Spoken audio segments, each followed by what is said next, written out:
Obunu gini kama chozunu Imana chukwa kosi womo Onyele miu Nyelu yumi What am I looking for?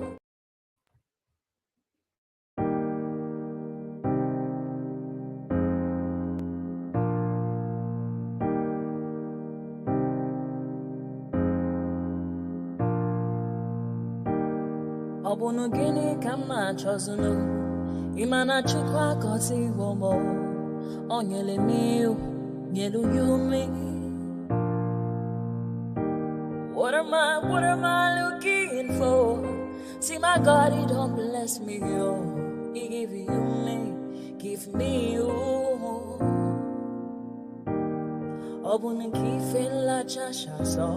Obunu kife me chasha me. My baby, you know, say you go love for me. Hey, yeah. I do go. I could go. When I call your name, Shakara for me. Oh, Roma, I will be your Romeo. You go be my Julie.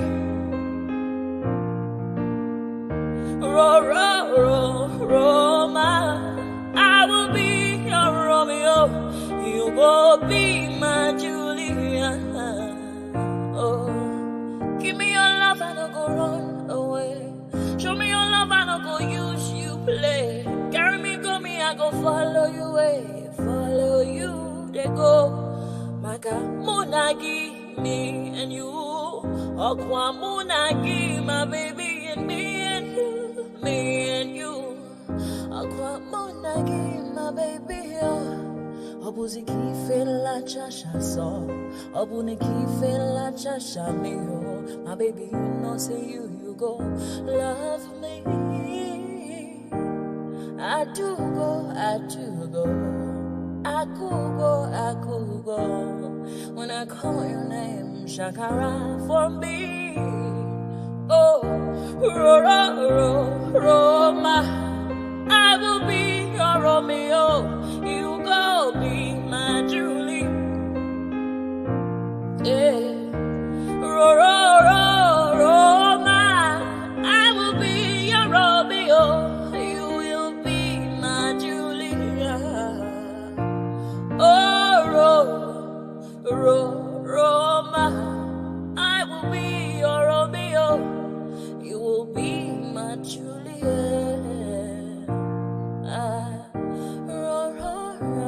Roma, I will be your Romeo. You will be my Julia. Obuzi kife la chasha so. Obuzi kife mi chasha me. My baby, you know, say you go love me. I do go. I could go. When I call you, Shakara. Jamini Akibo, Akobi, where are you? Where to make it's only all to worship.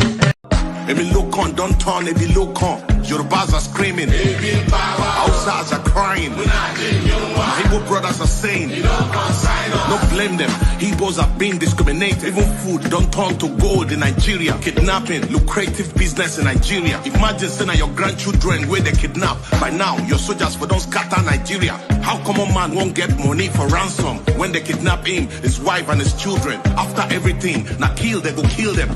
See, as Naira, they fall against dollar. Emi Lokon, don't turn to Ebi Lokon. And you say make we sacrifice for Nigeria. 7 billion to renovate your residence, 15 billion for your traveling allowance. That's not for you and your only vice president. 40 billion for Asurok maintenance, 5 billion for food and refreshment, 100 of millions for dogs and animals. Meanwhile, hunger they kill Nigerians. What did Nigerians do to warrant this treatment? Even Gary, they no fit afford for the family. Tinubu government blame Buhari. Buhari government blame Jonathan. Hunger day, people they die. This one don't pass. Boaz, jaga, jaga, oh. Emi loco, otini, emi loco, baba, emi loco, edaku, emi power, emi loco, otini, emi loco, baba, emi loco, edaku, ojetiwo. Tinubu was APC party leader during Mr. Buhari Jaga Jaga government. Why didn't you help Buhari to solve the problem? Debt under Buhari, 77 trillion. No proof of any positive transformation. Unborn children, I ain't go pay for this evil. You know, say Buhari was incompetent, but you still bring him to destroy Nigeria. Paddy government, now you are the president.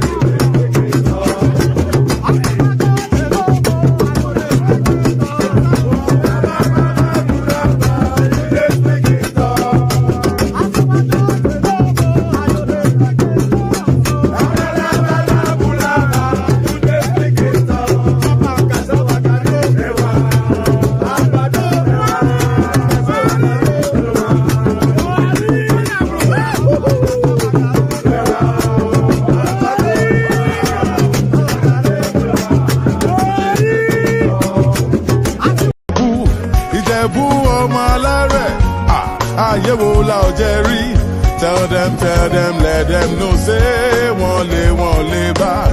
Then they see us as they emulate. Then one begin, they imitate. Maybe someday they go graduate. Many people don't know about Baba. I see they go. Oh, well, I'm all bad. Ìjẹ̀bú Àwùjalẹ̀, Ìjẹ̀bú ọmọ alárẹ̀, kékeré Ìjẹ̀bú o. Àwọn tó mọ̀ wá o.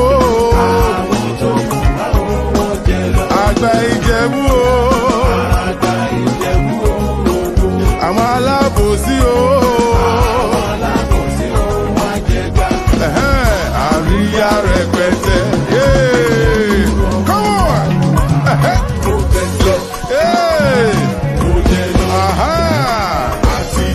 Ìjẹ̀bú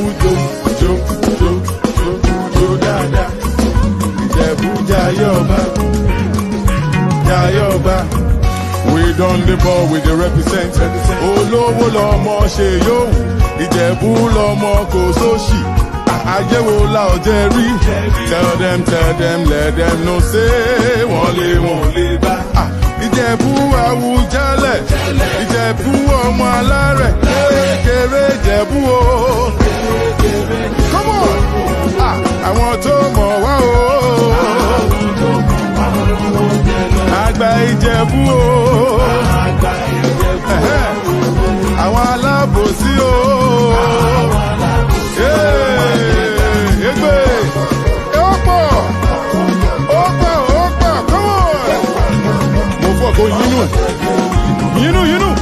Staff sergeant na crook I dey shoot. It be like music, say na hook I dey cook. See as dem dey laugh, they open 32. Who you see?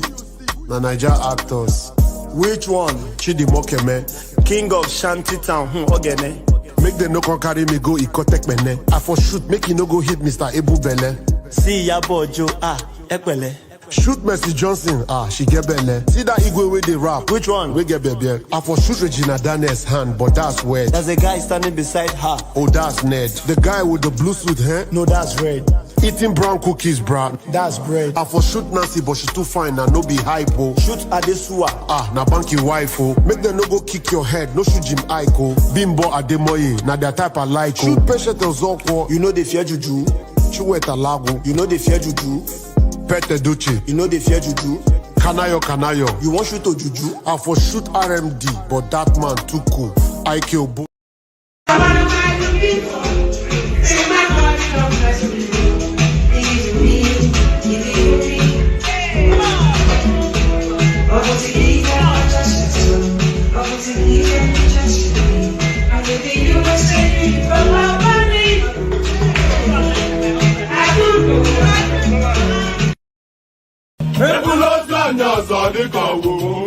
Okay now.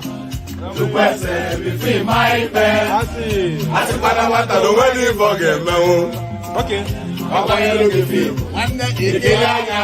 Mama musi na nwa metogo kwa. Aga na nwa mujelumba. Owe butike.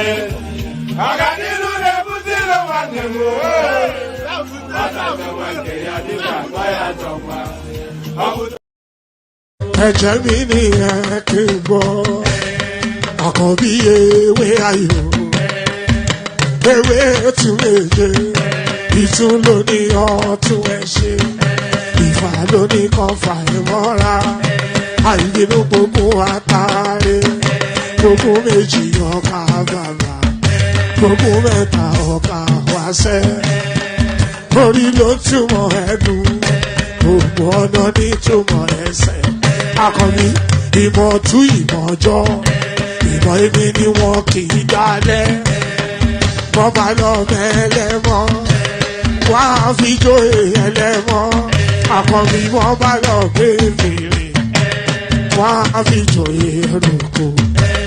Bọ́wọ́ wọn bá tẹ̀lé, wá fi jóye aláre. Àwọn mẹ́tẹ̀ẹ̀ta parapọ̀.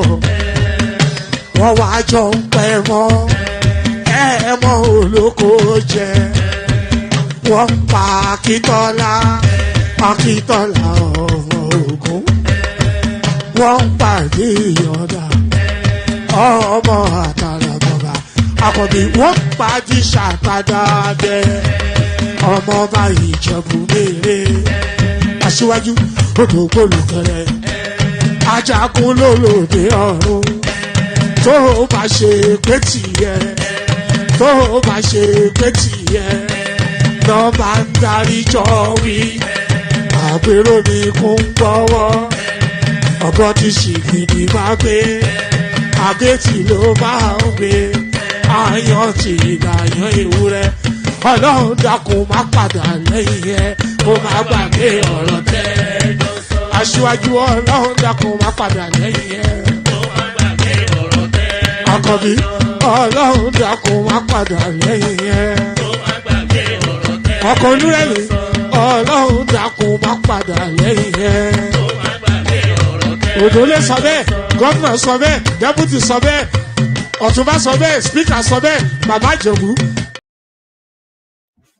And there it is right there, Baba Ijebu. So there it is right there.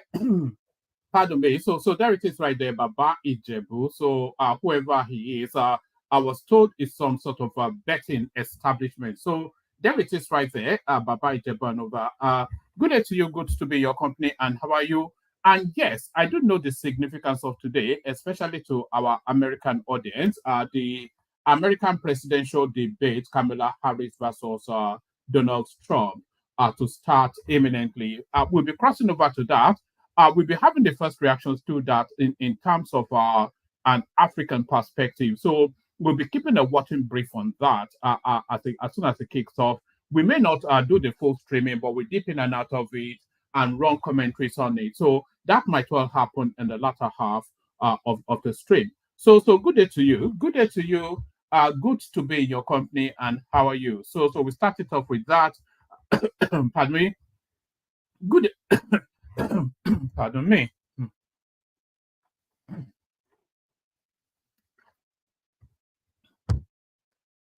Good day to you. Good to be in your company, and how are you? The usual protocol.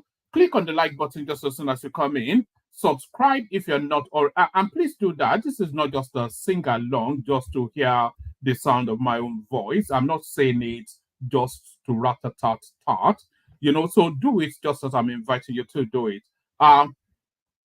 Click on the like button just as soon as you're coming in. Oh, yes, let me address this. So this is Nigeria. First to acknowledge your super chat. So follow this example of Ayo right here. Super chat aggressively, as though you were in a fight. Super chat in order to land the last blow towards the stream, just like Ayo is doing right there, throwing left and right hooks. So throw left and right hooks with the $ at the bottom of the stream. So let me also address what Nigerian is saying here. It says what happened yesterday. What happened yesterday was I did put up notice of a stream, of course, but then I had such a busy day. I just decided, you know, if it's not fun, then I don't do it.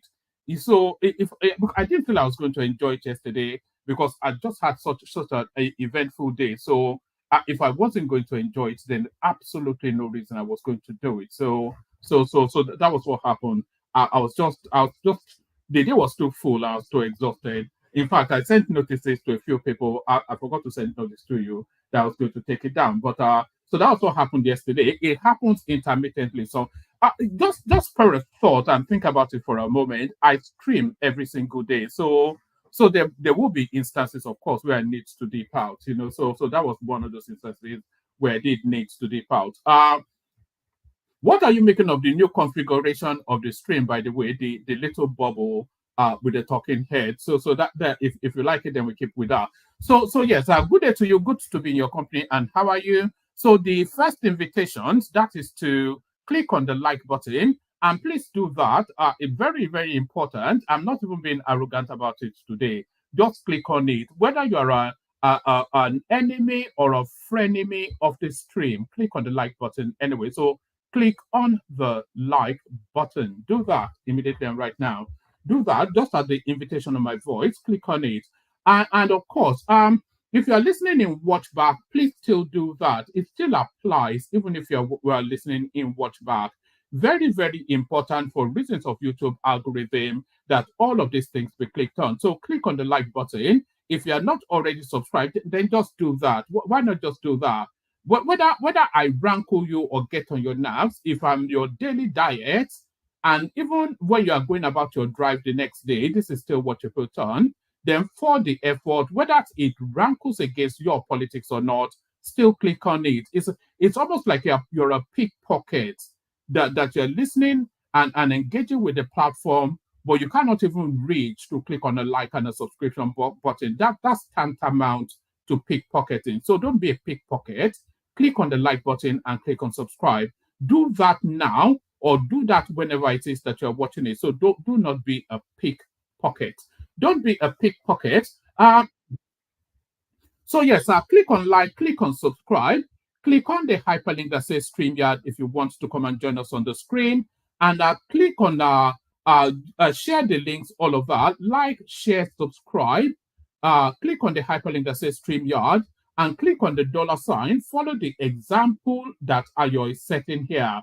We have the anticipation of 5 super chats. So now Ayo in the stream of his super chatting has done 5 super chats, but that counts as 1 because it's coming from one person. So by 5 super chats, we mean 5 different individual super chatting towards the stream. So do all that, and then you'll be subsumed with a growing feeling of warmth. Like, share, subscribe, share the link, click on the hyperlink that says StreamYard, super chats towards our other platforms that we're streaming to. So do all those things. Do all those things. So let's just launch into it. Let's launch into it. Oh, does that even look right? So should I be? Where should I be? All right, we'll go with it as it is at the moment. So let's launch into it. So now this first storyline here now is still the offshoot, the residues of politics just gone 2023, and this is the Lagos State space moving all they can move within their sphere of influence to ensure that there is no repetition of what happened in 2023, and also to assert dominion over the Lagos space. So you have to read between the lines in order to understand this one.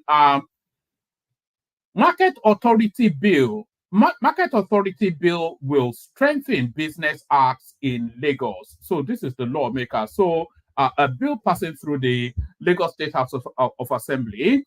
Majority of the lawmakers at the Lagos State House of Assembly on Tuesday supported the Market Authority Bill currently being considered by the legislators, saying it will strengthen business activities in the state. The bill scaled second reading on the floor of the let's do that again.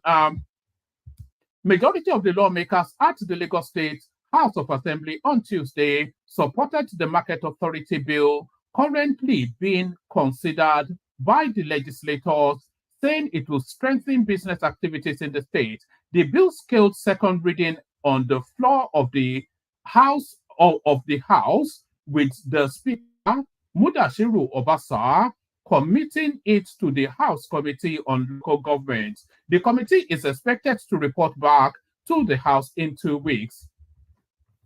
The bill, if passed, aims to provide for the registration, formation, organization, and operation of market operations in Lagos State. So that's as ambiguous as ambiguity gets. That phraseology is as clear as mud. That is what that is. That makes absolutely no sense. And when it's quoted in that vagueness, it's usually meant to be an attack bill. But let's see if we can unbundle it. The bill, if passed, aims to provide for registration, formation, organization, and operation of market operations in Lagos State. That has no meaning. What essentially, that if you want to unbundle that, the way I am unbundling that is that the Lagos State wants to seize and hold a firm grip on the market spaces. And we all know the preeminent market that they are targeting, of course, which is somewhere in Ojo. House Committee Chairman on Local Government, Sani Okanlawon, said the bill tries to address some anomalies in the extant law and would make it mandatory for all markets to be duly registered. His colleague, Rauf Agesuleman, noted that the composition of the board of the bill is all-encompassing. The Deputy Majority Leader, Ademola Richard Kasumu, noted that the Iyaloja General belongs to the Market Advisory Council as captured in the bill. So the Iyaloja General, of course, is a title that the Tinubu family holds. So there's something of the night about this bill. There's a shady underplay, which is a power move. The Deputy Majority Leader, Ademola Richard Kasumu, noted that the Iyaloja General belongs to the Market Advisory Council as captured in the bill. As such, it would amount to dual roles if she's added on to the market board. On his part, Olumo said the bill makes it mandatory for the appointment of the board members to be ratified by the House. So what this is essentially telling us is that all of the market spaces in Lagos, they have to have a formalized structure, and the governance of that formalized structure has to be assented to and legitimized by the Lagos State Assembly. So essentially, they all come under the Assembly's rule. So essentially, that's what that means. On his part, Olumo said the bill makes it mandatory for the appointment of the board members to be ratified by the House. He also noted that the bill will help to scrap situations where traders arbitrarily apportion title to themselves. Clause 18 talks about an advisory board that the Iyaloja General is going to be heading. That tells us that our Iyaloja is in a better position to give the necessary advice, he said. Whilst Stephen Ogundipe said residents should appreciate the proposed law, his colleague, something or the other, urged that the bill should make it necessary for only honest people to gain possession. So there it is right there. So it sounds vague and it sounds surreptitious, one. It sounds vague too, but it sounds like a power move. It's a political move as well as an economic move, as well as a power move, and it's a move against the Road Vivo narrative that is having its green shoots within the Lagos State space. So this is this now next headline is somewhat out of sequence, but it tallies with what we could have discussed yesterday. Abure has terrorism case to answer. says ex-DSS director. So this is Joe Ajero now, who has been arrested by the DSS, as we all know. A lot of people are giving that arrest as having a political inflection, but acts of criminality they're suggesting has been identified. A former Assistant General of the Department of State Services, Dennis Amakri, has stated that the president of the Nigeria Labour Congress, Joe Ajero, is being investigated for suspected terrorism financing and related crimes, and therefore should not be permitted to leave Nigeria. So apparently, the guy was in the throes of making an escape to the United Kingdom. Recall that Ajero was arrested by the Department of State Services on Monday. Recall that Ajero was arrested by the Department of State Services on Monday at Abuja's Nnamdi Azikiwe International Airport whilst heading to the United Kingdom for official duties. Ajero was held in custody throughout the day and was released late Monday night. Amakri, who stated this whilst appearing on Channels Television on Tuesday, revealed that there is an ongoing investigation. He, Ajero, cannot leave the country. For terrorism financing, which he, Ajero, has been accused of, and which is under investigation, he cannot leave the country. Even if he's leaving the country, where is he going? Remember the man, Andrew Wayne, that was suspected of financing terrorism is his tenant. And I don't think Ajero is going to go to London without talking to the person, because he is in London running his mouth. The former DSS director claimed that the Labour leader might have escaped Nigeria, similar to the wanted Binance executive, if he had been permitted to travel to the UK. Ajero has a terrorism case to answer, and it's not above the law. So it's all interlinking, and it all links directly to that. It's all interlinking. It's all interlinked, and it all links directly to that end bad governance protest, or whatever it is that was rolled out a couple of weeks ago. So because there are so many underlying layers within that somewhat end bad governance protest that is still being unraveled. So that's that. Let me take you. I'll take you to a couple more readouts, and then I'll play you some video clips. So now we don't have problems with Igbo residents, but Yorubas pretending as Lagosians. These are the indigenes, the real owners of Lagos State, and the real owners of Lagos State, by the way, they are not the Yoruba people. They are the Awori people. A lot of people will tell you that. Certainly, they will tell you that. Lagos indigenes, under the aegis of the Renaissance Patriot Foundation, Tuesday, declared that the group has no problem with Igbo residents, insisting it is worried about Yorubas from other southwest states. The group's president, Mr.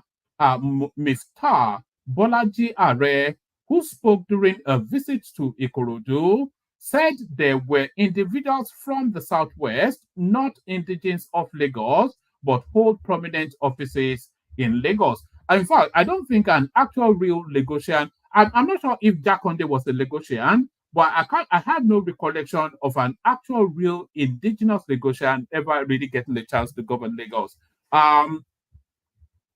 Arrest said they would no longer tolerate individuals who shortchanged them under the pretense that they were Lagos indigenes. He said, "We have no problems with Igbo. It is the Southwesterners that are our problem. I have asked them, if you say Igbo wants to take over Lagos, are the Igbos the one who takes people's land and award the same to themselves? Are they Igbos who approve C of O for those lands given out to other non-indigenes? So I told them that they cannot send Igbos packing because Igbos are not our problem, but the Southwesterners who want to capture Lagos unjustly. Also speaking at the meeting, former Minister of Communications, Major General Tajuddin Olanrewaju, retired, lamented that some people come to the States claiming either double indigenship, adding that it was against the law. Olanrewaju, who is also the alternate chairman, board of trustee of the group, said the objective of the resident non-indigenous is to capture Lagos State politically. The objective of the resident non-indigenous is to capture Lagos State politically and deny indigenous people their constitutional rights and privileges. How do you explain the situation when the holders of 6 important political offices most often are held by non-indigenous? The ruling elite and leadership in Lagos State government by by holding on to the most important political positions, control the political administration and state resources, and use the state to climb the political ladder at the expense of indigenes. So on and on that goes. But I think we get the thrust of that. The room needs populating, by the way. We say that often enough. 2027 Labour Party's presidential ticket no longer reserved for Peter Obi. So this is now the internal battle now that is hemorrhaging the Labour Party. It was barely 12 months ago, Abure gave us the guarantee that it was Obi's for the taking, no contest. So there it is, a change of heart. I've got a video clip on this, but let me give you a couple of paragraphs. The National Executive Committee, NEC, of the Labour Party LP has thrown open the contest for all of its tickets for the 2027 general elections. This was sequel to its decision to nullify a resolution taken at the party's national convention held in Nnewi, Anambra State on March the 27th, 2024. The party had announced that its 2027 presidential ticket and that of the Abia State governorship have been reserved for Mr. Peter Obi and Alex Oti, respectively. The LPNEC meeting, which was chaired by its national chairman, Julius Abure, resolved to jettison the arrangement at the meeting in Abuja yesterday. NEC also disowned the Senator Nanedi Usman-led 29-member interim committee set up to steer the affairs of the party for 90 days. The NEC, who is recognized by INEC, that's the only thing that matters, really. Who is recognized by INEC? That's just the main thing. The NEC resolution written part, NEC in session also reviewed the decision of the National Convention to reserve its presidential and governorship tickets for Peter Gregory Obi and Alex Oti, respectively. Consequently, all tickets of the party from the presidency to the House of Assemblies are open to all qualified Nigerians. The NEC in session, after reviewing the purported stakeholders meeting held in Umuahia, Abia State, condemned the conveners of the meeting and thereafter dissociates itself from the outcome of the so-called stakeholders meeting in Umuahia, Abia State, where the National Working Committee, the National Executive Council, State Council, local government, and ward executives of the party were purportedly dissolved, and a so-called caretaker committee was set up. The NEC in session note that the governor of Abia State, His Excellency Alex Oti, who convened the meeting, do not have the power within the party's constitution as provided in Article 14 4B, gives power to call meetings only to the National Secretary with the approval of the National Chairman. The NEC in session further reiterates that Governor of Abia State do not even have the power to call his ward executive meeting without the approval or the consent of his ward chairman. The meeting contravenes, so they are telling you that the meeting that was convened in Abia State is a nullity, a non sequitur, a non-instance. A non-instance, arresting people without thorough investigation. AGF Fagwemi wants anti-graft agencies. So let's get this. I think we get that anyway. So the headline should just hold that space. So the headline should hold that space. Ajero detained at the office of the NSA. NLC confirms arrest by DSS. Says intimidation must stop. So who's actually arresting him? Because those are two different offices.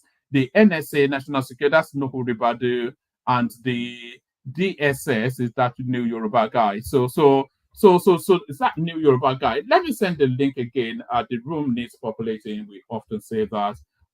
Let's send the link so that the conversation can take place. Send the link. Send the link so the conversation can take place. So now let's go to the clips that we have. Let's go to the clips. So we go to the clips that we have, and we kick it off with all right. We go to the clips that we have, and we kick it off with this one. We're still staying within the parameters of Abure versus the obedient space. So we kick it off then with this one. And by the way, this has been an ongoing storyline. This what's it called? It's this clip now. It's an ongoing storyline.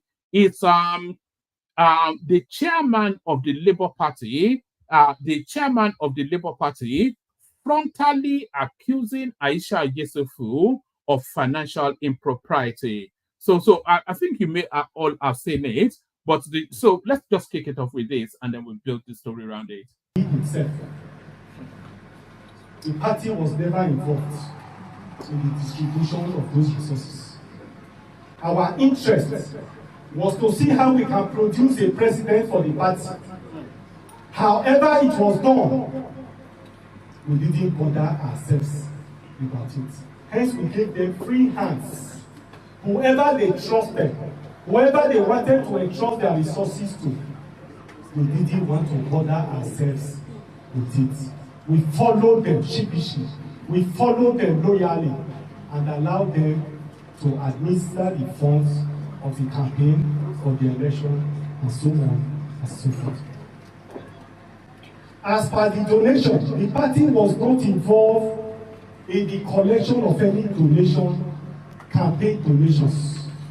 Donations to the campaign were channeled to the following accounts: Obi Dati Ahmed campaign account, Zenith Bank 124-195-0451, Sterling Bank 0091657896, Heritage Bank 1400234900, Globus Bank 1000128194. The signatories to these accounts were Aisha Yusuf and Pastor Itwa Irudai. They were equally responsible for the payment of polling unit agents.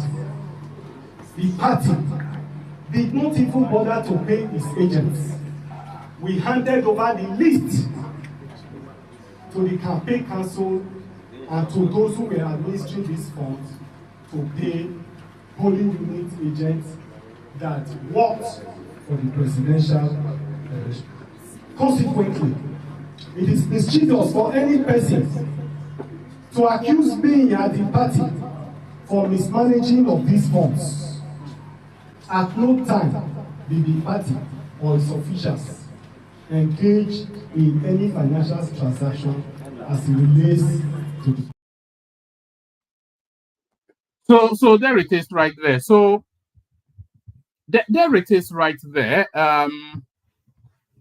That's a frontal accusation right there from the Labour Party chairman against Aisha Yesufu, essentially accusing her of financial impropriety. So let's go on to the next one. So here is where they actually withdraw the automatic nominations for Peter Obi and Alex Otti. 8. NEC in session also reviewed the decision of the National Convention to reserve its presidential and governorship ticket to Peter Gregory Obi and Alex Otti respectively. Consequently, all tickets of the party, from presidency to the House of Assemblies, are open to all qualified Nigerians. Named in session also grant the National Working Committee power to take disciplinary action against any member that brings the party to disrepute. This resolution is hereby signed by Barrister JULIUS Abure and Omar Farouk, National Secretary and Chairman, respectively. That's it. All right, brilliant. So there it is. The gloves are now off. So after they've crossed that line now where they cannot reverse from. So the position of the obedient movement led by Peter Obi and Alex Otti is that the power structures of the Labour Party is no longer fit for purpose, and they have set up an interim panel and interim composition to straddle that space and rework it. So to cleanse it, to clear it out. So that's what they have done, led by this Nenadi Usman. Apologies if I mispronounced that name, but led by the lady from the north. So that's what they've done with a 90-day ultimatum, a 90-day brief to go and sanitize that space. But the position of Abure and the we have to say now faction and his faction of the Labour Party is to say that the power and authority of that party vests in them, and the obedient space led by Obi and Alex Otti, they have no authority or even legal position to carry out the action that they have carried out. So that was the underpinning. So it now cascades now into reverting back to those electoral funds, which a lot of people, for somebody that sells himself on probity and piety and financial propriety, the most financially shady space during that election was the funding of the Labour Party movement, especially the Obidati campaign. No proper record has been put forward. No audit has been done. Nothing. Anytime you ask questions, they'll say that people donated money and it's nothing to do with you.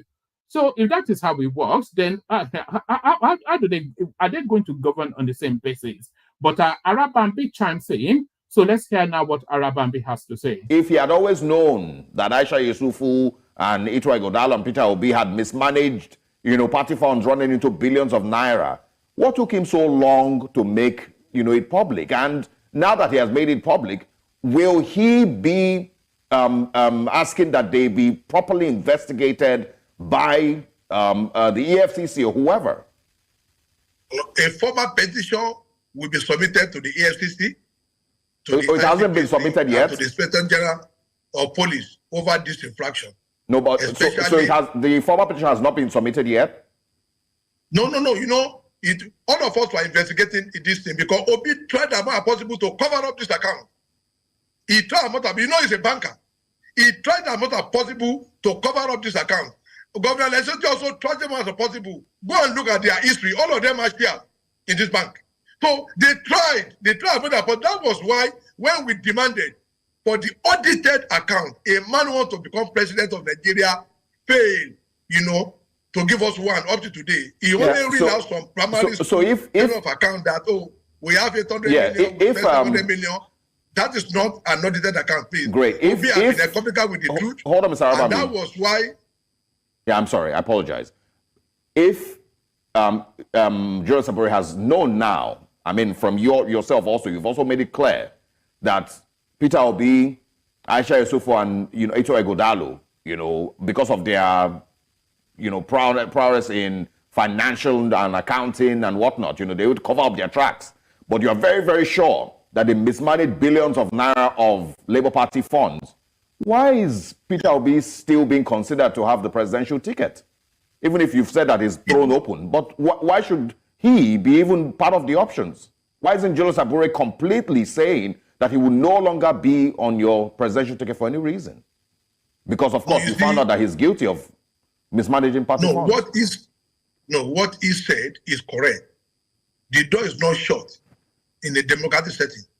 To a person that mismanaged your party's money? Character. No, what I mean is this. You know, Obi is also an apostle of this postulation. Oh, which court convicted this, and nobody has been convicted until when you are convicted, you presume to be innocent. Are you getting me? So those who feel, you know, when you want to run in a political party, do not forget, you will go through screening. So that somebody will not run to court, you know, to go and collect an injunction, you know, against your selection or this and that, just for them, because we knew they came to Labour Party in order to destroy it for PDP in 2027 just to follow up to something you said, are you by this, you know, saying that you uphold the presumption of innocence for Peter Obi, that you assume he's innocent until a court of competent jurisdiction proves him guilty? No, that is the position of the law, and that is what we expect them to follow. Because even when we restrain Abure, Obi rushed to Asaba to say, "Oh, Abure is my man," and that until when the court, you know, convicted him of the allegation. But when Court of Appeal set the restraining order aside, what did they do? They converged in Umahia to say, "Oh, Abure must go." Then they didn't know that until when somebody is, you know, convicted in court, that is when he is guilty. You see, they will approbate and reprobate at every time they want. But let me quickly say some things about, you know, what is the most important. I think at this juncture, Obi need to apologize to Nigerians over something. All the agent election money was also frittered away to these two individuals. That's Aisha Yesufu'S and Pastor Gadalo. But you will remember, all through 2023, all eyes was on the judiciary.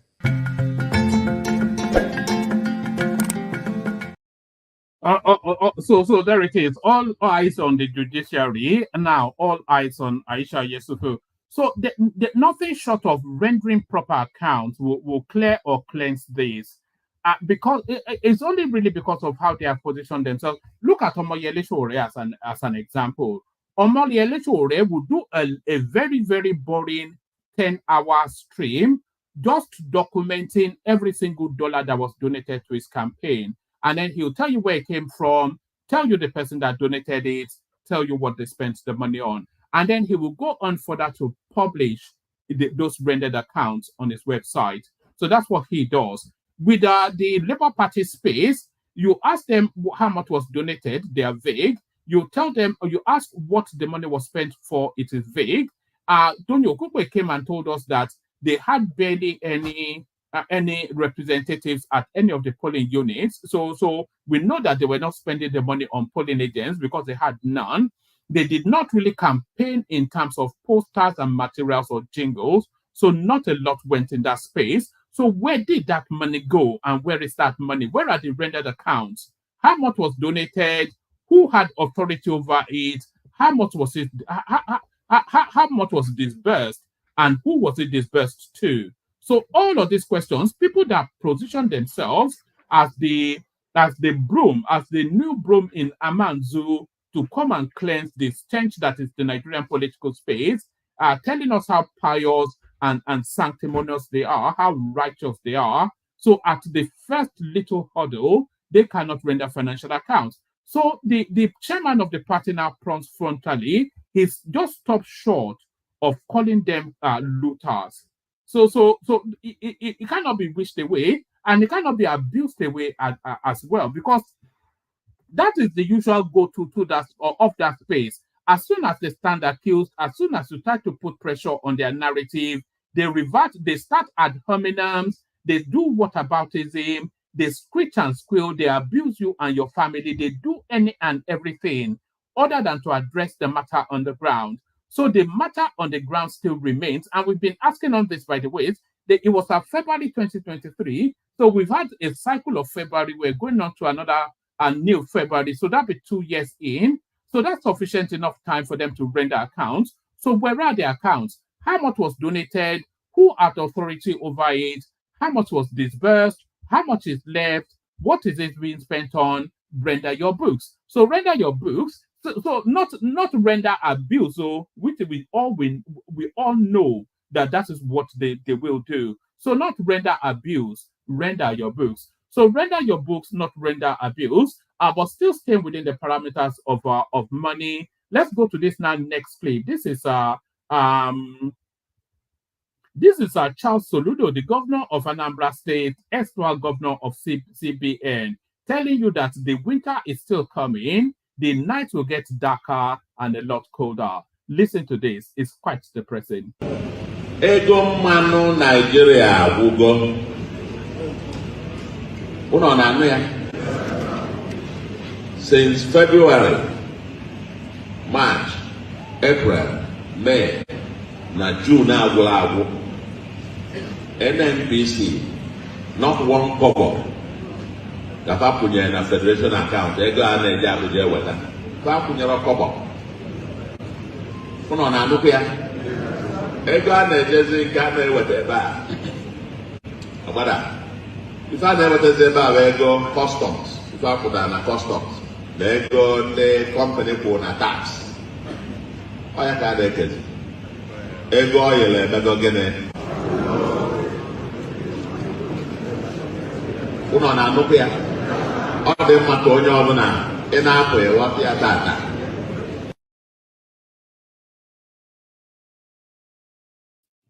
So there it is right there. So to some of you who may not understand the Igbo language like the rest of us, what Charles Soludo was explaining in that clip, that since February, essentially, NNPC has not remitted anything into the national coffers. So the monies that has been sustaining the country are taxes, levies from the port authority, those sort of monies. So if the money is not coming in from our NNPC, then that tells you that the winter is going to get darker and colder. It's going to get a lot more painful before it starts to revert or to reverse. So where is all of the monies going? Some of the monies, a good chunk of it, is going in the direction of this now next clip. Watch this. Say we dey try now, we dey confess. No reason now, me no be prophet. No give yourself, you no be pamphlet. We no be compete, you no be contest. It's not about the budget. How many rounds we do for pockets? And for this life, me happy because. So there it is right there. So the Lagos Calabar Superhighway fast progressing. Much to we'll see how that plays out in the future. If it's a white, it won't be a white elephant because a lot of it will be completed in this first term of Tinubu. And if it gets a second term, the whole of it will be completed. And it's going to be a legacy project. But will the economic benefit of it be worth the spend? That is where the question always is. And you could see easily that it will, because it's going to open up the interlands into commerce, internationalism, intra-trade, all of that. Free vehicular movement, people able to travel. So all of those things are economic benefits. That is probably the central piece of Tinubu's $1 trillion economy that he promised. So the $1 trillion economy that he promised, so a lot of that $1 trillion should probably be spent in the north to insulate this sort of happenstances. Watch this next clip from your vice president. Shugaban kasa ya tura ni musamman na zo na yi muku jaje bisa ga abin da ya addabe mu. Insha Allah za mu hada karfi da karfe. Ita Borno State Government da Federal Government da NEMA da National Refugees Commission, insha Allah da North East Development Commission za mu dauki duk matakan da ya cancanta a dauka a share hawayenku. Akwai hakkinku a kanmu, kuma hakkinku nan shine mu ga cewa mun tallafa muku. Kuma ba siyasa ba, gaskiya za mu gaya muku duk abin da ya cancanta a yi za mu yi don mu share hawayenku. Muna muku godiya bisa ga halayen dattaku da kun nuna. Ba wanda yake ihu.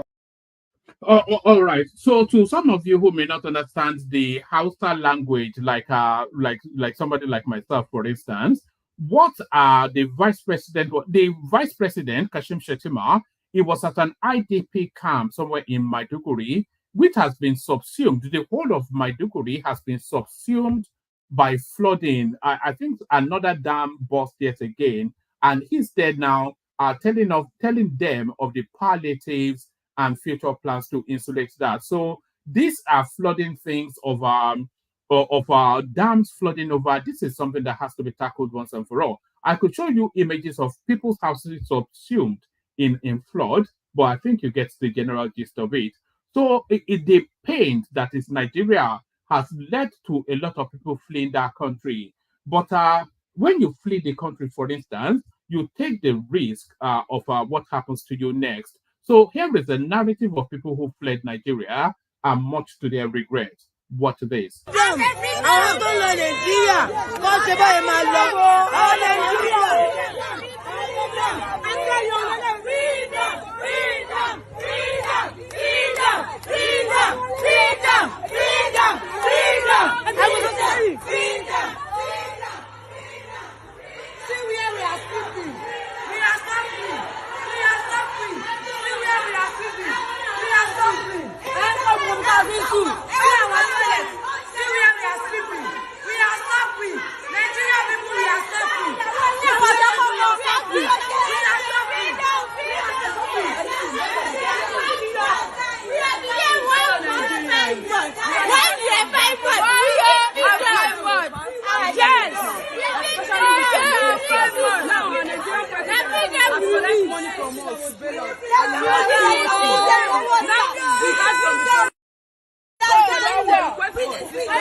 All right. So those were a bunch of Nigerian women in a prison somewhere in Libya, of all places, a godforsaken place. So those are a bunch of Nigerian women in prison somewhere in Libya, and they actually put out that clip to somewhat flog Abike Dabiri Arewa, who is the chairperson of Nigerians in diaspora.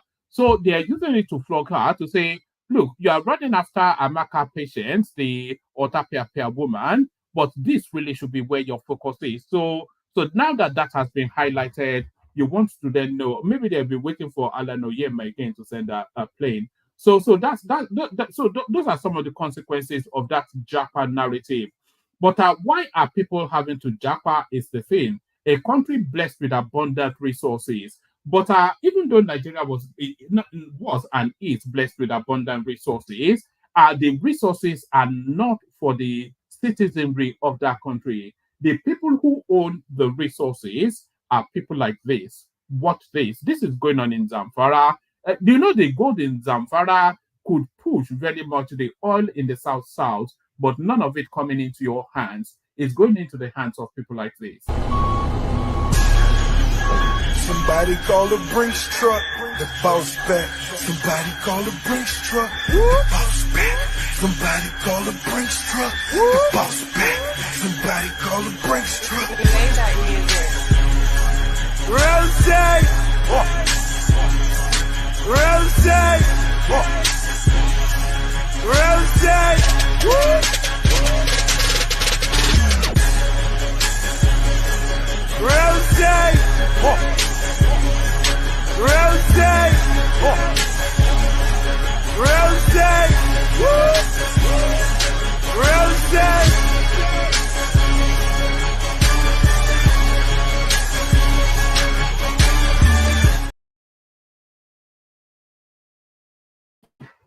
So there it is right there. So that's some random Arab guy in not in Maiduguri, but in Zamfarawa, harvesting your gold, handover using you, by the way. Those are Nigerians.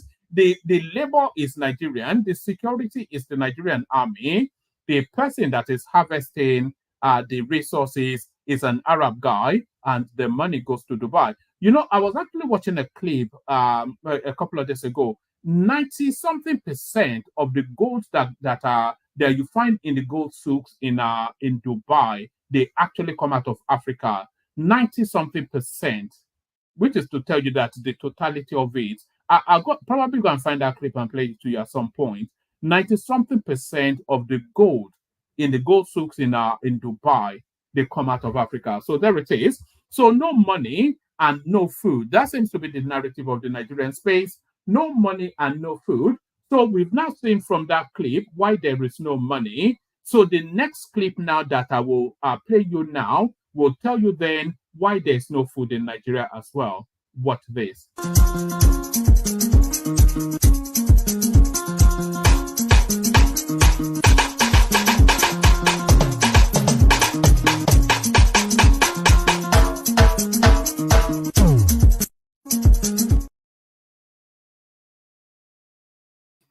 So there it is right there. AK-47 farming. That is how, yeah, that's the culture now that we have. AK-47 farming. But let's go back to the clip of those women in Libya. You know, Japa is not for everybody. So we've seen the process of trying to Japa, that it can be quite harsh and torturous. We've seen how these women have ended up in Libya, and only God knows what the Libyans are doing to them in those spaces that they hold them in. But even if you succeed in Japaing, it doesn't still mean that you're liberated into a better life. So here is a long-standing uncle from abroad who, let me just play. You know, this chap is actually well known in London. Here is an uncle from abroad. And before you become an uncle from abroad, by the way, you would have been decades within that abroadian space. So here is an uncle from abroad telling you then about his life in the abroad. Is not the color that you'll be expecting it to have. I know that you hate me. Like when you see Ojaja asking, we run. I mean, you my boy, and then we are Ojaja. To marry any Ojaja is my boy. My sister's been sitting on that throne long time. Get me. Where are you from? Ondo State, Ifo, Omima. Before Ekiti, tell United States in Nigeria. How long have you been in the UK? Huh? How long have you been in the UK? It depends. I was born here, then I went back to Nigeria, and I come back again. I'm going back again as Jagaba. Auntie, don't touch. Olakini, this is your cat spot. Get me. What's the best state to marry from in Nigeria? No be Igbo. Why? Z. They say Undo girls like to I don't know. Me, I'm marrying Igbo. I don't know about that. Me, I'm marrying Igbo. Let me tell you something there. Money cannot buy your food.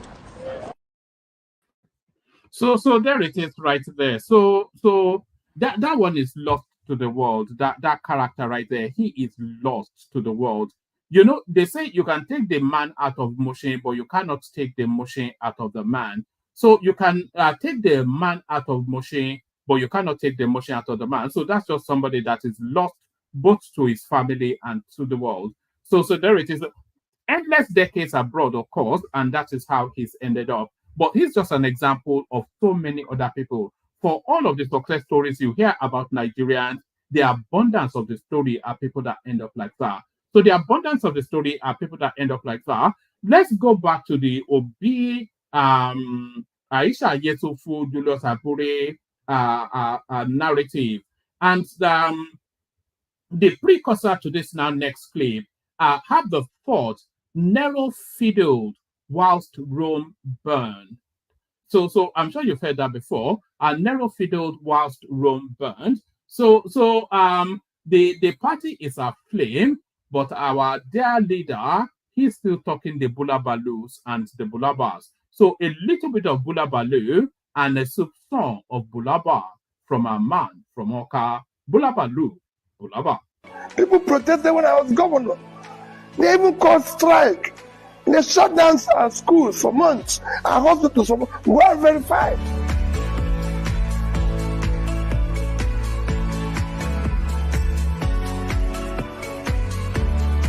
We need more transparency. And when you talk about transparency in terms of figures, you show it, you elucidate it. Figures are not 1 + 1 is 2. It's not something you say it's just 2 because of. Tell us how we arrived at it and we'll believe. And when we talk about subsidy, I've continuously said, if we are removing subsidy, what are we replacing it with? Where are we applying that subsidy we removed to? So if you say to me, I've removed subsidy, I'm going to use it to build this number of classrooms, to be able to pull out of school children into school, so we can verify and follow and track those schools. We have issue in health, primary health care, especially issue of infant mortality. Removal of resource subsidy will enable us to build this number of primary health cares in different, so that we can measure it. So you don't remove something without saying what is replaced and where are we moving our money to. Or it's helping us to manage our debts. This is it. But here we have fuel subsidy removed, the debt is increasing, and we're not seeing anything.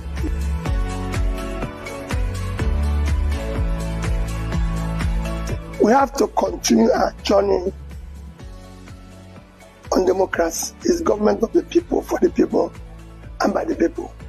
However, we need to tweak it where we have some level of parliamentary system in it, like it's in South Africa. So we need to deal with issue of more scrutiny in our expenditure, in our borrowing, in efforts to be able to ensure that our scarce resources is prioritized to areas of urgent need for development, from security, food, all those areas, education. I'm not preoccupied about 2027 election. I'm preoccupied by Nigerians eating today and having a better life. I've said it before, my politics is not about the election. I'm not desperate to be president, and I don't want to. What I want to hear is that fuel prices are coming down.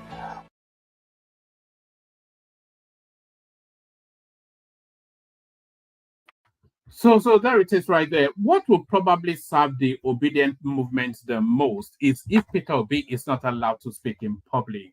It just doesn't have the capacity of our speech. It doesn't have oration. It doesn't have anytime, even if he says the most sensible thing, I think the pitch of his voice and the anxiety that to rush the words out, it just comes across as incoherent gibberish. I've never yet heard that guy to string two sentences together in a way that coheres. So if they want to make any progression in that space, and the progression is somewhat limited because, of course, it's not going to lead them to Aso Rock, but they should stop that guy from speaking in public. He just doesn't have the capacity for public speaking. No capacity for public speaking, but the last clip we're playing you now is a guy that very much earns his daily bread and butter from public speaking. It's a very dark man trying to speak sense, his own version. Watch this. Now, the issue of fuel is this, right? This fuel price thing is not going to come down. Instead, it's going to go up. Now, when the fuel price went up, there's a very dark man no talk. In all honesty, I didn't say anything because I am now privileged to some information that if I talk for public, they go ask me, they'll come for me and they go ask me, say, how I take get the information. So I will just, from my own calculation, I will just say the best possible way out of all these things. Now, somebody don't come out saying the Messiah, saying I ain't go make this fuel thing, he go stabilize them and all. But that's not true. That one is also part of them.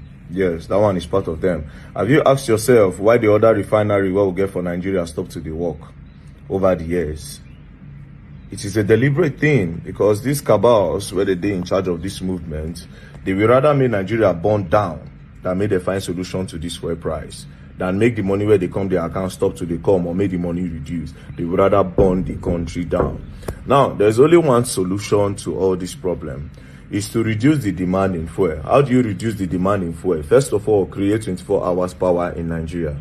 Only that alone will reduce the demand in fuel, because the rural areas, they usually have no lights. They are the people that buy more fuel. You understand? They are the people that buy more fuel. If you just create 24 hours and they start getting lights in all those areas, they don't need lights in their generator to power their fan. They don't need light in their generator to sell their beer parlor for money tonight, to cool their fridge. They don't need lights. They don't need fuel to do a lot of things that they use fuel for, especially in the rural areas, therefore defeating the demand in fuel. So if we can get 24 hours power in Nigeria, the fuel price, the demand for it will reduce. That's when you go to filling station and you see like 2-3 people. Do you understand? I'm just telling you the honest truth. Now, the only problem it's creating 24 hours power in Nigeria is that these same cabals that are making money for fuel will also frustrate anyone that tries to do it. They will make sure the plan to create power in Nigeria 24 hours will fail. Do you understand? They'll make sure it fails. Now, there are 3 refineries in Nigeria before Baba bring you on right now. Those 3 refineries, 2 are meant to refine our own crude, right? One of them is not meant to refine our own crude. One of them is to exchange crude with Iraq, right? They go exchange crude with all these other countries where they get oil, because our crude is light. Their own crude for there, they're very, very strong. They're stronger than our own. So now to send their own, refine and exchange them, there's a way they do the exchange, right? So these other 2, why has it stopped functioning? They know what they are doing, right?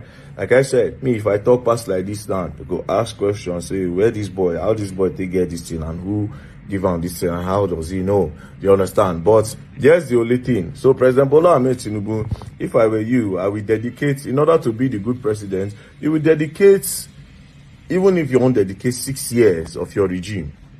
Yes, 6 years, because to be very honest, I'm not part of those people that are delusional, that we think in the next 2027 something big will happen in the election. No, I'm not delusional. You understand? 2027, nothing can happen there. The person who did there will continue. You understand? So if you don't understand how this game will work, then you sabi. So President Bola Ahmed Tinubu, if I were you, I would dedicate 6 years of your regime to do it. The only problem you made, why a lot of people does not like you, why a lot of people just get this this thing against you, and because you were not calculative in your first year. You would have used your first year to analyze and to see all the problems when you see all the problems inside the office before making some decisions. You just came, boom, fuel, remove fuel subsidy, remove this, remove that, remove that. You understand? You just remove the one where you get direct impact on the people. You would have started with the one where no get direct impact on the people. You remove fuel price, people start to suffer immediately. That was a very harsh decision. But in order to cross that part now, we need 24 hours power in Nigeria to frustrate the demand of fuel price, to frustrate the demand of fuel. 24 hours power will frustrate the demand of fuel. That's just the truth. Go to the market, they don't have lights. A lot of people that use cooling system to do business. And this electricity we are talking about is also going to create innovations, jobs. A lot of things will go right with 24 hours power in the country. Honestly, think about it. Don't play. But like I said, the person will be saint is not a saint. The person who is supposed to be the Messiah is not a Messiah. It's also coming to come and put you people in more problem. Peace and love. Don't play. Oh, she go and learn. I will learn the hard way. So there it is right there. You're going to all those those American. It's not even American. I really hate it when Nigerians speak with an American inflection. We come from a British stock, not an American stock. So if you're going to affect foreign language, at least have the affectation be British, not American. America is a colony of England, not something to be aspired to. But America still, America being a colony of England, we're still waiting for the American debate to start, and then we'll have conversations around that in the latter half of the stream. So we'll be doing that, and also the people watching us on Twitter, which is X now, we seem to have quite a strong viewership on X today. So if you are watching us on X, please make sure you're following the page. We daily stream every single day. Round about this time you're watching us now. So make sure you're following on X. Make sure you're following on Facebook. Make sure you're subscribed on YouTube. Share the links as widely as you can. Even if it rankles you somewhat, the sort of it's not the usual diet that you are used to, I'm sure. But we try to speak to it as factually and as truthfully, stripping out all the emotionalities and just presenting it as we know it factually to be. And we invite people to come and join us on the screen as well. So we're not mantra chanting here, and we're not propagandizing. We are presenting opinions to be countered by any other opinion that runs contrary to it. So if you want to come join us, and make sure you're following us on all of any platform you're watching us on now. Make sure you're following. So if it's Instagram or Twitter, which we seem to have a strong presence today, or the usual spaces of Facebook, YouTube, make sure you're following. Click on like, click on the subscription button, do all the usual stuff. So click on all of those nice things, and then your body will suddenly glow. You'll be consumed from the inside with a glowing feeling of warmth. You'll be subsumed. Once you do all those things, you'll be subsumed by and with a glowing feeling of warmth. So we'll play the Kegite music, bring on the panelists as they assemble so far. Still plenty of room. Anybody that wants to hop on. But first, the Kegite. Only water, only water, where they see ma. Water, only water, where they see ma. Hapa o naido, hapa o naido. Hapa you don't come o.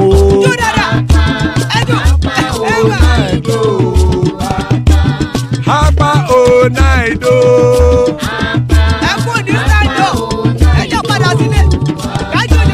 Oro kẹ̀kẹ́ ẹlẹ́mù yé o. Ilé sọ́dí kẹ̀kẹ́ ẹlẹ́mù ré o. Bobby master kẹ̀kẹ́ ẹlẹ́mù ré o. Chief Wáìlà tí kẹ̀kẹ́ ẹlẹ́mù ré o. Eruku lẹ̀lẹ̀ ẹlẹ́mù dé. Eruku lẹ̀lẹ̀ ẹgbẹ́ ẹlẹ́mù dòde ojàre o. Eruku lẹ̀lẹ̀ Ghana ti dé ẹgbẹ́ bọ́dì o. Ọmọ ẹlẹ́yẹ ẹyẹ o ó dilé o. Odúyẹ̀lá ẹyẹ o ó dilé o. Petrosonama ẹyẹ o ó dilé o. Petrosodúnkẹ́ ẹyẹ rẹ̀ ó dilé o. Ẹlẹ́kọ̀ ọ̀run mú ìní o.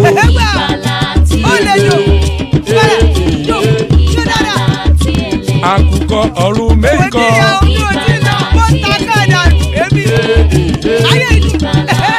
Ikú kò ní ríwà gbéṣe o.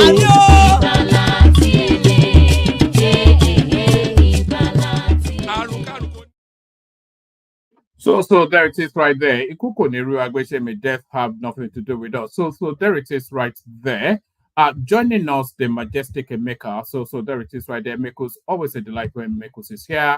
Father of the bride, Ajan Ekoko, there he is right there, the mighty man himself. Rational mind graces us with his presence, always a delight. Ekene joins us from Alaba, Aizon in the house as well. So still plenty of room, as I said. Anybody that wants to jump on, like a bunny rabbit, hop on. Like a bunny rabbit, hop on. So let's kick it off. Start it off with Emeka. Emeka, good to see you. One man, good evening. The usual suspects are here. I'm very happy and delighted. Yes. Yeah, good evening to the panelists. Good evening to my brother. Don't flog anyone. Don't flog. Especially don't flog our brothers from the east. Don't flog our brothers from the east. Good evening, Rational Mind. Aisha, I'm not excluding you, but I'm calling the usual suspects. Good evening to the comment section, those who are at home, watching with their families or listening from wherever you are in the world. Don't forget to share, like, and subscribe. And also, don't forget to include your enemies. It's always good to have your enemies listen to the show so that both of you can be hating on each other. Anyway, my condolences goes out to those in Meduguri. It's quite painful. So far, the report I've gotten is that there was no loss of life, but I don't know about now. But huge damage to property. It's almost difficult to imagine that there would not be. We hope there won't be. But that's the prayer. Yeah, Woma, you're right.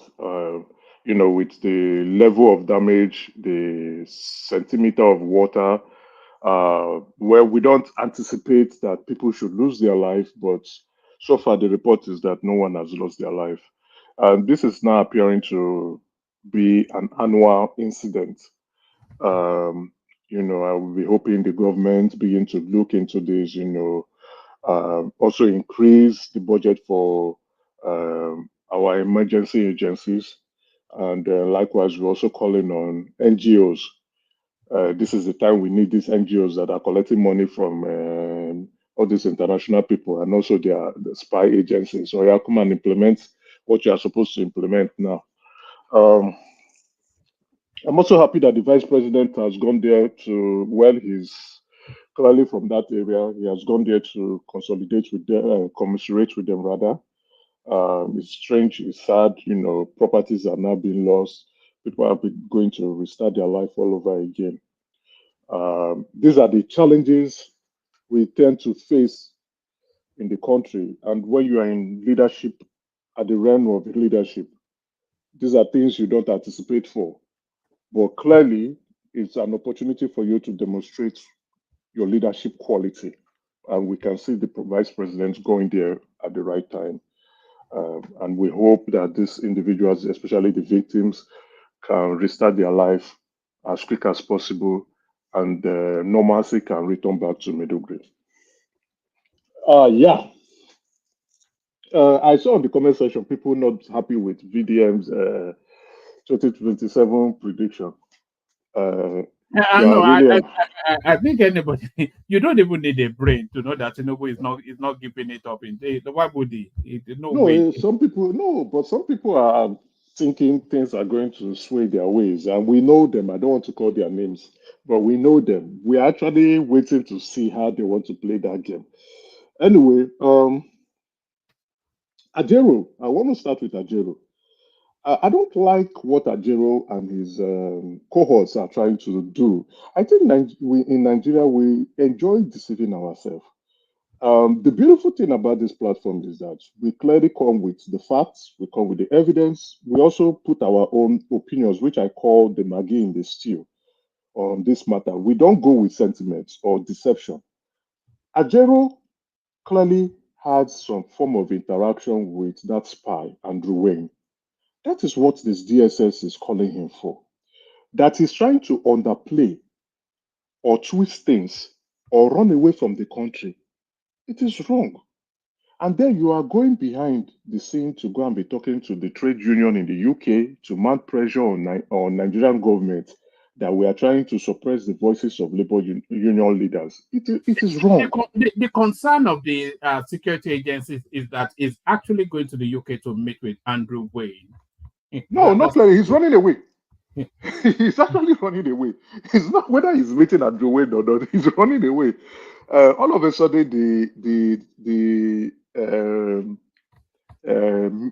what we call the event came up so quickly in the UK, and you're trying to jet off to go to the UK. It's wrong. To the trade union spokesman in the UK, if MI5 calls him to come and answer an interrogation, would he skip, or would he try to want to run away, or would he try to engineer, or will he not honor that invitation in the first place? It will be, as a matter of fact, if it's border on terrorism or sponsoring anti-government protests or trying to create a national security threat, he will be in jail. So I think they didn't tell him the truth that he's speaking on. And Ajero needs to be warned. He has a case to answer. The Nigeria police said it. The DSS is also saying it. He has a case to answer. And truly, based on the financial transaction from his account, in his account, from Andrew Wayne to his account, there are clearly things he needs to speak on. What are those transactions for? What is the relationship between him and Andrew Wayne? He has to tell the DSS. So that you are trying to run away, or you are saying that they want to arrest you because you're a labor, you are disseminating falsehood. These are the lies that keep being being disseminated in our country come Nigerians, especially those individuals who would not come out to say the truth. I don't think it's good for our country or the integrity of our country. If you have perpetrated a crime, whether knowingly or unknowingly, regardless of who you are, and if the authorities are investigating it, you should go answer for them. Don't try to want to, because you have some power, you want to boycott the process of investigation. It's wrong. So, Ajero, please respect yourself and go and answer those investigations. And if you need to be arrested, you should be arrested because it's it's terror. Those are terrorism charges. Can I interject? You can interject me on Ajero. I'm done with it. Yeah, yes. Just before Ajale Koko interjects, your connection is a bit quaky, so maybe you can adjust that. Ajale Koko. Okay. Okay. I think what you guys are trying to do, spin the situation to make Ajero look very bad, I think is very wrong. The DSS invited him last time. Maybe is it the police? Yeah, police. It was the police. The police, yeah. Yeah, they invited him. He went with his lawyer. They had a meeting for like maybe 20 minutes or 30 minutes, and they released him and let him go. So what does that tell you? That tells you that he has no case to answer. If he has case to answer, they will have detained him. So, and I don't think that the police, I don't think that he signed an undertaking that he will not travel out of the country. So when this guy is trying to attend a labor meeting, an international labor meeting organized in London, and then they cornered him at the airport, took him away and seized his passport. And now you guys want to he's trying to run. How is he trying to, if he want to run away, that if he's guilty, he will have taken an illegal route to run out of the country. But he's taking the legal point, which is the airport. He bought his ticket. And I believe this what do you call this thing? This labor gathering in London has been scheduled for a long time before even he was invited for interrogation by the police. He already bought his ticket. He already had his schedule to travel to London. So how are you guys trying to, try to spin things and make this guy look as if, he committed an involved in anti-terrorism, treasonable felony, and he's trying to run away. I mean, which will be very objective, man. Thank you very much. Anything is treasonable to these guys, to these people. Tinubu is criminals. Acts of sedition. He's linked to Andrew Wayne, who is confirmed as a. Why is it linked to Andrew Wayne for what? What are you talking about, woman? Andrew Wayne. Woman, can I come in here? Oh, sorry. Do you know the narrative of Andrew Wayne? I think I've heard about the guy before, but I don't really put any stuff. The guy is suspected to be an MI6 agent, planted in Nigeria. And he has been identified as a key sponsor of that End Bad Governance protest. A lot of financial transactions establishes that. The guy makes his escape to run to London, where he's from. So he's in the UK now, blowing hard against the Nigerian state. So now Andrew Wayne, he was operating out of the NLC premises in Abuja. And it looks as though they've been able to establish financial transactions between Andrew Wayne, the NLC, and Julius Abure. So it's nothing. It's not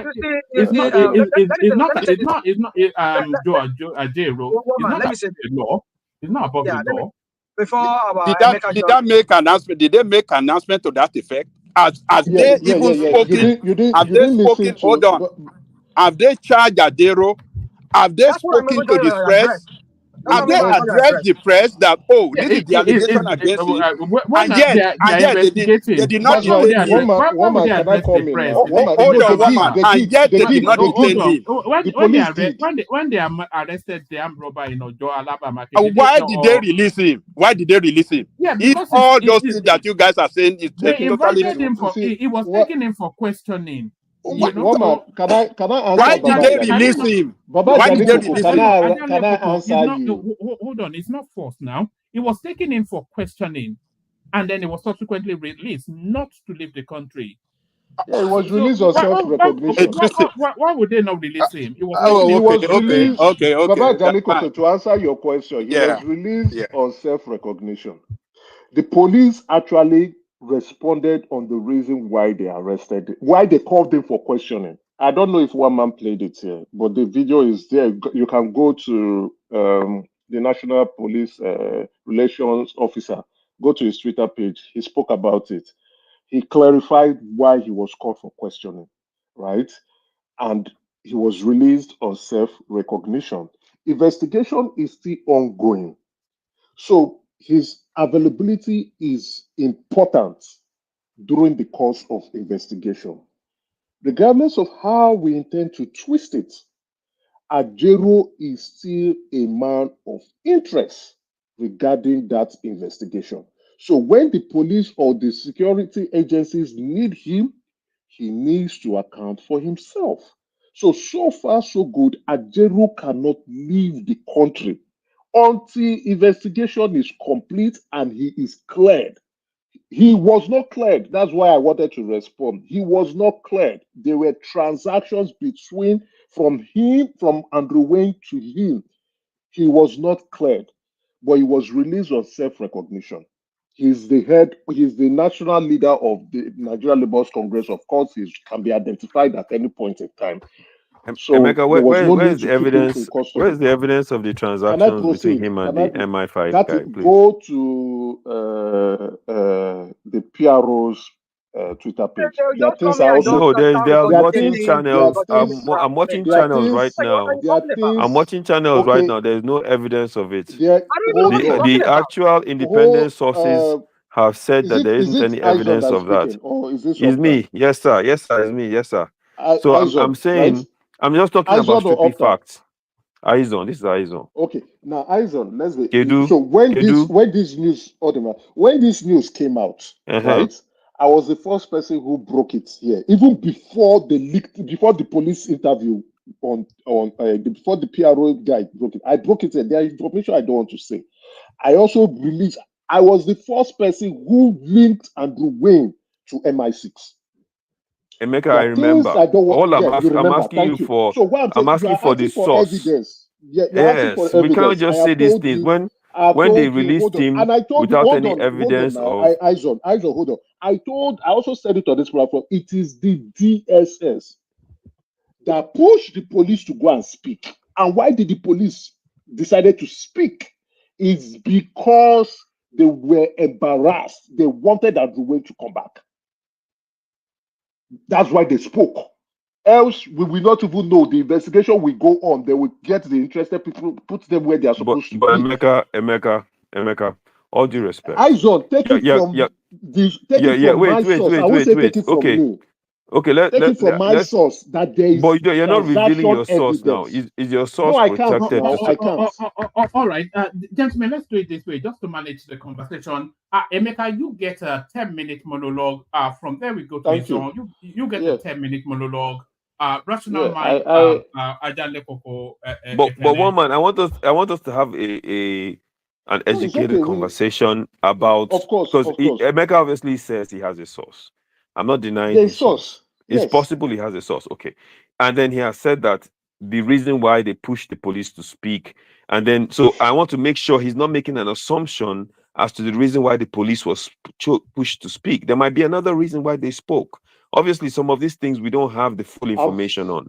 So what I'm saying is, so right now, I'm in Abuja right now, right? So it's midnight here. I'm watching channels, and I'm looking right now at the information being put out as far as his release. I thought you left. I left and I just came back. I came back 2 days ago.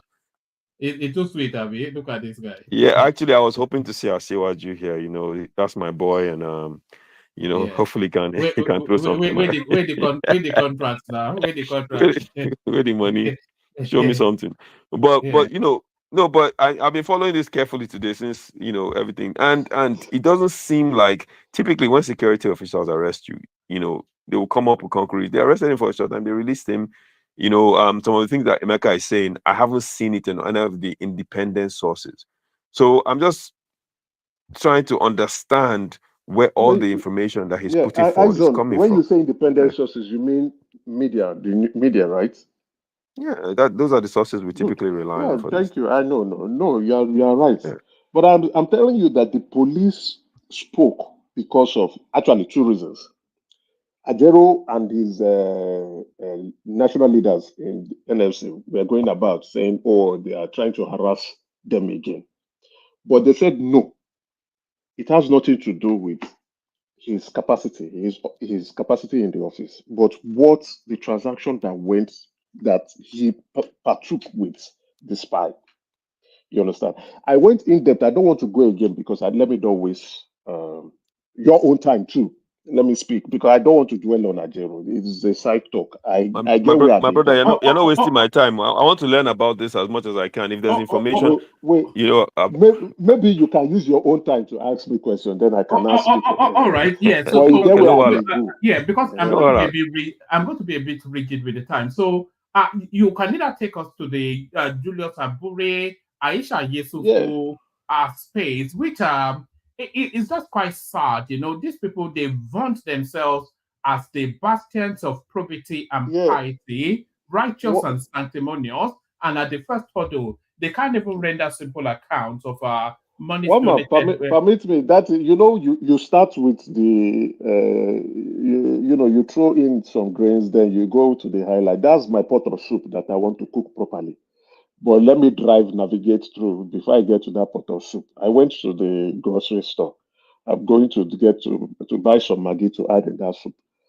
So first, you know what VDM was saying about the fuel. I've actually said it. As long as in NNPC and they have their operational inefficiency, we will continue to have scarcity of fuel in that country.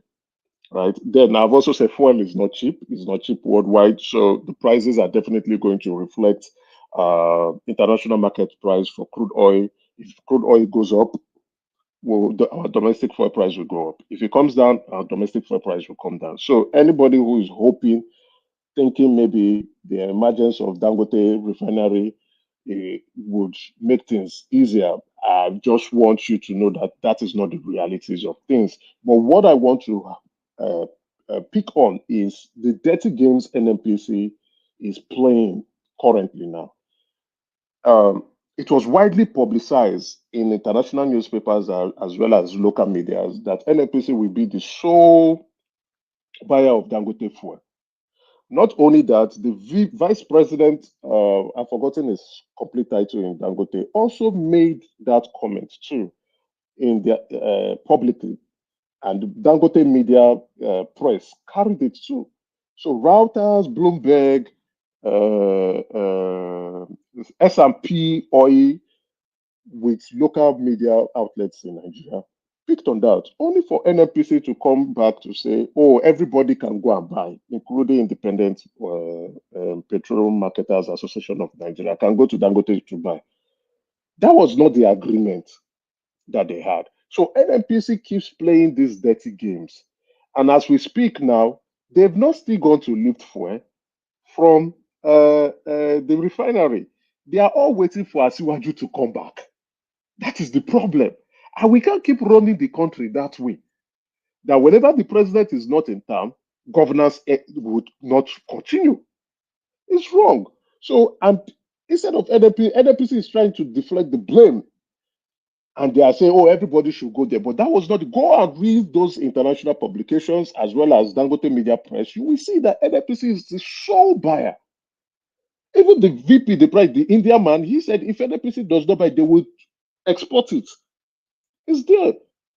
So NNPC coming back again to come and say something else clearly shows. And as long as NNPC continues with their operational inefficiencies, there will be fuel scarcity in the future. Things will not continue to move seamlessly. Mark my word. Today is September 10th or 11th. Mark it. There will be fuel scarcity in that country. Not as a result of maybe Dangote not able to cater for us, or maybe the refineries are not working anyway. But NFPC and their operational inefficiencies. That is just it. So, to the Labour Party and to obedience, remember I told you guys, and I said it last year, that you guys will be the ones to burn yourselves.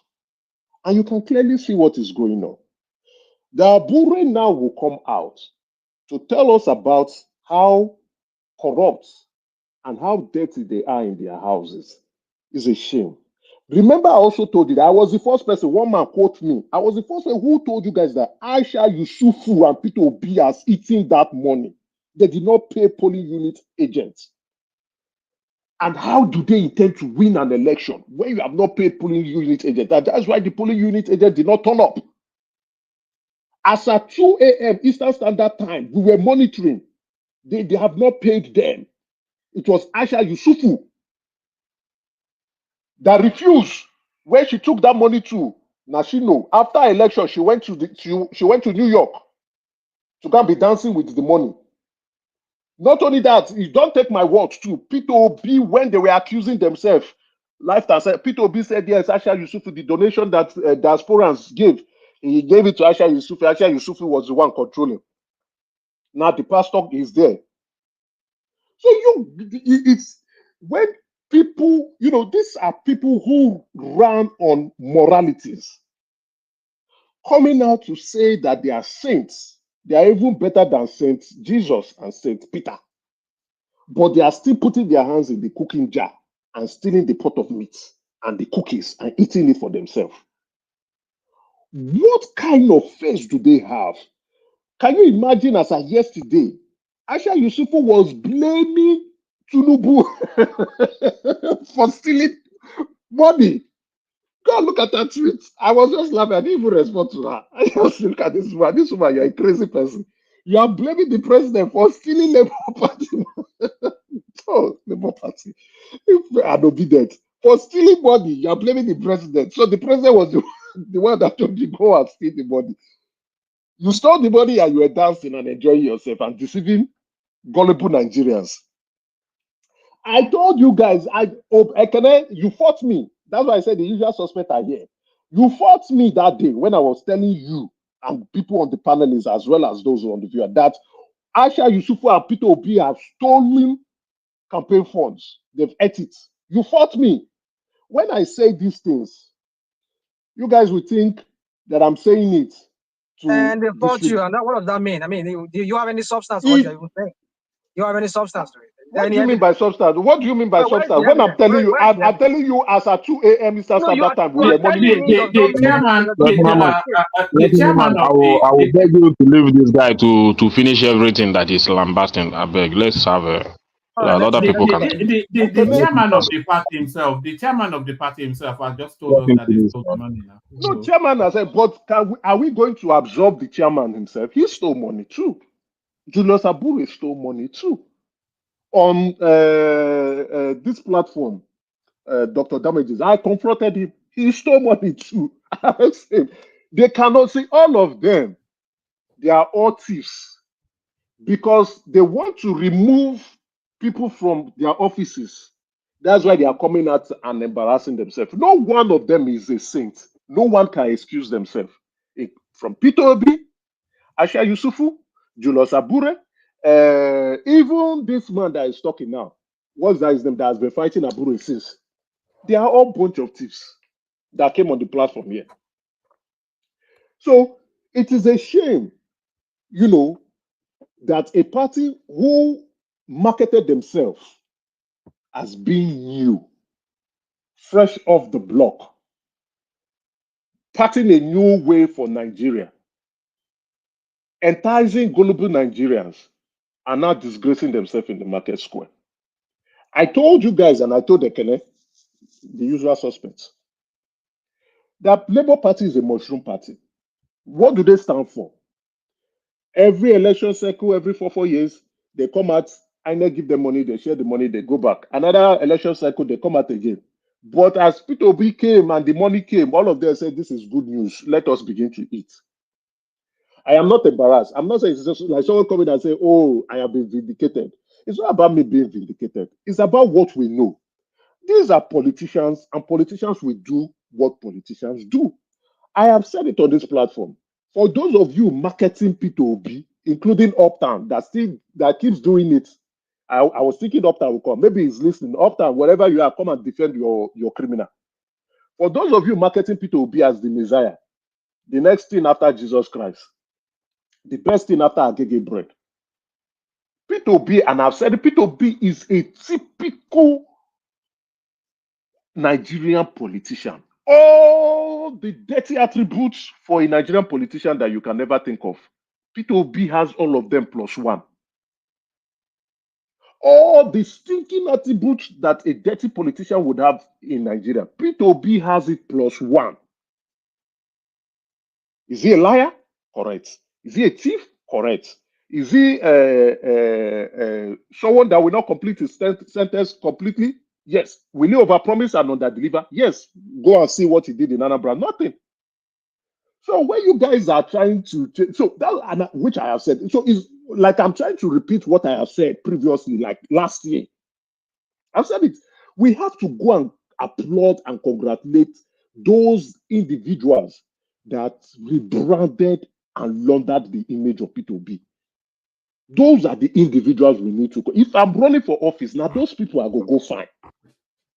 They did a fantastic job laundering a known criminal and converting him to be a saint, to confuse deliberately gullible Nigerians. All right, start to bring it home, Emeka.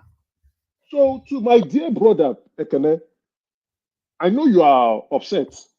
The goal is not to upset you. And also to rational mind. The goal is not to upset anybody. Just finish the statement. Let's move on. No, they come.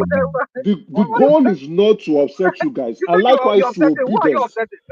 Hold on now, rational mind. The goal is not to upset you guys. What I'm trying to say is, I have said all these things.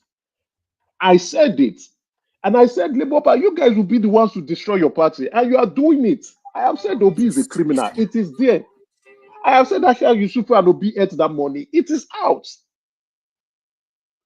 So you can, what we can all agree now is that, you know, because you'll say, oh, Asiwaju is this, Atiku is this. So they're all Nigerian politicians. We're all playing this game. Nobody here should come out to say P2B is a saint anymore. No, it's wrong. He's a criminal. He's a thief. He stole money. He ate people's funds. There's no proper account. Aisha Yesufu went to go and print out something on Microsoft Word, how list of items. That's not how to reconcile accounts. Tell us how that money was spent. Show us how it was spent. Then Abure himself cannot excuse himself. He ate money too. He's only upset because they want to kick him out. The fight is still ongoing, and more revelations are still going to come out. More revelations will still come out, and the Labour Party will continue to give us more soap operas, more dramas, more series, more seasons. I think this one is season 13 now. We are waiting for season 14 to come. So thank you very much. Keep entertaining us, Labour Party and Obedience. Keep entertaining us while we watch and observe and enjoy the entertainment of your criminality. Thank you and good night. All right, brilliant, excellent. So a powerful start then by the Majestic Emeka. So a powerful start by the Majestic Emeka. Gentlemen, let me reorder it somewhat and go to Ekene first, only because it's in Nigeria, and then he very much in that obedience space as well. So Ekene, let me play you this clip, and then you come in after it. This is Obi campaigning in Benin City, and this will be the first test of his popularity since the election. But let's go to Obi campaigning for Olumide Akpata.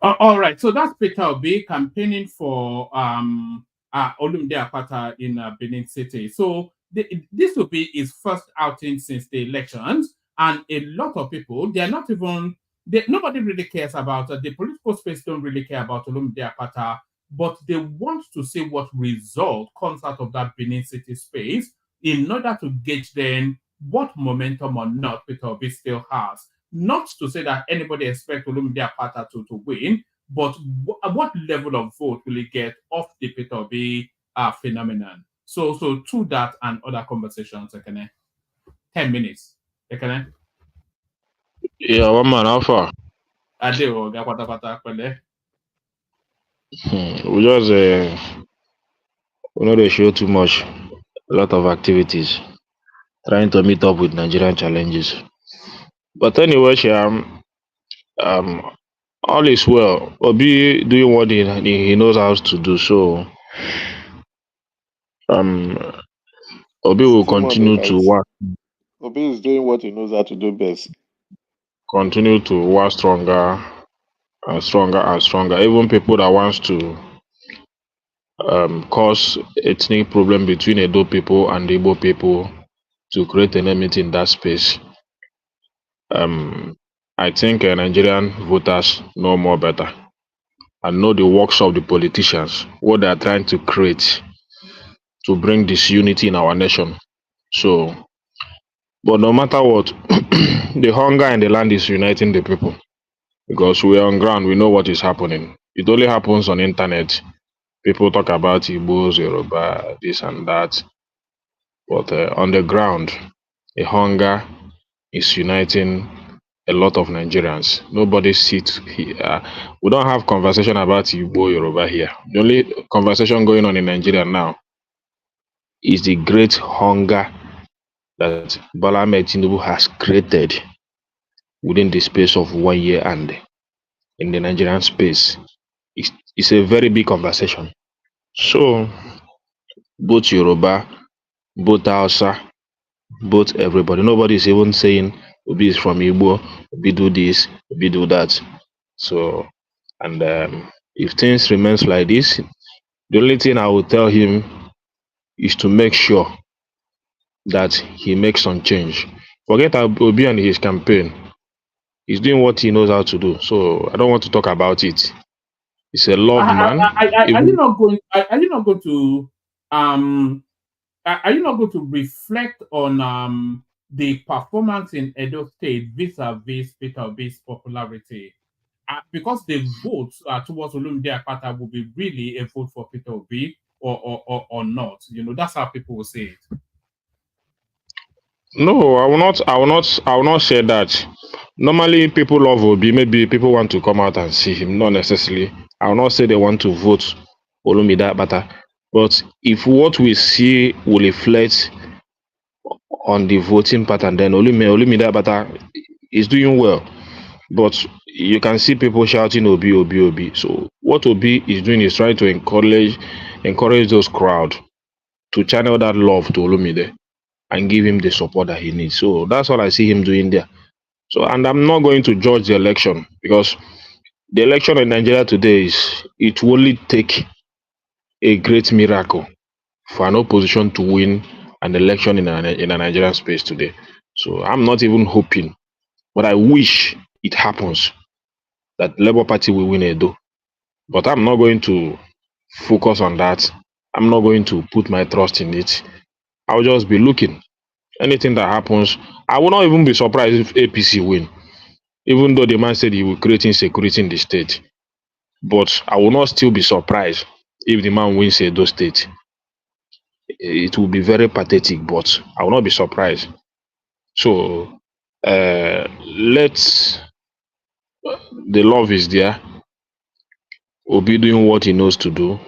I give him kudos. Not only in Nigeria, you see him around the world. In Rwanda, how the youth were sharing him. He's a loved man beyond the enmity in the life of APC supporters over him. but he still go outside the country and people love him. You see him a few days ago in Rwanda, the youth were surrounded by him. As in, the love is there. It doesn't matter whether you. Is it a bot crowd? Is the first question, and then do the Rwandans have a vote in Nigerian elections? Is the second question. It's a crowd for sale, isn't it? Let me also add this. Let me add this. See, no, you cannot excuse that. I don't want you to talk, please. I don't want you to talk, please. Why? I didn't interject you. I didn't interject you. I don't want you to talk. Emeka, No, come I don't want on now. to have. Come on. Don't want you to Emeka, talk. come on now. I didn't Come on. interject you. Give him my Come on time. now. I beg. So what I'm saying is this: if Bola Tinubu gets what it takes to be on the road of Edo State and campaign for APC candidate, let him do that the way Obi just did today. If he knows he has good supporters, that really the Nigerian people love him, let him go and mount in Edo State road and be doing that road campaign. If people no stone, if the people did not stone him, call me bastard. You understand? It's not church. So it's not everything is not crook. Obi don't buy. He never buy a crowd, and I don't think he will do that. If you say he's buying crowd, then it's up to you. We saw that during the election. We played the clips here, but carry on. Well, that is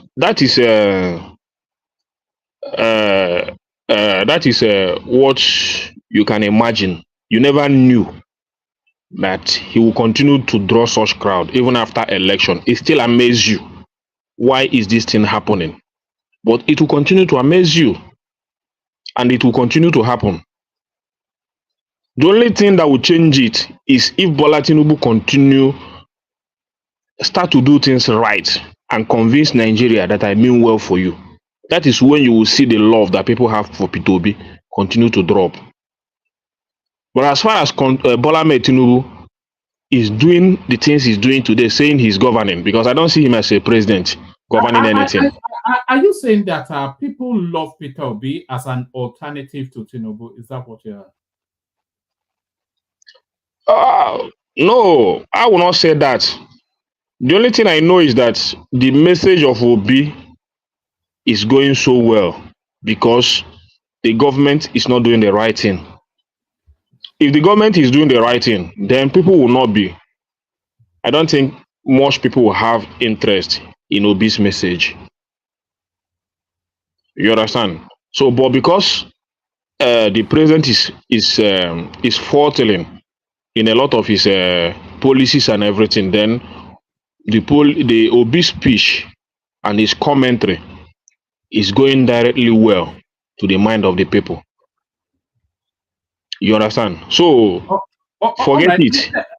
Let's still stay with Peter Obi, but let's move to the Labour Party and the internal squabblings there. So the Obi Alex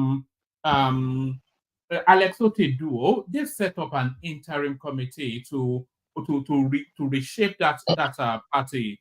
Julius Abure, who says he has legitimacy, is riding against that, and then in the process of riding against that, he then exposes the financial impropriety that went on during that election, which is widely known anyway, that a lot of the donation money was stolen. I think we all know that. And also they have now withdrawn the automatic ticket that they gave to Obi and Alex Otti. So the Labour Party hemorrhaging from within. Well, I think Obi made it clear that he's not concerned about the 2027 election, and I saw it in his recent interview when they asked him about Kwankwaso saying that he win 2027 election. He made it clear that he's not desperate to be Nigerian president. He wants Nigeria to work, and he is not going to be talking anything about 2027 election. So, in the first place, Julius Abure giving him an automatic ticket shows how desperate that Julius Abure is, and it's quite unfortunate for him. And I am happy that things are going like this. At least it will help rebuild the But party. Ekene, Obi did not Yeah. reject it when Abure, when they had their convention and nominated Obi as the 2027. Obi don't have to reject it. Hold on. Obi did not reject it until now that they are having. See, all these So issues we are going this on. double standard game of Obi, we should question it sometime. You should have No, said there is that no time. double. It is you that is saying it's a double You standard. have rejected Let me. it. You have rejected it. No. I'm Obi never It's asked double him. standard. Obi never asked him double for. standard. You should have rejected it back then. That look, Let Abure, me finish, what we Babaja. should Let me finish. do. Let me land. Finish. I dey interject you. Let me I go finish. kill for you. Let me land. Then you go continue. Obi should have rejected it then. He should have told that Abure, don't offer me this thing. What we want you to do is to organize the proper convention. You understand? He did not reject it. But now Okay, let me talk now, because you cannot say that he did not reject it. Let me talk, because the day this convention was held, Obi was not there, and people say Obi didn't go. If Obi wanted to accept it, he would have been in that convention. Obi was not in that convention that automatic ticket was given to him. So what does that show you? And when people were accusing him, so he didn't believe in that convention. So when they anointed him there, he should have rejected it. That is but you where people have been waiting. A lot of people have been waiting to know the stand of Obi with that convention, and at last, Obi has made a stand to show that he's not in support of it. So the caretaker committee that was being set up, is it the stand that Alex Oti? The caretaker committee that the 29-member committee that they set up was to create a proper this thing, and to conduct a proper convention. Yeah, you are talking for about Labour the useless man that has no leadership skill set. You understand? So even in our world here, we still have Abure supporters, people that don't want to lose their position, because they know that if a proper convention is held today, a lot of them might not be re-elected. So this is what you see going on in Labour Party. It's as simple as that. Even the Lagos State chairman, even though a lot of people, even me, I like the woman to continue. But I will not say because I like the woman to continue, then proper things should not be done. He was never elected. He's an appointee of Abure. That's what she is. So because we felt the last election didn't go the way it's supposed to be, we need to sit down and talk to ourselves. I say it here every day that I want a national chairman from the north.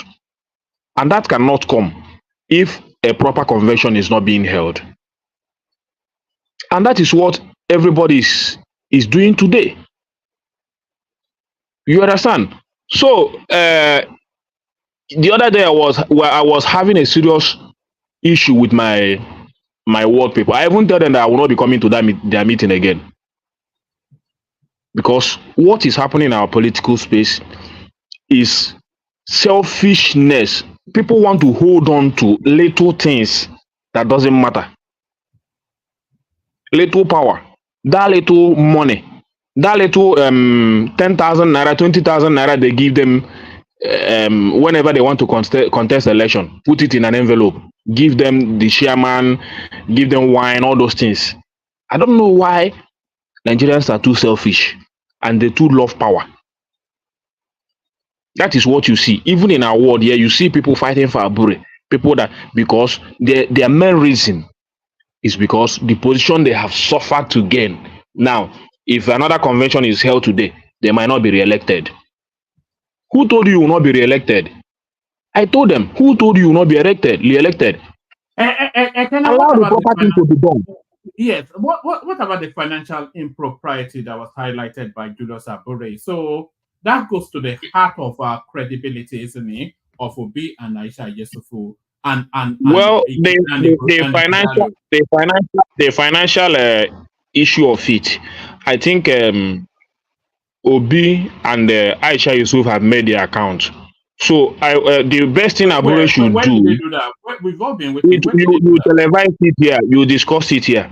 So the proper thing Abure should they showed you let me A4 finish. pieces The of proper paper, thing and you Abure say that should is do account is to reconciliation. come up You see how you people with his you are looking own. for credibility in Emeka, Nigeria, I but never interjected you. I told you I don't want to speak when I'm you speaking. cannot look I for said that I credibility don't in want your you to party. speak when I'm speaking. You guys are I don't want you to hypocrites. speak You when I'm guys are speaking. This is I'm hypocrites. discussing my party. You should Stay know on you are your lane. hypocrites. You Whenever are I come here, hypocrites. I don't want to have like any discussion with people like you. Woman, I want you to always stay on your lane. Sorry, yes. Woman. Emeka, let the flow. Yes. Woman, please now, please don't permit this now. It's not. It's actually Listen, Wama, extremely rude. let me make it clear. Let me make it clear.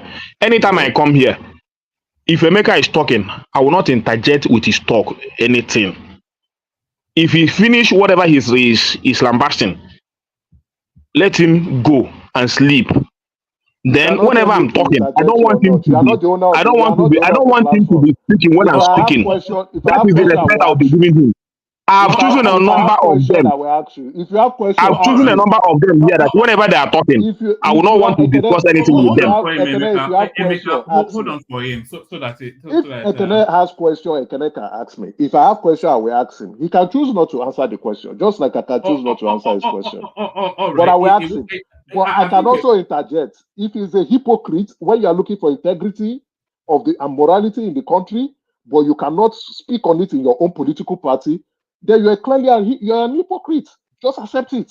All right. I think he wants to have a flow without too much interjection. Back to Ekene. So, what am I even saying? Because this is why I said I don't want him to interject. No, you were speaking about the accounts being rendered already and people not satisfied. So what Abure would have done? There was accusation leveled against him of 3.5 billion or so by the former secretary. So he had never made any money he collected from presidential aspirant and all that. He never made any account. So for him to accuse anybody, he should come out and make his own account. The account Aisha and Obidati, this thing controlled was the account. The money that was sent mostly from diaspora and Nigerian supporters. The main money is with Abure and the Labour Party. And he never said anything. So for him to accuse anybody, the first thing he should do, Aisha was accused, Obi was accused, they came out on the national television and gave the account, even though many of you guys didn't believe it. But at least they came out to render an account. So Abure should come out, render his own account, then we just oppose it. We check it. You cannot be accusing somebody when you have baggages on your own side that you have not even make any move to clear yourself. So that's the first thing I expect Abure to do before saying that this one squander money, this one squander money. There was an account being made by Aisha. Let Abure render his own account. The time I fought for him, I supported him, is gone. Now I want a proper thing to be done in our party so that we have a well-structured political party going on in the next election. We have a lot of issue here. Look at our election in Edo. He has never attended any rally. It was Obi carrying the whole rally and some of the obedient group, Unusat and Co, a lot of them. His own is just to sit down, collect aspirant money and all those stuff, put it in his own pocket, then monkey the walk, bamboo the chop. And he's from Edo State to champion the campaign of Labour Party in Edo State. And he expects a man from Anambra State to be campaigning for in his own state and win an election. Why the chairman is from that state? It's an error. So Abure, I don't know what is his problem. I don't know what has come over him. I don't really know. I don't know if it is a bribe he has collected that is creating a lot of improper action within him. So Abure has a lot of issue. And I don't want to discuss. We have a lot of issue here but I believe what Obi did, even though they still need INEC to confirm that meeting held in Abia State, which they have written a letter to the INEC. And if INEC should approve that meeting, then Abure is gone. Abure is gone. So my only prayer now is INEC should approve that meeting that was conducted by Alex Soti and the Bitobi in Abia State a few days ago. If that is done, then we move on. You see our convention. You see how things will go. You see Chairman coming from the north. You see our structure and everything. So that is the only area that I know now that we have issue. So I'm just waiting till the next 120 days to know what will happen. All right, can you give us a little flavor on Joe Ajero and then we'll go on to Aizon. Do you want to give us a little flavor on that? Joe Ajero, who has been arrested by the DSS. But before you do that, can I urge people to click on the like button and subscribe if they haven't done that already? Ekene, back to you. So I want to say a few things concerning what a very dark man said before I leave. All right, carry on. So he made a mention of what did he even say in that his video? Creating how did he put it? Creating is it lesser demand on petrol by improving electricity. So, but it's quite unfortunate that people like him don't know that even petrol has a lesser demand in Nigeria today as it used to be before. Petrol has lesser demand today. No, but do you disagree with that? Because a good percentage I disagree totally with him. No, a good percentage of the consumption goes towards generator and things like that, doesn't it? I disagree with him. I disagree with him totally. You understand? You cannot say you live in Nigeria today and you say that a lesser demand has not been created in a petrol sector.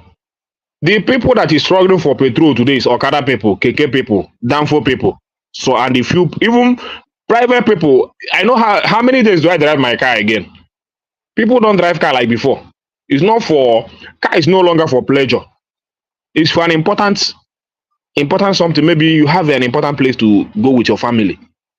You manage to buy maybe some liters that will take you there. You know how long I've never filled my tank for since Bola Tinubu even came into power. I never filled my tank. It just measure the one that will take me where I want to go. So there is a lesser demand. What is he even talking about? Is it today? Solar is one of the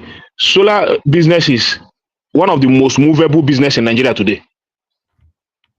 People are even one battery self just for them to see if you manage to get money now. Just have one battery in your house, just to show some light, maybe cook your food, do some evening stuff, then sleep. You have a lot. It is in Nigeria today that you have all these rechargeable fan and rechargeable all these things moving well. Even barbers today are using a rechargeable clippers. Many barbers today don't use this. I pass my neighbor again. Many of them just have time to maybe they have 2 rechargeable clippers.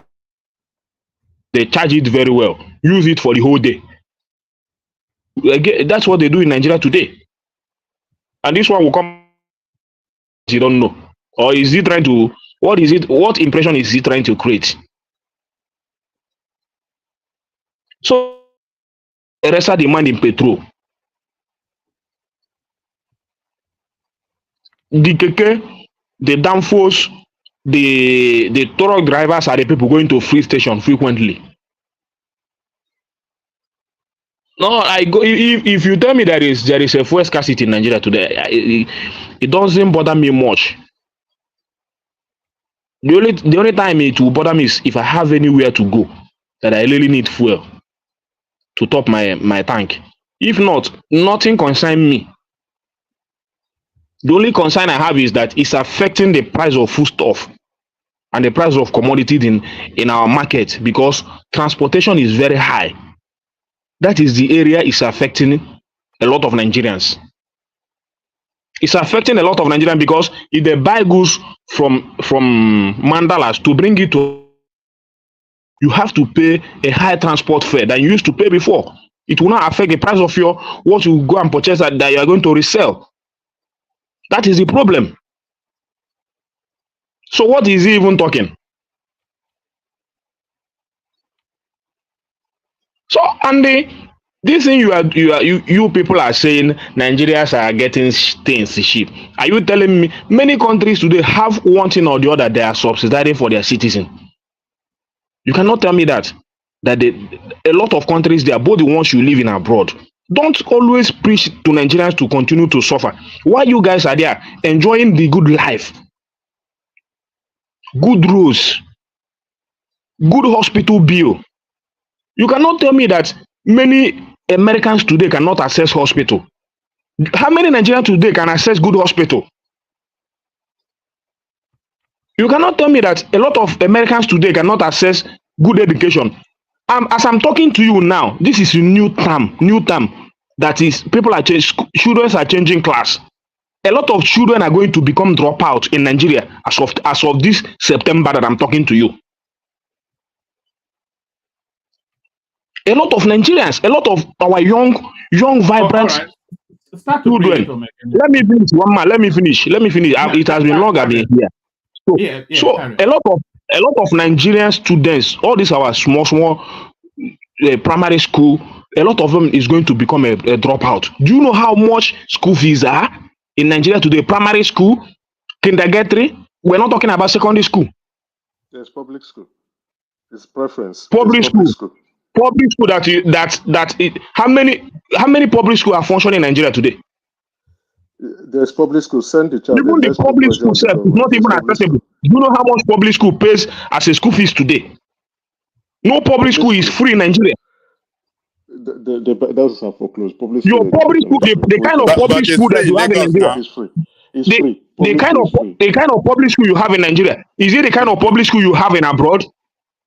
You say people are dropping out, right? The kind of public school you have in Nigeria, is it the kind of public school you enjoy abroad? Your first statement is people are dropping out. I'm telling you, a lot of people on this platform went to public schools in Nigeria. Exactly. Public school. Public school, the standard of public school of those days is not public school of today. Because people don't go to the public school. People prefer to go to private school. If there are more people in public school, there will be demand. We will want excellence from those public schools. Teachers will Did you just say public schools are not good enough because people don't go, not because they people stop funding them and they're So dilapidated? when people are not That's using, not people true. they are living. That's not they are the reason living, why. They are leaving public schools for That's the not the poorest of reason why Nigerians to they are attend. dilapidated and the curriculum is poor and the students don't have books and the roofs are leaking. That's not the That reason is the why. public school in Anambra Your premise State. is That's wrong. the public Your school. premise That's is the wrong. public school. That's the public school in Anambra No, State. you are The public incorrect, sir. school. The You are public very school in incorrect. Katsina State. You are The public school very in Katsina incorrect. State. So the public school in Katsina State is public poor school because in people don't Katsina go to State. school. No, The let me ones in land my Zamfara point. that are The dilapidated public school in Katsina are State like and that Kaduna because people don't go there. can rival. Not because the government has neglected its What's the responsibilities. best private school in Lagos? The It's public not school that in Katsina you're and just Kaduna talking can stuff rival that that is school. in La La Land. It's not based in reality. The reality It of is the fact based is on practical evidence. the funding for It the is schools and the based on funding for the practical schools evidence. and the resources put into those When schools have been people are not seriously using dwindled. public school, That is why the when schools have. Are you telling me that the in schools, the Anambra infrastructure in the State, school, the roofs are not roofs there are because it leaking has been because neglected. people don't go, not because they stop funding them? Let me just round it up in a few minutes so that you people can What kind of continue to argument is interject. Let me say this. See, all these people giving excuses for government, very dark man, great this and that. They don't know what they're talking about. As if it is not living in Nigeria. And you have removed subsidy. What are you subsidizing for Nigeria? At least Nigeria should have one thing. Petrol has been the major source of Nigerian livelihood for a very long time. This is the only thing Nigeria has been enjoying. Yes, you remove it because you say a lot of cabals are taking advantage of it. It only benefits the rich. You said it. Then you have removed it. What are you now giving the poor? State allocation has increased. Go and meet your government. Which state allocation increased? Coming to state allocation, I told you here, you cannot compare what you have in 2022 as an allocation. What you have there as an allocation. If you increase allocation, if you increase allocation by 300%, it's even as good as you never increase anything, because inflation is on a very high side. And whenever you see, if I have goods worth 100,000 naira in my shop in 2022 or 2023 before Bola Tinubu took over, today that dollar is 1,600 naira. That goods is worth 2.5 million. I mean, let me say 350,000 naira or 450,000 naira today. It's no longer 100,000, and the same quantity. It's a simple arithmetic. The amount you used to do 1 kilometer of road in 2023 is not what you used to do it today. Those days, roads, 12 mm of road during Buhari time, 12 mm of road is about 4,200 naira. Today, 12 mm is close to 10,000 naira. All right, I can bring it Cement is 3,000 something. Today, cement is 8,000 something. You're starting to say all the things that you always say. Yeah. No, I want to tell you this. This excuse you are saying that state allocation has increased. Increased for what? There was a video. These are the things that are not factual. I can speak now. You can't keep telling me not to speak now. One man. It's either you tell me not to come, I can speak. You can't. But I am correcting the lies. Can Nigerians meet their governors? I am correcting the lies. The lies. Emeka, can you hold on, please? You have to let him speak, whether you disagree, whether it's lying or not. But already he's repeating himself. He's repeating himself. You said it, and I'm saying let's meet the governors are not doing their work. Emeka, we've spoken about this too often. You have to let people speak, whether it's a lie, whether it's not, whether you agree, whether you disagree. Stop you from okay, one man. Now hold it. Let me be clear. Let me make this clear. So if Baba Ajani Koko interject, it is fine. If I interject, it is wrong. No, let's get it right. You can so if Baba Ajani Koko, let's be clear on this, because I've been seeing the pattern now. I've been seing the pattern. So if I interject, it is wrong, and if Baba Ajani Koko interject, it is right. Can you confirm it now so that I don't speak? You asked the question. Do you want to answer it yourself, or do you want me to answer it? You can interject, one, but if the person speaking is not taking the interjection, then let it flow. But then you can't interject every single. Can you hold on? Just hold on. You can't interject every single sentence that is saying. Just hold on still. It is a lot that AKIN is saying that I disagree with. Ajani Koko disagrees with. Izon disagrees with, but they're giving him the grace to express himself. So you can't keep chopping him up every other sentence. Chop him up. It doesn't really do for the flow of the experience. We have allowed him to speak. Nobody, when you say, I said I didn't want to interject him. He has spoken and he's repeating himself. He spoke about public schools that people are dropping. And I said there's private schools and there's public school. If you can't afford private schools, go to public schools. If you can't afford it, some people in the United States do homeschooling. One man. Let me conclude in 2 minutes, please. So my point still remains that there must be policy that affects the common man. If you know you're not going to give them petrol again, give them good education, give them constant electricity. The public school you are talking about, go and check the last few months, the tuition fee for after they have announced their student loan, the tuition fee for Federal University today has increased for almost more than 200%. Check it. Check what it used to be last month and check what it used to be this month. It has increased. So what sort of student loan is that? So the money you are going to, the loan that they're going to give to them, how is it going to benefit them? Check the price of federal university today, their tuition fee in this current administration. So it's a whole lot of things. Is it the VAT you are trying to increase it from 7.5% to 10%? Nothing for the common man. Nothing. But you are there buying private jet for yourself, buying everything for yourself, and you say that people should keep quiet so that you enjoy yourself for next 4 years and 8 years. Put Nigeria into more debt and leave, and people will continue to suffer. So nobody is let them stop all this defense. A lot of many states, many countries today have what they are subsidizing. Some countries are subsidizing what are they calling it? Loan or whatever, interest rate. Many countries are doing that. They are subsidizing for their people, for business to grow. Some are subsidizing education. Every country is not the same. This country might be either education, loan, interest rate, but something you have to going to the market. Yeah, bring it up. For Nigeria, everything you mash upon the citizens and say for things to go well, if Nigeria continue to get things cheap, will not develop. Will not develop. You are buying private jet, you are buying all these things. For Nigeria to get things cheap, Nigeria will not develop. One man, let me keep it here for now.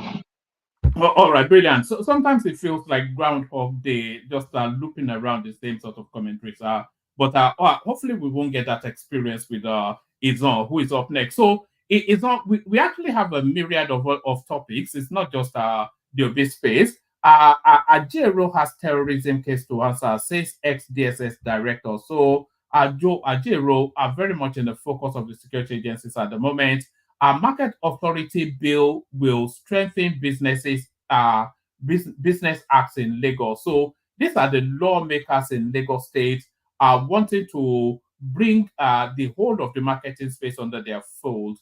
I think they are looking to tax places like Calabar Market, which is a $5 billion economy. And then we don't have problems with Igbo residents, but Yoruba pretending as Lagosians. So these are the indigenous people of Lagos who a lot of people argue that they are not Yorubas and they are wanting their state back. I cannot recall when an actual Lagosian actually ever governed Lagos. Labour Party's presidential ticket no longer reserved for Peter Obi. This is the last stand of the Mohicans. Julius Abure trying to assert his authority. Stop arresting people without thorough investigation. The Attorney General of the Federation reading the Riot Act to EFCC to get a bit of professionalism. So we're discussing all that and more. So go to it, or whatever interests you within the Nigerian space. Izon. Yo, man, how are you? Okay, I should have brought the Ajala travel song for you. You're like, are you getting ear miles? You should have enough ear miles now to go on an expensive. Dude, I always put my frequent flyer miles Yes, in as soon as I book anything. But no, I have to come back. There's an event I do every 1 to 2 years in Nigeria, so I have to come back for this one. Is it sports related? I know you are heavy into the sports. Yeah. No, I have some partners from Denmark that I work with, and so we implement this program. It's sports related. It's also tied to development. So we come down. We've done it in Lagos before. This is the 4th edition, so we're doing it again in Abuja, and they fly in and come together and we put it together. And today was day 2. It went well, so just came in to do that, and it's going well. It's hard to manage because we had like over. Who is it linked with internationally? Who puts the bill for this? It's a combination of my partners in Scandinavia, and then I have a non-profit that also does that as well. So, all right, keep up the good work. Yeah. Thank you. If we can't change the government, we can try to improve some lives through some grassroots work. Abby, that's it. All right. So to the space, either to the topics we're talking about or anything that especially interests you. I want the Attorney General's comments are really, I think, it's a little bit of poetic justice in the sense that he's making that comment about EFCC. I wonder why he made that comment to start with. What prompted him to make that comment? But shouldn't that comment also be extended to DSS? You say I think often they have arrest without prosecution, so they'll make headline arrest, but then it never gets to the court, and when it does get to the court, it gets thrown out. So I think that's where his frustration is. Yeah, no, I think the irony of it is he's making that comment on the eve of DSS arresting Ajero and releasing him under, within a certain time frame. So essentially, his comment is extended past EFCC to DSS because DSS just arrested Ajero and released him very quickly. So that comment is apt. It's good. You know why they arrested Ajero? They said they invited him for questioning and he didn't turn up. So they arrested him and released him. How long did they hold him? Well, long enough for the questioning to take place, I suspect. So it wasn't an arrest. It was more so they just invited him for questioning forcefully, right? Yeah, I'm just saying that you see this all the time. Look at the guy in Port Harcourt that they've arrested, the reporter. Okay, they've identified some charges. Have they not issued an arrest for Hundein, saying that he's colluding with that guy? This thing is turning into some kind of government overreach. People that openly criticize the government or people that are writing pieces that are heavily critical about the government. They raided Serap's headquarters.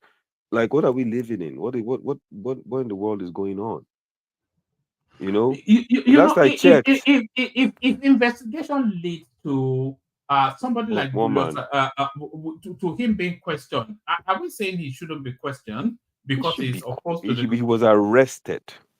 He wasn't questioned. Because they invited him, he didn't turn up. So what do they do? Well, we don't know those facts for certain. No, that's what came out from the DSS. That's what they said. Oh, that's the DSS side of the story. Yes. Right. Yes. Hopefully, NLC is going to release a statement. Right. But it just seems like too much overreach. I look at all the examples I named. Right. There seems to be some kind of crackdown going on anyone who seems to be heavily critical, tying them to one thing or the next, coming up with charges, picking them up, arresting them, going to Serap's headquarters. The guy in Port Harcourt arresting him, charging him with what Hundein. There seems to be a pattern here, and the government needs to reel it in. We're in a democracy. This is not Sani Abacha Part 2. Okay. If you don't like what someone is saying, or someone is writing or saying something that you think is highly incorrect, you can sue them for slander or libel. But you don't have to go in there and harass your citizens because they are criticizing your government. These are the things that they need to stop immediately. Why would you pick up the head of NLC? Why? Because he didn't show up for questioning. So we're going to flex our DSS powers and arrest him. And then the Attorney General is making a comment right on the eve of saying EFCC should not arrest people without proper investigation. Well, DSS should stop flexing muscles unnecessarily. It just goes to they need to stop. They need to stop. The economy is in shambles. People are living. Nigerians have always had difficult lives, but now it's difficult lives on steroids. Okay, they're living extremely difficult lives. People are frustrated, angry. So these things are just going to exacerbate the situation, and they need to reel it in heavily. So that's about the comment the Attorney General made. And if he's really the Attorney General, then that statement should extend past EFCC to DSS abusing its power, and it should extend to any other government agency that has police powers that are being used as political tools for anyone that criticizes them. It needs to stop. Well, no, I mean, we are a banana republic, but at least show some sign of dignity. Anyway, so I'll just move on. The next one is, what some of what Ekene was talking about. Or before I even go there, let me talk about the marketplace with the legislatures in Lagos State. I don't have the full. Are you reading conspiracy into that? The moves being made by the Lagos State Assembly. No, it's too early to say. But one more, because here's the thing: if you have a highly commerced area where heavy commerce is going on, buying and selling of goods, people are generating income, etc., they should be taxed, right? People should be taxed. It's how any society functions, right? No, If no. income is What they're actually saying is that every market space now has to form some sort of organization, and then they have to form a board or some steering, some leadership structure. But then that leadership structure has to be approved by the Lagos State Assembly, and all of them why? have to come under the oversight of the Yaloja. Oh, that there is a little bit too much. But why are they doing that? Why are they trying to put those people under the auspices of the Yaloja? The point I was going to make is every area needs to be taxed, right? But I'm willing to bet our brothers in Alaba are being taxed already. Ekene can verify I this. I think they are the target anyway. That's what I think. Yeah, I think Ekene, are they being taxed? both Do they tax you guys? For the politics and the money, yes. Yeah. Very sure. Ekene? Yeah. Very sure. Do they tax on our well? Well now. Well. So if they're already From paying vote taxes, to from votes to they tax, they collect tax in votes, then our local government, then after that place, then when you open your container, you still pay another one. okay, so how do they tax you? Do they tax you monthly? How do they know what percentage to tax? No, it's not monthly. As far as container is coming down there, that container will be taxed heavily. Then the one for the other one is normal tax for maybe this what are they calling it? Tournament levy. Okay, So, but that's levy. container what they concentrate on. Heavy tax. Okay. On one man, I wanted to ask him because obviously he has first-hand knowledge being in that field. So if they're already paying tax, they're already fulfilling their part by the law to the state for the commerce that they engage in, why does the state feel like they need to control that space, hook, line, and sinker, by creating this system for an umbrella that they fall under, which then has to be under the Yaloja? I think it's a light switch sort of a narrative. They want to have the influence to be able to either switch on the light or switch it off within those spaces. Yeah. So to be able to leverage them in order to manipulate them, I think that's what they want to have power over them to be able to. Yeah. But why do this to fellow Nigerians who are paying their taxes, running trade within your state, contributing to the economy of Lagos State through the trade that they run? I don't have the figures, and I'm sure maybe someone has done this study, but I'm willing to bet if you were to look into the study of Alaba market and similar types of markets in Lagos, they generate significant amount of revenue for the state and trade and jobs and opportunities for people. So why go into a place that's good for the economy to squeeze them and to try to make things a little bit more difficult for how they conduct their business? These are people that you should partner with to try to expand what they do and help improve the platform that they work in. It doesn't make any sense. We have Lebanese in Lagos that are doing things in high property areas in Lagos. They don't bother them. We have Indians doing things, have their own communities, doing all sorts in Lagos. They don't bother them. Why are you bothering fellow Nigerians who are just trying to run business, who are paying taxes? If they weren't paying taxes and they were skirting around the state and they weren't fulfilling their responsibilities, I can understand that. But they're doing everything they're supposed to do. They're helping the economy. Why don't you work with them? Why don't you try to make Alaba market's infrastructure better so they can have better trade? Why don't you make the environment better so you can create better sources of revenue there? I don't understand this small-mindedness that they have in environments like this. You want to clamp down and make things more challenging in a difficult economy. Eyes on, please. I wish you can visit this Alaba road that they collect all this task. Very shamble. Very bad. Yeah. So You're paying tax without sometimes representation. if you see what is going on there, cannot even drive your vehicle smoothly. Yeah, but Container you should fall. Most of the time container fall. you should pressure them for that now. If you are paying the taxes, Well, then that gives you leverage to pressure improve the Well, infrastructure. the first time of Babajide Showole, he came and they used it for campaign. I think that time Ojo voted him. Alaba people voted him. Then when he came the second time, I was in that gathering. Chairman told him, Mr. Governor, this road, you use it to campaign for us. What is happening? You didn't do that road, and you now come the second time. What do you expect us to do? What do you want me to tell these people that is trading in this environment? You want me to tell them to vote you? That you will still do this road that you didn't do for the last 4 years. And this is a major road that heavy tax is coming from to the state government.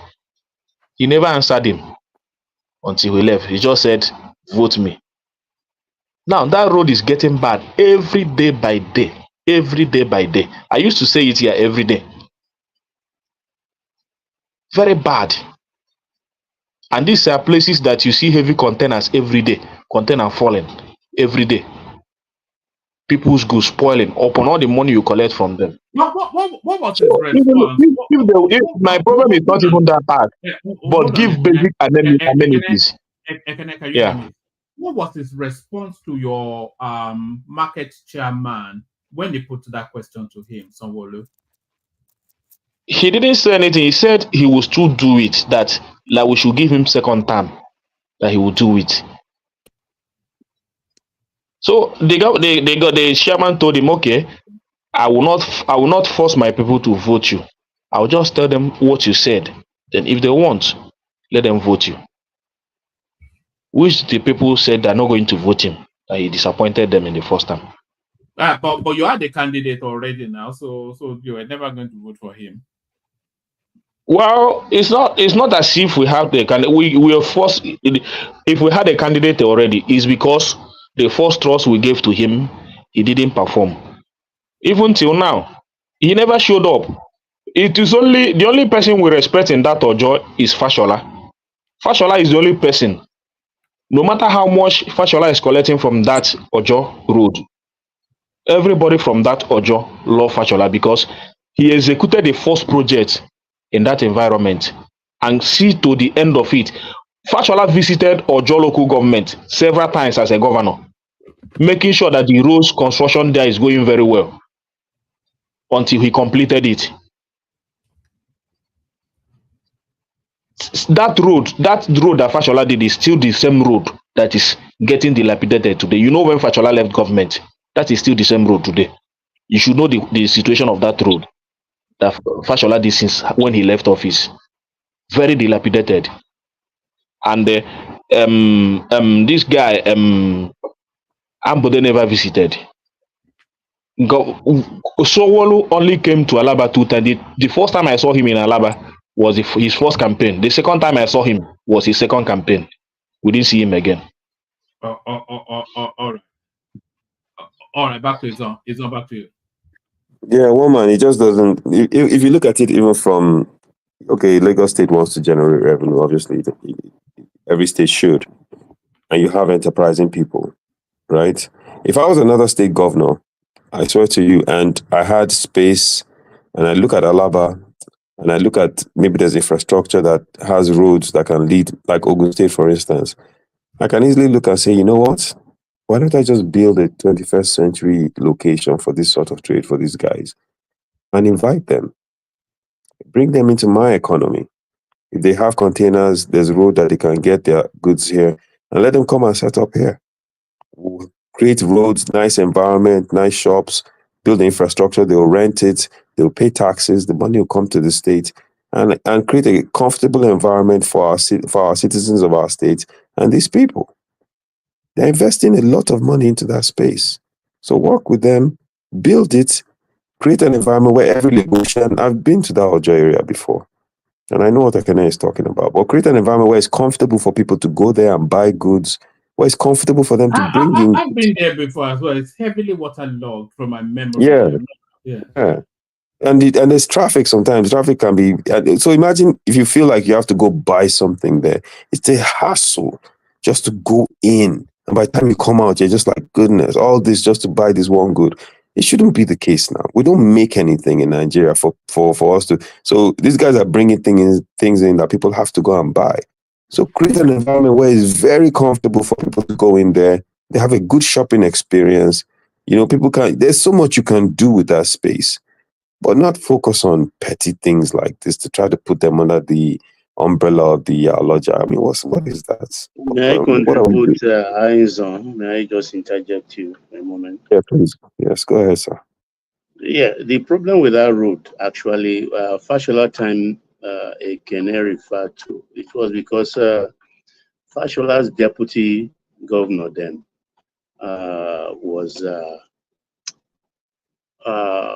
came from that area. Down, I think she's an Awuri, and her family house is after Ajangbadi. Yeah, if you go to that road now, AKIN will tell you that road was, interblock was used for that road, and that road is still thriving. What is delaying this Ojo to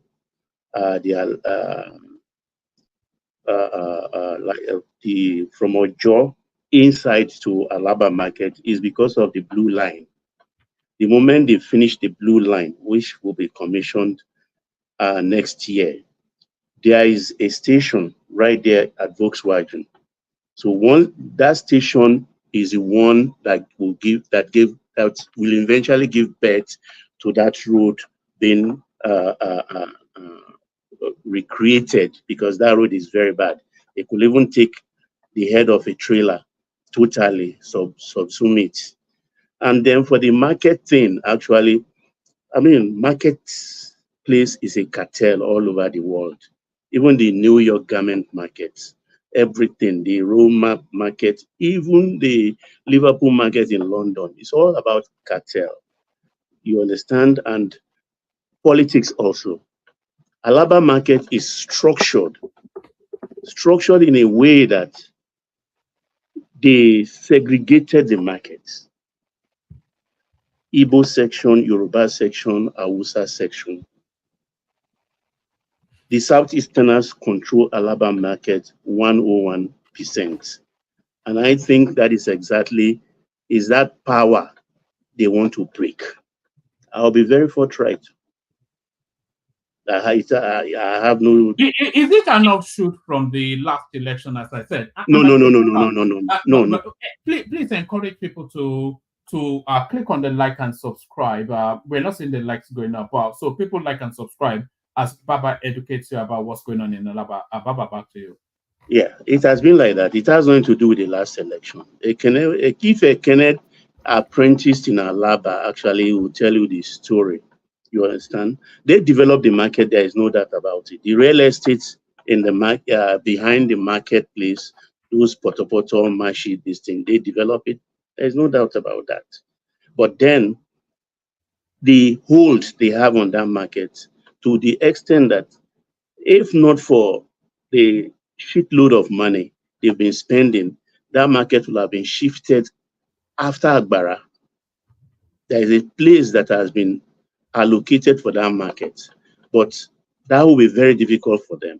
And there is a fight between the Omoniles there, the Awuri, and the Lagos State government, because I don't want to mention the Bales and the Obas, their name here. They are at loggerhead with the Lagos State government because of what they are gaining from the Alaba traders. They patronize them heavily, and they are very secured in that environment, cozy with the traders, the leadership of the traders. That is what they are trying to break. Even the tournament levy, they drag you to the state government, the Ojo people. Yeah, I know. Which I don't know. What is good. I don't know if they have gained access to it now, because they're still dragging it. But this Lagos, the new local government will help the traders too. because by our constitution, marketplace and market activities and building belongs to local government. So the Aworis, the Aobas, the Mbales, they will have a hold there and they will have a say. But what I'm going to say too is, this is what we've been projecting. We're in since last century. Alabama, you can't have that kind of market without having a super parking lot, which will also generate plenty of money for the local government. If you have a super parking lot, there is no end to the kind of money they cannot have, because people come to even buy with their trucks, not even trailer now. They go into that place, they use some maybe mechanism or something to push their goods purchase to that car lot to go and deliver, and they speed away from that place. It will reduce the traffic also. So a lot of arrangement, but once you project it, some people will hijack it, some people, and it's not working. It's something I had interest in a long time ago, particularly the car parking, knowing that you can't break the cartel in the markets, because they have very, very deep pockets. They will fight you. But that is not happening at the moment. So it's going to be very, very difficult. But the Labarago place, which they've cleared now and taken over, I think when they eventually build the shopping mall in Labarago, it may ease the pressure on the left-hand side. That is, if you are coming from Ojo, the left-hand side of Alaba market, which is heavily populated. So that is it. And when it comes to the Lagos people, I don't know whether you are talking about that topic too. It's not yet got into that. It's not got into that because yes, I will have gone into that actually. Yes, we'll look round to you. I'm sorry I took your time, man. Sorry. No, Baba, it was beautiful just listening to your breakdown. I mean, do you want to run for governor? Make I call some people, make the carry enter the office. I don't old now. I don't old 70. I'm 69 now. You never old. You're young now. 69 is young, Mo. My brother, 69 is young. You never old. You're younger than Tinubu now. You're younger than Tinubu. There you go. I don't, but with the when it comes to Ojo and the Lagos issue, Baba is not biased. He always said what is happening. What he just said is. So what is he biased on? What is he biased on? He said when it comes to that, it's not biased. That means he's biased on something else. I don't know. I didn't say that. Okay, then you know where.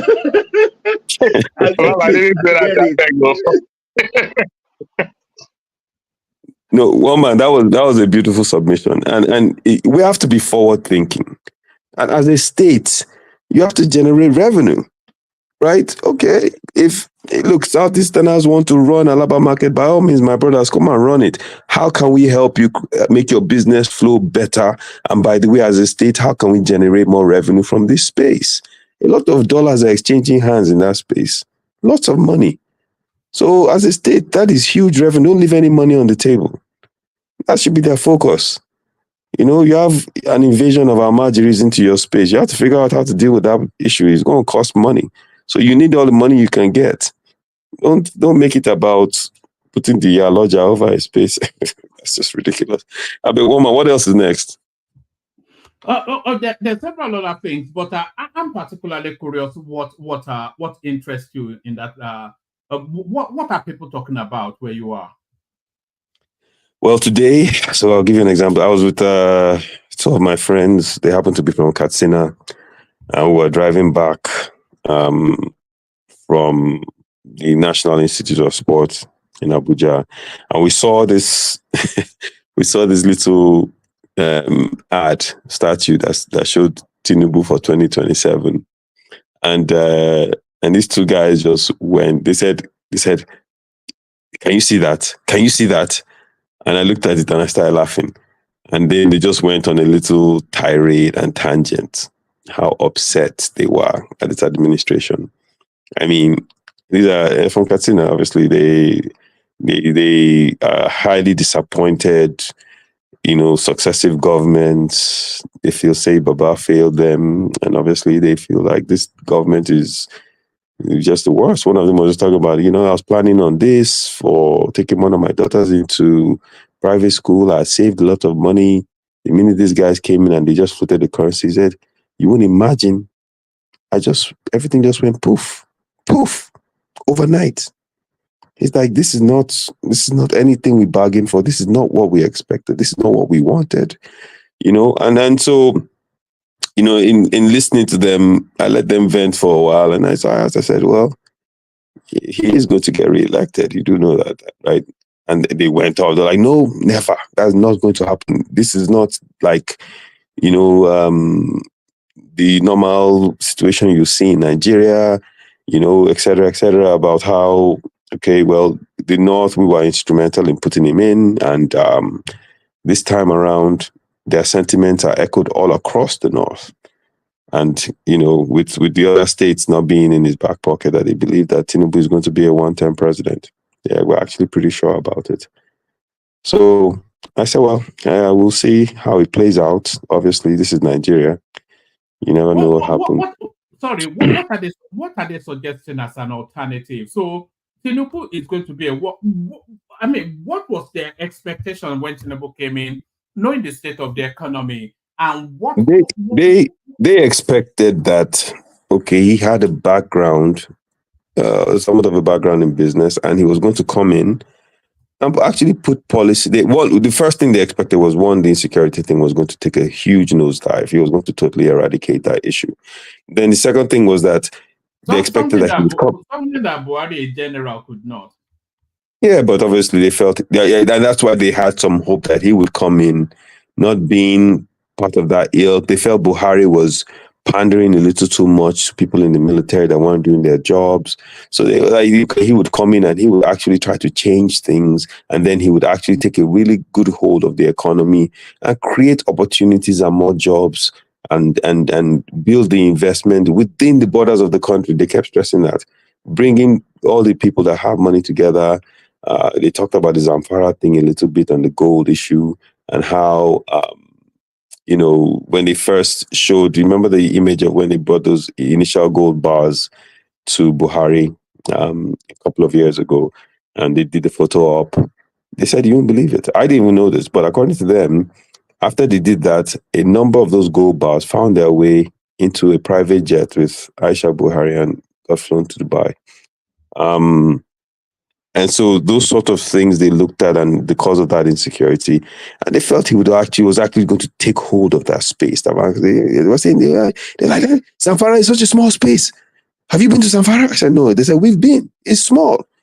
Why can't they not control that space? So there's a lot of anger about those things. And then the economy, just how the policies he took were so... Did you point out to them the inherent hypocrisy in that stance? I'm not one to defend Asiwaju, but I was actually getting a kick out of listening to them rant. I thought it was pretty entertaining. They say all these things, but what has led to it, and what is the way out of it? We all know what has led to it. Buhari destroyed that country in terms of the insecurity. He expanded, not diminished it. He wrecked the whole economy. He inflated the whole ethnic chasm. He played it up to the highest tilt. So what did people expect to happen just immediately after Buhari? They expected that the man that was coming in saying, I've been preparing for this, do not feel sorry for me, I know what I'm getting into, I have been waiting for this opportunity, that guy, that he was going to come in and he was going to take the bull by the horns and actually steer this country in the right direction, given how he was selling himself and given the experience that he believed he had and what he felt he knew how to use power. Right? He's the same guy that said that ball. Wait. He said, I quote him once saying, that boy doesn't know how to use power, referring to GJ. So, I mean, the expectation is someone that has touted himself as this herald coming in on clouds of gold to come and save the economy and steer it in the right direction and make us this $1 trillion economy, right?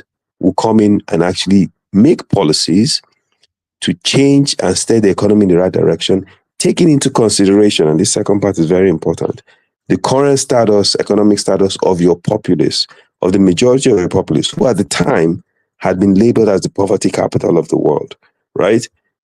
That didn't happen, right? He took policies absent of that reality, and it plunged people who are maybe on the margins of poverty deep into poverty. I mean, let's not kid ourselves. Tinubu has successfully taken a majority of our population into deep poverty. It's not, I mean, this is a fact. And his defense would be, well, I had to take these tough policies to try to steer our country in the right direction. And these are temporary pains that are only going to generate future growth in the future. But then you don't see any signs of an oasis in the horizon. None. There's nothing. Give me one metric that you think has totally gone opposite since this has happened, that is showing us signs of a much brighter future after this period of pain. And you don't see it. And that's the reason why. What about the economic indices? Which ones? All of them. The country's reserve continue to grow up. The country's rating internationally, financially continues to grow up.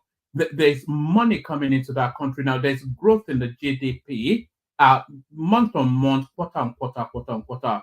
Are the impacts being felt by the people? No. So that's the only real. That's the only real woman. And that is the meat and potatoes of it all, right? If our GDP is going up, if Moody's or whoever is giving us these fantastic ratings and all these neoliberal institutions are telling us how wonderful we are, right? But you should come home and you still have to give out bags of rice. All that doesn't mean anything. You are there to serve the people of Nigeria. You're not there to serve neoliberal institutions. You're not there to serve any kind of foreign government that feels, oh, you're doing a great job, boy. No, you're there to serve the masses. And the masses in this country are living way below the poverty line. They can't afford rice. That is a stark reality. And then we have farms. We have fertile land. I've met people here that are telling me, okay, I'll give you an example. I went to NIS, National Institute of Sport. I'm just coming back. There's like huge amounts of land around the area that they're not using. People have gone there and they started farming. This belongs, this belongs to government institutions that should be building things to, I guess, use sport as a platform to engage youth and steer them in the right direction. But obviously people are farming there because people have to eat. Right? So you see these signs of extreme poverty everywhere. And those are the real questions that anyone that governs has to answer. You govern for the people that elected you into office, and they're going to judge you by that. And so back to what these guys were saying was that, look, we didn't expect this. We thought at least, but he has plunged us into deep poverty. They said, listen, if you follow us to Katsina today, he said, you think things are bad in Lagos? He said, you'll be shocked what you see. You'll be shocked. The amount of people just begging for money, And so the outlook, at least from their perspective, is, and these are two, of course, Katsina is as northern as you get, is that he's not going to win these northern states. And if he doesn't win these northern states, and he doesn't win the southeast, and he loses a chunk of the middle belt, and he loses a chunk of south, the only stronghold he has is in the southwest. That is not electable. So unless something dramatically changes over the next year or so,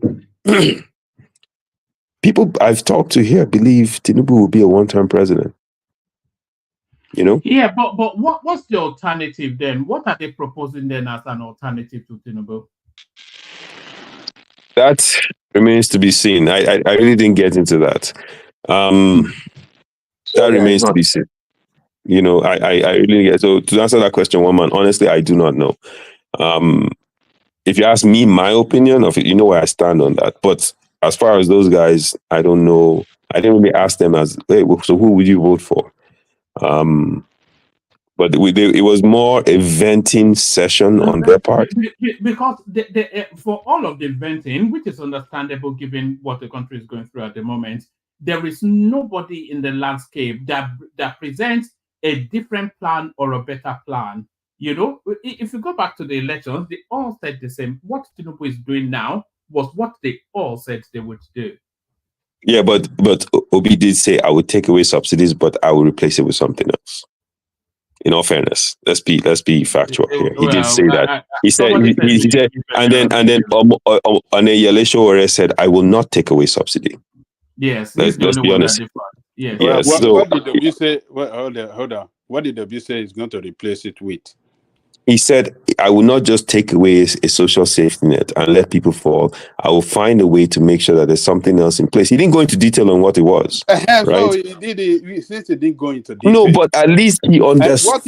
What he said that was very clear is that I will remove subsidy immediately. No, but you can't wait. You can't take a statement, you can't take a statement and stop it halfway.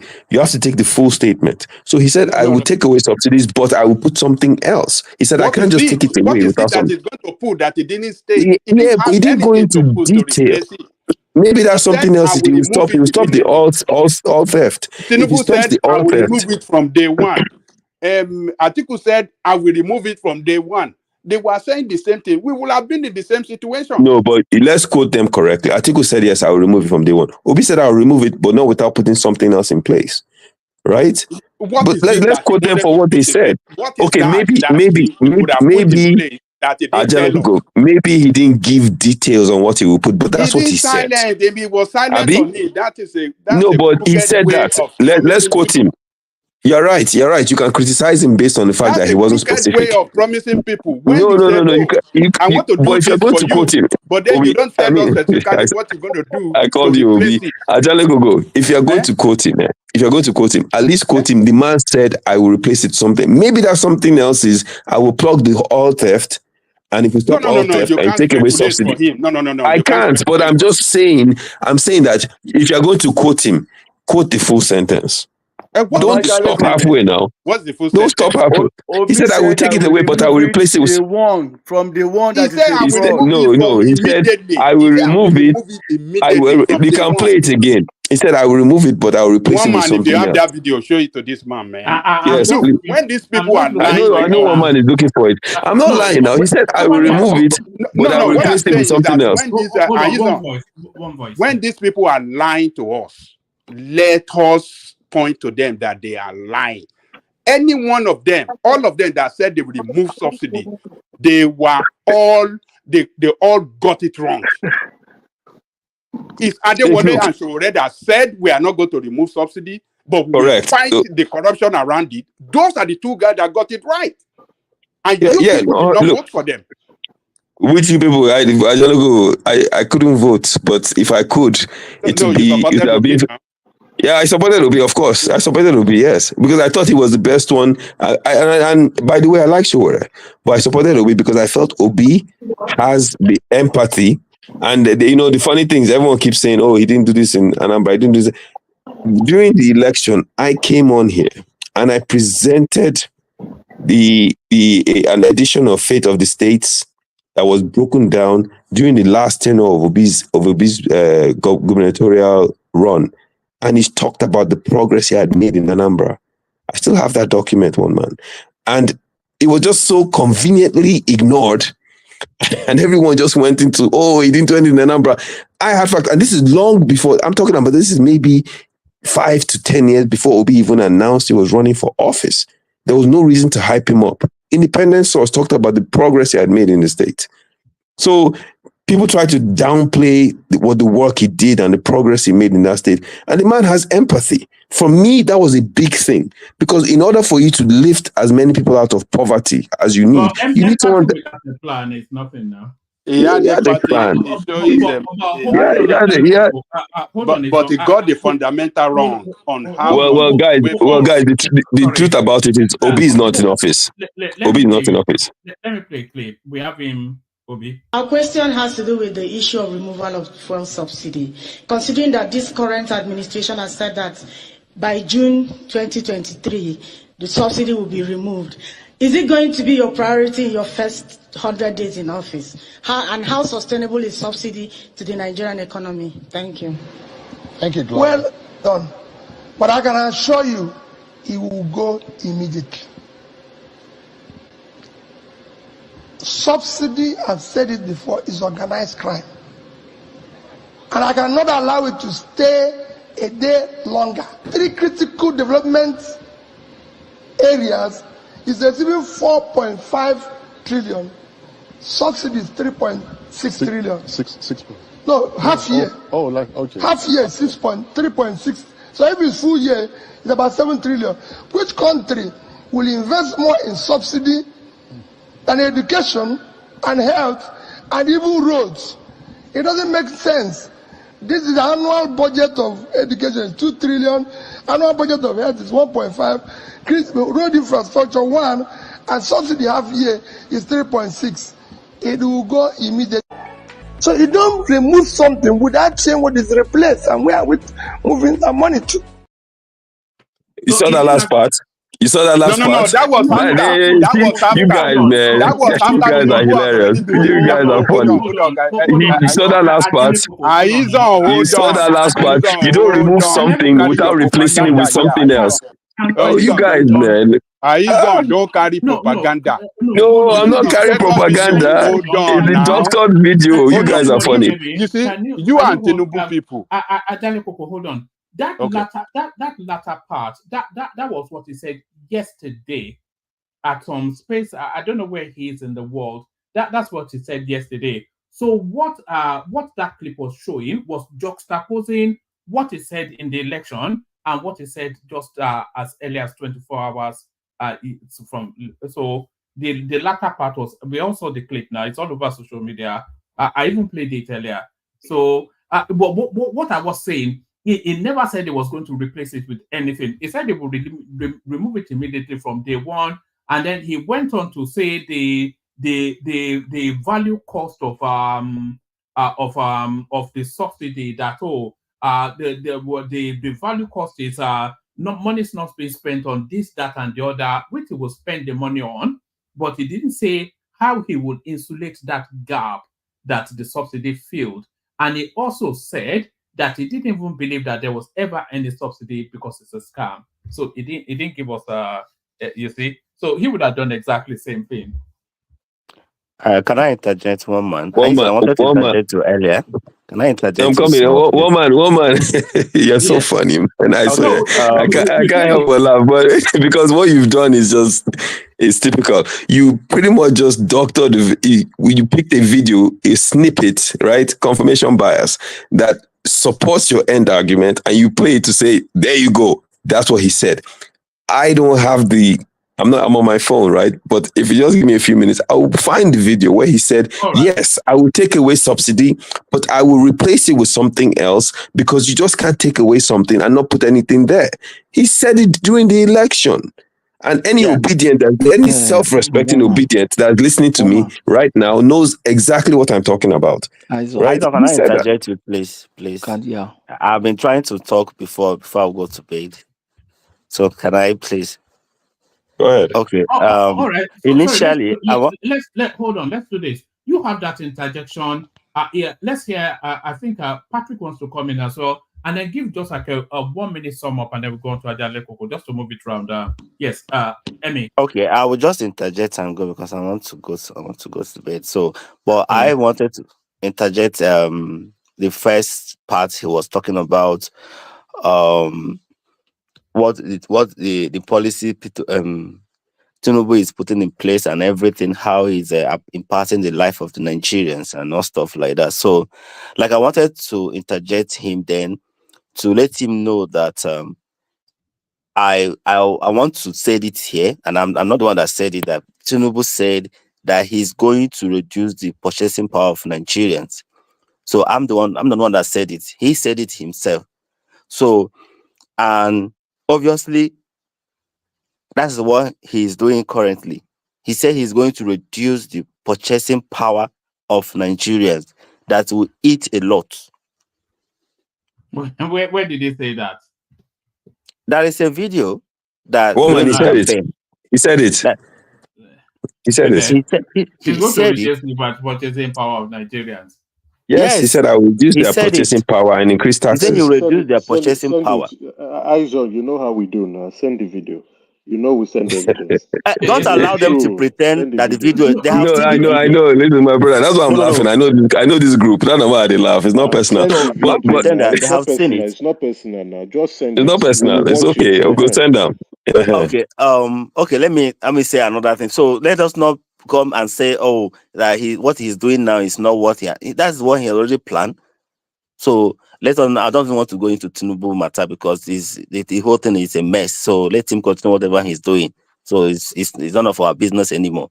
So if you like, let him not think of 2027. Let him doing Dabaro himself. So it's to our own gain. But talking about this subsidy they're talking about here, I think Obi was very, very clear with this thing. Is inside his manifesto, and he tweeted how this thing will go.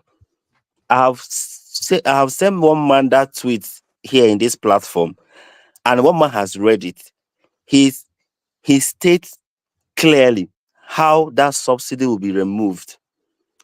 And even during his campaign, he said that he can't just remove it without replacing it with anything. So it will not be like Tinubu that just on the first day, without checking the coffer of the state and say subsidy is gone, and at the same time floated the naira without even assembling his team to organize the state to see how things should go. Can I ask you a question, Amy? Peter Obi is a businessman that know how things should go, and this man, I was thinking that he's an economist that's supposed to understand that there should be a background check of the money remaining in the coffer and how things should go. Can I ask you a question? Let it be in a ceteris paribus, gradual by gradual. Let's go by. So he just came and just based on that's a Jagaban attitude that used to call him. He said subsidy is gone. Subsequently, he floated the naira. So all this while they have been trying to see how they will sustain what they have, the mess they have put themselves. Even to answer that they were even pursuing the Binance people. Till today, it has not yielded anything. So it's just like try and error they have been doing, and it's not working. Nothing has worked. I can't pinpoint any single thing that getting to 2 years now that this policy has yielded positive results. If you can mention one for me, I can tell you, okay, fine, I will agree. Honestly speaking. Okay, woman, can I come ask in a question? Try and use it. Woman, can I come in now? It's mantra, isn't it? Patoski, let me just ask you a quick. Let me ask you. Well, man, that is the end of my submission. I think Patoski can take over. All right. Thank you. Adanle Koko takes over, but Patoski wants to interject. Yeah, you can ask me a question. I'm with you. Yeah, let me hear his question. Thank you, let me ask him a quick question. You said P2B said he was going to remove subsidy and replace it with something. What did he say he was replacing it with? He said. Okay, go ahead. I answered that now. I already answered it, but you can go ahead. No problem. Answer that now. No, I didn't. Sorry, you didn't catch it. Answer. Woman, let me just throw in this. You see, there's no way you will criticize Tinubu and they won't say you are sounding political. There's no way that they will not say, okay, you are either obedient or you don't understand. If they want to even be polite with you, they'll say, it's because you don't understand the politics. There are some people pushing these people to say things. But I have seen neutral people who are naturally expressing the way they feel. They might not understand the workings of the government. But I've also seen here a collection of people who are making excuse for a government that said nobody should make excuse for him. The president said, I know what I took. It was my job. I am here to face it. He's not ready to make excuse, but we are here making excuses for him. If this man, what Isaac was saying that you didn't address is this, if this man continues like this, he will not, in short, he will be the president that have lost in short, with the deepest measure of loss. That's what he would. Don't wait, one man. Don't make an excuse for him. Let me. No, I don't want to make excuses. You're still on that train of thought, but I wanted to just start. If he continues on this journey, it will be it will be a one-term president. But what alternative plan will somebody else present that will make them go away from Tinubu? Let me give you. See this. In finance, they also called behavioral finance. In election too, election is more emotional than finance. In finance, you do calculations, you put things, there are models. Elections is more emotional. Just one thing can change things. So people don't want to even think of who is the next person. That's it. Except we are deceiving ourselves. People don't care about who is the next person. Yeah, but during hold on. They take any bad alternative. No, they are not looking for good alternative. All right. They will take any bad alternative. Stay where you are. Stay where you are, Patrick. The election starts, and Tinubu's all these policies they are going through wherever it is, but obviously things were started to ease, but the burden and the weight of it is still felt. So in the course of that election now, somebody is campaigning against Tinubu. What will they say they are going to do that will make people go away from Tinubu and go to them? So are they going to reinstate the subsidy? I told you if the man continues like this, yes, things will not ease. You are just saying things will not ease. If he continues like this, things will not ease. You people can make excuses for him, but the man said we shouldn't. So why are you doing it? No, I'm not making excuses. I'm not just talking about you now. Why are we putting somebody's sin? I'm not sure where you are. Where I'm not going to. I'm not saying you, but we are doing it. Why are we putting another person's sin on our head? No. The point is this: let us acknowledge it. Let us acknowledge the fact that the country is not the way it should be, but it's not the way people like it. So it's difficult to say it's not the way it should be, but it's not the way people like it. It's not the way people want to enjoy it. It's not. Yeah, people like pleasure, but people are not enjoying the country. And they should be able to express themselves. And the painful thing is that the politicians are not even muzzling our people. It is we that we think we are very intelligent and we can make cases and we can speak English and we can do analysis that is doing this. I have no emotional sentiment, attachment to anybody. But let's look at things the way they are. Can I ask you a question now, Patrick? Yeah. Because you are going to the emotions and the sentiments of it, but come 2027, in the build-up to it, so other parties will say we want to replace Tinubu and these are our plans. So what plans would they present to the people to make them vote against Tinubu? Tinubu has removed the fuel subsidy and the arbitrage in the exchange rate. You say subsidy is being paid, but that's not really the conversation. So Tinubu has done all of these things and people have gone through whatever it is they are going through for 4 years. So Tinubu will tell them then that, look, I have done these things for these reasons, and this is the destination point when it starts to germinate. So what alternative will somebody else present that will make people go away from Tinubu to that person? That is really what it is. Okay, let me answer your question. You see, my prayer is that none of us will be gone by God's grace. God will keep us alive. And Aisha Yesufu'S will be here. Tinubu no. If they continue like this, people are not ready, will not be ready to even look at plan. You just go and write this thing I'm telling you down. People will not look at plan. They will take anybody, even if that person is coming from the north. All those kind of another south, it won't work. It won't work. Somebody was talking to me yesterday and said, Patrick, I feel like running away. He said, but who am I going to leave them for? Talking about his family. This somebody who was a childhood friend that, so he has never opened his mouth to ask me for anything. I knew him from when I was 14 years old, 15. These are ordinary people. They don't have any political. They are working hard. They are doing businesses. They are also working, taking jobs. They have jobs. They are working hard. But we are making it feel like, it's unfortunate because the situation of Nigeria, there's no way you can criticize Tinubu and it will not look like you are being sentimental. And the obedience make it very difficult for us to even criticize him because they do it with some hatred and sentiment and everything.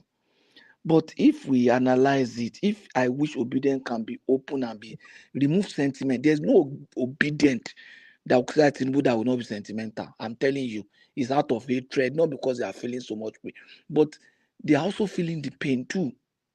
But they are saying, didn't we tell you? That's not the issue. Let's forget that election is gone. Everything is okay now. This man is not doing well. So if we can't, how do you want us to even tell him that he's not doing well now? Of course he's not doing well now. So if we say it now, do you want us to keep quiet and not say he's not doing well? How well can we express it in such a way that it will not look like we are being sentimental, we are being political, we are being tribal, we are being somebody like me, a really too tribal neutral, because I'm from a minority. Maybe people will not say, okay, this guy is tribal. But if you're going to limit Tinubu's criticism to people like me, you are excluding you are just excluding a large proportion of Nigeria from this thing. If we destroy that country, if that country get destroyed today, it will not be Tinubu, it will be all of us that are not speaking out to him. He's not paying us. He's not doing anything to me. He's not. So why shouldn't I be able to speak out? It's not as if I don't speak, they will increase my salary. Even if it's going to increase my salary here where I'm working, what can that do to me? Does that mean I shouldn't speak to him? Or look at his face and say, no way. This democracy is talking about, some people died for it. They died. Their life was terminated in the struggle for democracy that eventually resulted in Tinubu getting private jets, his children getting bigger jobs, manipulations like this. Those people just died for nothing. That's what I'm seeing here. Those people just died for nothing. They died to increase some people's wallet. And we are also making argument here. We are fighting. We are fighting ourselves. If you are not here now, we will be calling ourselves name. Some people will be calling somebody's father and somebody's mother because of one man that can't stand for 40 minutes. That is pushing Nigeria here and there, or does not even know where to push Nigeria to. One man, I think I'll wait for my turn. All right, Bridan. All right, Bridan. Let me go next, please, so I can go. Ajande Koko has to go next because Ajande Koko often he gets pushed further and further back. He doesn't complain, but I think he'd like to have a turn. What's the breaking news, Princess? If you tell us what it is, then we'll speak on it. But Ajande Koko, you're up next. I mean, you are in the conversation, so you probably know. We're talking about the. Let me yield my position to Baba, and then you come back to me later. Let me yield to Baba. All right, Baba is not here, but Emmy is here. Yeah, Emmy is here, and okay. Yeah, is that the new voice? No, it's Emmy from Abuja. Oh yeah. Go with him. Yeah. All right, Emmy. So you're up next, Emmy. Yeah, one man. What's your topic? Yes, we're speaking about the goings on in the Labour Party, especially this expose by Julius Abure, all the lootings by Aisha Yesufu and her co-travelers. We're talking about Julius Joe Ajero, who is in the custody of the DSS for reasons of subversive behavior.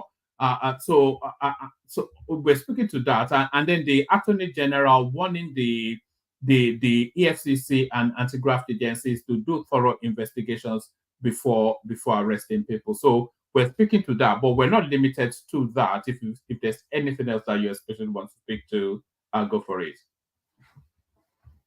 Okay, I think I'll start with the Joe Ajero, and that speaks to what the Inspector General is talking about. So I can, most of the thing I'm seeing online, I've not actually seen the reason why he was arrested.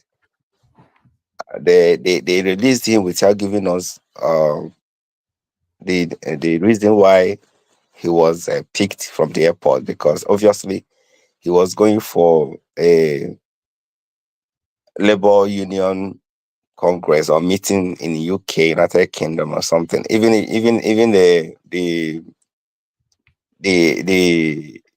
United Kingdom issue a statement that that Tinubu government is tampering on people's rights and stuff like that, which the presidency has responded by through Onanuga and stuff like that.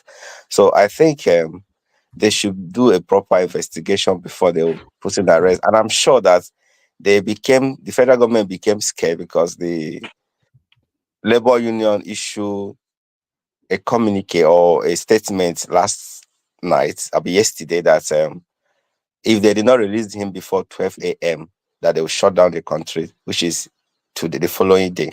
So 11 p.m. he was released.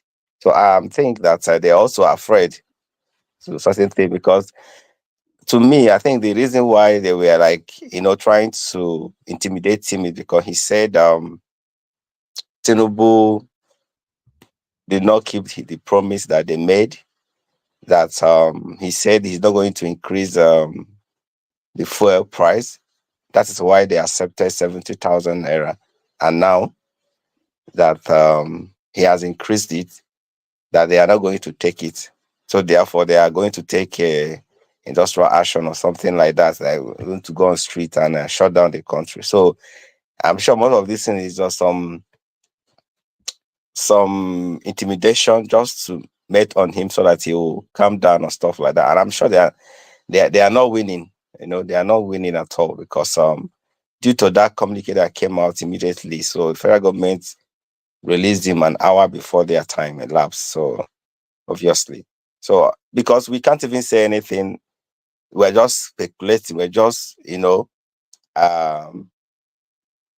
anyway, speculating of this is what the reason why they arrested him, because they have not given us the reason why. They said they arrested him for questioning, which they are not telling us what they questioned him and what they're asking him. So I heard some people saying that they have an evidence that he is sponsoring some sort of is it terrorism or protest and stuff like that. They don't have the evidence. That one is a speculation. That one is just an allegation. The police has not given us the reason why they arrested him or what he's doing and stuff like that. So obviously. All right. Do people want us to dip into the American debate, which I think has just kicked off now, or do you also want us to carry on?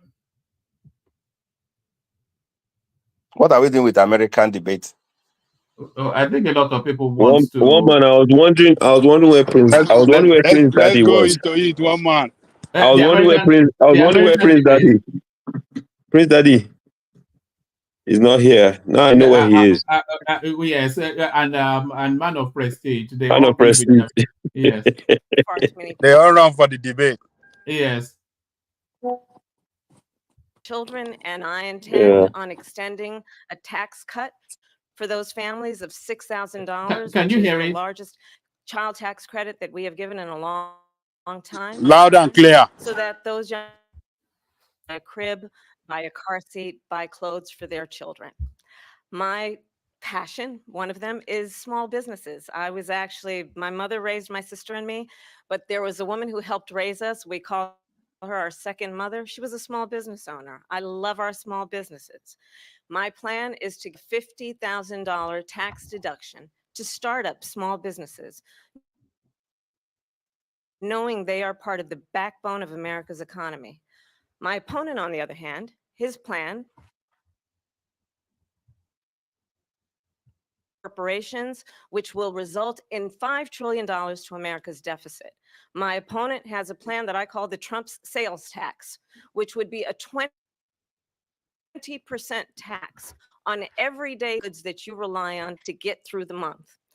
Economists have said that that Trump sales tax would actually result for middle-class families in about $4,000 more a year because of his policies and his ideas about what should be the backs of middle-class people paying for tax cuts for billionaires. President.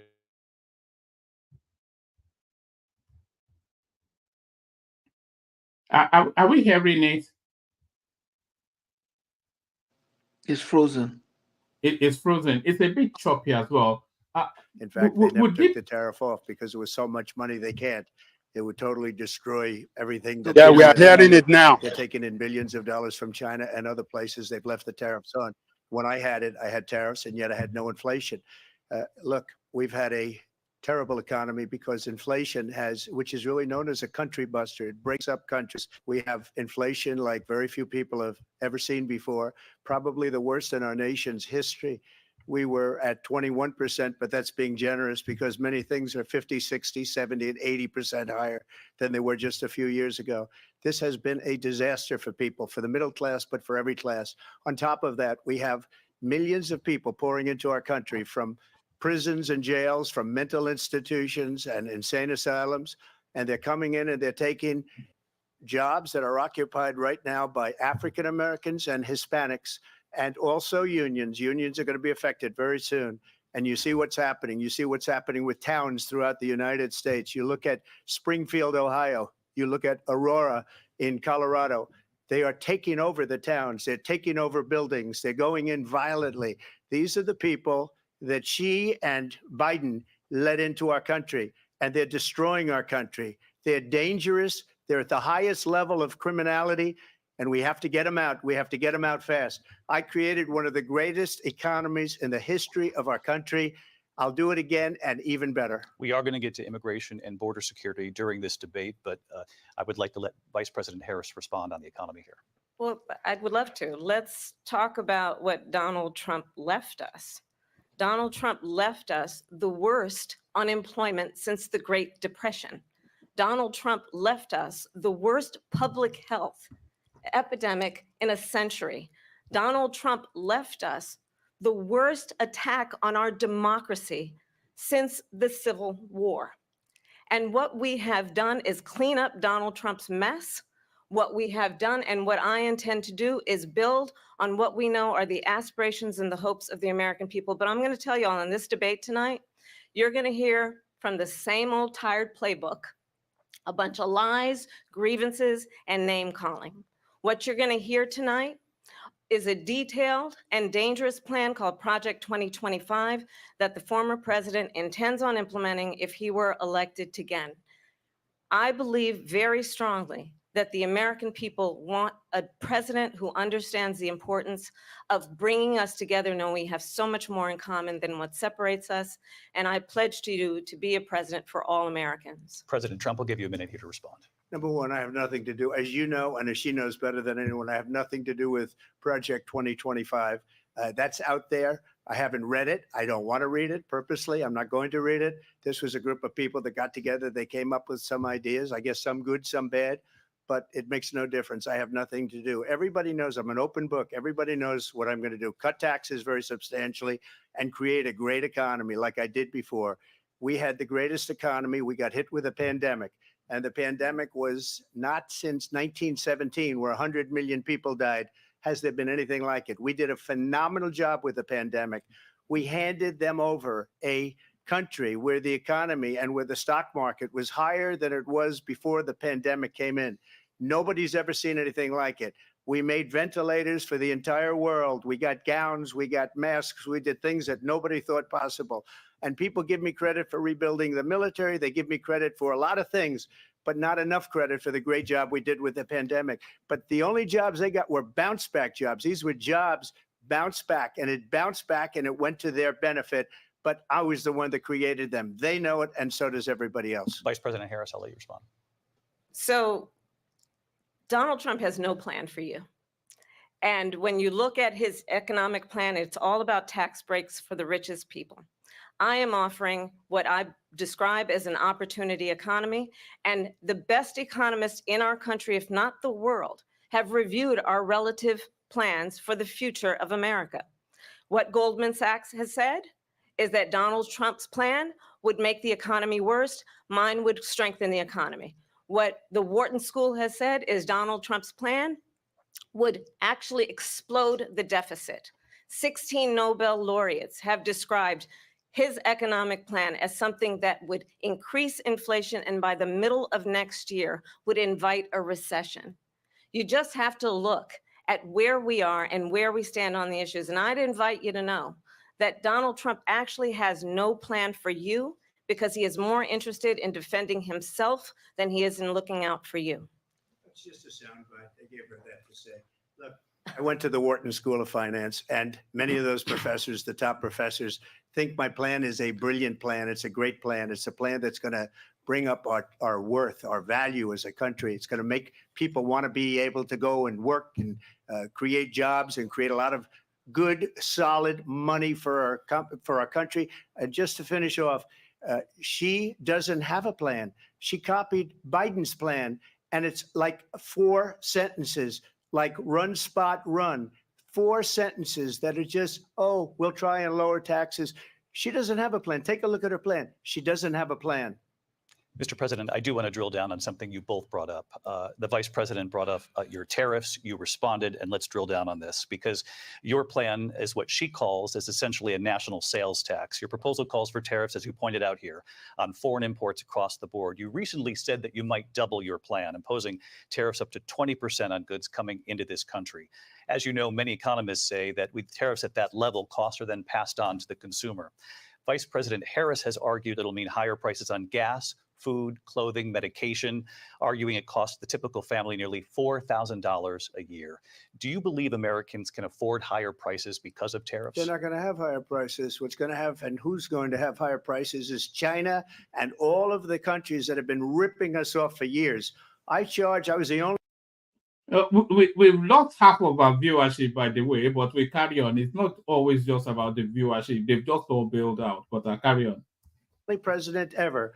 China was paying us hundreds of billions of dollars, and so were other countries. And, you know, if she doesn't like them, they should have gone out and they should have immediately cut the tariffs. But those tariffs are there 3.5 years now under their administration. We are going to take in billions of dollars, hundreds of billions of dollars.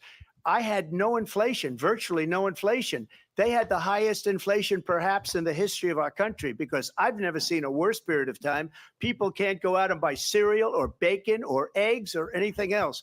The people of our country are absolutely dying with what they've done. They've destroyed the economy. And all you have to do is look at a poll. The polls say 80 and 85 and even 90% that the Trump economy was great, that their economy was terrible. Vice President Harris, I do want to ask for your response. And you heard what the president said there, because the Biden administration did keep a number of the Trump tariffs in place. So how do you respond?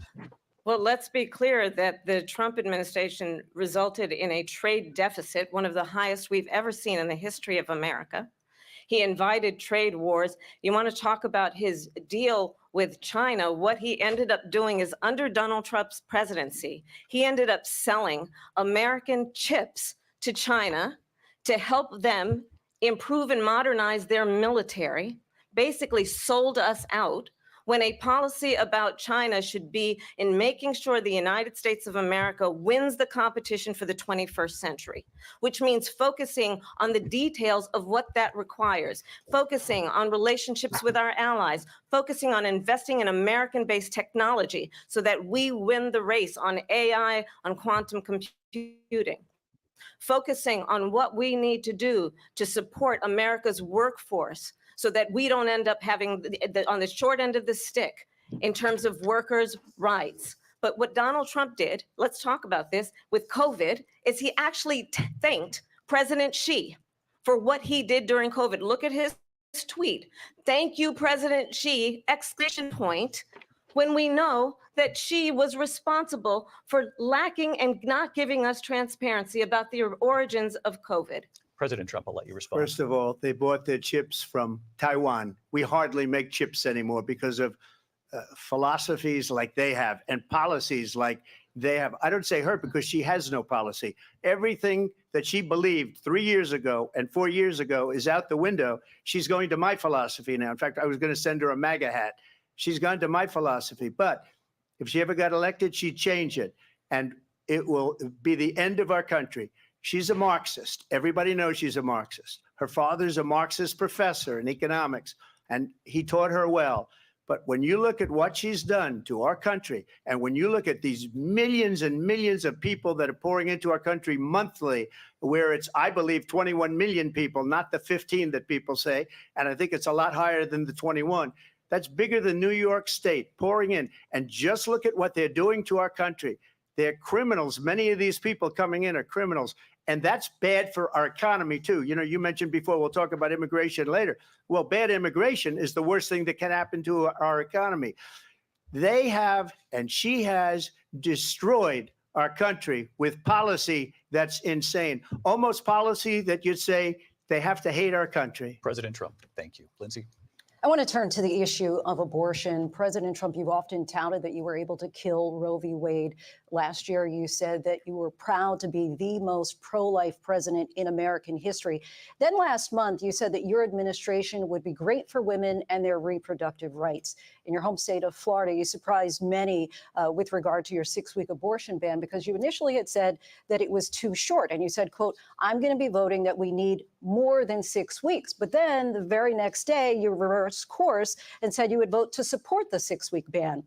Vice President Harris says that women shouldn't trust you on the issue of abortion because you've changed your position so many times. Therefore, why should they trust you? Well, the reason I'm doing that vote is because the plan is, as you know, the vote is, they have abortion in the 9th month.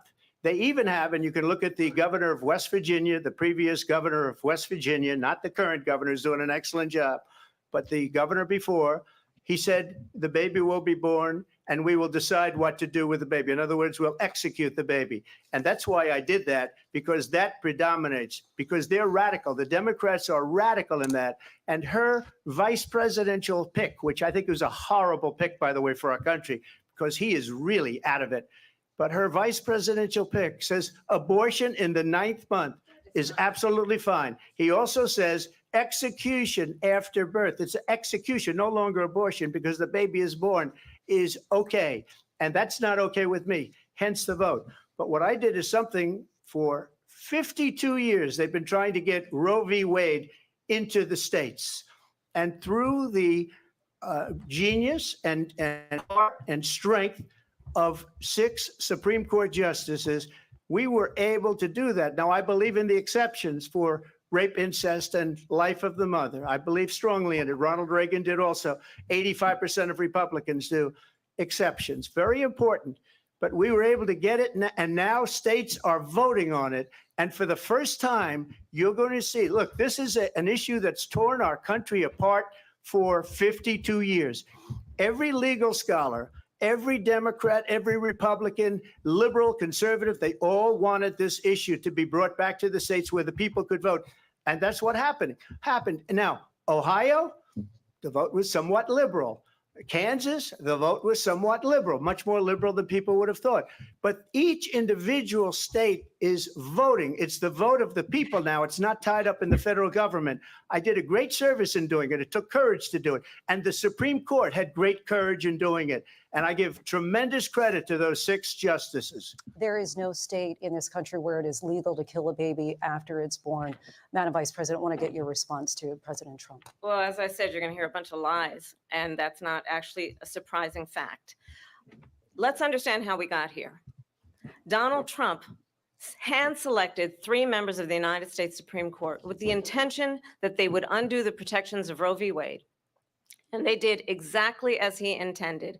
And now in over 20 states, there are Trump abortion bans, which make it criminal for a doctor or nurse to provide health care. In one state, it provides prison for life. Trump abortion I bans don't that think make I no can hear exception again. even Is for he on rape the and incest, which understand what that means. A survivor of a crime of violation. Can people still hear? Can people still hear it? Patrick says he can't hear it. Can people still hear?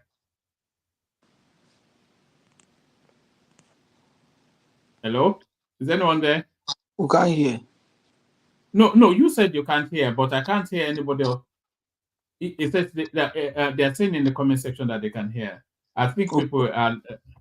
to their body does not have the right to make a decision about what happens to their body next. That is immoral.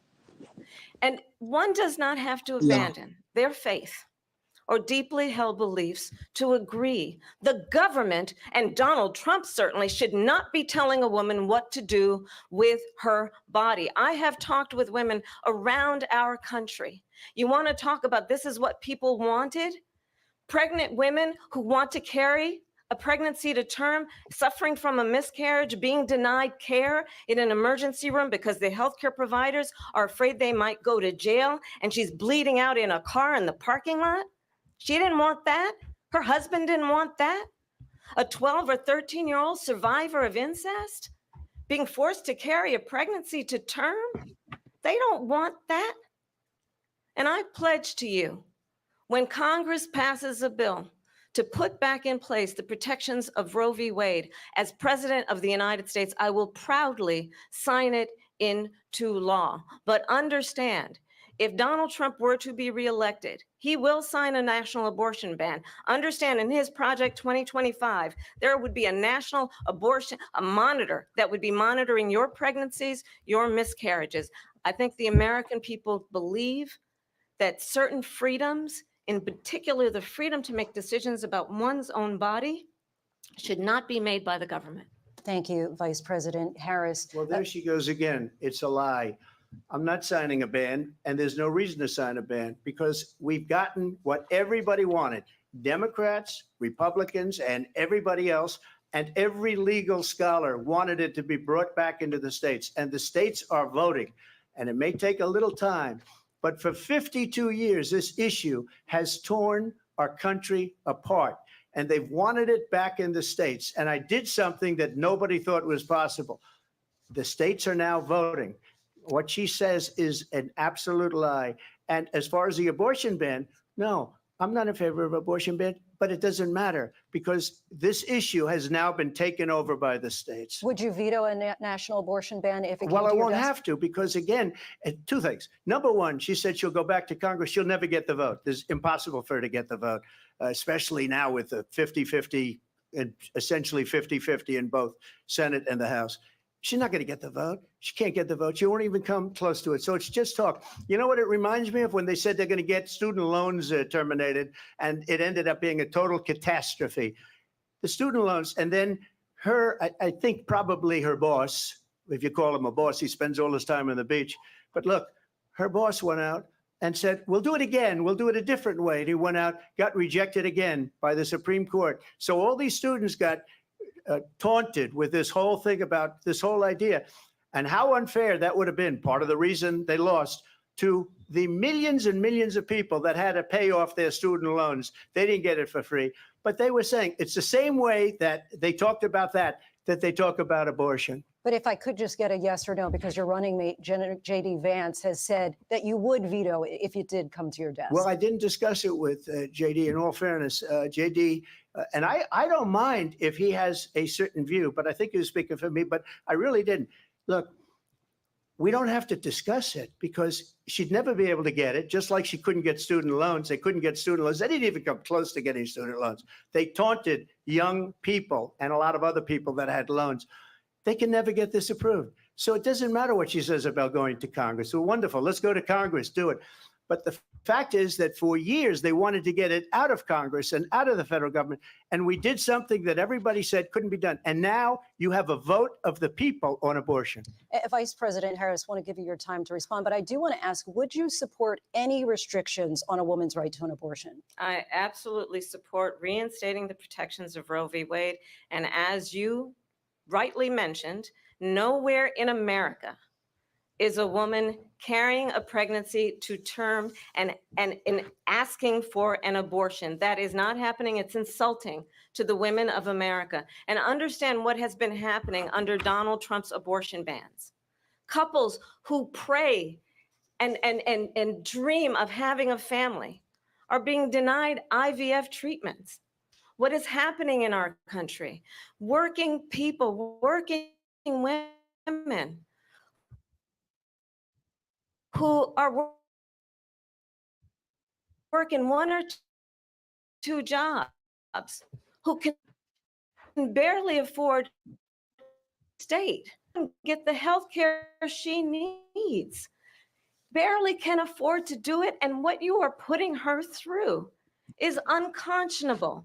And the people of America have not, the majority of Americans believe in a woman's right to make decisions about her own body.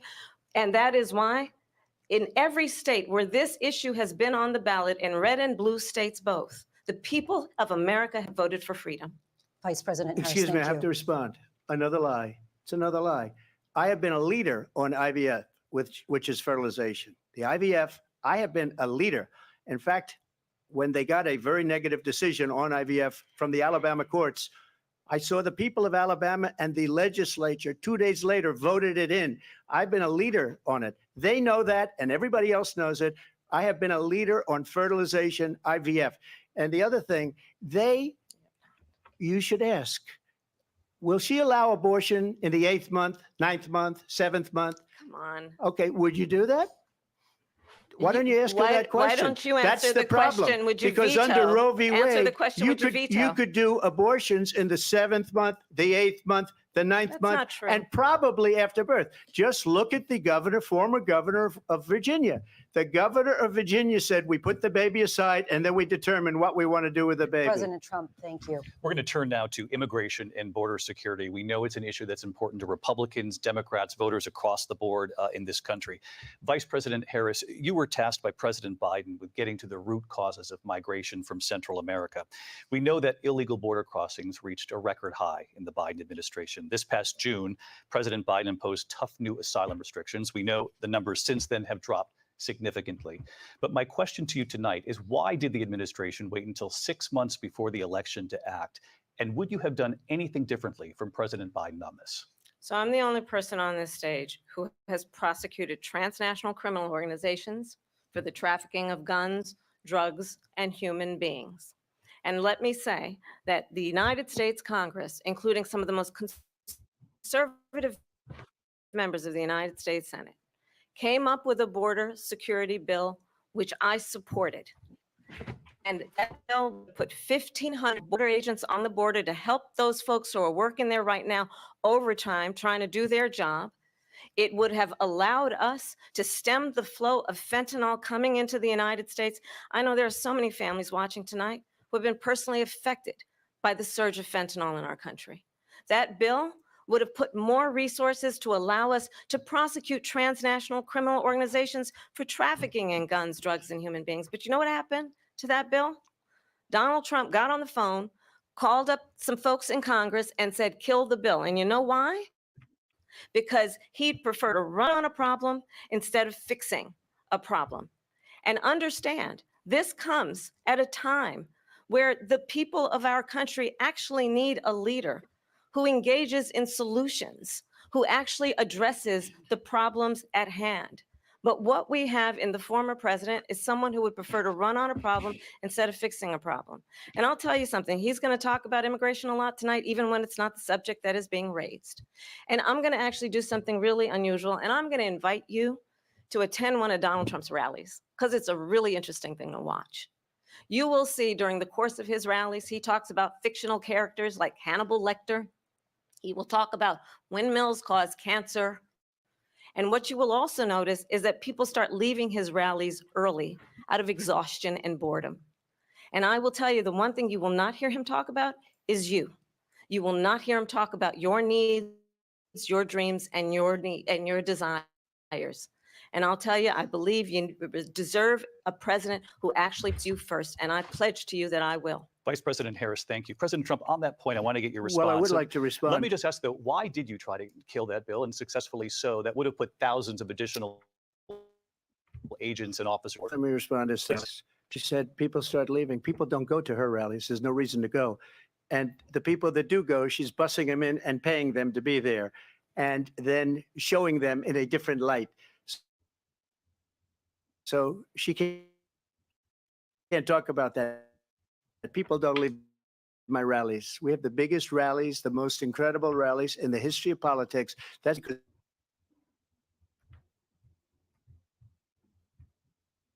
And what's going on here, you're going to end up in World War III, just to go into another subject.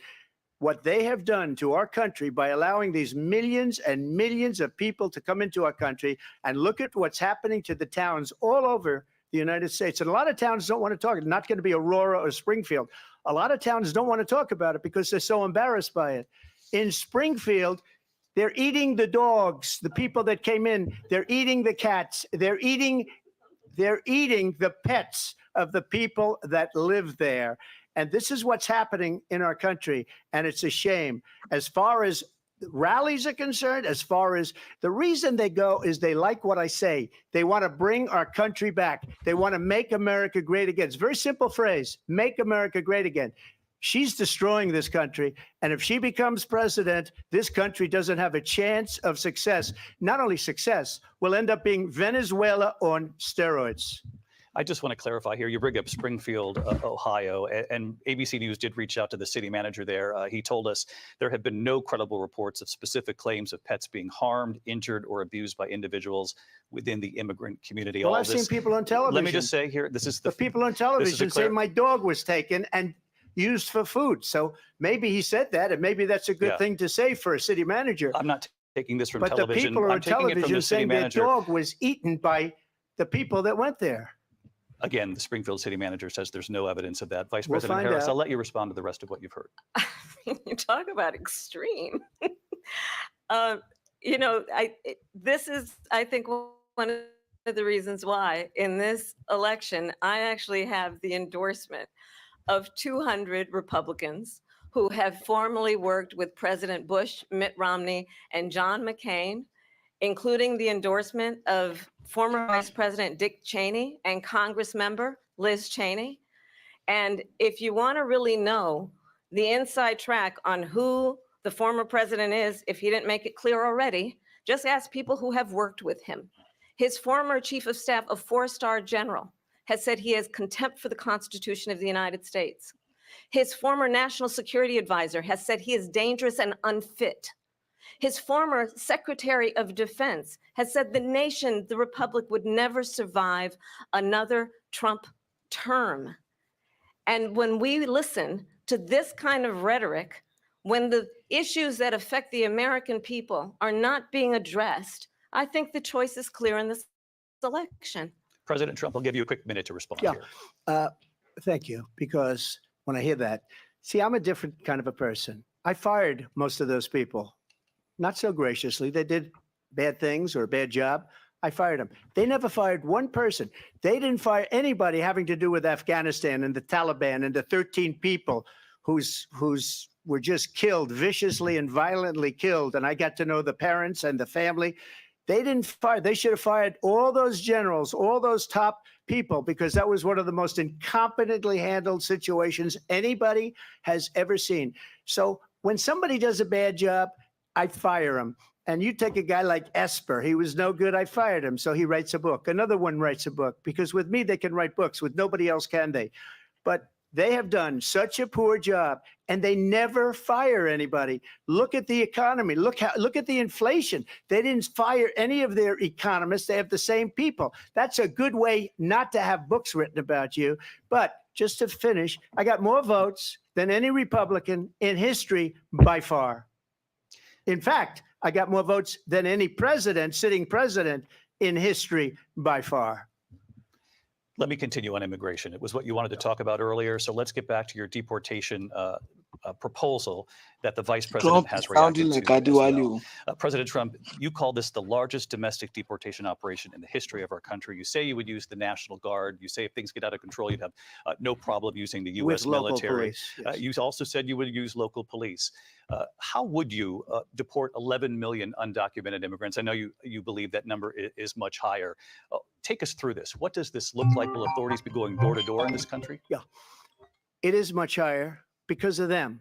They allowed criminals, many millions of criminals. They allowed terrorists. They allowed common street criminals. They allowed people to come in, drug dealers, to come into our country. And they're now in the United States and told by their countries like Venezuela, don't ever come back or we're going to kill you. Do you know that crime in Venezuela and crime in countries all over the world is way down? You know why? Because they've taken their criminals off the street and they've given them to her to put into our country. And this will be one of the greatest mistakes in history for them to allow. And I think they probably did it because they think they're going to get votes, but it's not worth it because they're destroying the fabric of our country by what they've done. There's never been anything done like this at all. They've destroyed the fabric of our country. Millions of people let in, and all over the world, crime is down all over the world except here. Crime here is up and through the roof. Despite their fraudulent statements that they made, crime in this country is through the roof. And we have a new form of crime. It's called migrant crime. And it's happening at levels that nobody thought possible. President Trump, as you know, the FBI says overall violent crime is actually coming down in this country. But Excuse me, the FBI they were defrauding statements. They didn't include the worst cities. They didn't include the cities with the worst crime. It was a fraud. Just like their number of 818,000 jobs that they said they created turned out to be a fraud. President Trump, thank you. I'll let you respond, Vice President Harris. Well, I think this is so rich coming from someone who has been prosecuted for national security crimes, economic crimes, election interference, has been found liable for sexual assault, and his next big court appearance is in November at his own criminal sentencing. And let's be clear where each person stands on the issue of what is important about respect for the rule of law and respect for law enforcement. The former vice president called for defunding federal law enforcement, 45,000 agents, get this, on the day after he was arraigned on 34 felony counts.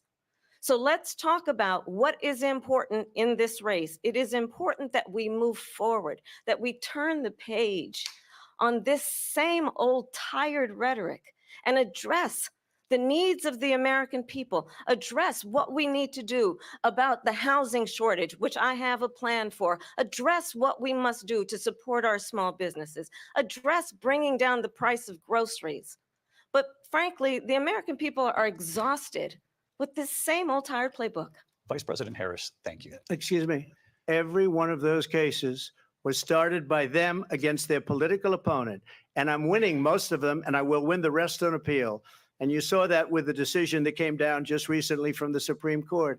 I'm winning most of them. But those are cases, it's called weaponization. Never happened in this country. They weaponized the Justice Department. Every one of those cases was involved with the DOJ, from Atlanta and Fani Willis to the Attorney General of New York and the DA in New York. Every one of those cases. And then they say, oh, he's a criminal. They're the ones that made them go after me. By the way, Joe Biden was found essentially guilty on the documents case. And what happened in my documents case? They said, oh, that's the toughest of them all. A complete and total victory. 2 months ago, it was thrown out. It's weaponization, and they used it, and it's never happened in this country. They used it to try and win an election. They're fake cases. President Trump, thank you. A really quick response here, Vice President Harris, on this notion of weaponization of the Justice Department. Well, let's talk about extreme and understand the context in which this election in 2024 is taking place. The United States Supreme Court recently ruled that the former president would essentially be immune from any misconduct if he were to enter the White House again. Understand, this is someone who has openly said he would terminate, I'm quoting, terminate the Constitution of the United States, that he would weaponize the Department of Justice against his political enemies. someone who has openly expressed disdain for members of our military. Understand what it would mean if Donald Trump were back in the White House with no guardrails, because certainly we know now the court won't stop him. We know J.D. Vance is not going to stop him. It's up to the American people. Vice President stop Harris, him. Thank you. Lindsay? Vice President Harris, in your last run for president. This is the one that weaponized, not me. She weaponized. I probably took a bullet to the head because of the things that they say about me. They talk about democracy. I'm a threat to democracy. They're the threat to democracy President with a fake Trump. Russia investigation We do have a lot that to get. went nowhere. We have a lot to get to. Lindsay? Vice President Harris, in your last run for president, you said you wanted to ban fracking. Now you don't. You wanted mandatory government buyback programs for assault weapons. Now your campaign says you don't. You supported decriminalizing border crossings. Now you're taking a harder line. I know you say that your values have not changed. So then why have so many of your policy positions changed? So my values have not changed, and I'm going to discuss at least every point that you've made. But in particular, let's talk about fracking because we're here in Pennsylvania. I made that very clear in 2020. I will not ban fracking. I have not banned fracking as Vice President of the United States. And in fact, I was the tie-breaking vote on the Inflation Reduction Act, which opened new leases for fracking. My position is that we have got to invest in diverse sources of energy so we reduce our reliance on foreign oil. We have had the largest increase in domestic oil production in history because of an approach that recognizes that we cannot over-rely on foreign oil. As it relates to my values, let me tell you, I grew up a middle-class kid raised by a hardworking mother who worked and saved and was able to buy our first home when I was a teenager. The values I bring to the importance of home ownership, knowing not everybody got handed $400 million on a silver platter and then filed bankruptcy 6 times, is a value that I bring to my work to say we are going to work with the private sector and home builders to increase by 3 million homes by the end of my first term. My work that is related to having a friend when I was in high school who was sexually assaulted by her stepfather. And my focus then on protecting women and children from violent crime is based on a value that is deeply grounded in the importance of standing up for those who are most vulnerable. My work that is about protecting Social Security and Medicare is based on long-standing work that I have done, protecting seniors from scams. My values have not changed. And what is important is that there is a president who actually brings values and a perspective that is about lifting people up and not beating people down. And name calling. The true measure of the leader is the leader who actually understands the strength is not in beating people down, it's in lifting people up. I intend to be that president. President Trump, your Well, response? first of all, I wasn't given $400 million. I wish I was. My father was a Brooklyn builder, Brooklyn, Queens, and a great father, and I learned a lot from him. But I was given a fraction of that, a tiny fraction, and I built it into many, many billions of dollars, many, many billions. And when people see it, they are even surprised. So we don't have to talk about that. Fracking, she's been against it for 12 years. Defund the police, she's been against that forever. She gave all that stuff up very wrongly, very horribly, and everybody's laughing at it, okay? They're all laughing at it. She gave up at least 12 and probably 14 or 15 different policies. Like, she was big on defund the police. In Minnesota, she went out, wait a minute, I'm talking now, if you don't mind, please. Does that sound familiar? She went out in Minnesota and wanted to let criminals that killed people, that burned down Minneapolis, she went out and raised money to get them out of jail. She did things that nobody would ever think of. Now she wants to do transgender operations on illegal aliens that are in prison. This is a radical left liberal that would do this. She wants to confiscate your guns, and she will never allow fracking in Pennsylvania. If she won the election, fracking in Pennsylvania will end on day one. Just to finish one thing, so important in my opinion. So I got the oil business going like nobody has ever done before. When they took over, they got rid of it, started getting rid of it, and the prices were going up the roof. They immediately let these guys go to where they were. I would have been 5 times, 4 times, 5 times higher, because you're talking about 3.5 years ago. They got it up to where I was because they had no choice, because the prices of energy were quadrupling and doubling. You saw what happened to gasoline. So they said, let's go back to Trump.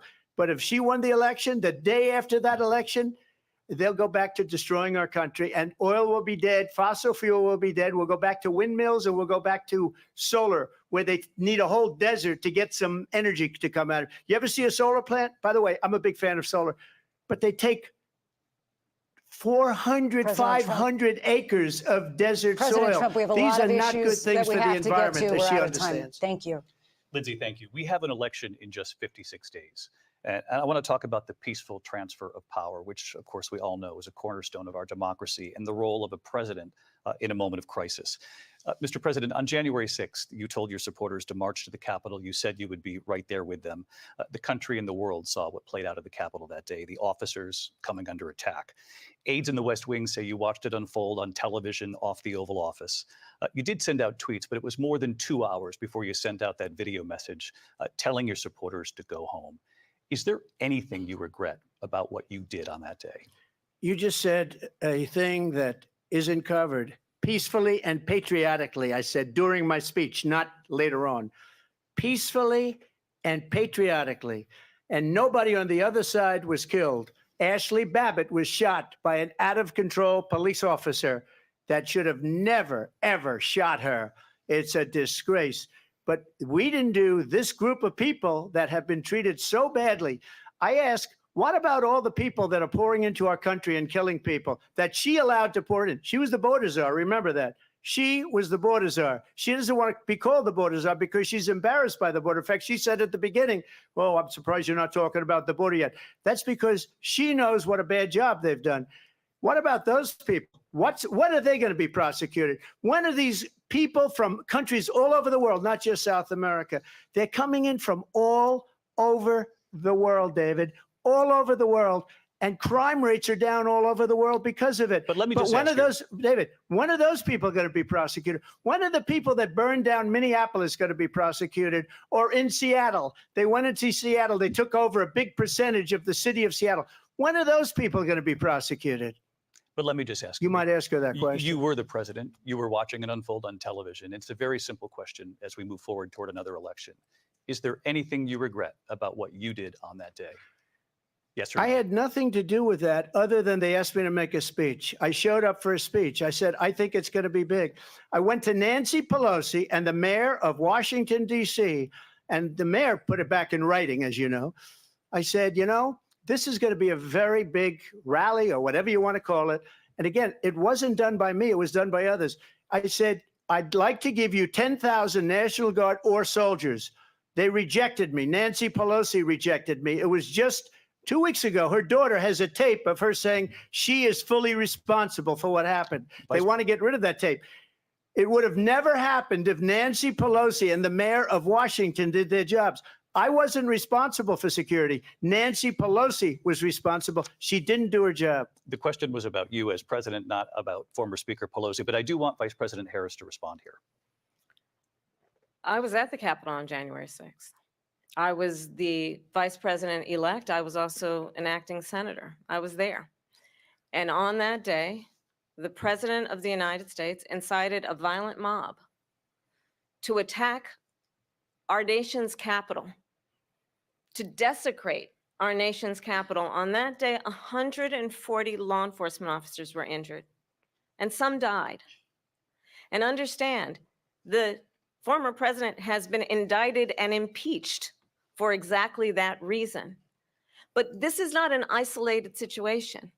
Let's remember Charlottesville, where there was a mob of people carrying tiki torches, spewing anti-Semitic hate. And what did the president then at the time say? There were fine people on each side. Let's remember that when it came to the Proud Boys, a militia, the president said, the former president said, stand back and stand by. So for everyone watching who remembers what January 6th was, I say we don't have to go back. Let's not go back. We're not going back. It's time to turn the page. And if that was a bridge too far for you, well, there is a place in our campaign for you to stand for country, to stand for our democracy, to stand for rule of law, and to end the chaos, and to end the approach that is about attacking the foundations of our democracy because you don't like the outcome. And be clear on that point. Donald Trump, the candidate, has said in this election there will be a bloodbath if this and the outcome of this election is not to his liking. Let's turn the page on this. Let's not go back.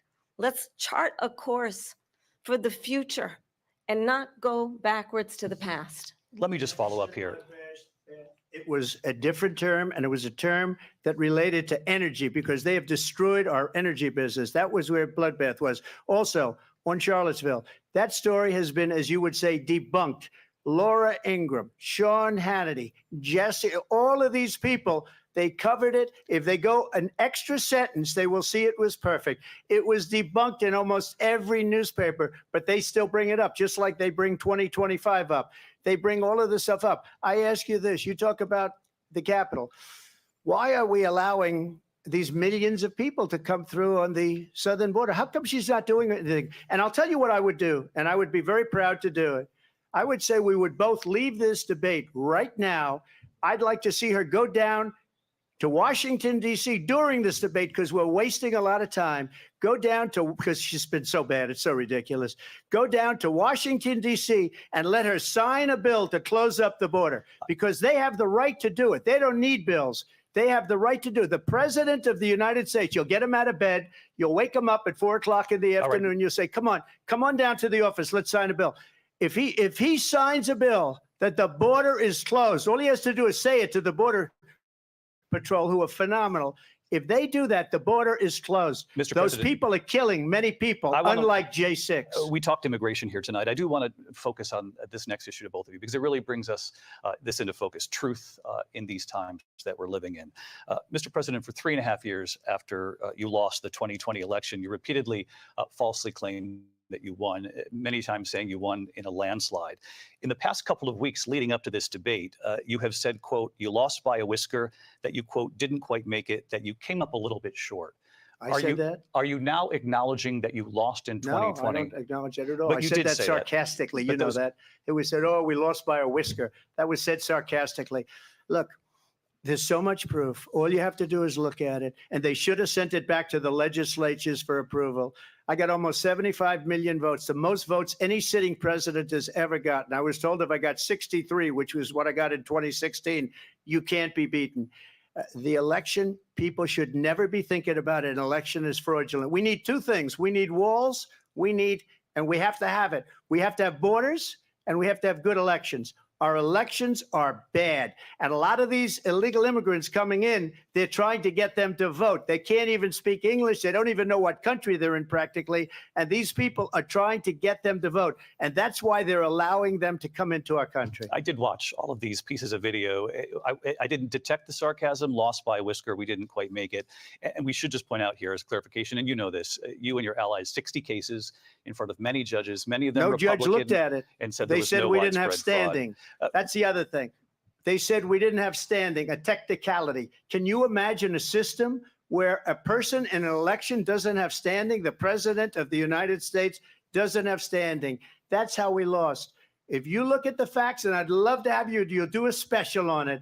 I'll show you Georgia, and I'll show you Wisconsin, and I'll show you Pennsylvania, and I'll show you. We have so many facts and statistics, but you know what? That doesn't matter because we have to solve the problem that we have right now. That's old news. And the problem that we have right now is we have a nation in decline, and they have put it into decline. We have a nation that is dying, David. Mr. President, thank you. Vice President Harris, you heard the president there tonight. He said he didn't say that he lost by a whisker. So he still believes he did not lose the election. that was won by President Biden and yourself. But I do want to ask you about something that's come up in the last couple of days. This was a post from President Trump about this upcoming election just weeks away. He said, when I win, those people who cheated, and then he lists donors, voters, election officials, he says will be prosecuted to the fullest extent of the law, which will include long-term prison sentences. One of your campaign's top lawyers responded saying, we won't let Donald Trump intimidate us. We won't let him suppress the vote. Is that what you believe he's trying to do here? Donald Trump was fired by 81 million people. So let's be clear about that. And clearly he is having a very difficult time processing that. But we cannot afford to have a president of the United States who attempts, as he did in the past, to upend the will of the voters in a free and fair election. And I'm going to tell you that I have traveled the world as Vice President of the United States, and world leaders are laughing at Donald Trump. I have talked with military leaders, some of whom worked with you, and they say you're a disgrace. And when you then talk in this way in a presidential debate and deny what over and over again are court cases you have lost because you did in fact lose that election, it leads one to believe that perhaps we do not have in the candidate to my right the temperament or the ability to not be confused about fact. That's deeply troubling, and the American people deserve better. I'll give you 1 minute to respond, Mr. President. Let me just say about world leaders. Viktor Orban, one of the most respected men, they call him a strong man. He's a tough person, smart. Prime Minister of Hungary. They said, why is the whole world blowing up? 3 years ago, it wasn't. Why is it blowing up?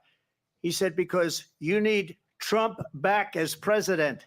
They were afraid of him. China was afraid, and I don't like to use the word afraid, but I'm just quoting him.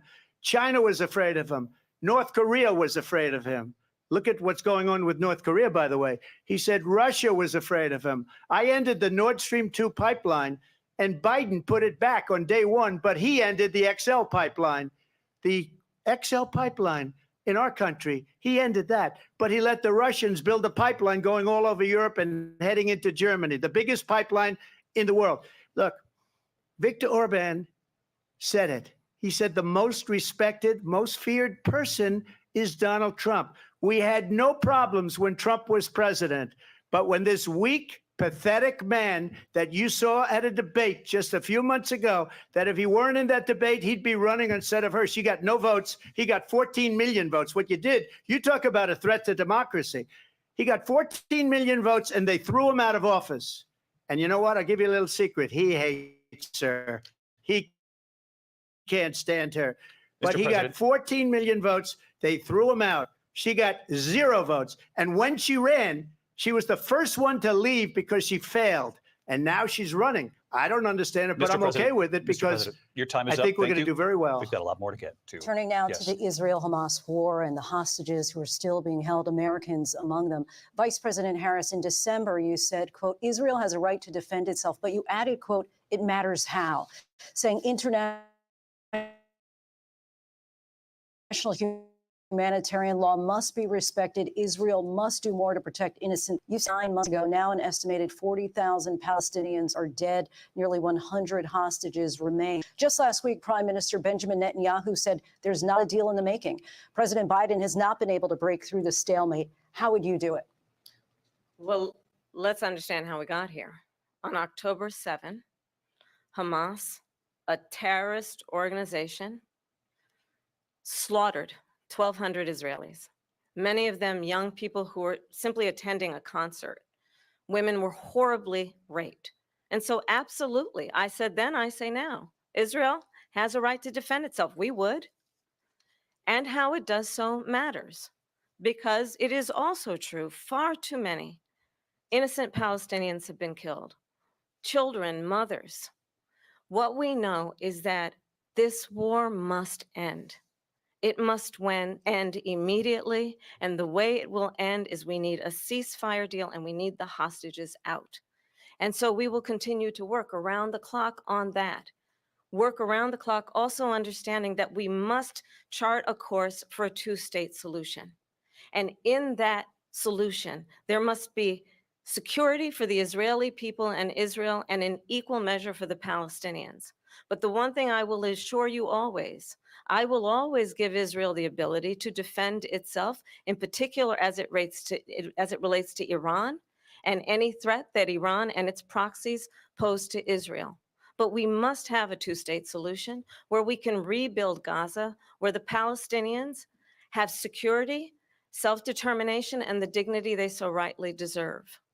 President Trump, how would you negotiate with Netanyahu and also Hamas in order to get the hostages out and prevent the killing of more innocent civilians in Gaza? If I were president, it would have never started. If I were president, Russia would have never, ever, I know Putin very well, he would have never, and there was no threat of it either, by the way, for 4 years, have gone into Ukraine and killed millions of people when you add it up, far worse than people understand what's going on over there. But when she mentions about Israel, all of a sudden, she hates Israel. She wouldn't even meet with Netanyahu when he went to Congress to make a very important speech. She refused to be there because she was at a sorority party. If she's president, I believe that Israel will not exist within 2 years from now. And I've been pretty good at predictions, and I hope I'm wrong about that one. She hates Israel. At the same time, in her own way, she hates the Arab population. All is going to get blown up. Arabs, Jewish people, Israel will be gone. It would have never happened. Iran was broke under Donald Trump. Now Iran has $300 billion because they took off all the sanctions that I had. Iran had no money for Hamas or Hezbollah or any of the 28 different spheres of terror. And they are spheres of terror, horrible terror. They had no money. It was a big story, and you know it. You covered it very well, actually. They had no money for terror. They were broke. Now they're a rich nation, and now what they're doing is they're spreading that money around. Look at what's happening with the Houthis and Yemen. Look at what's going on in the Middle East. This would have never happened. I will get that settled and fast, and I'll get the war with Ukraine and Russia ended. If I'm president-elect, I'll get it done before even becoming president. Vice President Harris, he says you hate Israel. That's absolutely not true. I have my entire career and life supported Israel and the Israeli people. He knows that. He's trying to, again, divide and distract from the reality, which is it is very well known that Donald Trump is weak and wrong on national security and foreign policy. It is well known that he admires dictators, wants to be a dictator on himself. It is well known that he said of Putin that he can do whatever the hell he wants and go into Ukraine. It is well known that he said when Russia went into Ukraine, it was brilliant. It is well known he exchanged love letters with Kim Jong-un. And it is absolutely well known that these dictators and autocrats are rooting for you to be president again because they're so clear. They can manipulate you with flattery and favors. And that is why so many military leaders who you have worked with have told me you are a disgrace. That is why we understand that we have to have a president who is not consistently weak and wrong on national security, including the importance of upholding and respecting in highest regard our military. Vice President Harris, thank you. They're the ones, and she's the one that caused it, that's weak on national security by allowing every nation last month for the year, 168 different countries sending people into our country. Their crime rates are way down. Putin endorsed her last week, said, I hope she wins. And I think he meant it because what he's gotten away with is absolutely incredible. It wouldn't have happened with me. The leaders of other countries think that they're weak and incompetent, and they are. They're grossly incompetent. And I just ask one question. Why does Biden go in and kill the Keystone Pipeline and approve the single biggest deal that Russia's ever made, Nord Stream 2, the biggest pipeline anywhere in the world going to Germany and all over Europe? Because they're weak and they're ineffective. And Biden, by the way, President gets paid Trump, a lot of money. Thank you. We have a lot of issues to get to. We'll be right back with much more of this historic ABC News presidential debate from the National Constitution Center right here in Philadelphia. Back in a moment.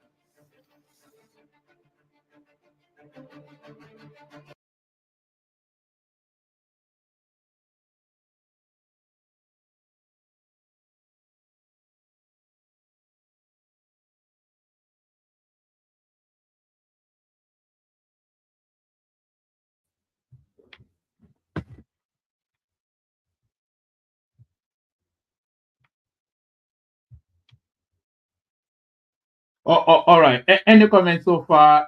They're on a break. Larry, what are you making of it, Larry?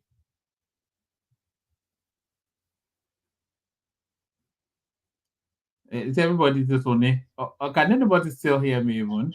Yeah, we can hear you. Loud and clear, one man. Yes. It was there on break. I just thought that I thought the woman was putting up a spirited. In fact, if we were to rate it, before they come back, do we want to rate it quickly? Who do you think is ahead? With the argument, I think. Yes.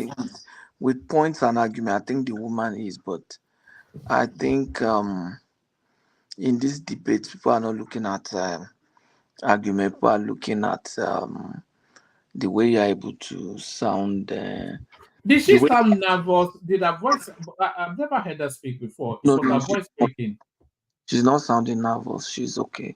I think if you see Trump's argument, he was just repeating himself and repeating himself. I expect him to bring up issues like the way Biden pulled out of Afghanistan. Biden has really done some goofing that I expect him to put on. But it looks like he wasn't really very prepared for this debate. I mean, you mean Trump? Yeah. Because it's that he will just guide it along. Yeah, there are some issues that I expect him Well, to bring.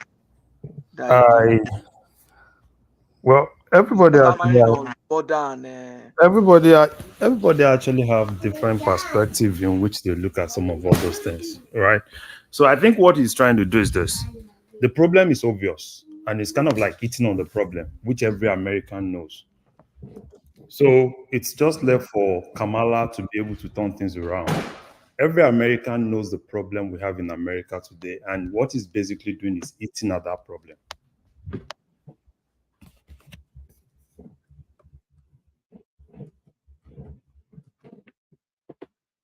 All right, are they back? Not yet. One man, the lady to me, it doesn't stand presidential. I think she doesn't. You don't think so? I thought she did. No. To me, we see things that are in different perspective. Yeah, she doesn't stand presidential to me. Like somebody that doesn't like command the authority. You can see maybe because I'm a Trump fan, maybe I'm looking in that direction. But no, I don't think so. I don't think so. She's trying. She's trying, but I think Mama, Trump is crazy, man. This do you know what I love Trump for? It's talking and good. Yeah. Thomas, if they don't let it get dirty, then he won't be able to function. He only functions in personal jibes, like a showman thing. Yeah. Yes. Exactly. If they keep it organized, no intellectual. Yeah. It's a showman. It is too organized. I like all those basketballs because I think they are even muting their mics when one is talking. They are back. Yeah, let's go back. Yeah. In a brand new presidential race. The Choice, a frontline tradition for over 30 years. Critics have declared it richly detailed, completely riveting, and perspective on events that don't succumb to the news cycle. The Choice, 2024. Premieres Tuesday, September 24th, 8 Central, only on PBS. I've never seen a president being nervous. You can see how nervous he is. From the National Constitution Center in Philadelphia, Pennsylvania. Here again, David Muir and Lindsay Davis. Welcome back to this historic ABC News presidential debate tonight. We're going to continue here, and I want to turn to the war in Ukraine. We're now 2.5 years into this conflict. Mr. President, it has been the position of the Biden administration that we must defend Ukraine from Russia, from Vladimir Putin, to defend their sovereignty, their democracy, that it's in America's best interest to do so, arguing that if Putin wins, he may be emboldened to move even further into other countries. You have said you would solve this war in 24 hours. You said so just before the break tonight. How exactly would you do that? And I want to ask you a very simple question tonight. Do you want Ukraine to win this war? I want the war to stop. I want to save lives that are being uselessly, people being killed by the millions. It's the millions. It's so much worse than the numbers that you're getting, which are fake numbers. Look, we're in for 250 billion or more because they don't ask Europe, which is a much bigger beneficiary to getting this thing done than we are. They're in for $150 billion less because Biden and you don't have the courage to ask Europe like I did with NATO. They paid billions and billions, hundreds of billions of dollars when I said, either you pay up or we're not going to protect you anymore. So that's maybe one of the reasons they don't like me as much as they like weak people. But you take a look at what's happening. We're in for 250 to 275 billion. They're into 100 to 150. They should be forced to equalize. With that being said, I want to get the war settled. I know Zelensky very well, and I know Putin very well. I have a good relationship, and they respect your president, okay? They respect me. They don't respect Biden. How would you respect him? Why? For what reason? He hasn't even made a phone call in 2 years to Putin, hasn't spoken to anybody. They don't even try and get it. That is a war that's dying to be settled. I will get it settled before I even become president. If I win, when I'm president-elect, and what I'll do is I'll speak to one, I'll speak to the other, I'll get them together. That war would have never happened. And in fact, when I saw Putin after I left, unfortunately left because our country has gone to hell. But after I left, when I saw him building up soldiers, he did it after I left. I said, oh, he must be negotiating. It must be a good, strong point of negotiation. Well, it wasn't, because Biden had no idea how to talk to him. He had no idea how to stop it. And now you have millions of people dead, and it's only getting worse, and it could lead to World War III. Don't kid yourself, David. We're playing with World War III, and we have a president that we don't even know if he's. Where is our president? We don't even know if he's a president. And just to clarify they threw him out of a campaign like a dog. We don't even know. Is he our president? But we have a president, Mr. President, that doesn't know he's alive. Your time is up. Just to clarify in the question, do you believe it's in the U.S. best interest for Ukraine to win this war, yes or no? I think it's the U.S. best interest to get this war finished and just get it done. All right. Negotiate a deal, because we have to stop all of these human lives from being destroyed. I want to take this to Vice President Harris. I want to get your thoughts on support for Ukraine in this moment, but also as Commander-in-Chief, if elected, how would you deal with Vladimir Putin, and would it be any different from what we're seeing from President Biden? Well, first of all, it's important to remind the former president, you're not running against Joe Biden, you're running against me. I believe the reason that Donald Trump says that this war would be over within 24 hours is because he would just give it up. And that's not who we are as Americans. Let's understand what happened here.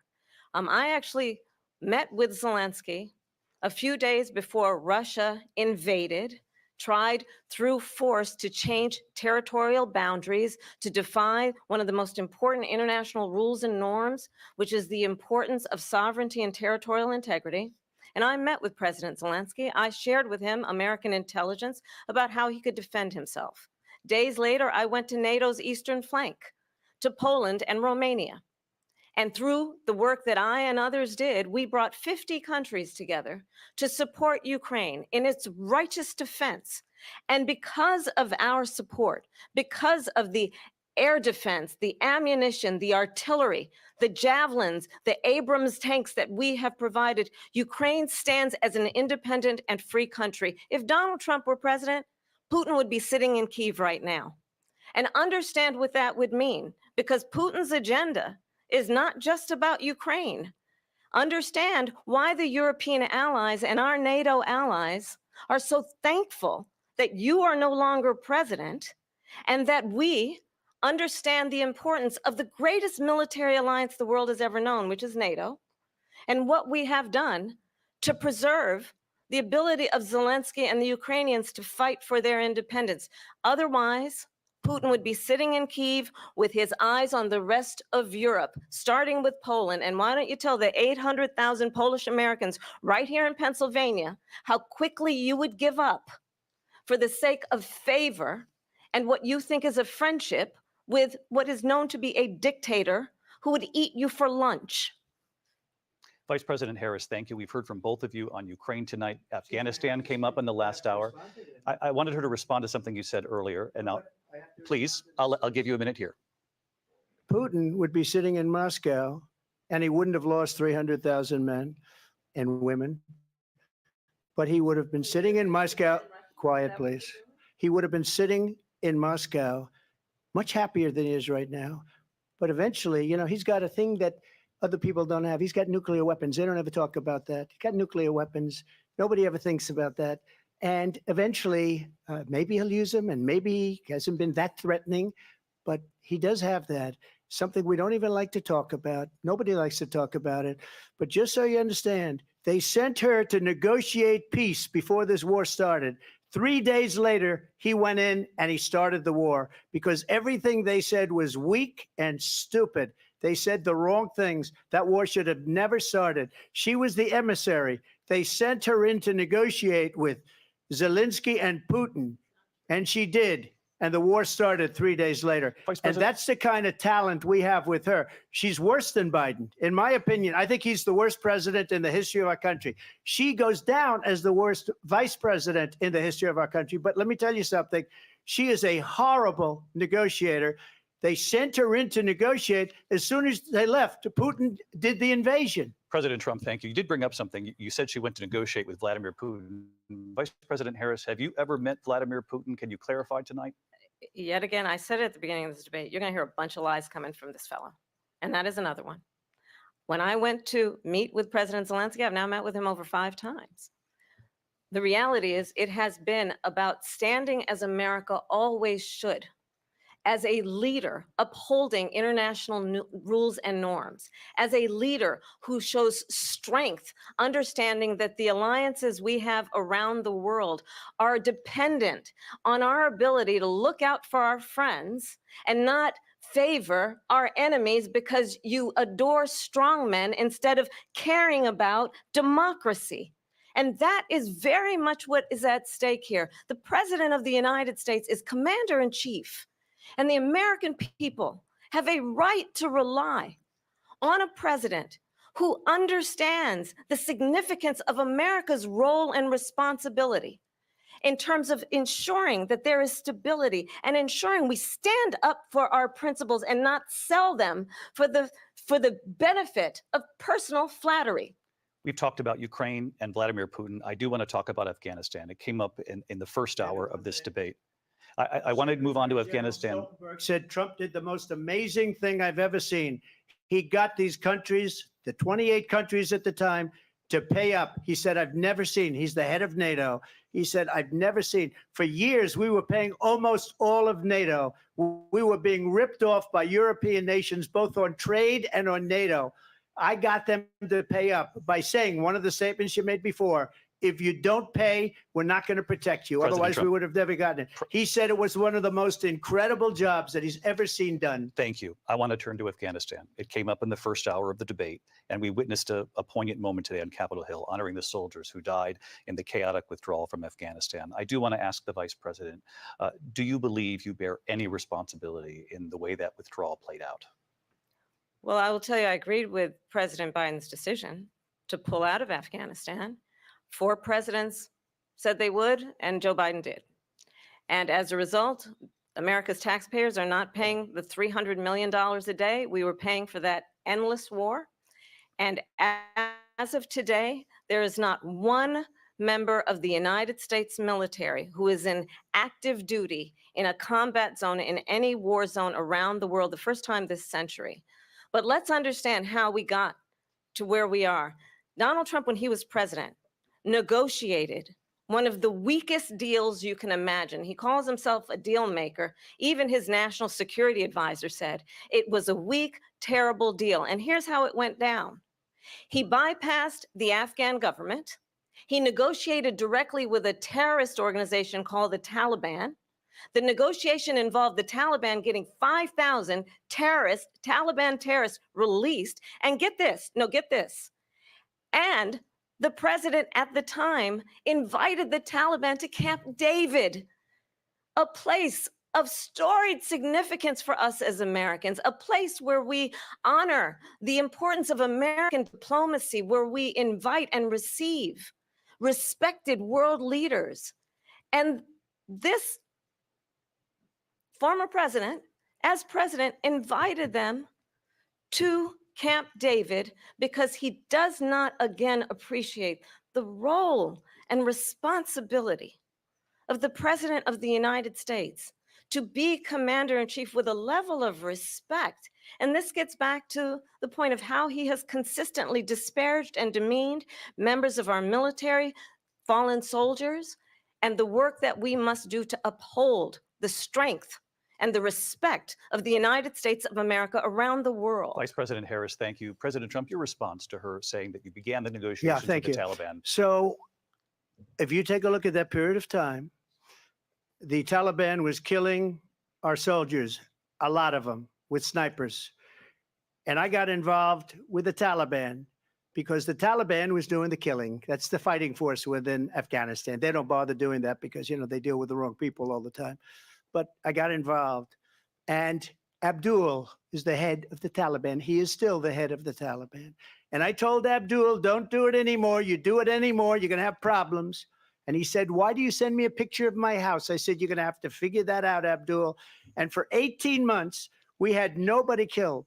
We did have an agreement negotiated by Mike Pompeo. It was a very good agreement. The reason it was good, it was we were getting out. We would have been out faster than them, but we wouldn't have lost the soldiers. We wouldn't have left many Americans behind, and we wouldn't have left $85 billion worth of brand new, beautiful military equipment behind. And just to finish, they blew it. The agreement said you have to do this, and they didn't do it. They didn't do it. The agreement was terminated by us because they didn't do what they were supposed to do. I want to move on. And these people did the worst withdrawal, and in my opinion, the most embarrassing moment in the history of our country. And by the way, that's why Russia attacked Ukraine, because they saw how incompetent she and her boss are. President Trump, thank you. I want to move on now to race and politics in this country. Mr. President, you recently said of Vice President Harris, quote, I didn't know she was black until a number of years ago when she happened to turn black, and now she wants to be known as black. I want to ask a bigger picture question here tonight. Why do you believe it's appropriate to weigh in on the racial identity of your opponent? I don't, and I don't care. I don't care what she is. I don't care. You make a big deal out of something. I couldn't care less. Whatever she wants to be is okay with me. But those were your words. So I don't know. I mean, all I can say is I read where she was not black, that she put out, and I'll say that. And then I read that she was black, and that's okay. Either one was okay with me. That's up to her. That's up to her. Vice President Harris, your thoughts on this? I think it's, I mean, honestly, I think it's a tragedy that we have someone who wants to be president who has consistently, over the course of his career, attempted to use race to divide the American people. You know, I do believe that the vast majority of us know that we have so much more in common than what separates us, and we don't want this kind of approach that is just constantly trying to divide us, and especially by race. And let's remember how Donald Trump started. He was land, he owned buildings, and he was investigated because he refused to rent property to Black families. Let's remember, this is the same individual who took out a full-page ad in the New York Times calling for the execution of 5 young Black and Latino boys who were innocent, the Central Park 5. Took out a full-page ad calling for their execution. This is the same individual who spread birther lies about the first Black president of the United States. And I think the American people want better than that, want better than this, want someone who understands, as I do, I travel our country. We see in each other a friend. We see in each other a neighbor. We don't want a leader who is constantly trying to have Americans point their fingers at each other. I meet with people all the time who tell me, can we please just have discourse about how we're going to invest in the aspirations and the ambitions and the dreams of the American people? Knowing that regardless of people's color or the language their grandmother speaks, we all have the same dreams and aspirations and want a president who invests in those, not in hate and division. Vice President Harris, thank you. Lindsay? President Trump, this is now your third time. This is the most divisive presidency in the history of our country. There's never been anything like it. They're destroying our country, and they come up with things like what she just said, going back many, many years, when a lot of people, including Mayor Bloomberg, agreed with me on the Central Park Five. They admitted, they said, they pled guilty. And I said, well, if they pled guilty, they badly hurt a person, killed a person ultimately. And if they pled guilty, then they pled, we're not guilty. But this is a person that has to stretch back years, 40, 50 years ago, because there's nothing now. I built one of the greatest economies in the history of the world, and I'm going to build it again. It's going to be bigger, better, and stronger. But they're destroying our economy. They have no idea what a good economy is. Their oil policies, every single policy. And remember this, she is Biden. You know, she's trying to get away from Biden. I don't know the gentleman, she says. She is Biden. The worst inflation we've ever had, a horrible economy because inflation has made it so bad, and she can't get away with that. Thank you. Your time is up. I want to respond to that, though. I want to just respond briefly. Clearly, I am not Joe Biden, and I am certainly not Donald Trump. And what I do offer is a new generation of leadership for our country, one who believes in what is possible, one who brings a sense of optimism about what we can do instead of always disparaging the American people. I believe in what we can do to strengthen our small businesses, which is why I have a plan. Let's talk about our plans and let's compare the plans. I have a plan to give startup businesses $50,000 tax deduction, to pursue their ambitions, their innovation, their ideas, their hard work. I have a plan, $6,000 for young families for the first year of your child's life to help you in that most critical stage of your child's development. I have a plan that is about allowing people to be able to pursue what has been fleeting in terms of the American dream by offering a help with down payment of $25,000 down payment assistance for first-time home buyers. That's the kind of conversation, I believe, David, that people really want tonight, as opposed to a conversation that is constantly about belittling and name-calling. Let's turn the page. Vice President and move Harris, forward. thank you. Let's turn to policy. President Let's Trump, turn back we to have policy. to move on. President Trump.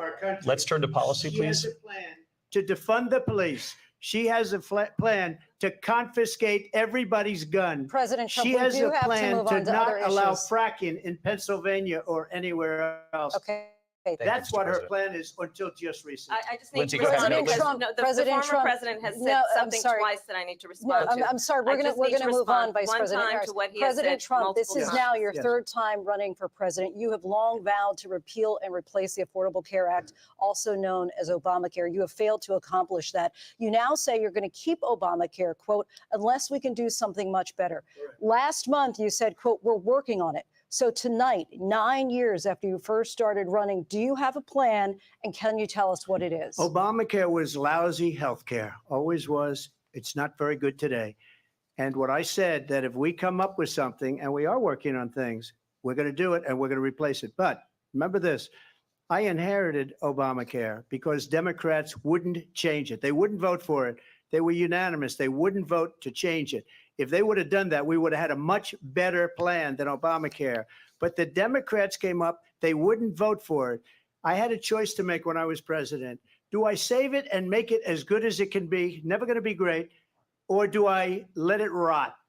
And I felt I had an obligation, even though politically it would have been good to just let it rot and let it go away.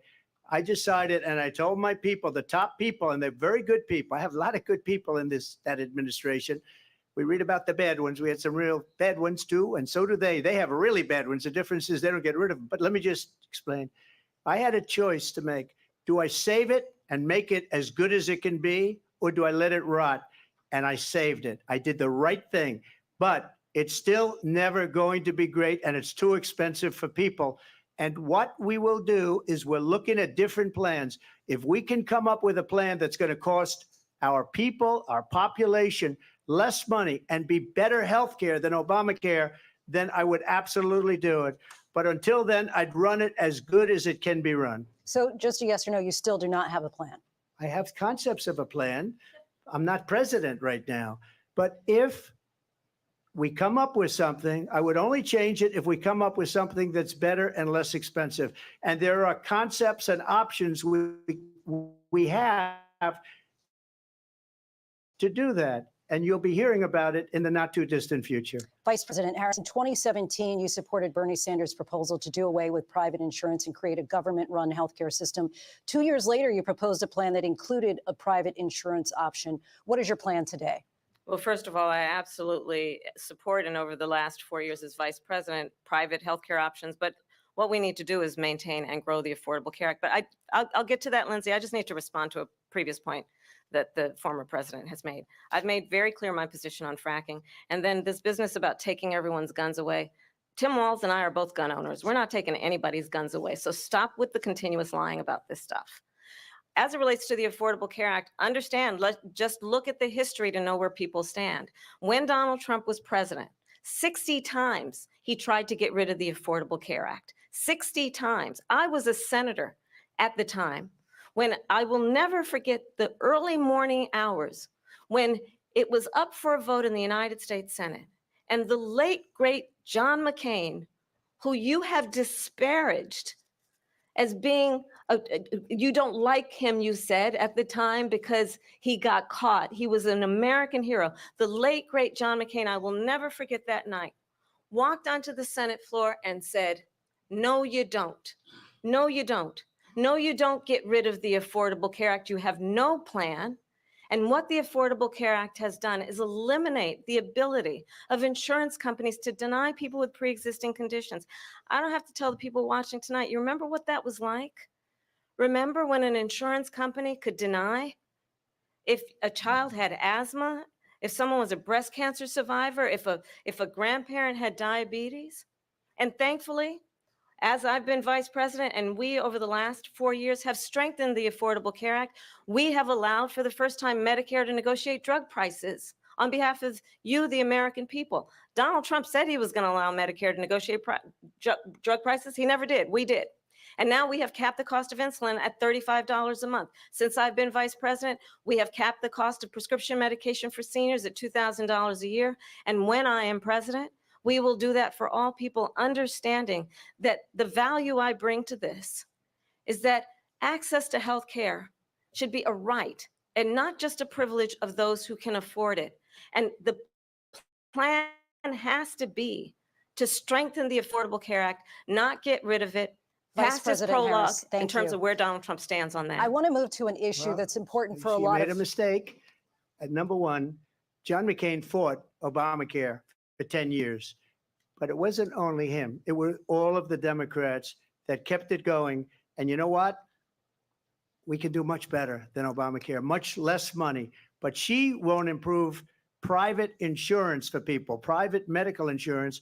That's another thing she doesn't want to get. People are paying privately for insurance that have worked hard and made money, and they want to have private. She wants everybody to be on government insurance where you wait 6 months for an operation that you need immediately. President Trump, thank you. We have another issue that we'd like to get to that's important for a number of Americans, in particular younger voters, and that's climate change. President Trump, with regard to the environment, you say that we have to have clean air and clean water. Vice President Harris, you call climate change an existential threat. The question to you both tonight is, what would you do to fight climate change? And Vice President Harris, we'll start with you. 1 minute for you each. Well, the former president had said the climate change is a hoax. And what we know is that it is very real. You ask anyone who lives in a state who has experienced these extreme weather occurrences, who now is either being denied home insurance or it's being jacked up. You ask anybody who has been the victim of what that means in terms of losing their home, having nowhere to go. We know that we can actually deal with this issue. The young people of America care deeply about this issue.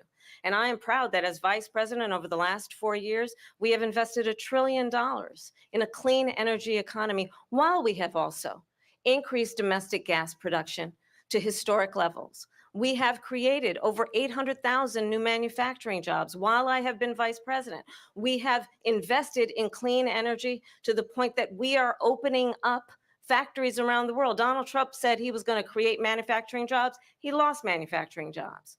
And I'm also proud to have the endorsement of the United Auto Workers and Sean Fain, who also know that part of building a clean energy economy includes investing in American-made products, American automobiles. It includes growing what we can do around American manufacturing and opening up auto plants, not closing them like happened under Donald Trump. Vice President Harris, thank you. That didn't happen under Donald Trump. Let me just tell you, they lost 10,000 manufacturing jobs this last month. It's going, they're all leaving. They're building big auto plants in Mexico, in many cases owned by China. They're building these massive plants, and they think they're going to sell their cars into the United States because of these people. What they have given to China is unbelievable, but we're not going to let that. We'll put tariffs on those cars so they can't come into our country, because they will kill the United Auto Workers and any auto worker, whether it's in Detroit or South Carolina or any other place. What they've done to business and manufacturing in this country is horrible. We have nothing because they refuse. You know, Biden doesn't go after people because supposedly China paid him millions of dollars. He's afraid to do it. Between him and his son, they get all this money from Ukraine. They get all this money from all of these different countries. And then you wonder, why is he so loyal to this one, that one, Ukraine, China? Why is he? Why did he get $3.5 million from the mayor of Moscow's wife? Why did she pay him $3.5 million? This is a crooked administration, and they're selling our country down the tubes. President Trump, thank you. Thank you.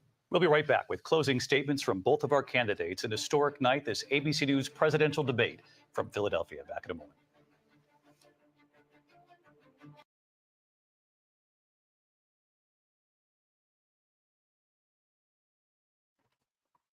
Oh, okay. So we're headed towards the tail end of it. So before I ask you guys for feedback, we've been running a poll on the platform. So this is what the audience thinks so far. 60% feel that Trump is. I hope you can say it. So that's our stream right there.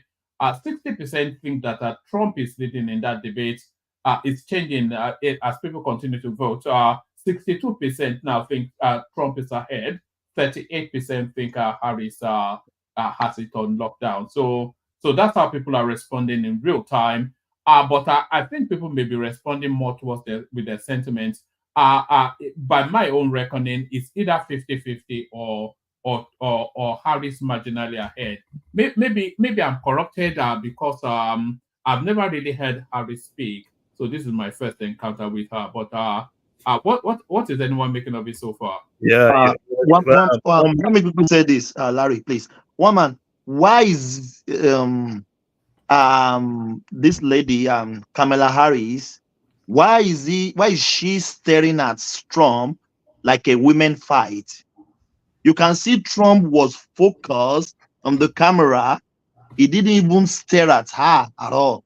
He keep on staring at Trump like, you understand what I mean? It looks horrible to me. No, it doesn't really. It's a power move.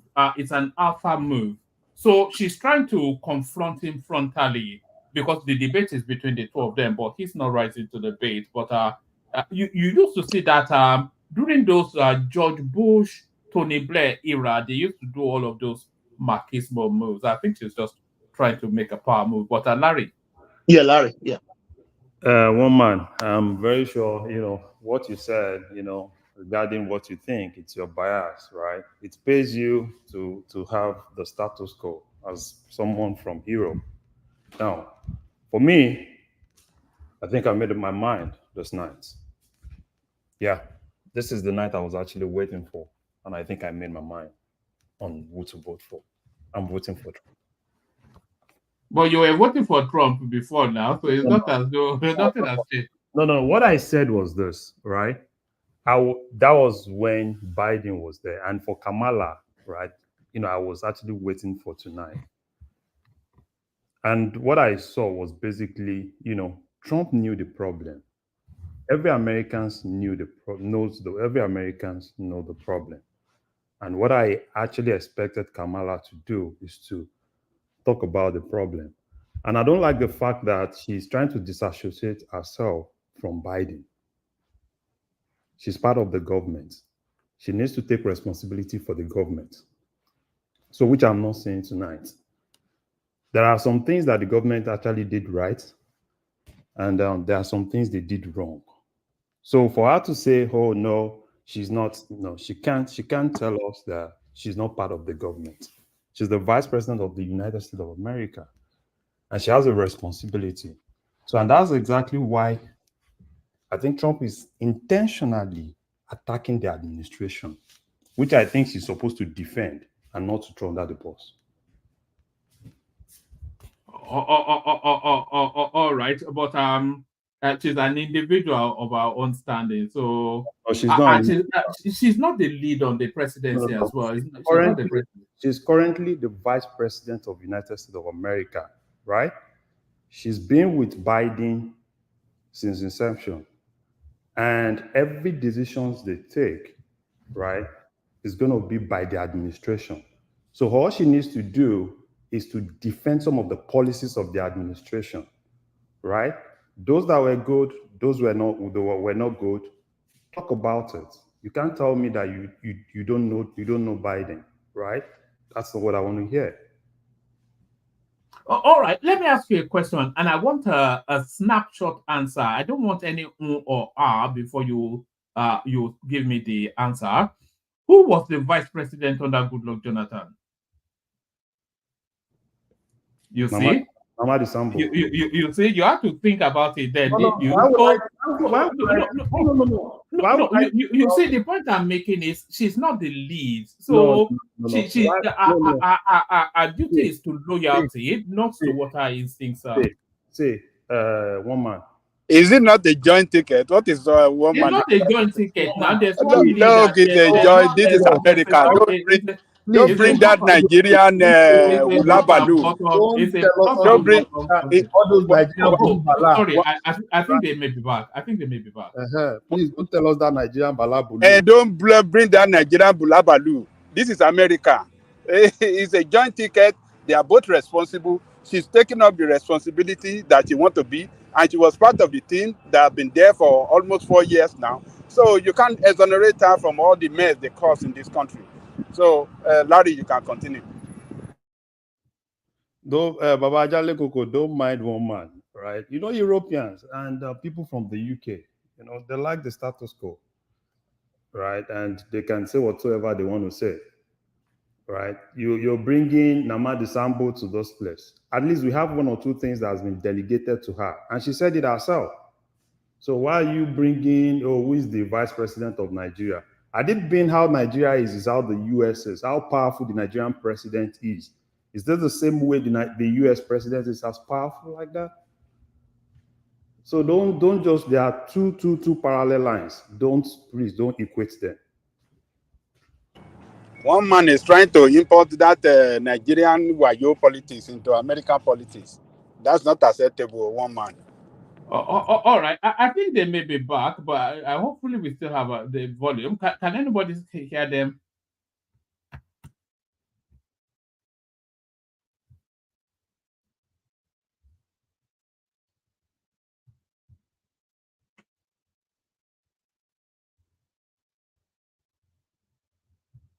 I can't hear anything anymore. I cannot hear anything. What happened? Is it from the side? Mama, what did you do? I don't know. Let me try. I didn't do anything. Oh. You like it or not?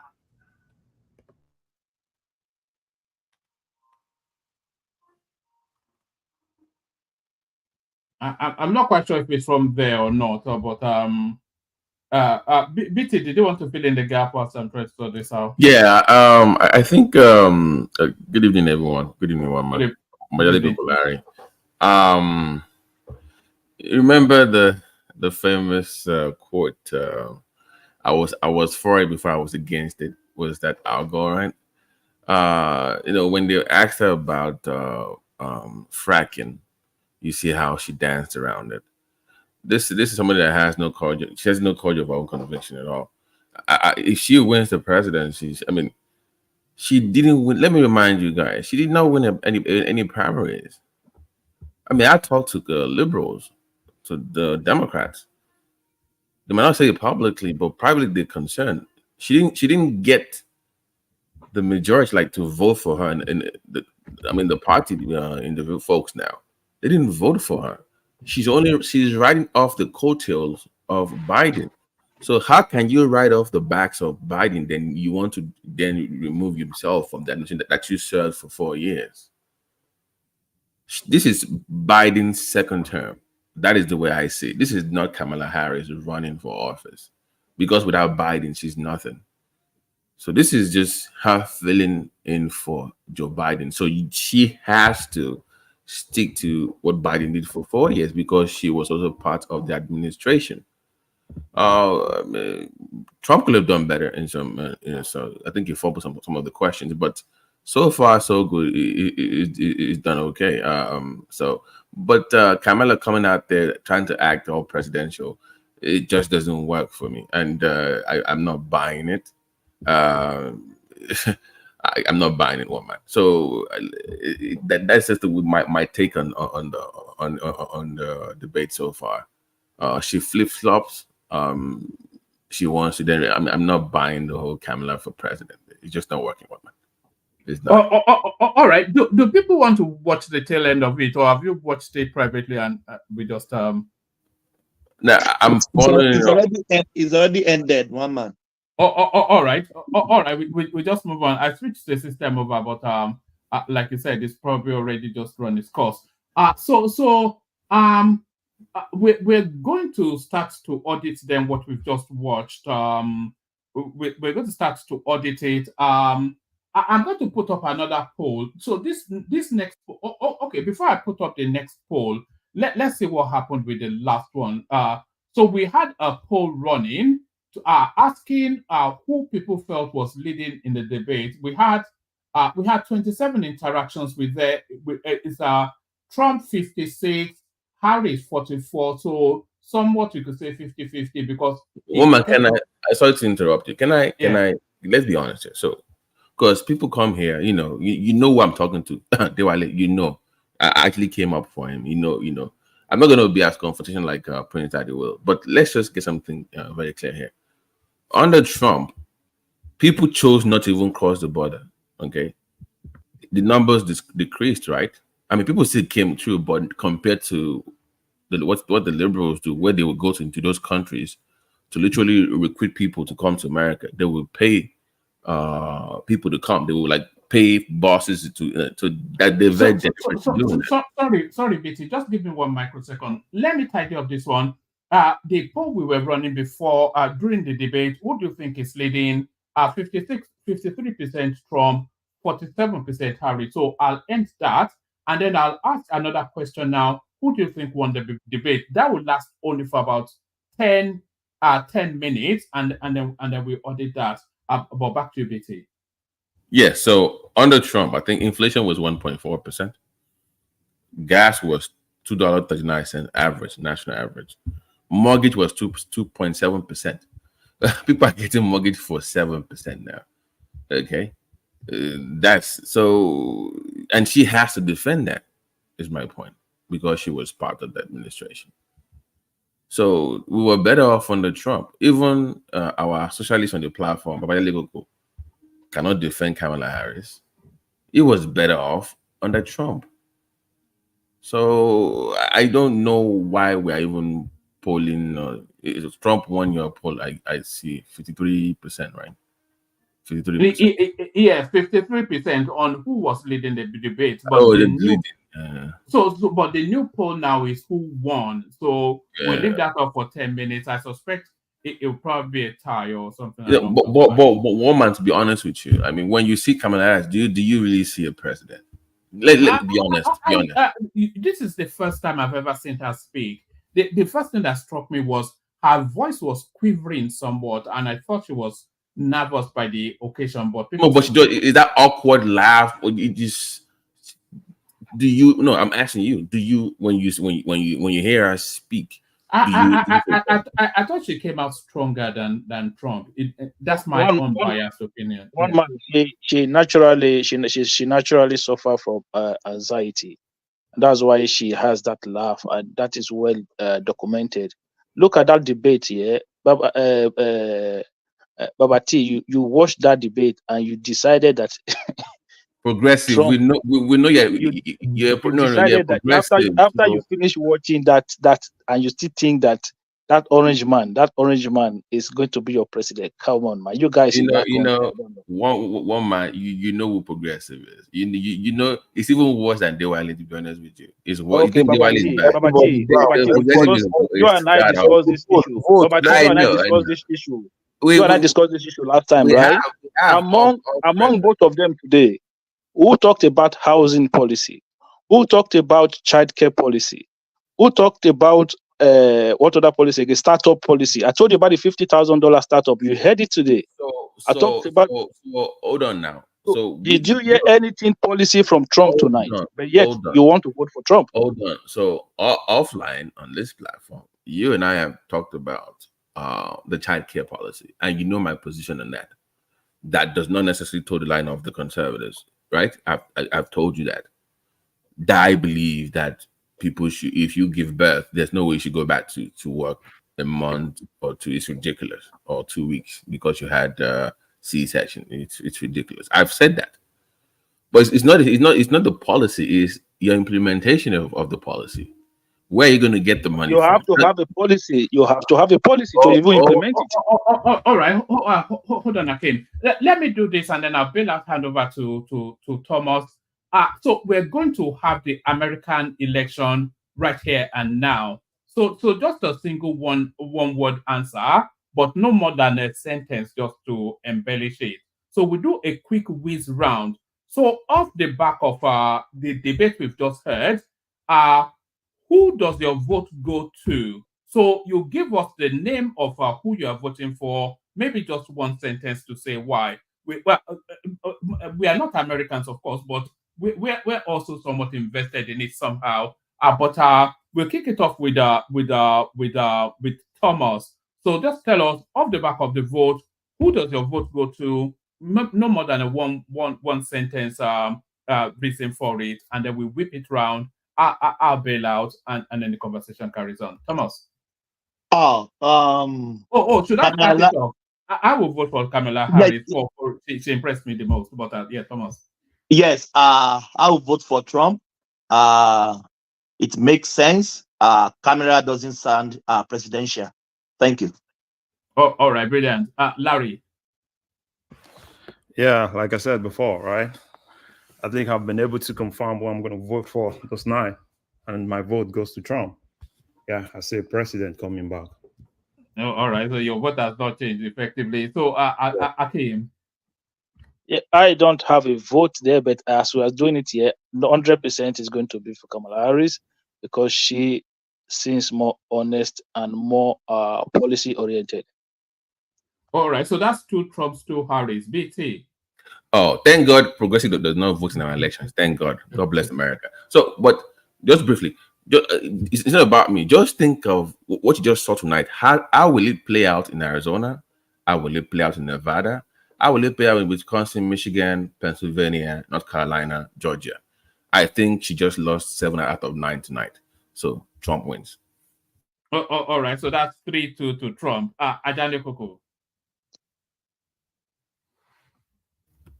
I think Ajane Koko may be busy for the moment. Let's go to Prince Daddy. As if we let's just to fulfill all righteousness. I wonder if just count that one. I wonder if he's voting for Harris. So Prince Daddy, skip him and count it. I hope he's sleeping. Yeah, it's probably he's praying for Trump right now. He's praying. He's in prayers for Trump too, so that's why. All right. Dewale, then if Prince is not fully available, Dewale. Hey, woman, I think what might sound fair. If you say we should not, you know who Dewale is going to vote for anyway. So why are you even asking him that question? It may have been swayed by what Dewale being swayed. That would be over my dead body. Being swayed by what? By that nincompoop abysmal performance tonight? No, never. Look, everybody knows where I stand on this, but it put every doubting Thomas in place and in check. That if we have, I'm talking about America having a first female black president, not just that, America will regain its position, we will command the respect that it deserves, and the future of America is bright. That is what I would say. She's not black, and by the way, that's a joke. What is a female? No. Please, hold on. Dewale, define a female. What is a woman? We keep going back to this. No. You say she's a woman, black woman. I think the question. Hold on. You are the liberal. What is a woman? Define a woman. All right, hold on. Before we get hold on. Let him define a woman. I want it to a woman. Yeah, are we back to gender fluidity? One man, hold on, please. In his party, they struggle with the definition of a woman. So I'm asking Dewale, the liberal on this show, the progressive. Please, what is a woman, Dewale? Maybe I should remind you, Baba T, that 2015. Oh no, we're going to go deep. No. Just answer the question. What is hold on. I wanted to take that poll round very quickly, but just give a short response. Just tell me, what is a woman? That's all I'm asking you as a Democrat. Just tell us. A woman born with anatomy of reproductive organs that capable of having a period every month, or that is the definition of woman. But hold on, 2016, LGBT fly the flag, the rainbow flag in Trump's campaign. Just hold on. Leave 2015 for the moment. I'm going to start it all over again. I'm only going to take one word response. Of today's debate, I'm voting Harris. Just give us the name, Thomas, so that we can keep the score. So that's Harris 1. Thomas. All right, Larry, you said Trump, did you? Yes, sir. So that's Trump. Ajane Koko. All right, we go on then to who's the next name? I can't quite make it out. Emeka. Yes. No, you didn't give us a response. So I'm Harris. What are you, Thomas? Trump for life. All right. So and Larry is Trump as well. So that's 2 Trumps. And then Ajane Koko, it doesn't seem to be with us at the moment. Dewale, just give us a name. Harris. Harris. And then Prince Daddy, just give us a name. So that's 2-2. Trump. So that's 3-2. Akin, just give us a name. Harris. So that's 3-3. BT, just give us a name. Oluwa Trump. So that's 4-3. Emeka, just give us a name. On the premise of this debate, I think Harris did better, but I prefer Trump because Harris is going to continue the hegemony of America and not support America, the normal Americans, but she's just going to pursue the NATO dream. I thought it's just to give a name. That's what I didn't speak. Yeah, but Trump is for me. Yeah. So that's 5-4, and then if I'm counting it right, and no, I think that's 4-4. So you get the casting vote. No, it's 5-3. It's 5-3. One man, don't be INEC on this show. Don't be INEC. One man. INEC. All right. One piece. You get the yes. One piece. Inconclusive. No, it's Trump now. What will I do without it? So there it is. So Trump wins. So long as it doesn't bring this project 2024, whatever it is that you people call it over there. I don't know what it means, but it sounds dangerous. Oh, the project. No, it does. It doesn't sound dangerous to me. I think that project is going to replace a lot of. You see, currently, America is being controlled by individuals that are not elected. So what he's going to do is to get rid of these individuals and the behind the scenes power that they have. Someone like a Dick Cheney. Do you even understand what dictatorship is all about? That is dictatorship. I beg. America is telling the pure fact. First time American government is being run like Buhari government. That people behind the scene is controlling the government. So that's why you see war everywhere. Exactly. America is being controlled by. No, it's a fact. America is being controlled by individuals that are not voted for. The military industrial complex, individuals that are war hungry because it benefits those who manufacture weapons like the Boeings, and also this nonsense with GMOs, the Monsantos. And I think Trump coming in with that project because to take power over, it is surprising. You can see the direction of things. Dick Cheney, including his daughter, supporting Harris, right? These are blue blood Republicans because they want to keep up that American hegemony of going to create wars and conflicts that will increase their pockets. That is why they are siding with Harris. And Trump comes with a view set of ending wars. During his first tenure, there was no war. America did not go about creating new wars. There were some existing conflicts, but they didn't create new wars. They didn't create new problems. And he tried as much as possible to end conflicts where those conflicts should have ended. So currently, the people controlling America do not serve the people of America. That is why you keep seeing poor people getting poorer, and it largely extends to other jurisdictions. If you are going to create crisis everywhere, you're only sending people out of their homes like they've done in Ukraine. That war should have never started. Even Putin gave an interview explaining that this war should have never started. It's not a war that actually favors America. You're taking funds to go send off to Ukraine to buy weapons. I thought you were just supposed to say who you want to vote for. No, we have all said it. I'm just giving my so how can you say a man who drove tanks into another country then give an interview and say the war should never start when he started the war? The war how does that start because NATO give me 1 second. Okay, land that point, and then after that point, I want to bail out NATO was coming down his border, breathing down his neck after the gentleman agreement that NATO should not move eastward. If I was Putin, I should have even fought that war earlier than done, because I can see the signs. They made Russia an enemy when Russia never wanted to be an enemy. Even Russia wanted to join NATO during Clinton's administration. So you forgot about Crimea. You forgot about Crimea, right? Crimea.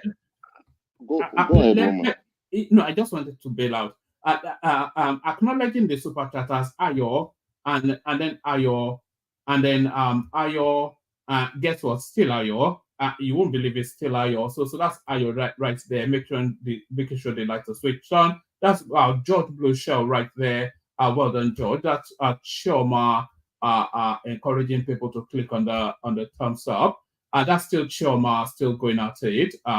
supporting Peter Obi with that one there. That's Chioma saying something or the other.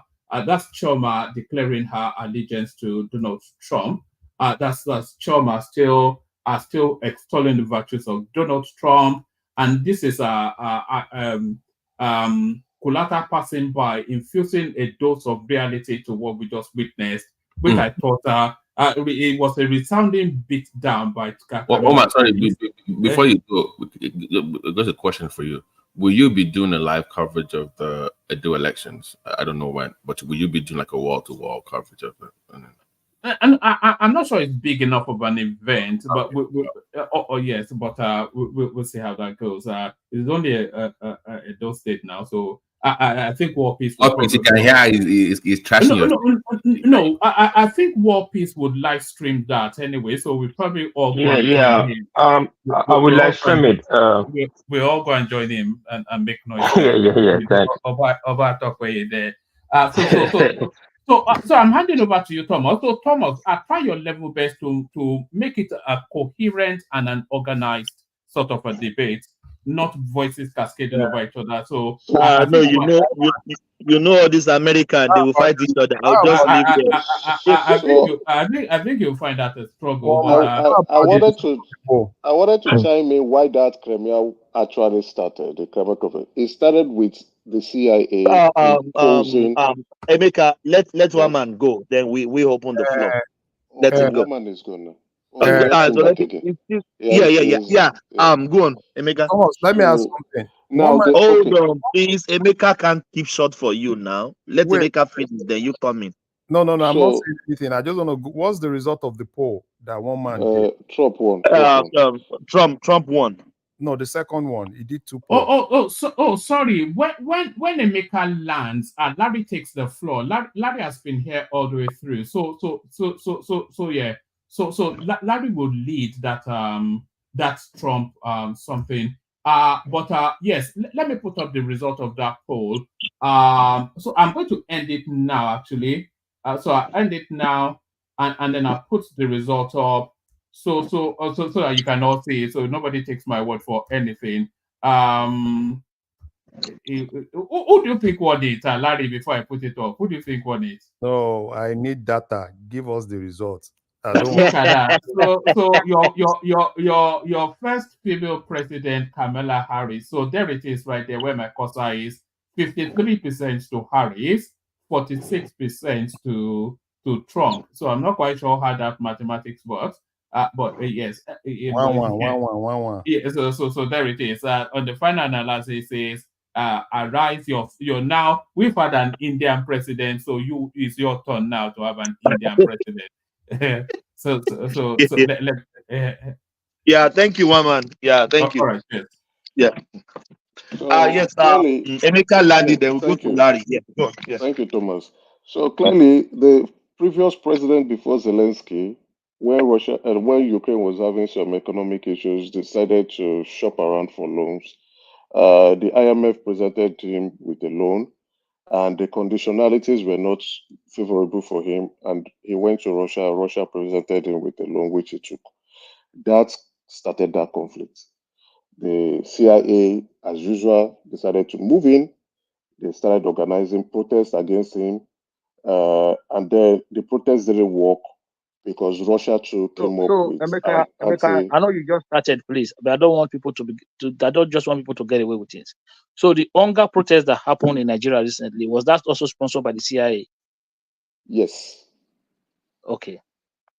Good to know that. The CIA that removed fuel subsidies that caused hunger on the people of the land. So to expand on the answer, I don't know if you're aware of Andrew Wayne, who is an MI6 spy, and through Ford Foundation. Ford Foundation is also a CIA NGO. So the CIA sponsored that end hunger strike. That's to expand. I didn't even go further, but let me continue. The CIA is the one that caused hunger in Nigeria now. Let me continue but regardless, they are not supposed to interfere, and always the CIA always interfere into people's So when the people of any country protest bad governance, people would not go and point finger to somebody else. Whereas if you are doing the right thing, the people will not protest in the first place. But when people protest, oh no, it's CIA that bad leadership was what led to protest in Ukraine. The same thing that happened in Nigeria. That same bad leadership. Well, that same leadership, when the election started and a lot of obedience were saying that let them go to the streets to protest, why didn't that protest hold?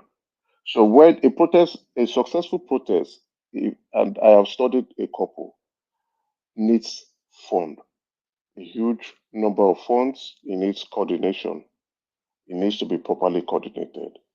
So at that point in time, the president was still in the good terms of the United States.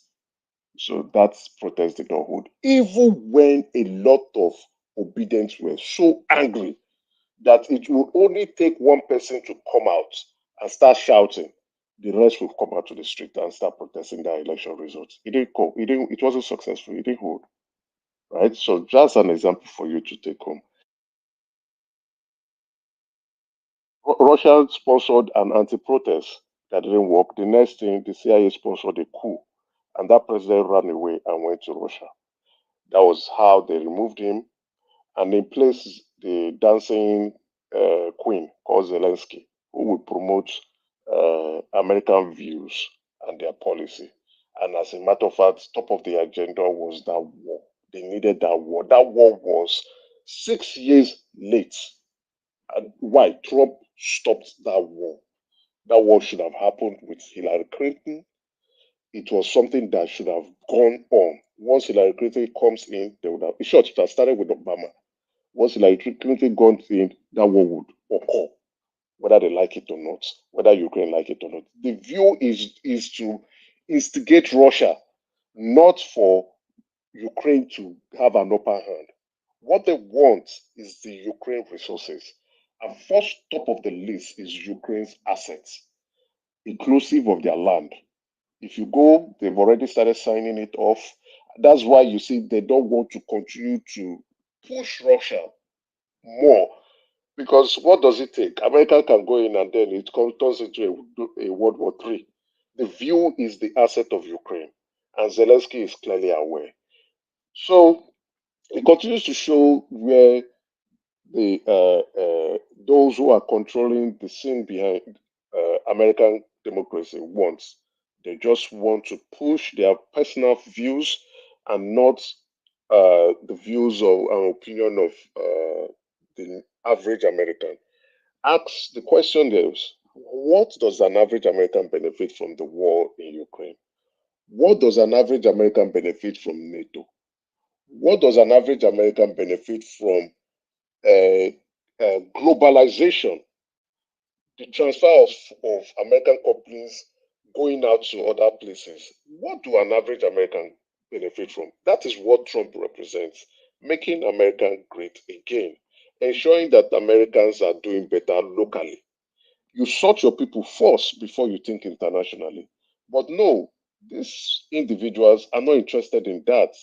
Or there's a larger view, but I don't want to begin to go into stuff that I cannot support before it turns into a conspiracy theory. But those individuals want to push a view. They don't care about the average American people. And you can see it from Joe Biden's administration. Inflation went up. He never cared about the average American. He was only enriching the state actors behind the scene. So that project 2025 is going to be good for the average American. Take power away from the military industrial complex, take power away from Pentagon, take power away from these warmongers and these individuals sponsoring wars left, right, and center. Take power away from the CIA and give that power back to the American people. I think that would be the best decision that will ever happen in the United States. Hey, Emeka, where do you get your information from? I mean, you've been a Canadian, knowing all this information, and Adewale here in America has no clue about what is going on. How amazing that is. Oh, yeah, I do not talk about American issues here because I'm here about the interests of Nigeria. But of course, I am very well in tune about what the President, how goes does on that in the make you United feel? States. I am very well in tune, and I see the signs, and I read a lot, and I follow up on what is going. You can see the trend. You see what is happening, and the long course of what they want to do. You see, hearing, it's a pity some Americans are not aware. I could see a Dick Cheney, former vice president, a lifelong Republican, a strong one for that matter, breaking ranks because his view set, he sits on the Atlantic, what's the name of this company? Atlantic, whatever, I've forgotten the last name, where about 7 Pentagon former military, top military chiefs sit on, right? That is the organization that dictates most of how things move. They don't represent the average American interest. They are not there for American people. They're only there to push their own interests, and multinationals. America, can I quickly share me, please, if it's okay with you? Go ahead. So, Trump was president, right? He went and he had a meeting with Putin. After he came out from that meeting, he said he asked President Putin about interfering in the U.S. election, and Putin denied it. He said, "I believe him. I see no reason why he's going to lie about it." Even though the American intelligence society had told Trump, giving him information that it was Putin that interfered in the election, right?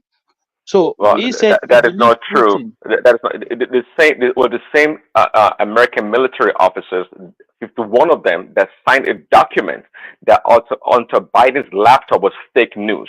And today, all the liberal media they are talking about it, and they have proved that laptop to be true. So this notion about Prince Daddy, hold on. So Prince Daddy, let's be factual here. The Trump actually came out and said he believed Putin. Yes, he did. So yeah, he did. But then again, so right? that is the person that is fighting for America, right? Come on, guys, man. Yes. Look, thank God I don't live in your country, man. I'll be banging my head on the wall right now. Trump's policy. Let's be fair.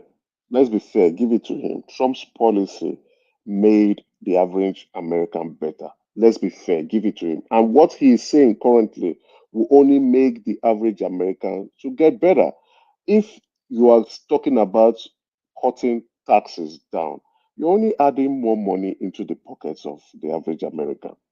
If you are talking about the police, you're only ensuring that security is good in America. If you are talking about closing the border when over 11 million illegal immigrants, and most of them are Venezuela criminals coming into your country, America does not know what that means. I think the average American has not sat down to Do you see how you condemn a whole people? This is the same thing that they do to Nigerians, I'm not condemning, but that is the truth. You are not most aware. of them. See, Most I am of them. telling you, This is the word you use. Most of them are hardened criminals of a people who came through the border, who came there to look for the same thing that you went there for. But you're criminalizing them now. You can't be talking from Ireland. Please, Daddy, give me 1 sec. But Emeka is not a criminal. Yeah, but how is it criminalizing people without even? No. If they are criminal, they are criminal. So how do you know they are criminal? How do you know they are criminals? When they were apprehended, don't they know where they come from? Thomas, how do you know they are criminals? They were criminals. No. Emeka, let me answer let me answer Akim. Akim, if I'm in America now and I commit a crime, do anybody need to tell anybody that I'm from Nigeria or I'm a black? So then most Nigerians are criminal because you commit a crime. No, then most Nigerians are criminal. No, hold on, please. If they are criminal, they are criminal. If they have been apprehended, they know where they come from. That is what I'm saying to you. Most Nigerians in Australia are criminals. Most Nigerians in America are criminals, right? It is not even That name is your own calling. opinion. It's not no, name it's not. calling. That The is what you. That is FBI. what. That It's is not your. name That is your calling, analogy Akim. now. Akim, this is not name calling. I try to be very careful. The FBI confirmed it that Venezuela opened their prison and told them not to come back straight to America or they will kill them. I will get the FBI report when I stop talking and send it. They confirmed it. So it's Okay. not me calling them names. The report is there. So they really opened their prison and sent the prisoners from Venezuela to head to America. Why did they All do right. that? The president of Venezuela, you know, the CIA is fighting that man. They don't like him. So it's a payback time. So that you've opened your borders and you allow. So within that immigrant space, there are economic immigrants too who want to better their life. Definitely, they are there. But criminals from Venezuela has actually infiltrated American soil. And the repercussion is going to come up in the future. For Trump to say, I want to begin mass deportation, I think it's only going to make America better. Close the border. It's only going to make America better. So I don't see Hillary. I mean, I say Hillary. I don't see what's her name, Harris, doing anything differently because the view is to convert these illegal immigrants to vote. That's the mindset. So I also don't see her coming up with policies that would better the American people. Yes, she may do a couple few things, but her goal is to continue from where her boss stopped, to continue to push that hegemony and ensure that these multinational companies, these CIA front companies, these state actors behind the scene running black budgets will continue with their program. I support Project 2025 for world peace on Earth. I support it clearly. We need that power removed from these non-elected individuals. Thank you. Can I come in? Can I chip in? Do I have the floor? Hello? It's supposed to be Larry's turn. Yeah, Is Larry still go there? ahead. Go ahead. Oh, okay. Larry, if you can go on there. I don't want you to take anybody's time. You can go on then. I just want to chip in, but you can go on. No. What I mean is that it's supposed to be Larry's turn. If Larry's not there, you can go ahead. Okay. See, just chip in and I'll come after you. okay. I respect everybody's view. And of course, nobody's going to change anybody's mind. But you see, most of the things being said, some of them are not true. Some of them have truth. In terms of immigration, let me tell you today. Hold on, baby. In every country that I've visited, this country, I can tell you, as part of that member of that elite, I can tell you that every single one person being paroled into this country today is being vetted, strongly vetted and cleared. Where did you get that one from? Because I know the fact. Every single person being allowed to step into this country officially is being cleared. Madam And I Sister, can, ask him again. Ask him that question again. hold on. Americans have the wherewithal to track anyone down. But because of the leniency of the law and then prioritizing what needed to be done, they choose their battle and what to do, what not to embark on. That is why immigrants are not being followed like they did in Europe. Look, the issue of non-immigrant jumping fence are coming from South America. It's not new that the border has been open or Venezuela opened the prison for them to come. It's not new. We've had cases of court members being, crawled into the United States territory. It's not new. But I tell you this. What Democrat is trying to offer is that you can build all the walls that you like. The economic hardship is going to compel people to do the unthinkable and come into this country. But if we nib it in the bud by allowing this country abroad to actually help them to tame this mass migration, I think it will save American taxpayers, not just now, but in the future as well. Americans recognize under the leadership of Democrats that the country cannot grow or fight this immigration war without helping their neighboring countries. And that was the reason why Vice President Kamala Harris traveled to Honduras to talk to the government of that country to help them step in by promising them economic support. However, no country grown in isolation. The same treatment America is giving to South America is not the same country is giving to their counterpart in the North America, especially in Canada. Not the same treatment. People cross border because they allow them to cross border. Even in Mexico that they're talking about, we have people that live close to the border that allowed him to come and work on American soil and go back to their homeland. They were sorry to come in. Just guess who Taylor Swift just endorses now? There's going to be Kamala Harris. Exactly. You see, this is somebody that always. We're not even talking about the celebrity now. We're talking about the fact. You see, it has gone beyond for average Nigerians. They still hold on to this thinking about, oh, Democrats support LGBTQ and all that. You can do whatever you want. Democrats did not establish LGBTQ in America. You know what did? The Supreme Court of the land did give that power back in it. Okay, but I'll tell you this. But it's your line interjection. I know you want to go for it. Hold on, Prince Daddy. Hold on, Prince Daddy.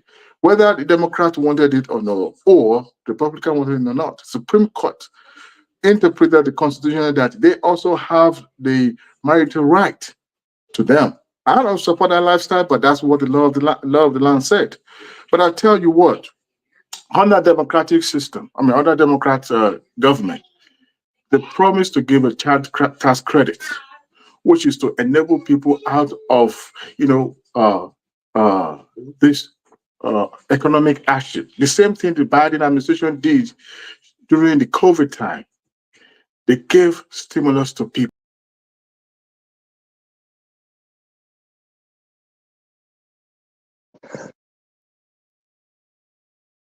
Can people hear me or yeah, I can hear you. I don't know what let's go to Larry. Larry has let's start with Larry. Larry, what do you think so far? Yeah. So the thing is this: as far as I'm concerned, number one, do I want the present situation to continue?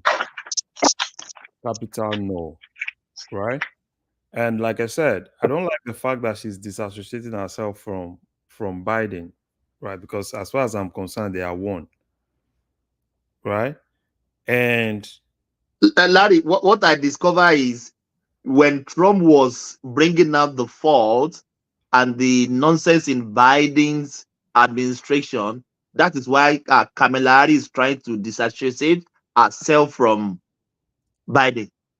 yeah, because the good and the bad, she has to take responsibility for it. That's what I call leadership. And for her not really taking responsibility, as far as I'm concerned, that's not my president. And Larry, has she forgotten she's the current vice president of the nation? Yeah, that's exactly what I'm saying. That's why I said she's not my president. Everybody can actually choose whoever they want to choose, but for me, she's not my president. And I think another thing is, now we're talking about inside America economy, right? I want someone that will come in and work on the economy of America. The economy of America presently is in shambles. Interest rate is at 7%. Millennials couldn't buy houses. They can't even do things. And it wasn't like that. Larry, sorry, Can I like come 10 in? seconds. Can One second.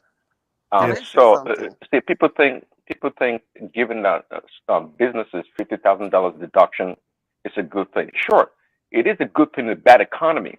So rather, they're showing themselves out by proposing such things to businesses. It shows that the economy is struggling and people are suffering because of the bad policy of Kamala and Biden. That's what it's showing. It's not really a good thing if you think about it, because if the economy was good and things are thriving, no need to do such a thing. Larry, can Miss Madam here just interject filming? They'll come back to you. Yeah, she can. Yeah. Madam Mayor, how are you, my sister? How na day? We did, but did they inside cloth? So my dear, I just wake up, Sha. But did you watch the interview? Well, I did not. I put it on to watch it, but I dozed off. You know, the nature, time. the nature take its course. Yeah, but when I woke up was towards the end. But let me say this, you know, sometimes we argue, we debate, and we run our emotions and we say things to please ourselves, to make ourselves happy. And sometimes we honor ourselves with our words. But there is something Trump said in his last comment. They gave him the last chance to speak. He said something. I believe that thing should drive the whole matter home. All this, I will run to the White House. We still have time. Get these things done. Check it now. You see, Thomas. You see, yeah. I don't blame British people when they say Americans are stupid. They always say that. Because if I am somebody who is looking for something and you have the power to do it, and you say, I'm gonna give you another power for you to do it, you are insulting my person. Because I don't even get all this argument and debate and all this. You know me. I say things the way they are. I don't care. I don't even live there. But I'm gonna vote anyway. But what I'm telling you is that this drama of I will, he has a master. His master endorsed him. They too can do whatever they can do to make American people happy. Because these people are hurting. Things are not good. Things are not going well. Run back to the White House. Sit down on table. Elevate this pain from these people. Check it now. Madam Mayor, you know Trump said it almost you like made your point where you did this. She tried to brace empathy. She tried. What is all these things I'm hearing? Madam Mayor, you didn't want the full interview. We did. Trump mentioned that almost 6 or 5 times, if I'm not wrong. Why can't you go there now? Take away. You think it's not right? In fact, he's giving them the election by saying that because if I were them, that's exactly what I'm gonna do.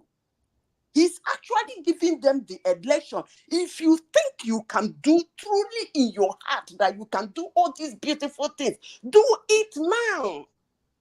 And what does that simply explain? You don't want to do it and you can't do it. Are we not going to forget that Trump was also president for 4 years? No, he hold on. He said he was going to build a wall and Mexico was going to pay for it. He built like 10 feet. He built like 10 feet of wall, and Mexico never paid a dime for that wall. Hold on. Let me. Okay, since you want us to talk about Trump, let's talk about Trump.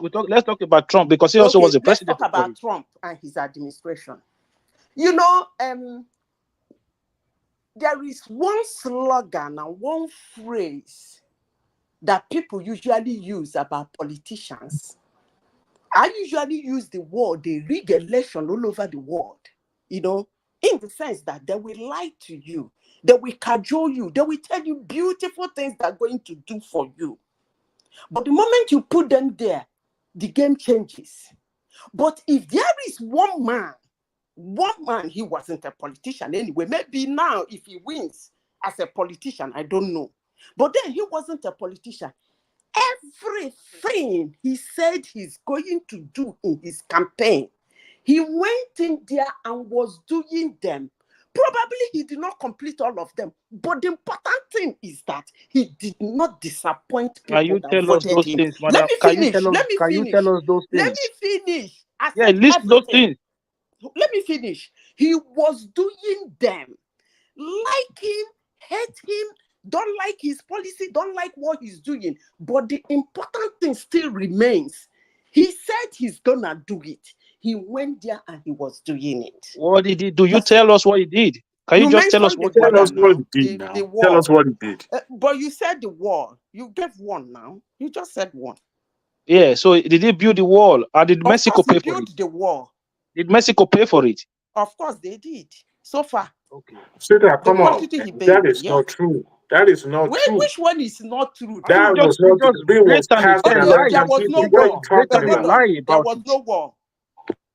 You just blatantly lied that Mexico paid for the war. War. That's what you're But why saying. are you telling lies? Mexico, when did Mexico pay for the war? Let's take it one after the other. Listen, when I talk politics with people, I don't really like them attacking me because I'm not a politician. We are just discussing. But if you take a position that is not correct, then they're going to call you out. If it is not correct, you tell me it is not correct, and you said the right one. Not attacking my person or attacking what I said. You can only attack it by saying there is no war and Mexico did not pay. Then I will send a link and I will show you the war. Not completed. Yes, I quite agree with you if it's not completed. That's the way I argue. You get my point? I am not a politician. I am not campaigning. But can we be real? So how much did Mexico pay for the war? Listen, the media is trying, and they're doing a very good job by trying.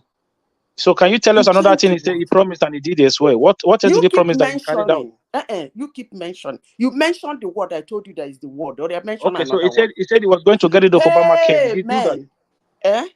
He said he was going to get rid of Obamacare. Did he do that? He said he was going to get rid of Obamacare when he became president. Did he do that? Of course. Didn't you hear somebody saying, was it three months ago, that he tried 60 times? He tried 60 times and the Congress blocked it. Exactly. That's the answer to that question. 60 times. He tried 60 times and the Congress the fact that he didn't succeed because we don't live in a jungle. It's not Banana Republic. Okay. Okay. So Congress is part of the government now. Prince, wait first. You see, when I speak, I like people to listen to me carefully because I don't like people attacking me wrongly. I don't really like it. But if you can attack me wrongly and that's going to give you an honor and happiness, that's fine. Because I always like people to have honor and happiness. I want them to be happy and get their honor. If that's going to help you, that's fine. But let me say this. Let me repeat myself again. And I said, Trump, listen to me carefully. I said about politicians and how they rig their election. They say things and they don't do it when they get there. And when you want to mention a politician, well, he wasn't a politician then, that said things and went there and started doing them. I said, started doing them. That he completed it is a different discussion. But did he try to do those things he said he's gonna do? Yes, he did. Obama, how many times did he try? The Congress blocked him. So that's what I am saying. Madam Mayor, he even mentioned it today. He mentioned it today that it was blocked. And yeah, you didn't watch the interview. Trump mentioned it today. That is what I am saying. Thomas, why are you saying what he never said? What he wants to do, and the ones he cried, the ones he could, was he doing it? The ones he tried several times and was blocked. But he kept. Okay, so Madam, please, I want to ask again. I want to ask again, right? Trump said he was going to pass an infrastructure bill. He said this is what he said, that he was the builder, that is going to build the roads and bridges. He's going to pass the biggest infrastructure bill. Did he ever pass any infrastructure bill while he was president? Yes, he did. He did it. Yes, he did. It was how could he be blocked when he had look, it's like you guys forgot that when Trump was president, his first 2 years, Madam, please 1 second, let me remind you. Trump's first 2 years in office, Republicans control both Congresses, Senate and the House.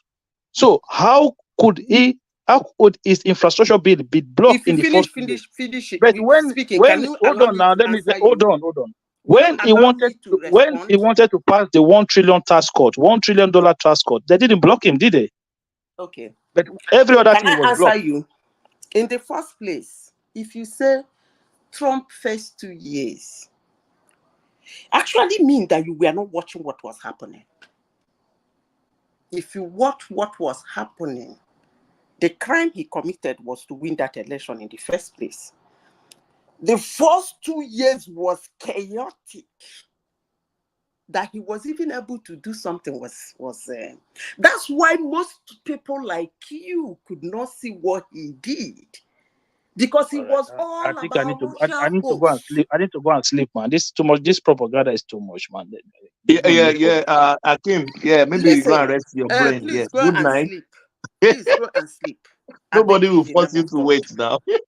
In the name of My whatever brother. you watch it, go and sleep. Good night. Yeah, good night. Good night. So what am I saying in essence? Akin, you don't want to hear the truth, huh? Yeah, because you see, I did not vote for Trump in 2016. I am a card-carrying Democrat. That's one thing most of you don't know. I did not vote for Trump in 2016. My aunt's husband, I will not call his name, but if I call his name, most of you that know Clinton will know him, was one of Clinton's doctors.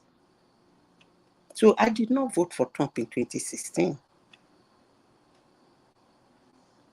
I campaigned heavily for Clinton, but Trump saved my life. I have to say this in a global platform. I did a surgery, a vein surgery. Good to share. I tell everybody who cares to hear. And in that surgery, they have to kill some of my veins that were dead, that were disturbing me. They were not dead, but they were diseased. So they have to kill them. Now, the blood that is already in them clogged. For some reasons, they were issuing me to hell. The drugs that they have is 50-50. You take it, it clears it, it might give you cancer. Nobody will allow me to take that. Even the person that have to help me scratch my body throughout the night will not let me take a drug that will stop the scratching and probably cause cancer. What saved me was Trump's bill, right to try. I will never forget it. He passed a bill called Right to Try. He was actually angry when he passed the bill, because there are so many drugs that have been produced, but they were waiting for CDC to approve them. And somebody is dying. And the pharmaceutical company said, this thing can heal this person. But he said, it has not been approved. And he said, why don't you let the sick person take it? Decide. Well. That's why I'm still talking to you people today. Wow. So you know what? Not only that I am going to vote for him, I am going to campaign heavily. At least he's going to get 36 votes from me. That's your banker in the state of Illinois. 36 votes. Yes. So it's so. Madam Zita, what you said. Hold on. What you said. Sorry, Prince Daddy. Let me put it. I said at least. Right. Madam Zita. So all this while that you have been talking about this guy, I figure it out that you are an Eden voter. So I don't know. I mean, all this while that you have been talking about Trump, all these days, all this week, I thought in my mind that you are an Eden voter. But according to my memory, I know you are living next country. I mean, you are my neighbor here. So you are an American. So you are an Eden voter, and you are stopping promoting. I thought you are giving a balanced analysis all this while before. But today, it clearly shows that I told you that I'm a card-carrying Democrat. But you said you vote. You said you will vote for Trump. Yes. Did I? And you said, hold on. You also said you are a card-carrying. You are a member of the Democrat Party. Right? Yeah. Did I carry water in my mouth? So that makes you an American, right? Yes, she's an American now. You told us before. For your So maybe I don't know. I'm sorry. I don't know. I thought. Let us speak, Remy. Hold on. Hold on now. Yeah, let us speak. Then you respond. Norwood is not a Nigerian name, for your information. What? Norwood is not a Nigerian name. Okay? So when somebody, a Nigerian, if I'm going to pick a name, like guy name, it's not going to be Norwood. Norwood is a surname, and it's not Nigeria. I don't know your surname. But let me finish, because when I talk my own, I talk I'm very well. I said, I know carry water for month.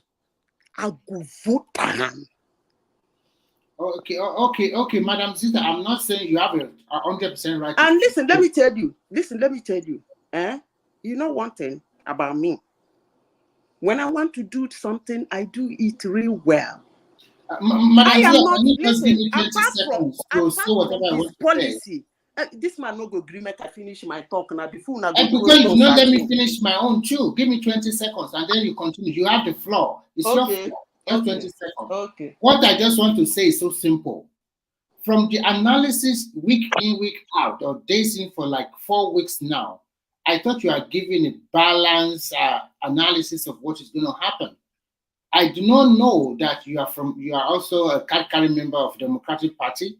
I do not know that you're an American. In my mind, I thought that you live in Norway and you are a Norwegian citizen. But now that it has been confirmed that you're an American. So all those what I have in my mind, I will change it about this American election about you. That's what I just want to say. It's as simple as ABC. So that's okay. So you are coming from a position of bias all those time. Okay. No problem. No problem. You see, Madam Mayor, are you listening to Remy? Okay, let me finish. He's coming after you. Listen, I don't care. People do call me all manner of names because of my opinion, and I don't give a damn. Before I throw my opinion in the public, I think over it. One thing my father told me is never say things you cannot defend. I asked him, so Dad, I should be saying the right things always and doing the right. He said, no, nobody does the right things or say the right things always. But always make sure you can defend your words no matter what. And now you listen to me. When I came here in 2000, last year, February, that was when I joined this platform. If I can remember, my mind can remember vividly. I said, things I said about my tribe and about B2B, the same thing you said, that's what most people said about me. I didn't care. But 1 year later, those things I said started unfolding. I'm back again. 100% unfolding, Madam Ian. 100%. And I'm back again. And I said, I don't care who talks nicely to me and stab me at the back. I don't want anybody to speak nicely to me and don't take care of me. I don't need your nice words, but I need your nice actions. And for that reason, I'm going to vote for him. And he's going to get 36 votes from me. Me alone, I don't know him personally. But for him having the guts to fight CDC and sign that executive order that said right to try. Now person they sick. Now you know as in body beer. Give him paper, make him sign. He drink and he die. He drink and he leave. Now he consign him. Okay, I know Larry has the floor. Before Larry goes, 10 seconds, please. I'm a living testimony. So for that reason, they're still giving me, up till now, it is not approved yet. They don't give me the name of the drug, but they still give me. It's a tropical application, and the marks has cleared, except for those at my back that my hands cannot naturally reach to massage, unless somebody is around to massage it for me. less when my husband is around or one of my cousins visits. So, Remy, hear me loud and clear. I am gonna vote for him. Without Wobio, with chest up, in the state of Anambra. And nothing's gonna happen. But if you think, hold on, I'm not done yet. If you think what I've been saying all along, I said something this night that one takeaway is you are still in the White House with your master. All these things you say you're gonna do, go do that shit right now. And if you think that is being biased, that's very good with me. If somebody who is in the White House is telling you what he's gonna do for you in the next 1 year, and you say, why don't you get in there and do it? If you think that's being biased, I'm cool with it. So, and if you think all I've been saying about American election is being biased, well, I'm good with it. After all, being biased is part of human existence. I'm not gonna be the after all. Okay, you come in, Madam Zeta. You always come in like a neutral person. You always come in like because I said I will vote for him. I don't write. Hold on, madam. Hold on. You always come in like you are not a politician. You are just giving your opinion. You are just giving your mind. But today I can confirm that you are a very good politician. Very, very good and very savvy at what you are doing. You, from the beginning, this one might be out no of reason why you should believe me. So this one might be out of experience. Zita, you have 36 votes. Remy have his mouth to vote for Democrat. I am not voting. I'm just talking. He's voting with his mouth for Democratic Party. I'm just saying that have 36 voters that will vote for Trump. So who is going to win now? No, I'm not talking about. I'll give you that result end of October. I am not second week of October. I started asking questions about you guys that in America that you have the right to vote for your president, or to vote for who is going to be your president. What I'm just trying to say is very simple. Maybe part of the blame we should be on me because I believe Madam Zeta totally, because I taught her she's always come here as a neutral person, give her own analysis of the event. That's what is going to happen. Until if I have known that you are an American, maybe this wouldn't have come to me at all as a surprise. But today that I know, I'm just talking about this politics. I'm not talking, I mean, this American election. I'm not talking about all events or issues of the past. Just based on this one alone. If I had known you are an American, maybe, of course, my mind would not have been said that you are giving a balanced analysis. That was today, why I was supporting Tinubu. He won now, right? No, Madam Zita, the Nigeria election is different. Even when they are doing the election, I did not go to Nigeria to vote. I don't know whether you go, or maybe some of these people in Australia or in America, maybe they also go to Nigeria to vote. We are just talking with mouth. If you tell me that, okay, you went to Nigeria that time and you voted, then I would have said, okay, fine. So everybody have a choice. I'm not blaming you for picking Trump or something like that. Listen, let me tell you. I am just telling you that your analysis, you know what you are doing from day one. But people I know what I was doing with Tinubu too from day one, right? I know. What I'm just trying to tell you. Wait now. For most people, does not know that you're an American. Listening to you which can wahala be this now? No, be wahala. I'm a Nigerian, right? No. Hold on now. Wait, let's take it one step at a time. Okay, go ahead. You won't.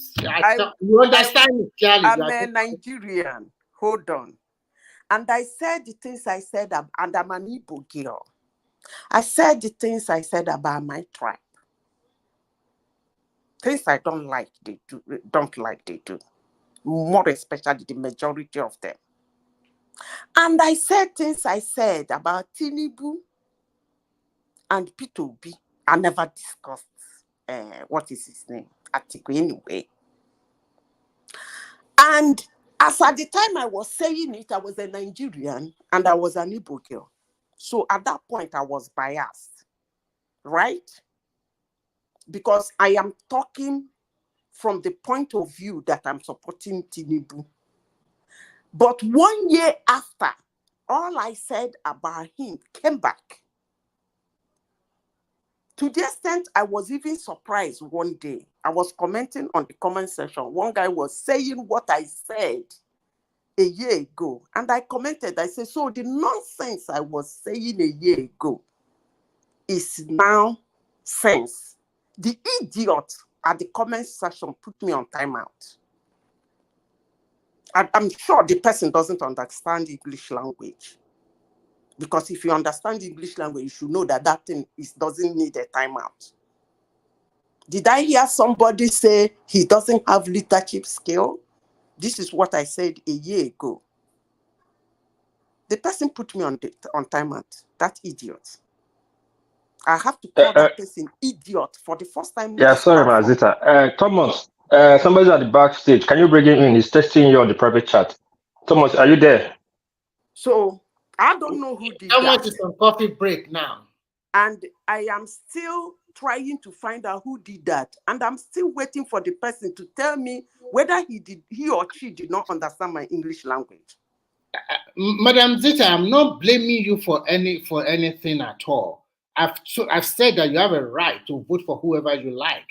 For example, if I had known that you have authority to vote in America, the way I will see your analysis would be different from day one about this issue. I'm just trying to say that I'm taking off back that I don't know. How did you see my analysis in Nigeria as a Nigerian? Yes, hold on. How did I see my analysis about Nigeria as a Nigerian? Biased? Yeah. When I see your analysis, let me respond to you. You asked me a question. Your analysis about Nigeria, some of them are like 100% right. Some of them I do not agree with you. But because you have a fundamental human right to express your opinion, that is your opinion. So, and all the things you have been saying, it does not mean that all of them came to light. Some of them never come into light at all. So everybody, it's just an opinion. It's okay. But this time around, you have a bigger stake. The bigger stake you have is that you are going to vote. In the Nigerian election, you do not vote, or do you vote? How did you know I didn't vote? I asked you the question before. Just stay here, they talk about people. No, nobody is. I will not talk. I will not talk about you behind you. If you tell me that, oh, I voted in 2023 election, then you have a bigger stake. That is different.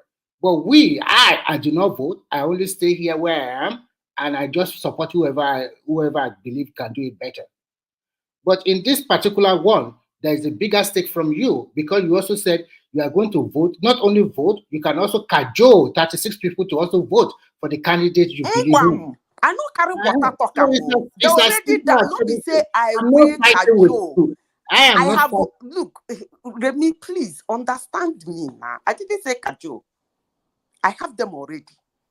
Okay. I said he will get. I know he's not going to win the state of Illinois. But he will get 36 votes from one.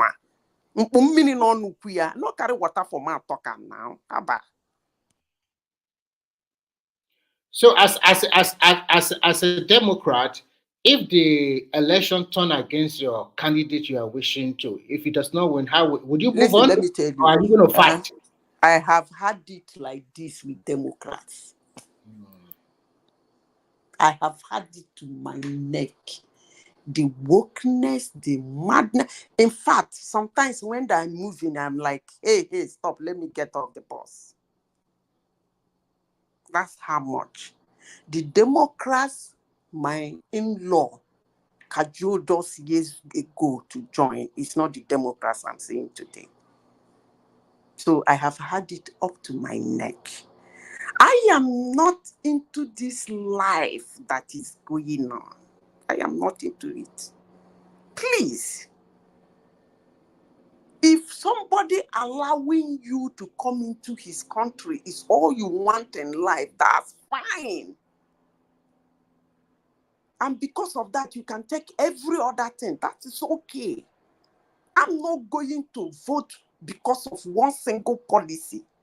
And by the way, what is wrong in telling somebody to knock at my door before he comes in? People are knocking.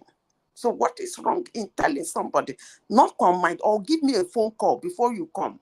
What's wrong in that? I don't get it. Please understand me. That's if I'm not gonna throw away that card come November. So can we say that you base your vote on ideology? I mean personality this time around, not on party. Which one is personality again? I laid out policy. The question I'm asking you, Madam Zita, is simple. For you to say that you are voting for Trump is based on only on his personality and what he brings to offer. Do you vote on personality? I don't vote on personality. I said it here now. But you just told me you're a carry member of a Democrat. Listen to me carefully, brother. Now, brother, I said I do not want somebody to talk to me nicely, but doesn't treat me nicely. You get the point? You rather talk to me rudely and treat me nicely. No, I will not talk to you rudely. But if I can get you two, that's fine. Okay, but if I can't get you two, I think I need the treatment. Okay. I know you want somebody to be blunt, not hiding under the veil. Oh, is the policy, not the story. Okay, thank you. The policy. Yeah. Okay, fine. So Prince Daddy, go ahead. Okay, is Larry still there? Thanks. Yeah, I'm still here. Well, just okay, good. Snappy, Prince Daddy, so that I'll just say what I want to say. Yeah, I was going to say regarding the right to try. I mean, I've heard about it from afar, and having Madam Zita talk about it in reality, being a beneficiary is actually good to know that people are actually benefiting from it. So it's a great thing to know. And thanks for sharing, Madam Zita. Thanks, Larry. Yeah, thank you. Thank you, Madam Zita. Thank you, Prince Daddy. You see, as far as I'm concerned, and I've said it on this platform, the last election I voted for Biden. And this time around, I'm going to vote for Trump. Why am I really voting for Trump? Because I do not like the status quo. I do not like what is happening in the US now. Internally, I do not like how the economy of the US is being run. Outside the US, I do not support the wars. As far as the Democrats, Biden and Kamala, I think they are more focused on making sure that we are Americans and we want to ensure that Ukraine wins. We want to ensure that we want to put our names as Americans. And that's exactly not what I support. Because this is obvious that some of those wars in the first instance are not supposed to even happen. And we have a government that is telling us that we need to continue the war, not really minding the number of people that died from both sides. So you're saying we should pull out of Ukraine. We should have left there. What do you say? Are you saying that we should have pulled out from Ukraine? The war shouldn't have happened in the first place. I am saying in the first instance, the war is not even supposed to happen. But it's not our fault now. Wait, please. When you want to interject, please ask for excuse. That's how we do it here. I am saying I need this war to end. I am saying I do not want Ukraine to continue the war. Larry, lady's voice. Is it my own? Okay, no wahala. Larry, do Americans care about life, humanity? Do they? America cares about life. America cares about humanity. And it now depends on the government in place. Because the government in place and some people behind the scene that wants the war to go on because they are making money from the war. So, as far as I'm concerned, that is not what I represent. And that's exactly why I do not support the war. I do not support more wars. I want a peaceful world. And in as much as I want a peaceful world, I would definitely support anybody that is telling me that's going to bring peace to the world. People have their views. People can say whatsoever they want. But there are things that for me. Sorry, Larry, before you continue. No, Remy. No. For clarity. No, Remy, Allow him to ask the let question. Him talk. Yeah. Remy, Yes, let's hear. Remy hold on, is please. voting for Kamala Harris. Allow him Yeah, to we are ask doing. question. Yeah, Larry has been quiet. He has the floor. He gave everybody opportunity to interject. So let him speak. Let him flow a little bit. Allow him to say. Can you please listen to what I said? Let him flow a little bit. Thank you. You just finished speaking some minutes ago now. Please. Larry, go on, please. So as far as I'm concerned, people can say whatsoever they like, right? Everybody actually has a choice. The last election, I had the choice. And the choice I had was basically Biden. But this election, like I said, right, I was not even for Biden. But I was more like, I've not really listened to Kamala. Let me listen to Kamala. Probably, I could say something different. And I was waiting for her to tell me. Now, joke, she be joke now. She wants a peaceful world. And for her to say she's not even interested in that peace. She's interested in ensuring that America becomes America. She's interested in, pushing it to ensure that Ukraine wins. And we all know that if we continue the same thing, this war is not going to end. And that's not what I stand for. So why would I want to vote for that? Why would I want to vote for the status quo? Why would I want to vote for an economy, that is in shambles? Why would I want to vote for when I know the present interest rate is at 7%? Why would I want to vote for that? So people can say whatsoever they want to say, right? And I've seen some funny things, right? Oh, you are an immigrant, you're this, you're that. I don't even care about all those things. All I care about now is that I'm an American, my family are American, and I need to do what is right for my family. I need to stand by anybody that believes in what is right.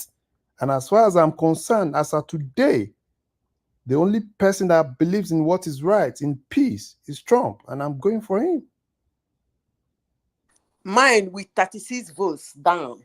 You're not going to do me anything. 36 votes. I don't finish. I know they waste my. He is not gonna win. Larry, what is Kamala's position on Ukraine war? You hear what he said about?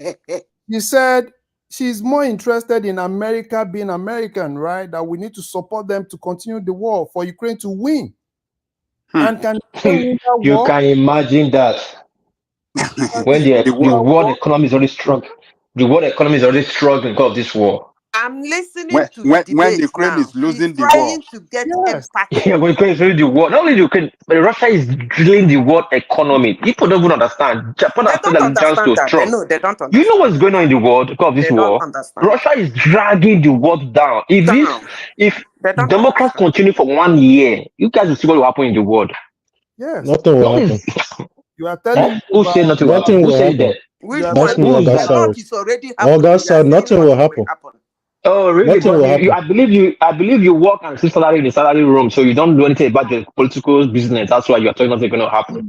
I don't see why you're blaming the United States. You should be blaming Russia for invading. Let me tell you something. Here in Japan, you can't even ship a container from Japan to America. Do you know how much a normal plastic container costs now? From just $6,000 now to $2,000. Because the YouTubers have blocked the Red Sea, Mediterranean Sea has been blocked, everywhere has been blocked because of the American policy of war. No, it's because of Russia.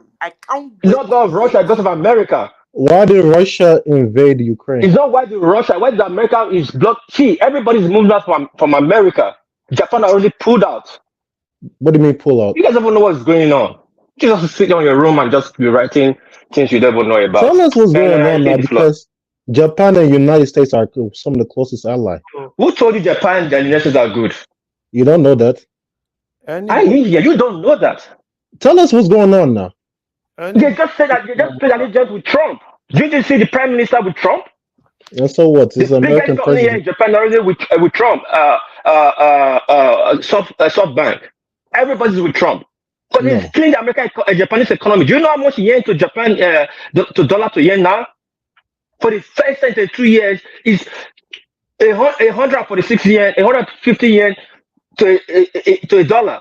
It's killing the economy for No. the first time in the world. I don't see why you're Just guys blaming us just for that. you're not American. You're just an immigrant that became a citizen. You're not Who American. told We're you that talking I'm not about. American? Who told you that? I've told you you're not American. Carrying a passport doesn't make you That's American. You're false. not born there. Because you Who are told you born that? there. You're not indigenous. You're not indigenous. You're Nigerian who went to nationalize. Don't tell me about America. That's who I never know. I know that's not true. That What's is not not true. true? That's But not true. additionally, See Yoruba man go nationalize America to me say in America. We are talking about the big power brokers in America, like people like the Chinian people that control the world. They're telling me, I beg, make I use the floor. So I don't see why you are blaming United States for this war. At the end of the day, if we want to have a military partnership with Ukraine, we have that right. Russia does not have any rights to invade. Oga, yeah. Do you know? I think you should know this. When America take position on something, the world follows. You know that? Okay. For the Yes. most part, yes. Yes. Even Australia, that's. Do you know? Because America follows the war. That's why. Do you know how many billions of dollars my taxpayer money sent to the Ukraine to fight for a nonsense war that cannot be won? Cannot be won. Thomas, My own taxpayer money, my own hard-earned money. Thomas, you people should calm down. Do you know what? You know, when people talk, I take a knockout from it. The debate was for almost 1 hour or more than 1 hour. I took a knockout. Kamala said a lot of things she is for. And the important thing is that those things she claimed she is for is not happening in America. She should go to the White House and get it done. We should stop all this drama. They shouldn't be taking us as fools. She said a lot of beautiful things she's for, which is a lie anyway. We know who she is. But she should go there now. The important thing is that what she says she is for and she's going to do is not happening now. She's still in the White House with her master. Get it done. Madam Zita, do you know that a country like America have what do you call it? A lot of bilateral agreement and a lot of security agreement with most European countries. Yes or no? You know what? I didn't hear what you said.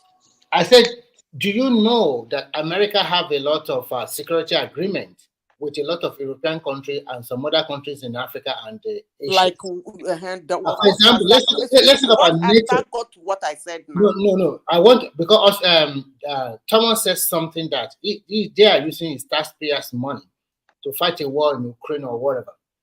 For example, America have an agreement with all of these countries for security part.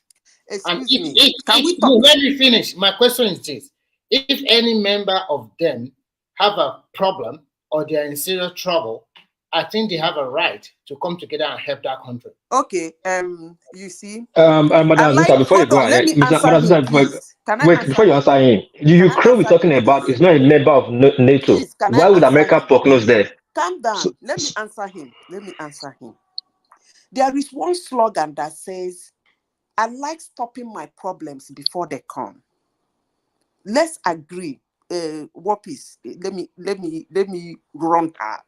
Let me follow him on his lane. You know, when you want to answer somebody properly, you follow him on his lane. Yes, America has some security, bilateral, whatever, with some nations. Now, what was the reason Putin gave why he attacked Ukraine? If anybody can remember. No. Can anybody remember? Because it was a popular slogan then. I don't want an enemy beside me, right? The enemy was NATO, right? Yes, you are right. And I came to this platform. I said, they actually talk to humans as if we are idiots. And I came to this platform. I said, the country I am sitting in share border the same way Ukraine share with Russia. One idiot was on the platform abusing me. And I pulled it out. I told him, Norway share border with Ukraine, land and in the sea. In one of their most biggest city, Stavanger, they share border with Russia. And Norway is NATO. So why didn't he attack Norway? That aside, let me say this. I like stopping my problem before they come. That war shouldn't have happened in the first place. If you don't want to... For your information, CNN just carried that opinion poll. 63% said Kamala won. 37 said Trump won. We know CNN now. We know CNN now. Baba Jalico, we know CNN now. CNN.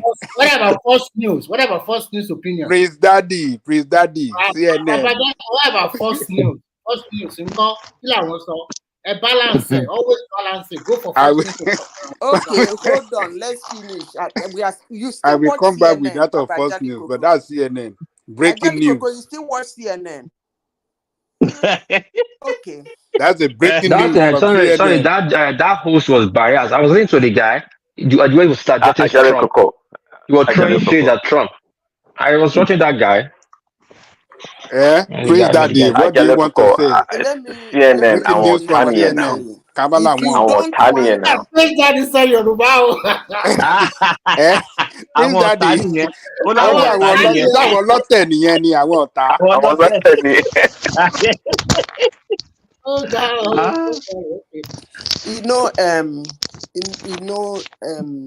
When it comes to that war in Ukraine, if you don't want Ukraine to stop, not to join NATO, there are better ways of doing it without even killing a rat. Even me with my cocoa head, if what he said is true, if what he said was actually the reason why he attacked Ukraine, why not lobby the people who are supposed to vote to Ukraine to NATO too? He has a lot of friends in countries that love him as Putin. All he needs to do is to tell them, don't vote this guy in. That's all. Is that not simple? Must more than 1 million people die? I don't get this, but these people just talk to us and say things and we run with it and we believe it. But let me say this, for Remy, let me say this. Trump is one person you cannot bet on. I hear people say a lot of rubbish. I did that in 2016. Although I knew my madam will not win, but I was being pushed. They wouldn't let me sleep. They were calling us. We were making town hall session. We were doing, but me, I know my madam will not win. Because if you are Madam Sister, as we know, say Peter Obi no go win. Listen, you see all these things these people put out. Let me tell you, when election is going on, listen to the grassroots mobilizers. They are the ones that know what is going on. If Hillary was doing well, this debate wouldn't have happened. You know, so I sabi talk nonsense. But and after it makes sense later. Time, my nonsense go make sense well. It go make sense later. If he's doing well, I even heard that said they need a second one. He won the debate, they need a second one. But that's not gonna happen. Don't worry about it. Is Larry still here?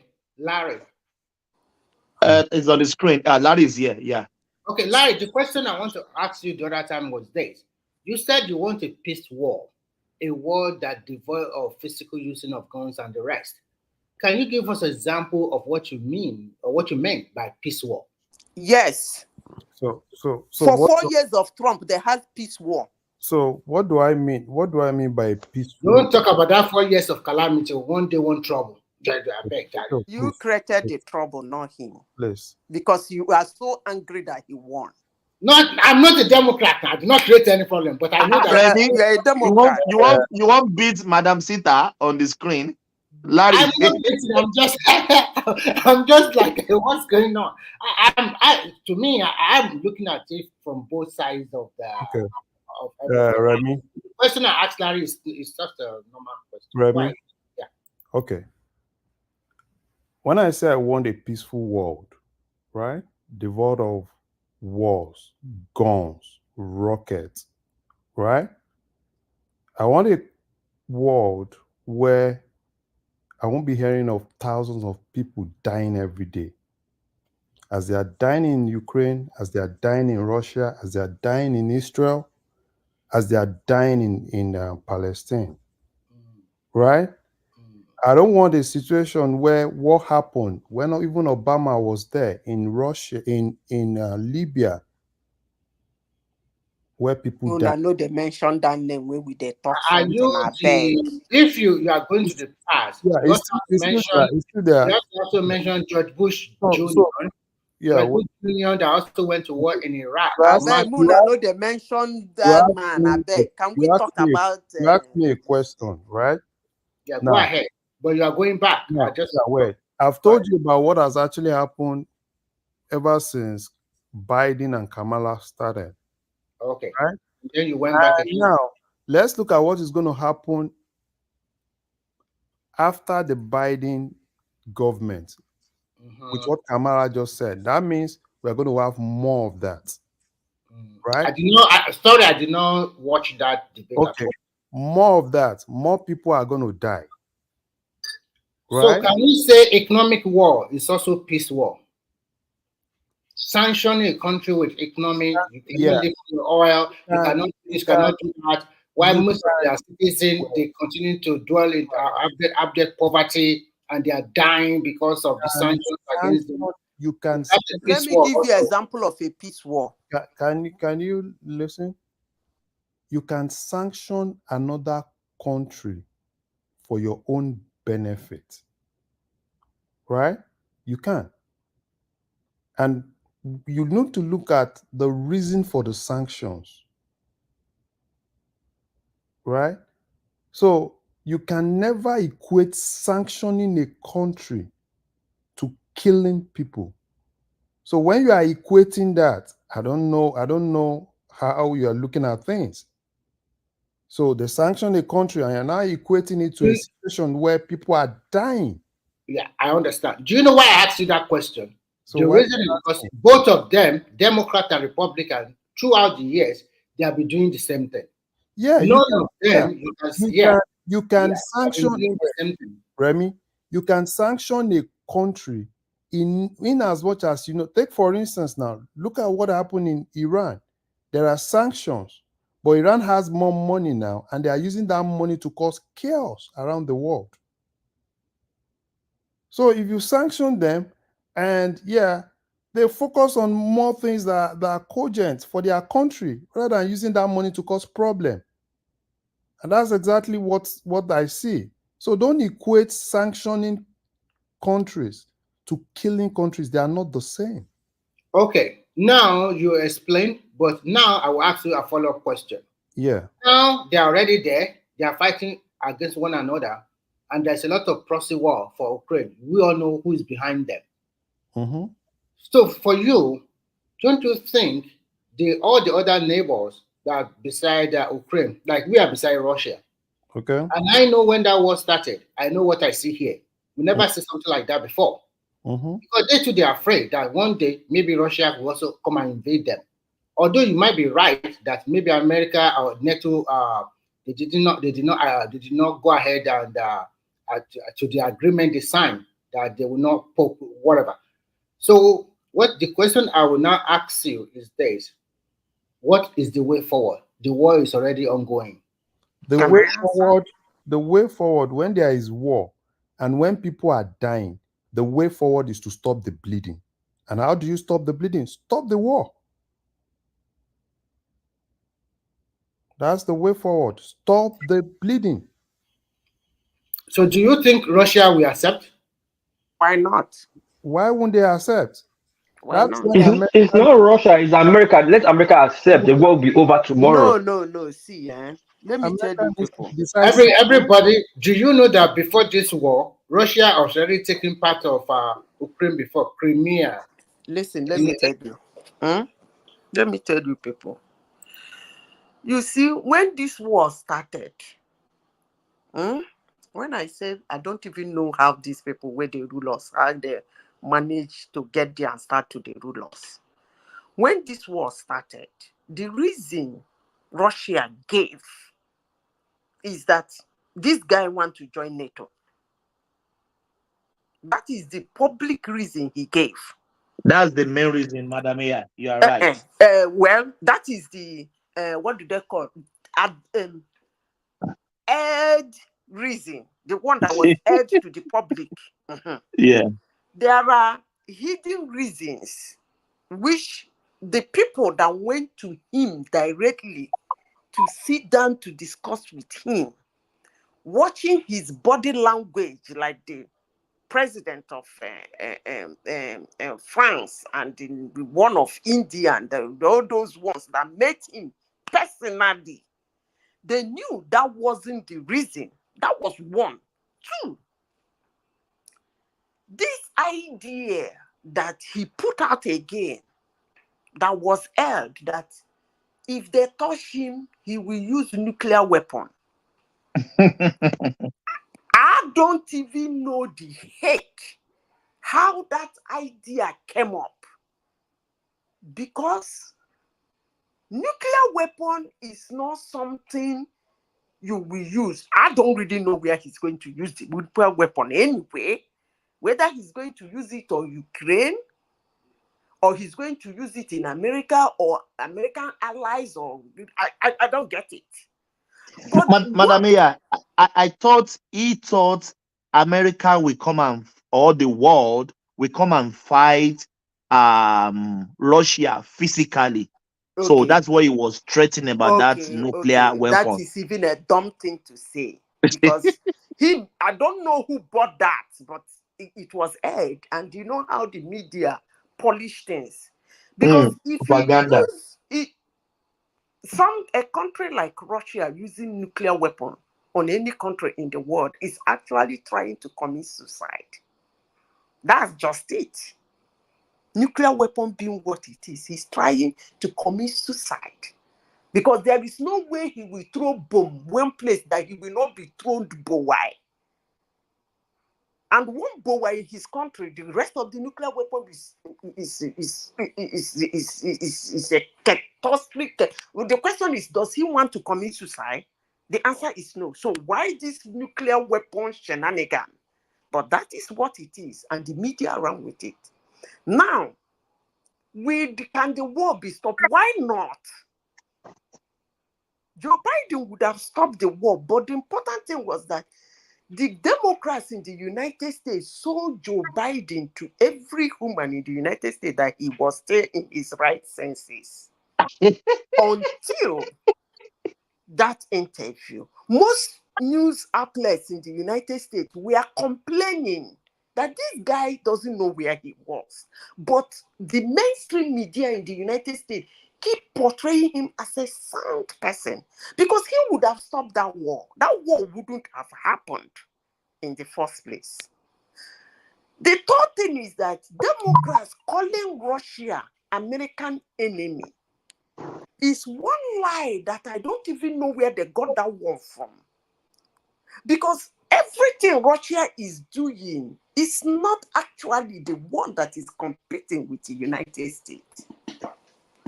It's actually China. So when Democrats seem to fall in line with China and keep shouting Russia, Russia, it sounds dumb. So why would an American president say he doesn't want to talk to Russia? You want to bomb Ukraine. We love Ukraine. Ukraine is a person. You would have patted him in his shoulder. After all, why didn't he bomb it when Donald Trump was there? Donald Trump was there. Is it not when Donald Trump was there? No. Take this question and take it along, ma. Sorry.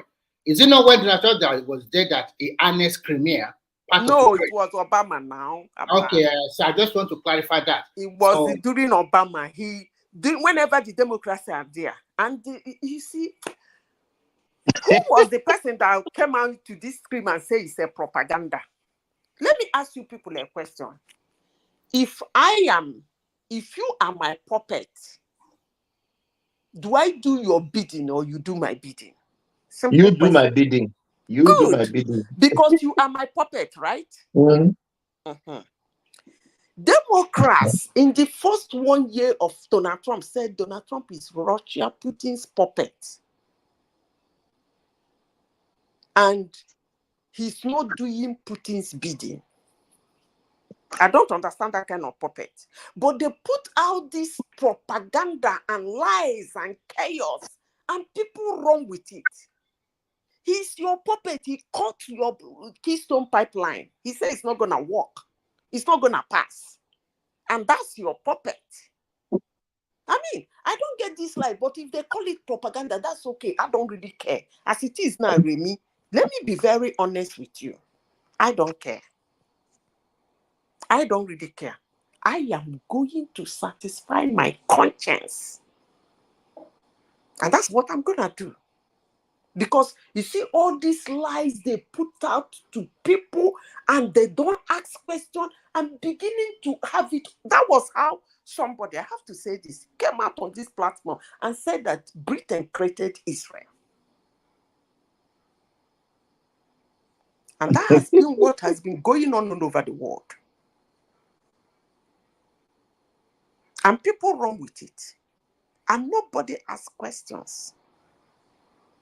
And they say they took Palestinians' land. Nobody asked questions. That means Palestine was existing before Israel came. That's what everybody believes. Existing as what?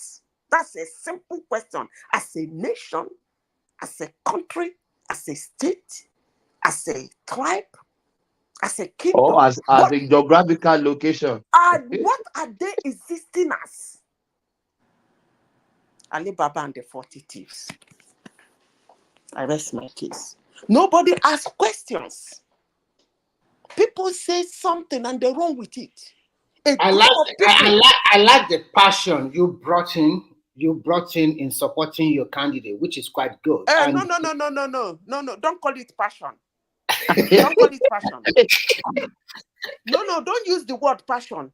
Don't use you can find another adjective. Don't even go there. Don't go there. You don't know me one bit. Madam here, let me try to blackmail you as Kamala Harris blackmailing Trump today.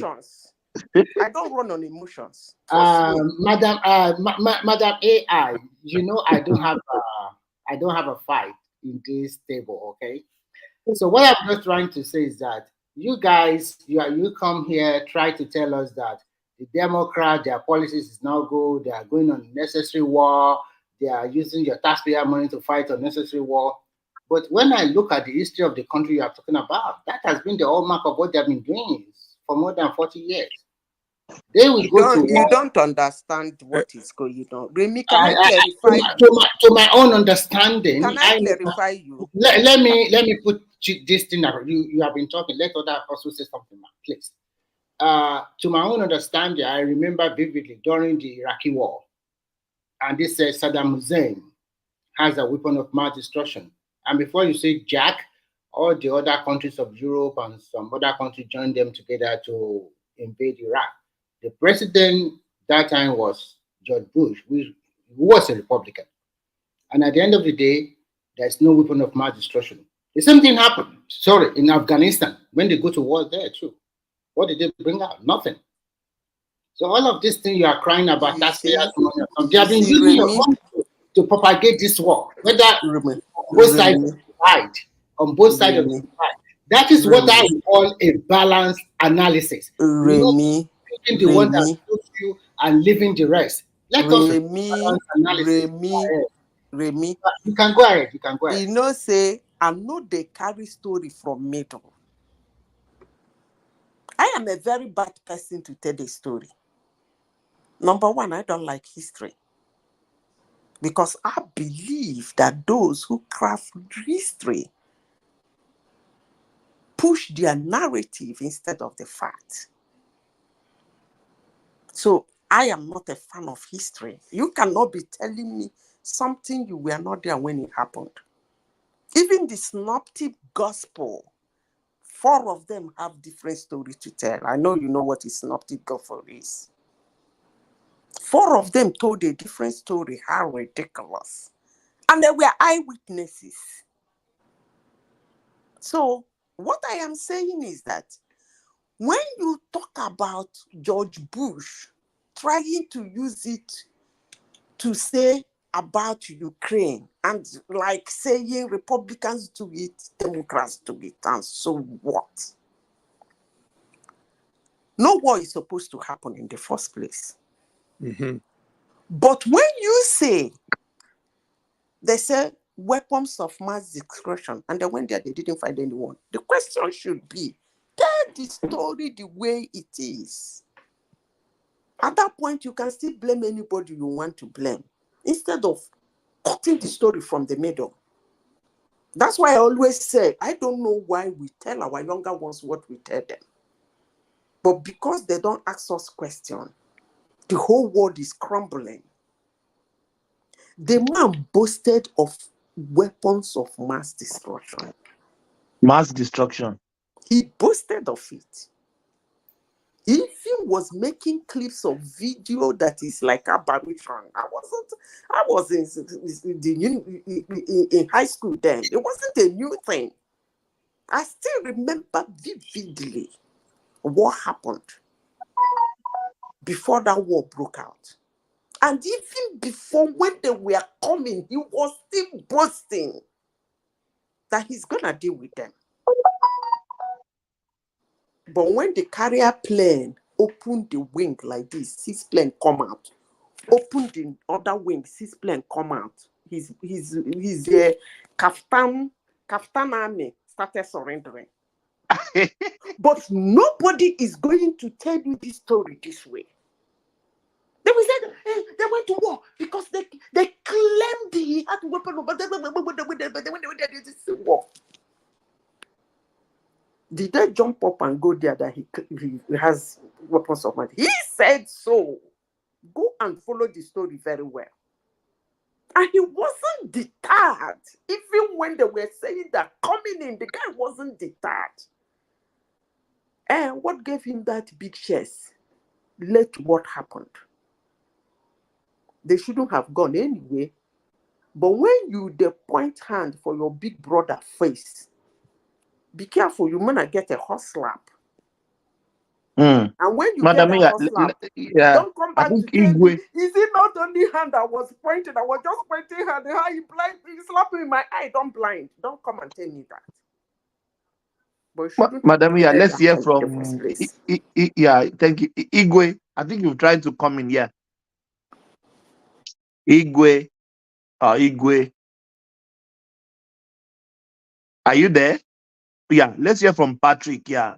Okay, yeah. Can you hear me? You are here? Oh, yes. Igwe. Go back to the Igwe. Well done, all. AI is Igwe, absolutely you don't enter. A batago. Yes. A batago na platform. Okay, on my comment section now, parim. Yes. So, so hold on. AI I'm not done. Right. Wait. I'm not done. I want to address you in Igbo. Okay. On my comment section, I don't know you from hell. But you are in the comment section abusing me. Right? Me? No. Yes. I'm Is agreeing. It not you? I'm agreeing with you. I agree with your point of view. What did you say about me and my voting right? No, you're correct. The reason for this war in Ukraine is because of NATO expansion. the U.S. foreign policy, you have to understand that the U.S. foreign policy is called liberal hegemony. From 1993 to 2017, the Clinton, Bush, and Obama administrations, each of those administrations were in control of American foreign policy for 8 years, were both fully committed to pursuing a liberal hegemony. That means, the United States and the West as the hegemon, like the only superpower in the world. And the cost of liberal hegemony comes with endless wars, as you have to. The hegemon has to fight to protect human rights and spread liberal democracy around the world, and it's like a liberal unipole in the language of geopolitics. Like any liberal hegemony becomes addicted to war and militarism because of 5 factors. First, because democratizing the globe is a vast mission that provides abundant opportunities to fight. Number 2, liberal policymakers believe that we have the right and responsibility and know how to use military force to achieve this goal of liberal hegemony. Third is that the people who are in charge of American foreign policy approach this task with a missionary zeal. Like, people who are in charge of the foreign policy believe that they are making the world a better place by, fighting wars, deposing, people in foreign countries, starting coups, and installing foreign puppets. And it makes it, it undercuts diplomacy, because when you have an interventionist foreign policy like that promotes liberal hegemony, it undercuts diplomacy, and it makes it harder for countries to settle disputes with other countries peacefully. And it also undermines the notion of sovereignty, which is a core norm of international politics that's intended to limit war. So it's the foreign policy of the United States is creating more wars as a result, because the United States is trying to democratize the world and to convert all the other countries to liberal democracies to mirror the United States. And this requires a lot of social engineering and a lot of war. And this is what we're seeing. This war in Ukraine is because of NATO expansion. Putin sees NATO expansion as a threat to the survival of Russia. So he is going to defend Russia because he senses a danger to the continued existence of Russia as a state. But Igwe, why will you start a war that vividly you cannot win that war? It's not wise decision, is it? Igwe, sorry, add this to the question, please. Before this war, Russia have already taken some part of Ukraine, the Crimea region. Please add it to it during the Obama regime, before the war. Okay, yeah, because there were plans to bring Ukraine in as a NATO member. This would put a hostile state on on the border of Russia, which is a threat to the continued survival of Russia as a state. Imagine if a hostile organization was at your border and they had, weaponry that could launch into your border and attack you. But they could say, oh, no, this is a defensive weapon. It's not an offensive weapon. Putin is using realism. He's operating from a position of realism. He sees that NATO is a threat to the continued survival of Russia or his administration, and he's going to use military force to defend himself. So he wants to annex parts of the Ukraine and to convince them to not allow the Ukraine to join NATO. He doesn't want any NATO country to be at the border of Russia. The clearest way to end this war is to not allow Ukraine to be a NATO member, and to make sure that no NATO member has a border with Russia. They need to go and some diplomatic envoy needs to make this deal happen. So does that mean that countries like Finland, Norway, Sweden should not also be member of NATO? Because they have border with Russia too. Well, I think I think if any country has a border, maybe they don't pose as a threat to Ukraine, isn't it? You cannot say that because of what happened before. Finland was not a member of NATO. Sweden was not a member of NATO, but because of the Ukraine war, immediately they joined NATO too. So you go send your uncle to Putin to attack them, right? No, I'm not. No, I'm just asking Igwe a very good question because of what he mentioned.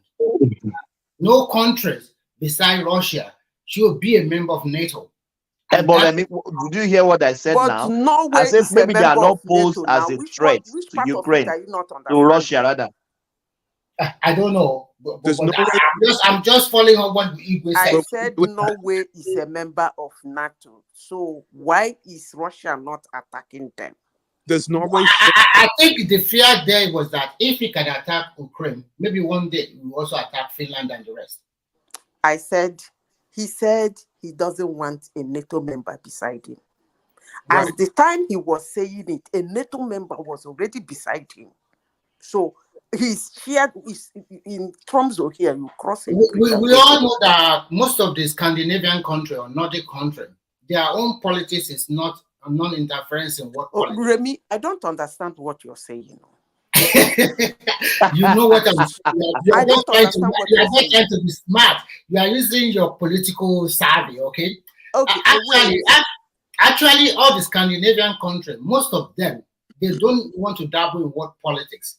That is why most of these countries were relatively stable and peaceful. You can never say. How many of those Norway have is nuclear NATO, weapons? and he has a walk-in, just like Ukraine has a walk-in with Russia. But so why haven't Russia attacked them? Does Scandinavia he doesn't want a NATO member beside him? I'm not going to answer that question. I wonder. No, I'm asking, does Norway or Scandinavia, do they have nuclear weapons? I don't know unless I Google it. I don't think they have. He said he doesn't want an enemy beside him, a NATO member. Right. I don't know what he said. NATO what member is NATO in the first place? That's what we should. I think the whole ball game when you become NATO was a union of countries meant to fight the former Soviet Union. That former Soviet Union has collapsed. It doesn't exist anymore. But they're still expanding NATO to protect against what? Putin is seeing this as an offensive maneuver, this NATO expansion that threatens his sovereignty as a nation and the future of his country. So he's taken offensive action to prevent the Ukraine from joining NATO. So I think if you can assure him that the Ukraine would not join NATO, I think that the war there be no reason for him to continue fighting this war. Can I add something? Can I have something real quick? Okay. Because yes. if you look, if you look at it, if you look at the geographical sense, right? Ukraine poses more of a threat to Moscow. You make that comment, please. Give me 1 sec. Dami, your system is not connected. Can you go out and come back in? Because I can't bring you in. Yeah, continue. Yeah, I was just basically agreeing with Chukwuegwe and AI. I was listening for about 10-15 minutes. But I would say someone posed a question that, why is Russia attacking Ukraine and not Sweden and Poland and, the Scandinavian countries? But I would say Ukraine poses more of a threat, military threat to the capital of Russia, Moscow, than Sweden, right? So I guess that would be the answer for that. But I've heard some people say, that Russia, invaded Ukraine as if it was something that just happened, just like a random act of aggression, which is not true. I mean, historically speaking, NATO has been an open enemy to Russia, and Russia or Putin is pretty much preserving his presidency in his country, and we can look at even with America, right? We can look in history how with the Cuban Missile Crisis, as you know, during that time of JFK, right? America was willing to nuke Cuba for the same reason, you know. So I think, yeah, you wanted to say something? No, Yeah. go on. Yeah, Go ahead. go on. Go ahead. Yeah, so I think it's kind of hypocritical that people will look at Russia and say, "Oh, Russia is, doing this wrong thing. They're invading Ukraine. Ukraine is actively seeking to join NATO, which is an open enemy to Russia. So, I just see them as protecting their territorial integrity, just the same way as America was seeking to protect this in territorial integrity by attempting or was going to nuke Cuba, for the Cuban Missile Crisis. So yeah, I just wanted to say that part. Igwe, sorry, let me come in real quick. Finland and Norway just joined NATO last year, April 4th, 2023. So they joined in the middle of the war, Ukraine war. So there's no way Russia will start fighting war in all that many fronts. Exactly. So they just joined. They were not part of it before. It was part of the agreement that the country that border Russia will not join into, but they kind of got Russia. So those ones just joined too. But Mike, what I'm saying is all those ones that just joined, Excuse me. maybe they don't pose as a threat to Russia. Can I correct something? Yeah, Ukraine poses an immediate threat to Russia. Ukraine, Ukraine is more. Who said that Norway joined NATO last year? Finland. I think Finland and Norway. Norway joined NATO in the year 1946. Where did you get that one from? Finland is one. Hold on. Finland or Sweden. I know Finland joined. Either Finland and Sweden or Finland and Norway. I'm not sure. It's Finland and Sweden. Finland and Sweden. Okay, Finland and Sweden. Yeah, but Finland is one bordering Russia. Somebody said Norway does not have nuclear weapons. Yes, they don't, but they have nuclear reactors. Now, can we talk about what is NATO? If somebody is saying that he wants to secure his sovereignty, that's why he doesn't want Ukraine to be NATO. And I keep repeating, Norway is NATO, and they even have nuclear reactors. So I ask, why haven't he attacked Norway since 1946? What is NATO? It means that the NATO members can deposit nuclear weapons there. That's what it simply means. And that's what the guy is claiming, that he doesn't want other countries to come to Ukraine and deposit nuclear weapons. So why can't he attack Norway? Nobody is answering that question. Yeah, he will not attack Norway because Norway policy or their foreign policy is not interference in the world international. Who told you? I know this kind of country. I never see them prosperous like UK, like Canada, like America, what they do to the rest of the world. Nobody else. What we know is that they're too conservative. Remy, can we talk? Can we not? Can I read something real quick? Yeah. So it says as of 2024, there were estimated to be approximately 4,223 nuclear warheads belonging to the 3 NATO allies: the United States, France, and United Kingdoms. So yes, so NATO has the capabilities. They have the means to have nuclear weapons or use nuclear weapons at any time. And the danger, of course, with Russia is that they can also help their ally. Yes. Yes, exactly. Yeah. What it means. So if one NATO country is attacked, then they all are obliged to fight against the enemy. Yeah. If you are a NATO member, what it means that the NATO nuclear warheads can be in your country if they need it to be in your country. So now I keep asking this question. I have asked it up to 5 times. Why is Russia not attacking? Madam Mayor, we don't have the answer. Here's the deal. You see this lie where una the lie, eh? Chai. Hold on now. Hold Chai, on. there is God. Madam AI, Ukraine cut, like you look at Ukraine is pretty much it cut inside Russia. You understand? So the border Look of at your Ukraine map to very well. You hold go on see now, how hold on. Norway cut into Russia too. No, Look Norway map doesn't well. cut into Russia. It doesn't. Hey, Ukraine cut into now Russia. one day Do you know? Hold on now.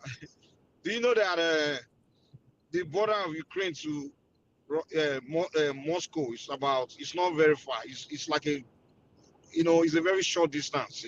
So you're already in the capital of Russia, like, so Ukraine, and also the eastern part of Ukraine, they are Russian people. They are Russian speaking people. They are ethnically Russians. Crimea. Yeah, not just Crimea, the Donetsk other area. They are Russians. They are ethnically Russians. So if you take Ukraine, you are pretty much, it's like you've conquered Russia. Honestly, to be honest. Let me tell you. You are right. Do you know the reason why you don't go attack Norway? Tell us. Norway is NATO. It has nuclear reactor. And then they no be small meat. Excuse me. But Norway is really far from Russia. Now. If you look at it's not. Yeah. The Baltic Sea is between Norway is between Norway and Russia. So Ukraine poses more of a threat to Moscow, an immediate threat. Can you please border check between your from Norway? You still have to go through Sweden and Finland before you get to Russia from Norway. Now. Can you please check it? Ask yourself, or wherever you used to get your information. Ask. In what way is Norway and Russia bordered? One of the biggest cities in Norway is bordered with Russia. 3. They bordered with Russia. 3 places. You are talking about the top edge of Norway. I said, it's like islands. My but brother, map, that doesn't really border Russia much. For me, which kind of thing be this? Now check out. If not that I'm driving, I'll pull up the map. I'll soon get back. I'll pull up the map. You can look at it. So ask that question, part of Norway. Simple question. Say, I don't know whether you read map very well, but ask simple question. Why are you arguing with a Norwegian? Madam Mayor is a Norwegian now. Ask where did they border? They go tell you where and where they bordered. Now. Okay, Thomas, can you pull up the map of Europe and put it on the screen so we can? You know I'm a bushman. I don't know how to do that. I'm a bushman from Oyo.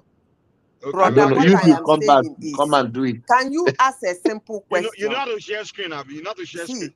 What I said I don't know. Ask a simple question. Where and where did Norway border with Russia? Simple question. On a very, don't worry, I'll pull it up. So at the very top of the tip, and it's mostly like tundra area. It's not like populated. It's not like a populated area. It's all like tundra. That doesn't pose any threat now. Yeah, Ukraine seems to be. I'm looking at a map right now. Ukraine seems to be a more of immediate threat to the capital of Russia. Exactly. If you capture the capital, then that you win the war. But it's a pity that nuclear weapons. Russia has 5,000 nuclear weapons.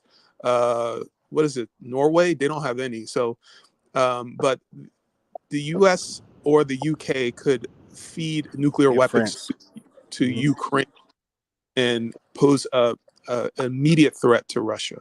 So this is why the Ukrainian border is much more problematic. And understand that land it. Yeah, we haven't heard from Majale Koko. Yeah, land that's word. Yeah, we hear from Majale Koko. And if you the whole idea about nuclear deterrence is that you cannot invade a country with nuclear weapons because they can just crash out and launch. That is not the reason. Let me tell you the reason. Before Putin came into power, Norway was already a NATO. So it's not Russia that go about saying that they don't want an enemy beside them. It's one of their presidents who happens to be Putin.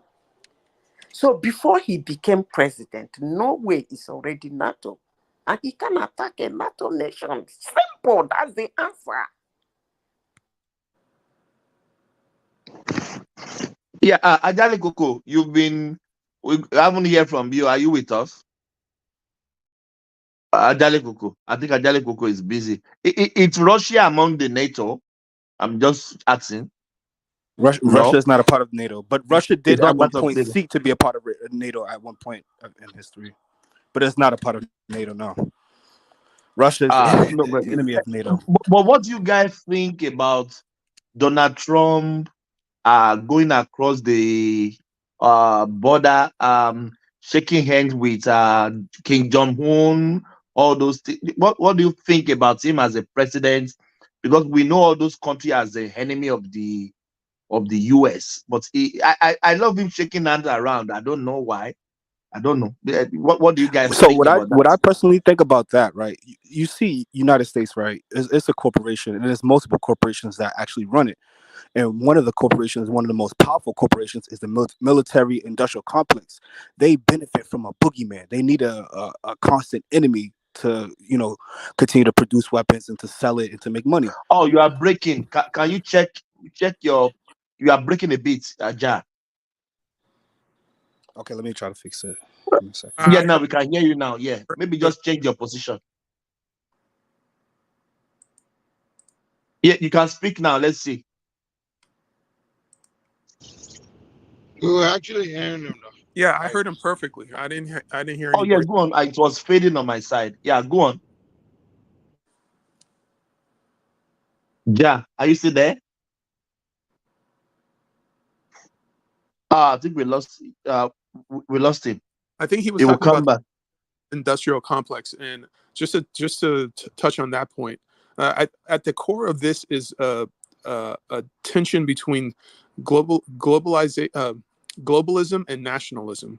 So this liberal foreign policy that I described earlier, the liberal hegemony, this is the foreign policy to get like a globalized world where the United States and the West are the leaders of this worldwide liberal democracy. They want to use a combination of war and social engineering to expand liberal democracy all across the globe and have one government with the United States as the leader of this liberal democracy. Now, Trump, he is a nationalist. He is not. He sees that this project of liberal hegemony is an abject failure, and he wants to abandon key elements of that strategy. So he's not interested in intervention in other countries and doing social engineering. He wants to focus his efforts on the United States and America domestically, and spend less money fighting wars and with foreign intervention. But this military industrial complex requires wars to be productive so that they can build war machines, planes, weapons. To deploy, and it's a very profitable industry. So the more war, the more these industries profit. So there is a financial incentive for these industries to want to fight wars and to be in favor of liberal hegemony. So I think that this. But why are they not thinking of collateral damage, which is human? There's a profit motive. Profit can obscure all other motives. But they are in a sense suffering from the collateral damage in a sense, right? I don't know if you guys can hear me. Can you guys hear me well? Yeah, I hear you now. Go ahead. Yeah, so I think part of the this immigration crisis that America is currently going through is because of its interventionist policy throughout the world and intervening in multiple governments and government systems, orchestrating coups and things of that nature. This is what's causing these governments to, in a sense, tank and have a lot of instability, which many of these migrants are leaving these countries and going to America. So it's actually suffering through these interventionist policies, and I think Trump sees that. And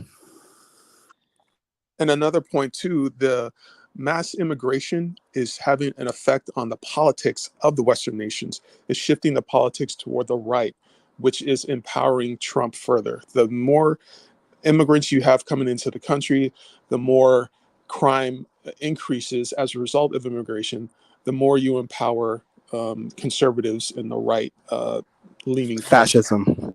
which includes, the conservative parties will get more supporters as a result of these dynamics. Go ahead.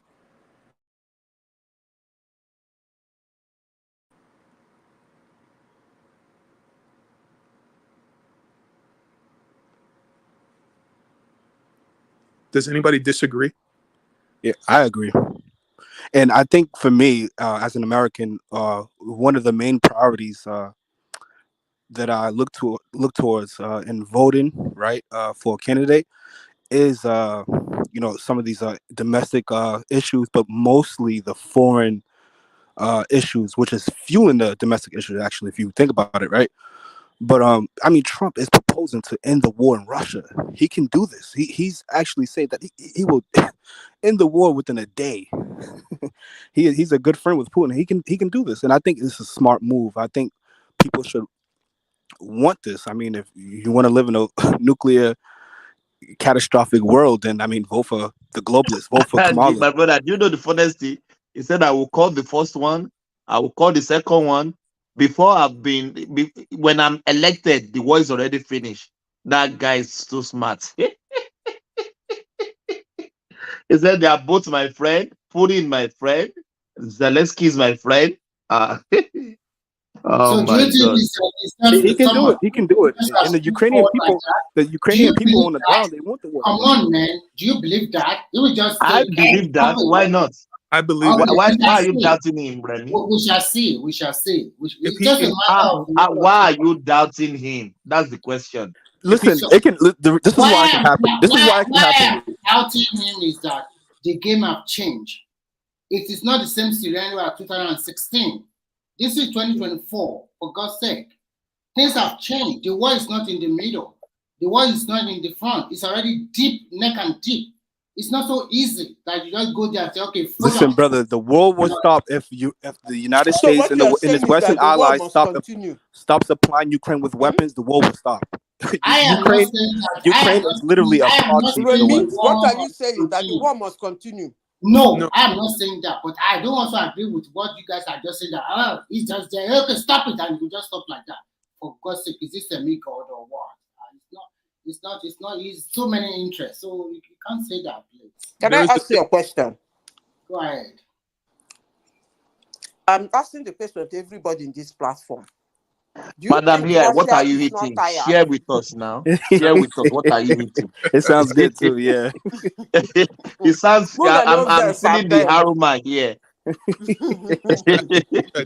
That's a good bread, Abi. Go on, please. Everybody in this platform this morning, do you think Russia is not tired of this war? Do you think they are tired? I think they're so. Fighting for their survival. This is this is an existential threat to Russia. This is why they're fighting so. They have no choice. They have no choice. A simple question. Do you think they are not tired? Well, if you're fighting for your survival, you can't get tired. Okay, let me see. You don't understand what is on ground. Listen, let me tell you. No president of a country in his right senses would like to be losing his personnel. No matter how little. Without survival, nothing else matters. If you cannot survive as a country. Nobody was threatening their survival. Yes, NATO is literally threatening their survival by. Nobody is threatening. He is surrounded by NATO countries except Ukraine.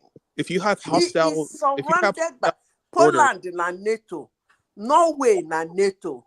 So if Ukraine is an existential threat, okay, I agree with you. You know, I like follow people that talk the devil where they talk. If he takes Ukraine, the next one is Poland. So the next neighbor is going to be existential threat too. He collects that one. The next one is NATO. So he will continue collecting because there is existential threat. You see, when they say these kind of things to humans and they believe it, look, I get shocked. Because if Ukraine is existential threat, Poland is the next neighbor after Ukraine. So if he takes Ukraine, Poland will now be the next existential threat, right?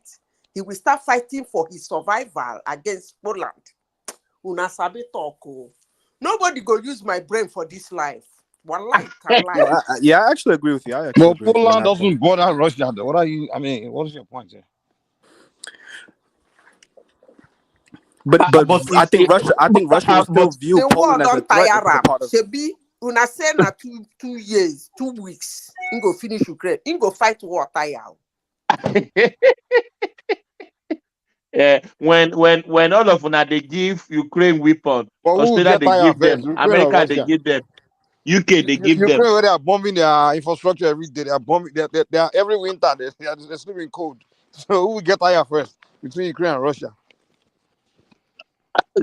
I don't think some Russia The even good knew thing that there is is that war the in war Ukraine Ukraine. is don't they tired. The enter only thing Russia is small, there's small. no one in Ukraine to stop it because Do you know the good thing about this if Zelensky existential? say he wants to stop it today, the CIA will assassinate him Do and put you someone else know in charge. the good thing So, about the existential threat somebody mentioned? Hmm? The good thing about the existential threat is that the war is now is getting to that existential threat you are talking about because the war don't they enter Russia now. You know, say never they enter Russia before. Bomb and the missiles and the rockets don't they enter Russia. So now that's the scary part of the war, to man. be existential threat. Yeah. But this is dangerous for all of us. If you Yeah, attack, if that's you what I invade, mean. Exactly. if you But invade a they're nuclear moving towards nuclear war right there, you know. So That's we're why it's talking imperative about to get Trump in office. I would the say war. We have he wants to stop the war. that attack on Russia Mike, is what that's why I knew Trump was finally going to win the election because Mike, if yeah. is Russia war continue like this? Perhaps maybe not end in Third World War. If we Yeah, are because not you can't careful continue to to bomb stop it. Moscow where Putin lives. That's where Putin resides. He can't be bombing Moscow, man. You know, it's like you're pushing his hand to really do something To beyond. use nuclear weapons. Yeah, to At use some nuclear point, he's gonna have weapons. to So use it. it doesn't make sense. I don't know why Ukraine is so important that. I mean, we have to. I don't see what's so important about Ukraine. U.S. has to go there and because Let it's me tell you. like Chuko said. Let me tell you what The is United States and the important. West, they want full Can I tell dominance. you? They want full dominance, and these plans to enlarge NATO has been going on for 15 to 20 years. Can I It's tell not like you why Russia just Ukraine is randomly important? attacked Can I Ukraine. tell you people? Like it happened yesterday. No, these plans will be being formulated and orchestrated for 15 to 20 plus years, starting with the Clinton administration. Can I tell you people why Ukraine is important? Yeah. Tell us. First of all, Ukraine is not NATO. Yes. And then security agreements, yes. They have some security agreement with US and them. But that's not the reason why another country will attack Ukraine. The whole NATO, everybody go there run around Ukraine. Let me tell you why Ukraine is important. You see, it don't take when they wait for Russia to enter their trap. And I see that some people are not Nigerians. They don't understand pidgin. Okay. It's been long. They've been setting this trap for Russia. I hear people say that Putin is smart. You see that war he went to Ukraine. Even me, with my dumb head, I wouldn't have gone to that war. I'm sure by now, what he expected wasn't what he's getting. Even China don't tire. India don't tire. Even North Korea don't tire. It don't take where they wait for him. He just entered the trap. If this war continues by this time next year, Russia go cry okokoroko. No, you no go be like that. Trump go win. The world go end. Excuse me. Let me tell you. Exactly. You know, I sabi talk nonsense. The next person where they set trap for China. Hey, Mbombo. The moment he hammer Taiwan, you go see what thing they go do. You see, The good thing about China is before you can get to China, they have to get through North Korea. Wait now, you know, so You, this one you have to get to. You have to find a country that borders China that you can work with. You see, the media. Taiwan doesn't border. Taiwan is the island, so it doesn't. It's not direct border to China. So unless you want to be launching across, so China is in a position where you really have to fly in to enter China. You know. Okay, no wahala now. You know, say when we discuss war and weaponry and things that are used and rules for war, we always discuss it at people who are not in the military. But let me repeat myself again. When I know say I sabi repeat myself. The next target is China. They wait for him. They're already a target now. The moment he makes that move, bangam, it go happen. But let me say this. You mean moving to Taiwan? Like which move? Which move? Which move are you talking about? Is that what? Which move? Which move? Attacking Taiwan now. Yeah, that's what we thought. I just wanted you to be clear. Yeah. But wait, who's attacking Taiwan? Who? The Americans or the? No. They say if China attacked Taiwan, that's when the whole thing. Oh, okay. You see, when the media will come out, they will paint a picture that some people wrong with. They say Russia is fighting war and their economy is doing great. You know, sir, they're very dumb. They will give you beautiful excuses why their economy is doing great. But let me say this. My nonsense, so by this time next year, if it makes sense. If that war continues till by this time next year,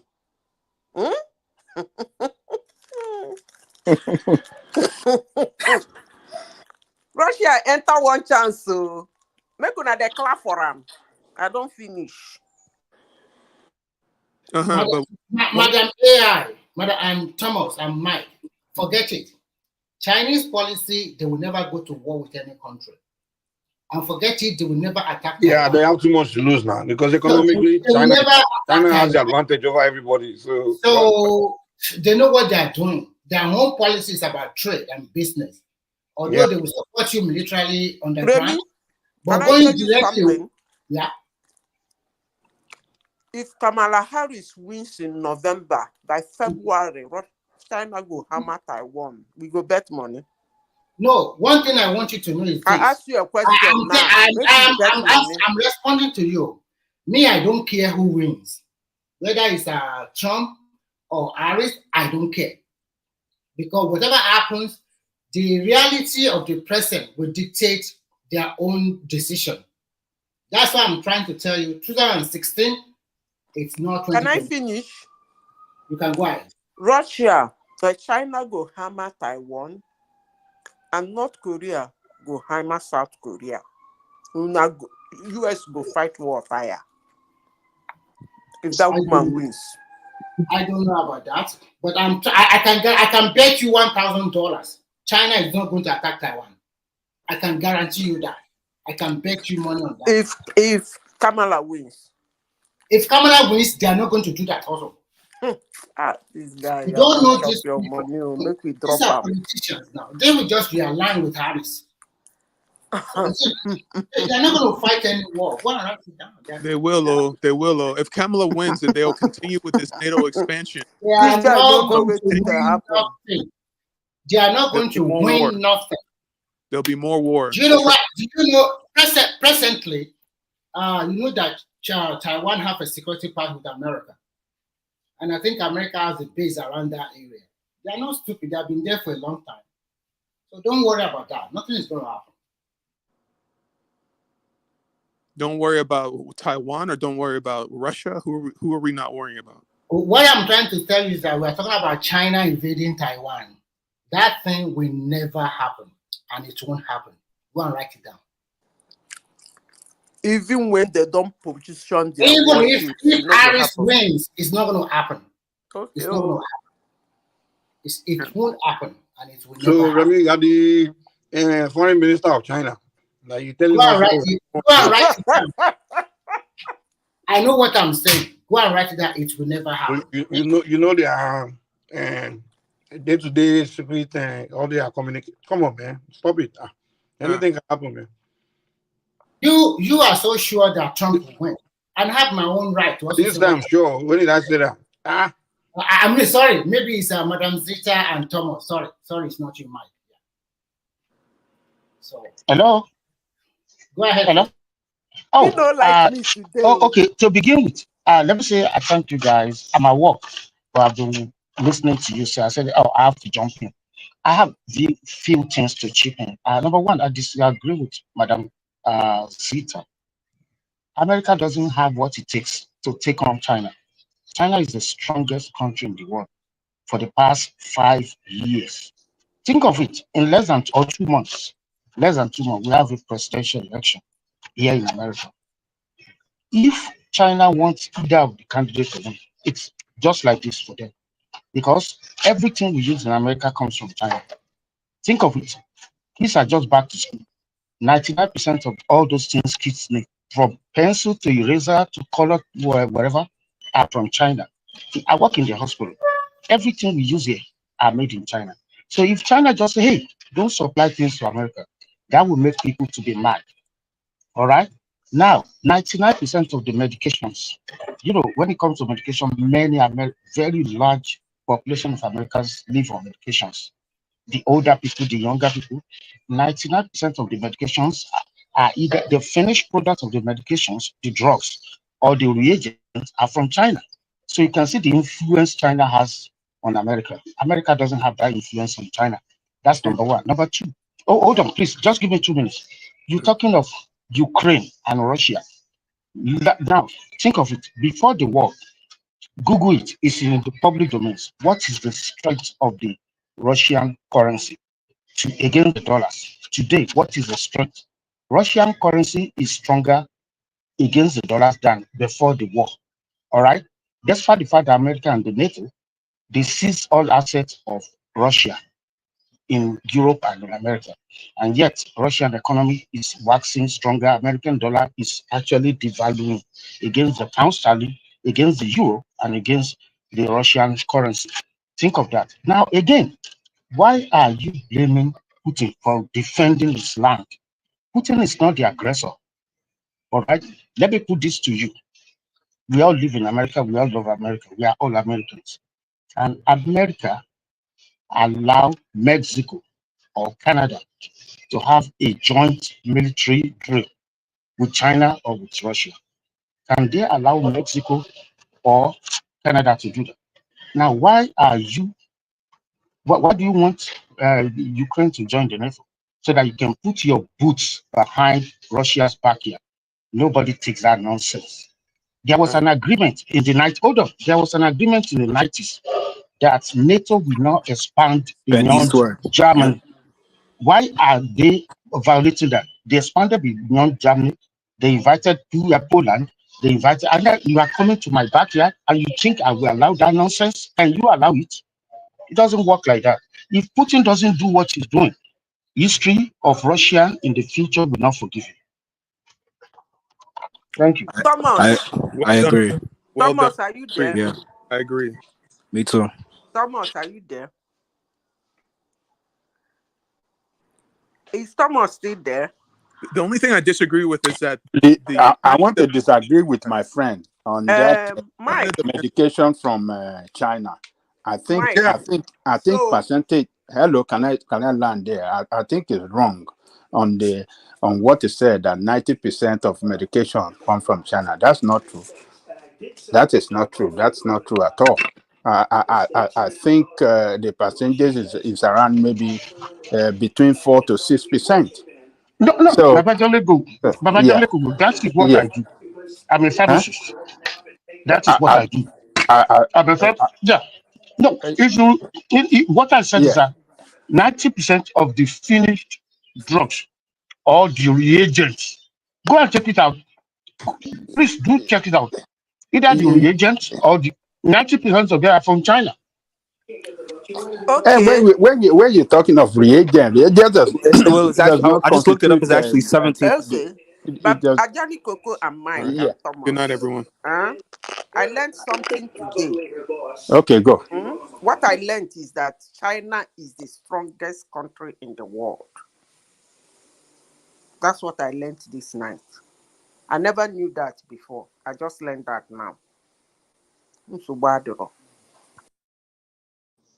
He's saying that in terms of economic manufacturing, that's what he's saying. That is, we are still saying the same thing. I said, I never knew that he is the strongest in economy, in manufacturing, and in military. Nobody can try them. I never knew. Not I in just terms of learned that military. one. Militarily, I disagree. United States has the advantage because they Okay. have more bases No and they matter how have more. limit you want to limit it, but let me repeat it again. I never knew they are the strongest, both economically and technologically. I never knew. I just heard it from this platform this night. That's all I'm saying. So you've learned something tonight, then. That's good. That's good. Give a clap for Mr. Richards, man.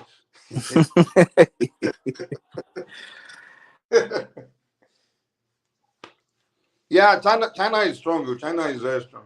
I mean, to me, they are all equal. Even military weapons wise, they are all equal. The only thing is, United States just has the advantage of having key strategic allies. You know, like strategic bases. They have bases in Japan.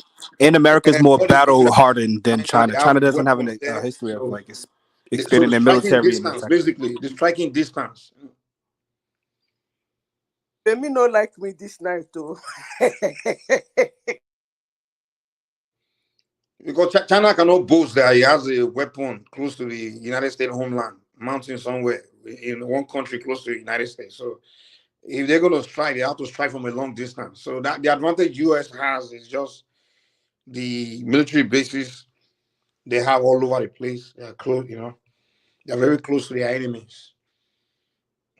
Like Russia now, they have bases all over Europe. They can strike Russia.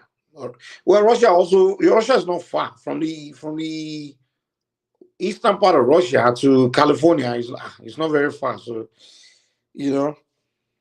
I would say the only country that poses more military threat to the US is Russia.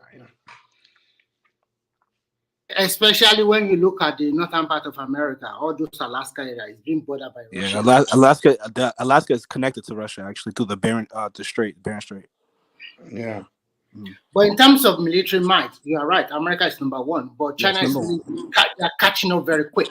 Just within a space of China already caught up now. There's no weapon China doesn't have. Just within a space of I remember 5 years, they were able to build an aircraft carrier. They built the first one, and before you know it, they have like 3 now. It's so fast. So what are you talking about? They can launch to you from the sea also.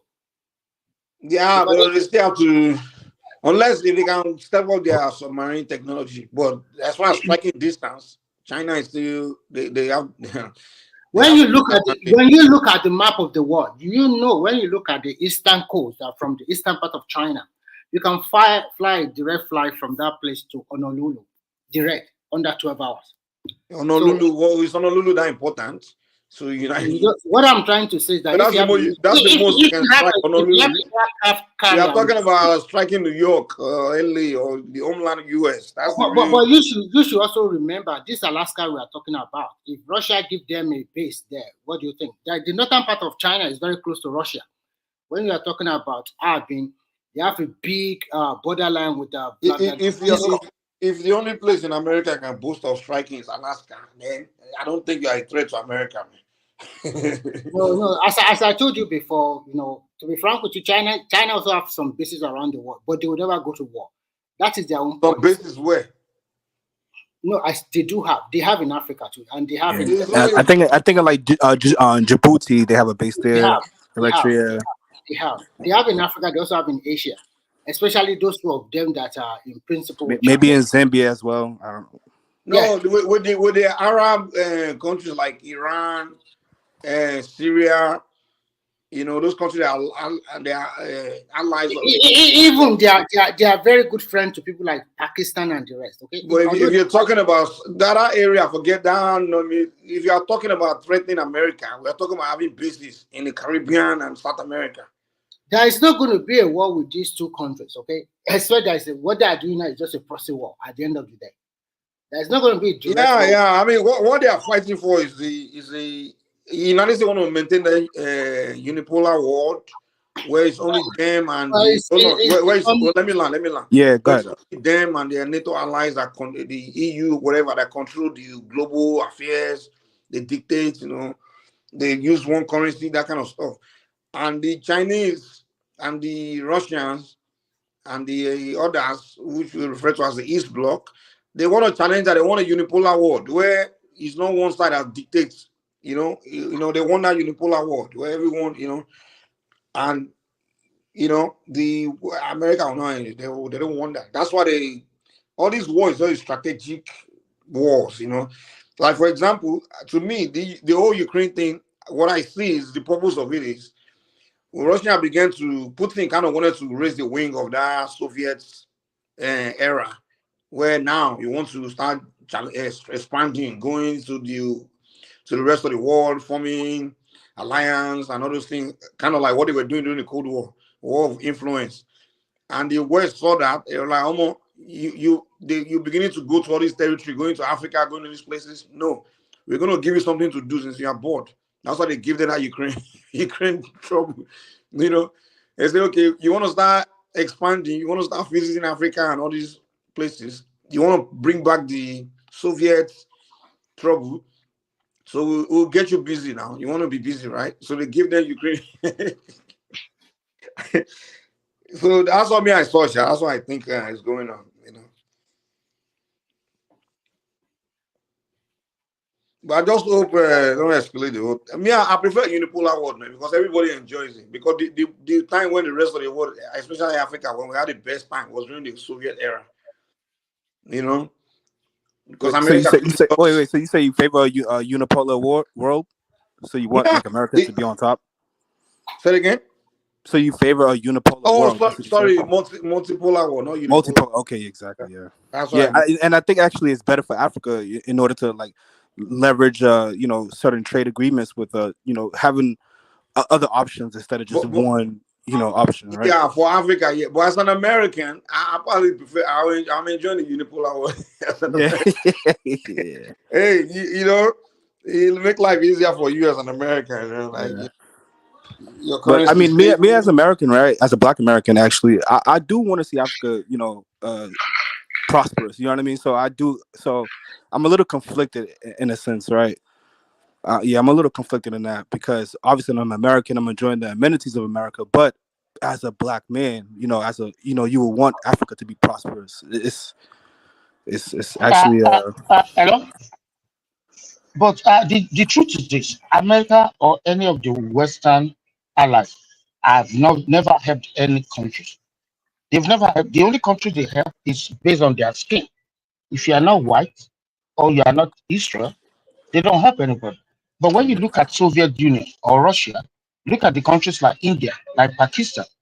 Those two countries have nuclear weapons, and they use the Russian platform. America has never lifted any country up, never, and none of the NATO. But it's not their job to lift it. They do it based on race. No, that's the truth. Okay, mention one country. Just one. They do. Just mention one. Japan. Japan is not a white nation. They have Japan now. No.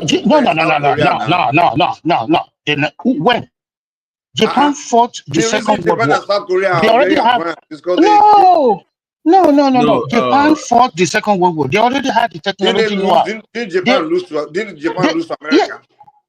They lost. That's true, exactly. But they never had. Who built them back up? Who built them back up? They built. No, come on, when? They built themselves. No, who built them? The United States. The United States gives them money and reparations. No, that's not true. That's not true. They help themselves. Don't forget. They have the technology. Can you give me 1 second? Can you give me 1 second? No matter for you to really have that access to global resources. If you're an industrial country, you need access to mineral resources globally. You need that access to that global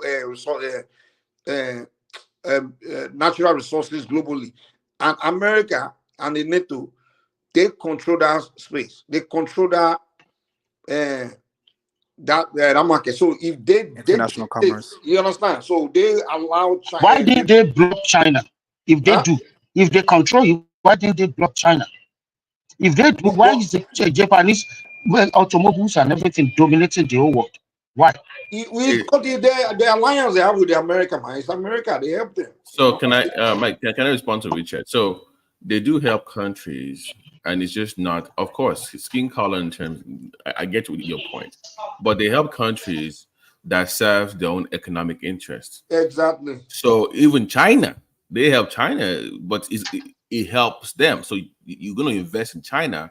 Mutual interest. Yeah. Mutual interest. Mutual beneficial interest. China was just smart like that. Okay, we're going to learn from these guys and just duplicate whatever we've learned from them. So they will help you if you serve their own agenda. That's the kind of help they provide. But to just help you without them benefiting is what I think that maybe you were trying to talk about in terms of Yeah, it's only we Africans that believe someone have to come and help us for no reason. No. Hold on. Let me communicate. Now, you remember that stupid boy Barack Obama, what's his name? When he was a president, what he was doing to Africa is that, hey, it's either you allow the LGBT or there will be consequences. That was not helping. Obviously. No. I'm telling you their mind.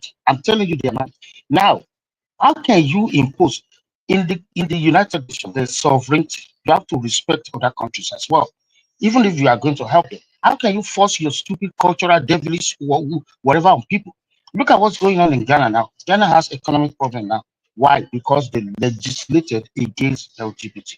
That's why they don't want to refinance their loan and they make it difficult for them to pay back. All right. Now look at what is going on in the world now.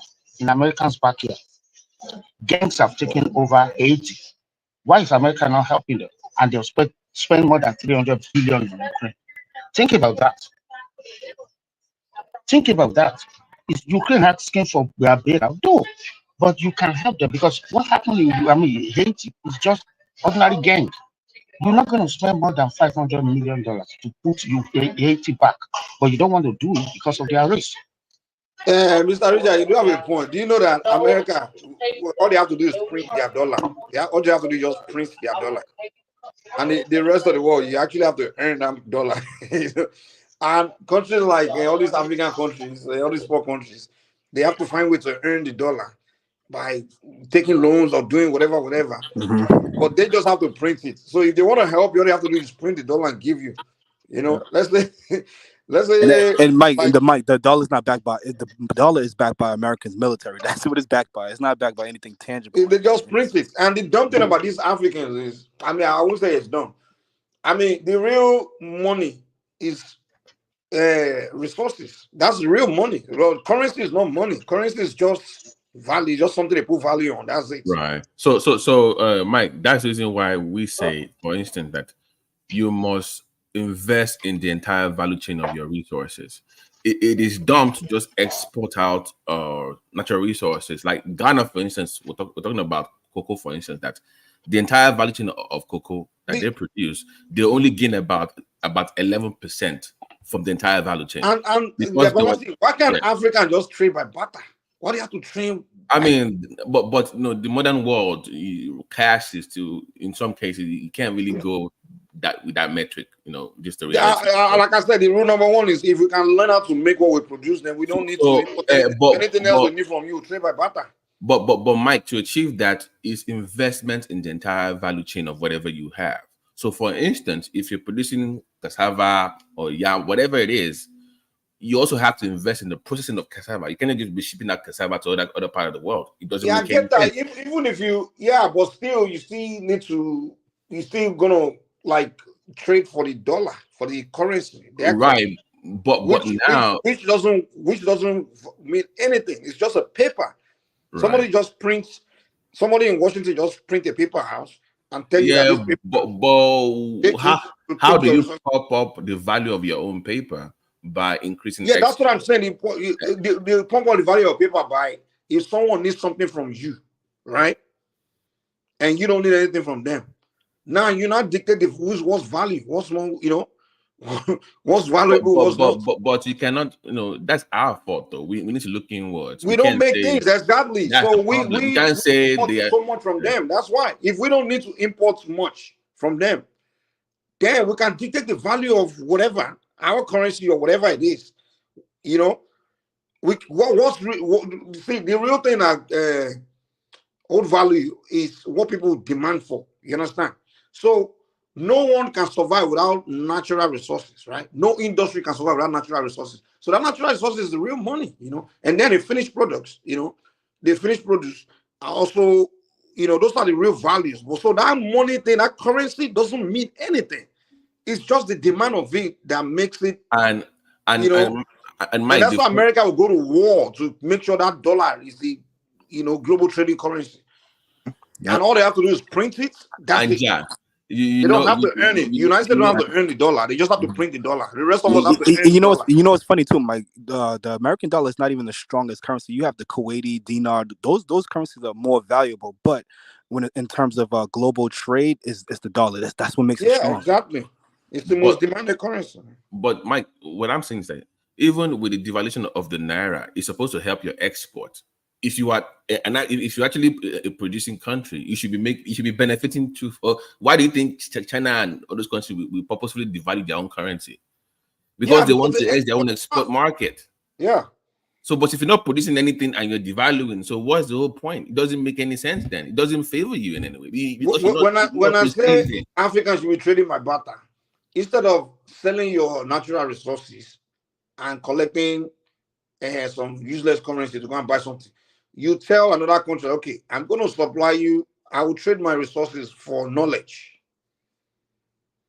I will supply you this amount of oil, whatever you need, coltan, cobalt, whatever, for knowledge of how to make this thing here that I need to consume myself. So knowledge is the actual, is the most valuable thing you can trade your resources for. So you trade the skill in a technology to exactly for technology, yeah. And some of these people, they have no choice. There's some resources that some of these countries they can't survive without. They're scrambling for it, and they will do anything to get it from you. And you just sound like, oh, I'll supply this for 10 years. Give me the knowledge of this technology. You understand? And you have the knowledge now. You start making it on your own ground. And one of the things that it was really troubling and disheartening for me was watching. We have a lot of lithium in Nigeria that they want to start. They have industries, and you can see Chinese companies coming into Nigeria to set up business for lithium batteries. And I'm wondering, wait a minute, we have the resources. Why can't we set up our own battery, our own plants? Because they don't know how to. And the Chinese knows how. Then you learn about it. The Chinese like, hey, I'm gonna supply you lithium. Lithium, but you show me technology on how to make batteries. So part of the deal should be skill acquisition. Yeah. So you come into the country, we'll give you tax breaks, but in exchange, you will teach our people how this thing is done. Exactly. That's how you do it. You just don't open up the market for foreigners without any skill acquisition for your own people. That's true. I mean, man. Okay, let me. I don't even know, man. Sometimes I just the whole train system in Nigeria should be built by Nigerians at this point. Chinese will come build it. Then you have skills program where they will learn about it. You prop up your steel industry. You will be the one building the rest of it. So they will build maybe the half of it will be by Chinese. The other half will be by your own people, because at that point they will be trained and they'll be ready to take over from the Chinese. It's supposed to be some kind of skills transfer. That saves the economy money. That creates jobs for your own people. You know what deal? If Nigerians are smart, you know what deal they can be making with the Chinese?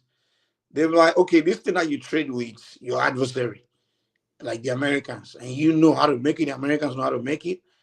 How about you show me the secrets and how to make it? So now I take the market from the American, so that way, instead of you buying it from the American, buy it from me, and I'll cut you more deal. Now, you can now access my resources, and I can trade. I learn how to make this, and then I can be in the market with the American. So that it's not like you're asking the Chinese to give you secret that no one else have. Yeah, you understand? They'll be willing to give you the secret now, the knowledge. But I don't think China will benefit from it, because at what do you mean? You're offering them your resources?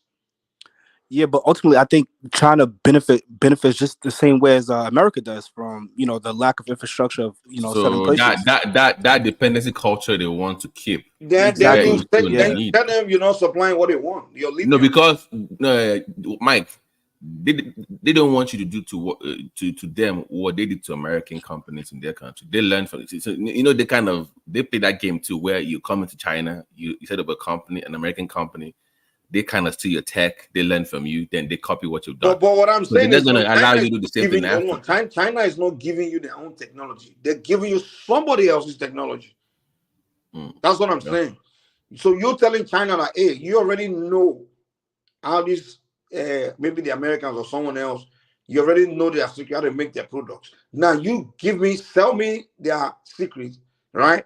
Don't sell me your own. So now I'm not competing with you, right? I'm now competing with them, but you know their secret. No, you understand, Mike? What will end up happening is if you become self-sufficient, you start competing with China. That is just inevitable. Well, who cares? No one. You think but they don't want that because it doesn't matter what they don't want. No, you're not hearing me. You're not asking them for free. They want something from you, and you're negotiating that. Okay, for you to get this thing from me, I want this thing from you. That's what I'm telling you. I'm not talking about you asking them for charity, like, hey, give me this, give me that. That's not what I'm telling you. I'm saying they have stake, they have interest in your country. They want something. You tell them what you want as well. Who cares what they don't want, what they like? It's not. You think anyone cares about what anybody likes? The problem is the United States just did the United States just went to India, give them Chinese manufacturing? Let's do it this way. The problem is what you're talking about requires strong political will and long-term planning. Forget all the that's the problem with African. When you guys let me give example. No, hold on. Let me tell you why. Because this thing is hard to do within 2 terms of a president or even 16 years. Let's not go into all those technicalities, all that stuff. No. Difficult. You can't do Wait that. now. I'm giving you the role of everybody has a role to play in this. I'm just giving you the role of the government. We like giving excuses why something can be done. No, I'm not giving excuses. I just tell you something that what we need to do. Didn't China have a policy to even Japan had a policy that made their country great. Every government has a role to play in what you're talking about. Then do the policy. Don't you have That's government? what I'm saying. But you need to have consistency. Like you need to have a firm blueprint that you must stick to, regardless of a 15 to 20 year plan. Exactly. You don't need 20-year plan. No, you don't need 20-year plan to ask to negotiate something you want right now. What the heck? Do you need 20? Somebody did something from you right now. Why can't you negotiate what you want from them right now? What's all these excuses you guys always give? No, Mike, I'm discussing the chain reaction of what you're talking about. You ask for that very thing, right? But there's a chain reaction that springs into other businesses, other opportunities for people. So let's say you fix like lithium energy policy is fixed with some kind of policy, and China helps you to fix that. Guess what that happens? That creates new markets. That creates new opportunities. What is the policy when that happens? That is the role of government. So they have to plan ahead that if we do A, B, C, D, E, F, E will happen. How do we plan for all those things? That's what I'm talking about as a government. And they have to be consistent for about 15 to 20 years to achieve. So how does this affect? I don't get other ties to what I'm saying. Like China wants your lithium right now. We discover lithium in northern Nigeria. Right. Masses. And they want lithium. And you ask them like, okay, give me the secret to all these people's technology. What's so difficult about doing that right now? Why do you need to have 20-year plan to ask that? No. I'm saying that when they give you that tech and you start making batteries for what? Cars, right? It's not only battery, even other things that you need to. No. Let's take to lithium now to make my point. So lithium, but that lithium power will be used to power what? Cars, houses, businesses, all those kind of things. What is the government policy about lithium use in all this industry? Do we have a car manufacturing industry even strong enough to use lithium batteries? Dude, what you are doing here is semantic. What you're doing is giving an excuse to kill my. I'm not giving an excuse. Forget what. Dude, we are trading for knowledge. That's what we care about right now. Forget all these. Okay, we can't do that now. No, that's basically. No, you can. It doesn't have to be lithium. It could be something. Mike, hold on, wait. Because what you are. Hold on. This is what I'm saying. I'm saying things where we consume right now, right? That's what I'm talking about. You don't need to start giving me excuse of something else that just complicates the whole. No, you can do it. It's not an excuse. It doesn't have to be lithium for car that you don't make. And that's not what I'm saying. I'm saying most things in Africa, the reason why we're broke is because we import finished products. We import too many technology that we don't know how to make ourselves. And I'm telling you that somebody that knows how to make, that understand these things, that knows the technology, that understand it, he needs something from you. And you know that what's more important to you right now is if you can learn to make all these things that you consume and you negotiate with the person like, hey, look, you know, you don't have to give me your own secret, but you know the secret of other people. Can you give that to me and I'll give you this that you want from me? What's so difficult about that? Why do we have to make it all this? Oh, no. No, it's not. It's not difficult to make trades where somebody shares technology with you. I'm discussing once they share it with you, what do you do with it? And how do you train your own people what do you mean, what do you do with it? You start making stuff with it. Are you kidding me? But you need that. Remember earlier, I was saying skill acquisition should be attached to whatever you're talking about. So even when they give you that technology, there also has to be a component where the government says, okay, for this lithium in Kaduna State, we need about 10, maybe 15K people to do it.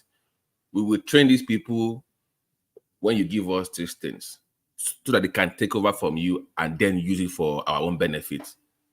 That's where government comes in to train people to be able to receive in this stolen tech and then use it to benefit your own people. But that component is always missing. So even if they give you the tech, what component is missing? Skills acquisition. Somebody has to use it for benefit of the people. That's what you're asking. Dude, they give you technology. What's so difficult? I mean, that isn't a part of it. They give you the technology. They give you the knowledge. That's it. No, but once you have the knowledge, you have. We are saying the same thing. I want to develop from there. You know, my point is this: there is a role of private sector and there's a role of public sector. So I'm giving you the role of government to speed up the process. So if they give you something about lithium, for instance, I would just say, okay, let's pick up one university in Abure or ABC. This university, your curriculum will not when it comes to lithium energy, whatever, will be changed to reflect the reality of when you finish school, you're ready to work in a lithium. I think you just create some necessary argument. The simple point is that, hey, give us your technology. That's what we need. I don't know why. Somebody has to be trained to then use the tech now. It's okay. Point. That's not a problem. We'll figure that out too. That's the. But we are on the same page. I'm not disagreeing with you. I'm giving you a broader perspective on how it works, really, beyond just getting the tech. Training is part of it. I mentioned earlier, skills. Of course, we know it's part of it, but that's my whole point. The main thing is to get the knowledge, and that's it. We smash the knowledge. We're more important about the knowledge, and once you get the knowledge, it's like me knowing how to cook a recipe, right? And then I give you the recipe. Now you're not telling me that no, and you have a way to convince me to give you that recipe, and now somebody in your company is not telling you, do after I give us the recipe. So now, how are we gonna now? Train our people to come on. I already gave you the rest. All you need is the recipe now. And now if you can't do anything after that, then that means you're useless.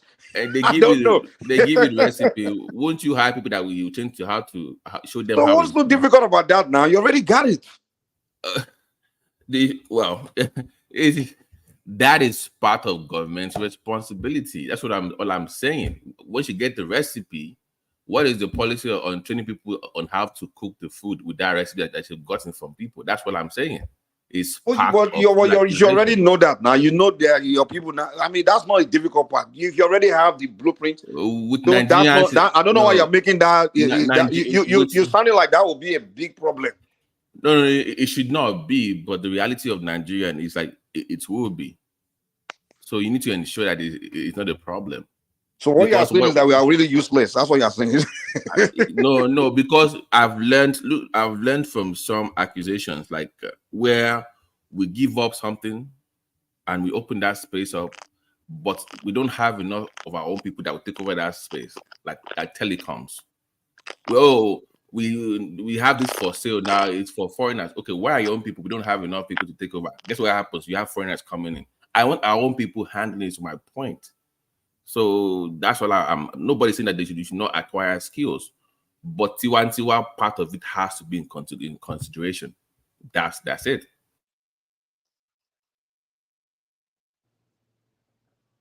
So what you're saying now, at this point, we shouldn't negotiate No, we should.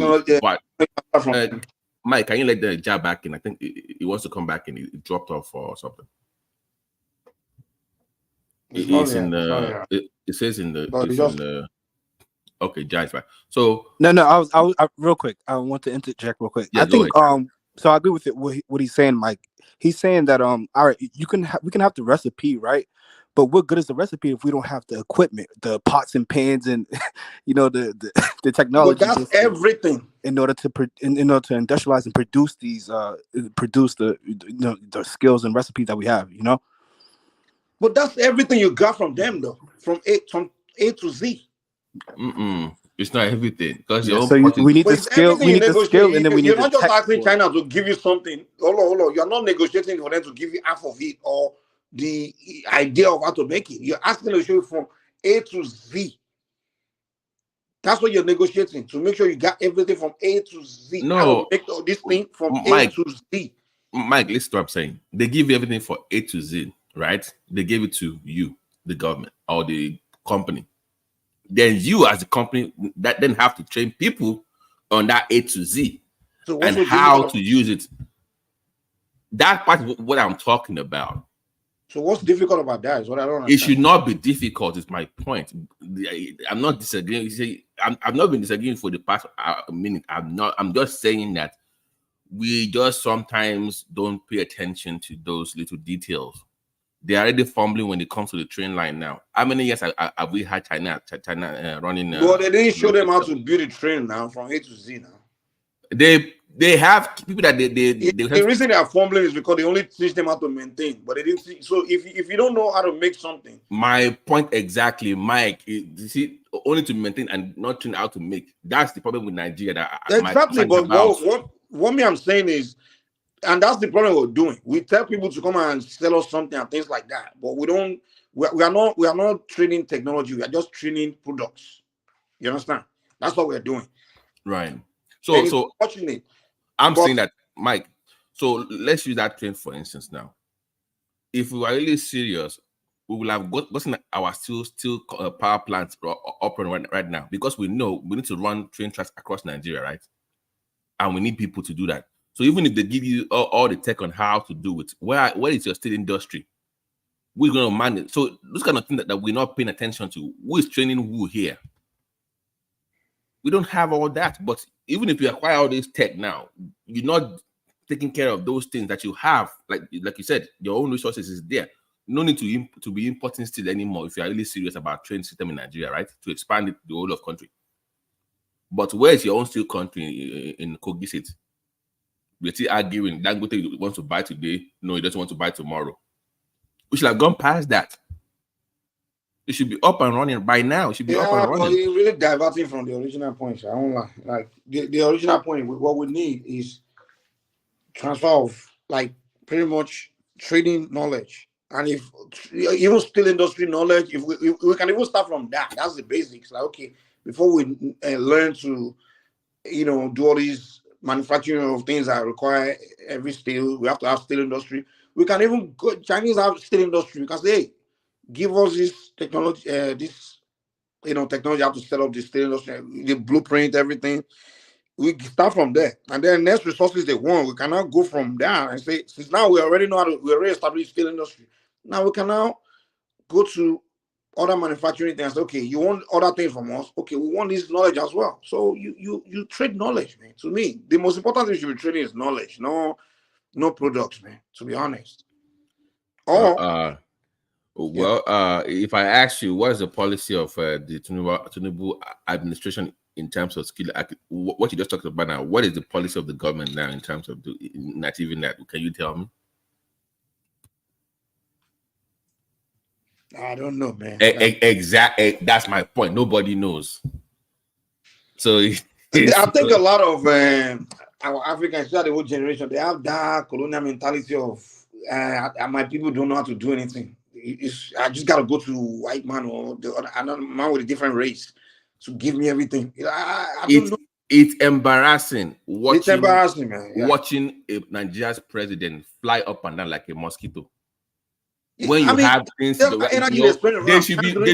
should be coming to you, not the other way around. Yeah. No, the thing is, The energy they spend flying to all these places to go and ask these people to come and set up something on there. They can spend that energy setting up a research program in their own country and put all their best minds and tell them to go into research and figure these things out. I call one research program in Africa. We really don't research anything. But Mike, look at the cabinet. Look at the ministers. That should tell you where we are heading now. Once I saw that, I'm like, this guy is not serious. You can tell that the government is serious based on who they hire, right, to do the job. But when you see Pancake Lady and you see all these people there, you're like, are you serious now? What is all this? Yeah, you're right, man. Some of the ministers, I'm like, why is this guy a minister of this? Does he have any vision, even understand the science of that, particular area? Even minister of sports will be one guy that knows nothing about sports. Minister of, and you wonder why you're performing bad, you can't win gold, you can't win any medal in the Olympic because the guy has no vision. He doesn't understand anything about sports programs. Get setting up sports programs, having for example, if you want to win World Cup, for example, you can't just say, okay, I want to win 2027 World Cup. You have to say, okay, you have to set a goal. Like, we want to win the World Cup that will come in the next 8 years or 10 years. So that way, we have time to prepare the talents, to create the talents that will go and play in that World Cup and win it. You understand? Now, the talent is there. It's just the training facilities, the institutions. You have to develop the talent. Though. Talent is there, but you have to develop it. You understand? Now, let me give you an example. Let's say basketball. You want to win basketball. You want to win swimming or whatever. You can't go and take a grown adult, say you are talented, come and represent us. Because with your talent, if you didn't polish it from childhood, you're not going to do so well. The reason why those South Sudanese, they probably have more talent than those NBA guys, those US guys, but the US guys grew up playing the game, and you understand, they been polished, they went through this training and so you got to set a goal. Like, okay, so the next thing, the Olympic coming in the next 12 years, they will aim to win. Now that means a kid that's 10 years old today will be 22, and that will be at the peak of his, athletic, that's the peak, from 22 at that age, that's your peak as far as athleticism goes. So now you not go take a bunch of 10-year-olds, 9-year-olds, 12-year-olds, you go look for the best, the most talented around the country, you take all of them, now you now put them through the developmental program and start developing them. The best time to develop your talent is when you're young, when you're a kid. So you put them through a program, you're developing them, by 12 years time, you spend 12 years developing them. Guess what? In 12 years time, you send them to the World Cup. They will perform very well, or the Olympic. That's the same thing you do and everything else you do. A long time ago, a science program, you have to say, oh, by the year 2034, we want to already be producing this and that and that. And then you start today by taking all your best science students from, first of all, you start from your elementary school, pay attention to the kids with special brains. You start snatching them, taking them away from those elementary schools, put them in special schools. You create special science academies, you understand? Special schools, and you start looking for those children that are just gifted. Because every one of us that went to school, that one kid that just a science, that his brain is like, God damn, a genius. Once you discover those kind of kids, you take them from those schools, separate them from the rest of the dumb kids, put all of them in the special schools.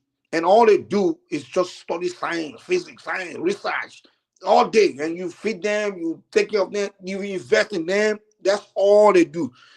In the next, and they do research on whatever those things you want to start producing. They're doing research. In the next 12 years, they will come up with something. They will figure it out. Yeah, this is what America does, though, when you think about it, because you see all the colleges and universities they have, but then you have the Ivy Leagues like the Yales and the Harvard, the MIT, yeah. Mm-hmm. And most of the kids are telling me they already discovered them very early on in life. No, they do like they value. Like I've told the story of high school friends that were brilliant minds. They got straight A's. But going back to Nigeria 20 years later or 17 years later, they're not doing well. I said, if that same young guy was in America making straight A's, one top school will have snatched him up and paid for all his education. Do you know, Babati, my younger sister, right?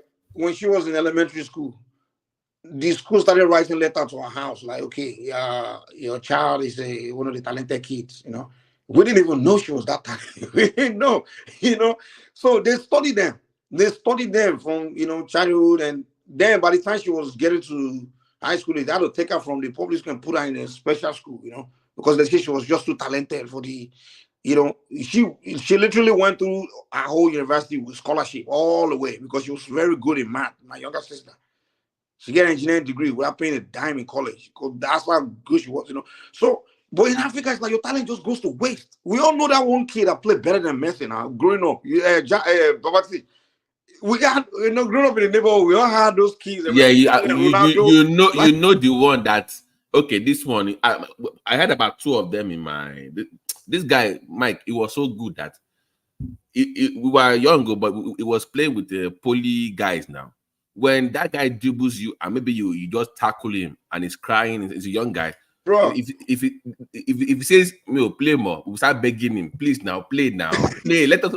I'm telling you. Before Ronaldinho started doing those things he was doing, before he came to the world, saw him and like they've never seen anything like that. I already knew some people doing that, like doing those moves, you know, those kills, growing up as a kid. Like, so it's not in everything. We have too many talent, but there's no developmental avenue for, you know, it's just a waste. And it's the same thing in science and everything. We have Africa, I don't think we understand that, we have to invest in our talent, invest in things we want. That's an education system. Go before you can achieve anything. Look at all the best athletes in African athletes in the world. They all grew up in Europe or America. That's where they discovered them. Yeah. If Giannis didn't grow up in Greece, if he had grown up in Nigeria, he wouldn't have been anything. Even those playing for Nigeria right now, wasted. Look at Mbappe. Look at all the best soccer players in the world. They all had to grow up in Europe. Like our own soccer stars, they will struggle from Nigeria to go play. You know, that's when we discover them. Oh, come and play for Nigeria. Nobody gave a damn about you when you were struggling playing on the streets. Like, until you make it big, then we'll see who you are. Even the girl that was running for us, Amusan, that was breaking all this huddle time. Yeah. Nobody knew her until she went to university in America. Then she started running. Oh, she's Nigerian now. They don't know about them because there's no program for her. Because in these countries, like someone like LeBron, they already discovered him from middle school. Oh, they know him since like 14 years. They know who They've been watching them. Yeah, because they have the system in place where they discover you. Like, they just, your talent, you can, even if they don't discover, you can walk somewhere. If you have, let's say you have talent in anything, you can walk into the institutions. There's something already created where you just go there and show, just go to try, just go show them, look, I'm good at this. Or let's say you're a mad genius. It's a science academy somewhere all over the country, United States. Just walk in there and show them. They will take you now. But in Africa, you can have talent all you want. You just don't know where to go. It's more of who do you know. It's who you know. If you don't know anybody, who you know doesn't even know anything. Like all this. to even get the opportunity if available.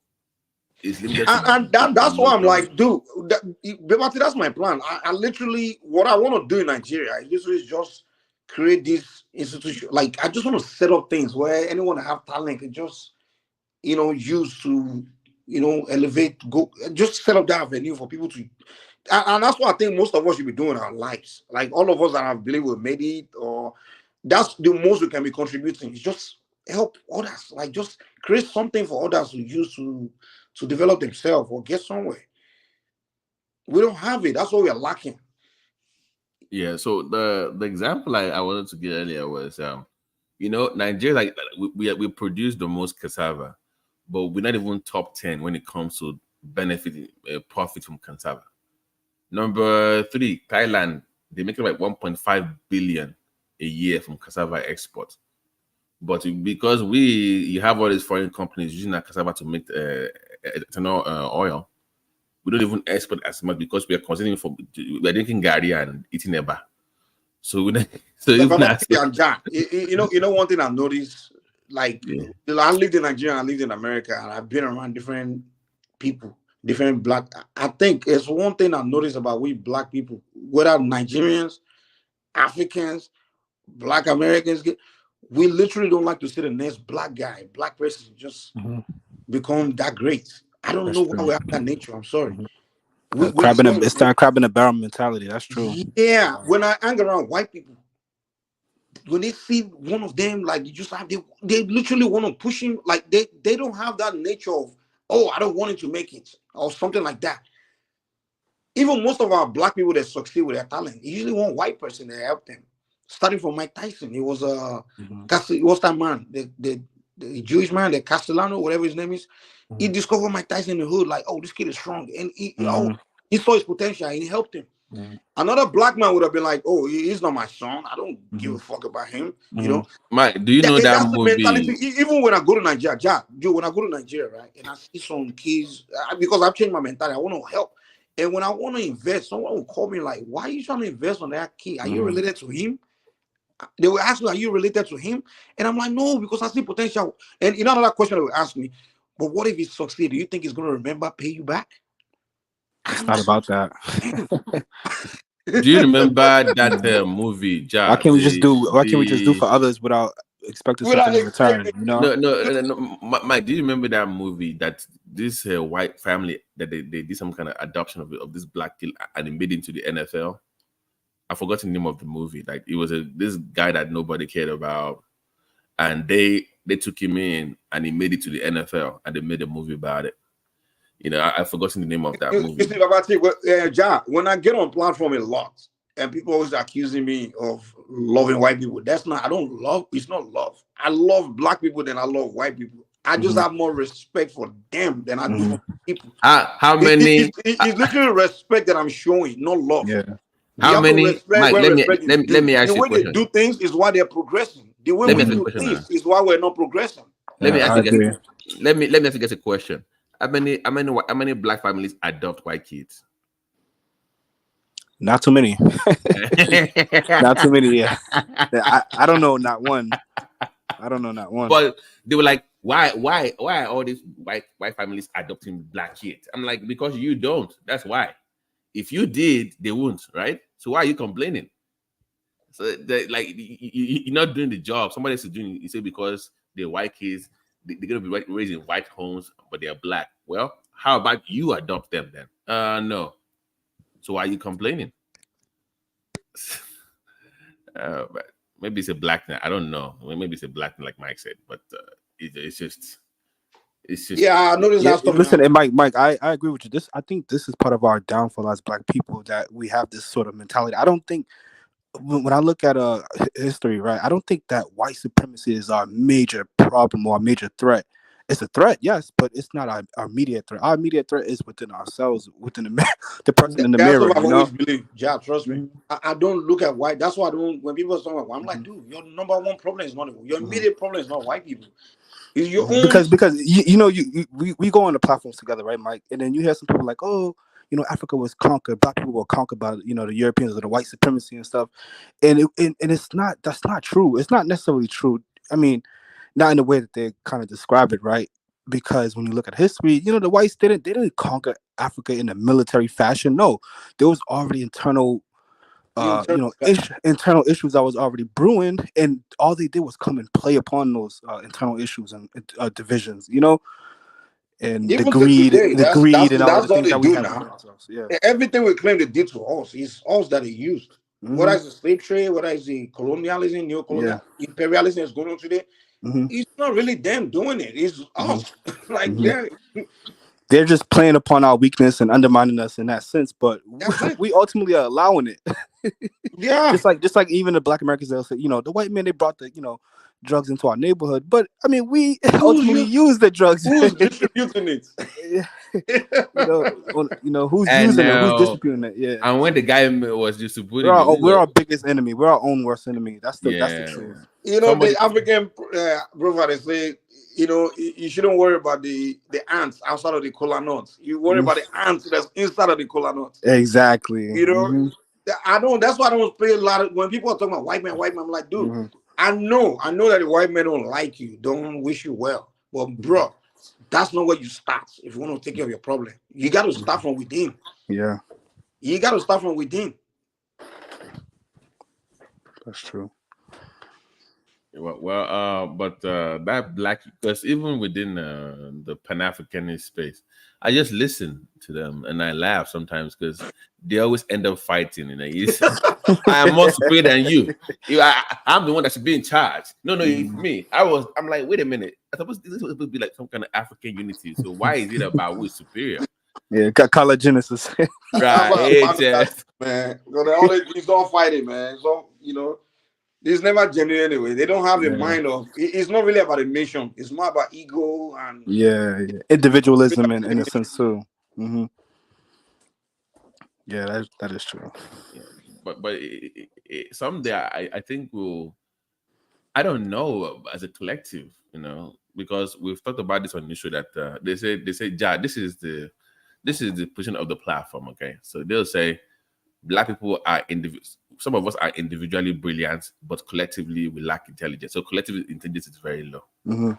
As a collective, we just cannot work together. And I read out some studies that talked about the reason why Black people don't work together. I forgot.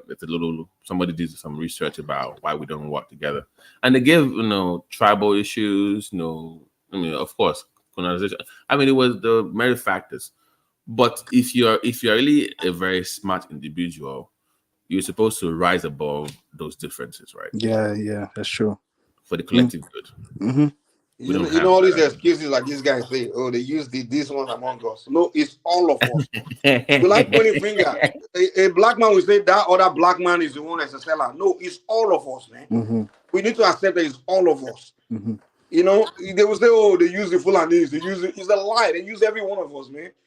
All these finger pointing to got to stop, man. It's all of us, all Black people. Black man just reason the same way.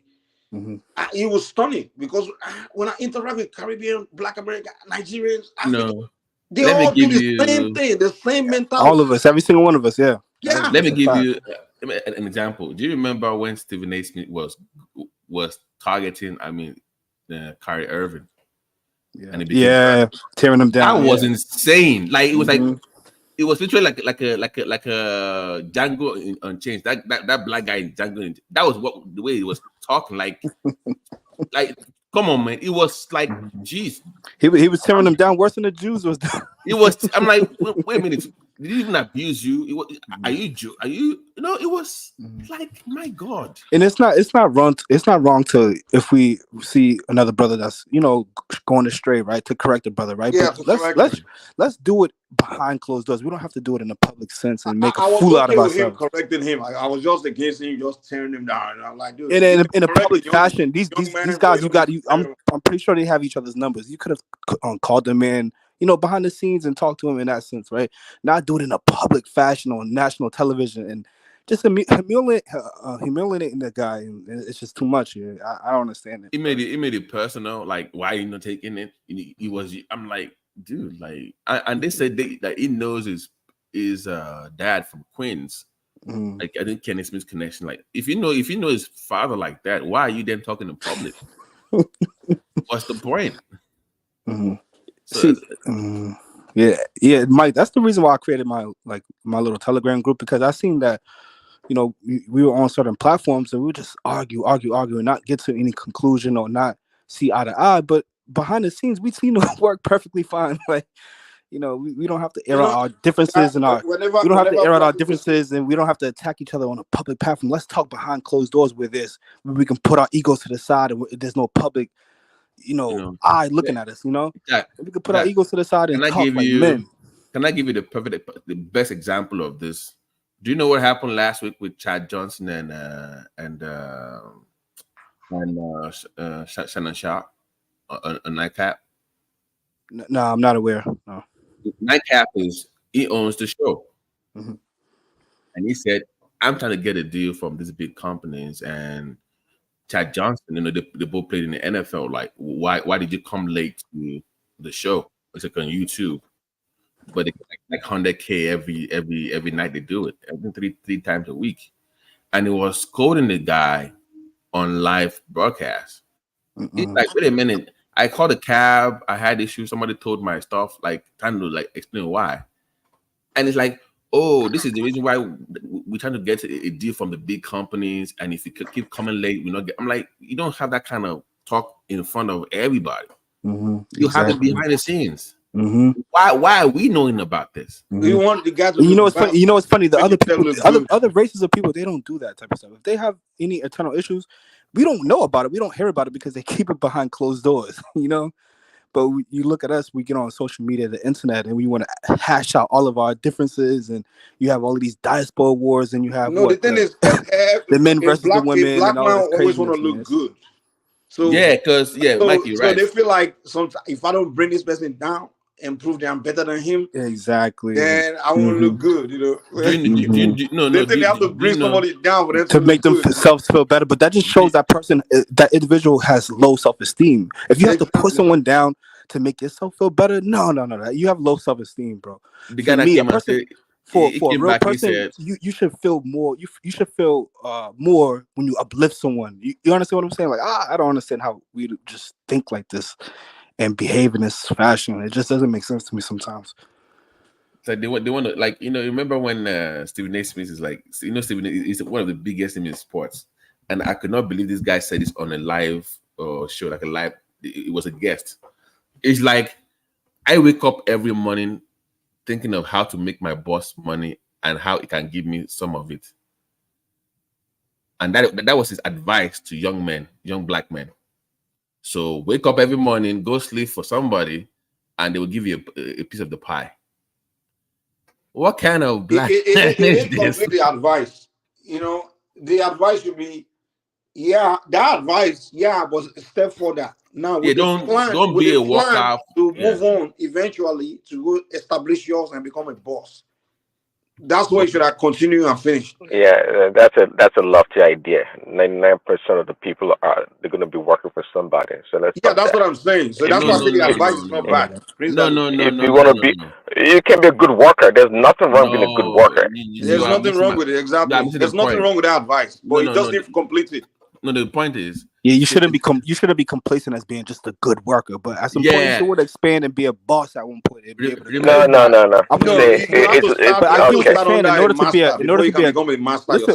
order to be a good leader, you have to be a good follower. Because you guys are projecting a lot of things on other people. Not everyone has that. Prince, but it's true. It's facts. I mean, not everybody does. Hold on. So you know where I'm coming from. Still, as a brand, is the biggest name in sport. Like when it comes to journalism, it's the biggest name. And he always says what Kobe told him almost 20 years ago. You know, he used to have a show before they fired him and he came back, called Speak First or whatever the name is called. And Kobe said to him, listen, don't be Oprah, be Harper. You know, Oprah is the name of the show, is the name of the woman, but our brand name is Harper, right? If you reverse Oprah's name back, that is our company. Stephen A. Smith just started his own company when it comes to production last year, and Kobe gave him that advice 20 years ago. Like, dude, you are big enough to have your own company. You can still work for ESPN, but your own brand is big enough to create jobs for black people. Yeah, I got you. But let me tell you. Okay, I got your point, but let me tell you. Good employees, okay, eventually when they branch out, become great business people. You can't be a lazy employee. Okay, don't do nothing for your boss. And you want to get up and go be successful. Yeah, right. Okay, so, but by the way, Stephen A. Smith, what has he ever created? Okay, he happens to just be in sports, so now, okay, he's talented. Great. But keep in mind, it's only ideas and imaginations that drive society, not talent. Stephen A. Smith is getting paid a lot of money, okay? Just like the NFL players, the football players. They have talent. They don't have ideas or imagination. Imagination is what created ESPN, so why is it NBA, and NFL. So why is it? Sorry? So you stop complaining about being underpaid then. So if it's okay, we work for. Listen, hold on. I don't blame him because it's it's trying to go with the going rate. But quickly, the reason I chimed in was what Mike was saying earlier, and there's the stark difference between Negroes and other races. When Mike at the end of his earlier submission that someone was asking him, why are you doing this for other people when they blow up, when they get rich? You're not going to remember you. And that's the bane of black people. And I will tell you from first-hand experience, and that is the success of Jewish people that I know firsthand. See, a Jewish man would do something good for another Jewish person to be super successful. It would never come back and ask you for a kickback or payback or nothing like that. It does what is good for his own people and it moves on. It doesn't care if you become a millionaire or billionaire in the future. If you remember him, big deal. But it actually expects that person. It doesn't expect actually, but it's incumbent upon a Jewish person to pay back to the community, not to individuals, to the community. Right. Funny story. Like my dad used to tell us like once to say, when watching your uncles and grandma argue, you laugh, but it's funny. They're like, so in 1974, you did not put meat in my food, and my friend came over, and they were telling me about ridiculous stuff that they did not do for themselves. I'm like, wait a minute. So that's the reason why you did not give him that contract, and because of food. I'm telling you, maybe it's a black. I know what it is. Like somebody, you know the one they do. They will be like, whenever maybe one of them offend them or don't want to do something, they'll say, I remember I was the one that was carrying. Yeah, 1945. It was me. I was the one that.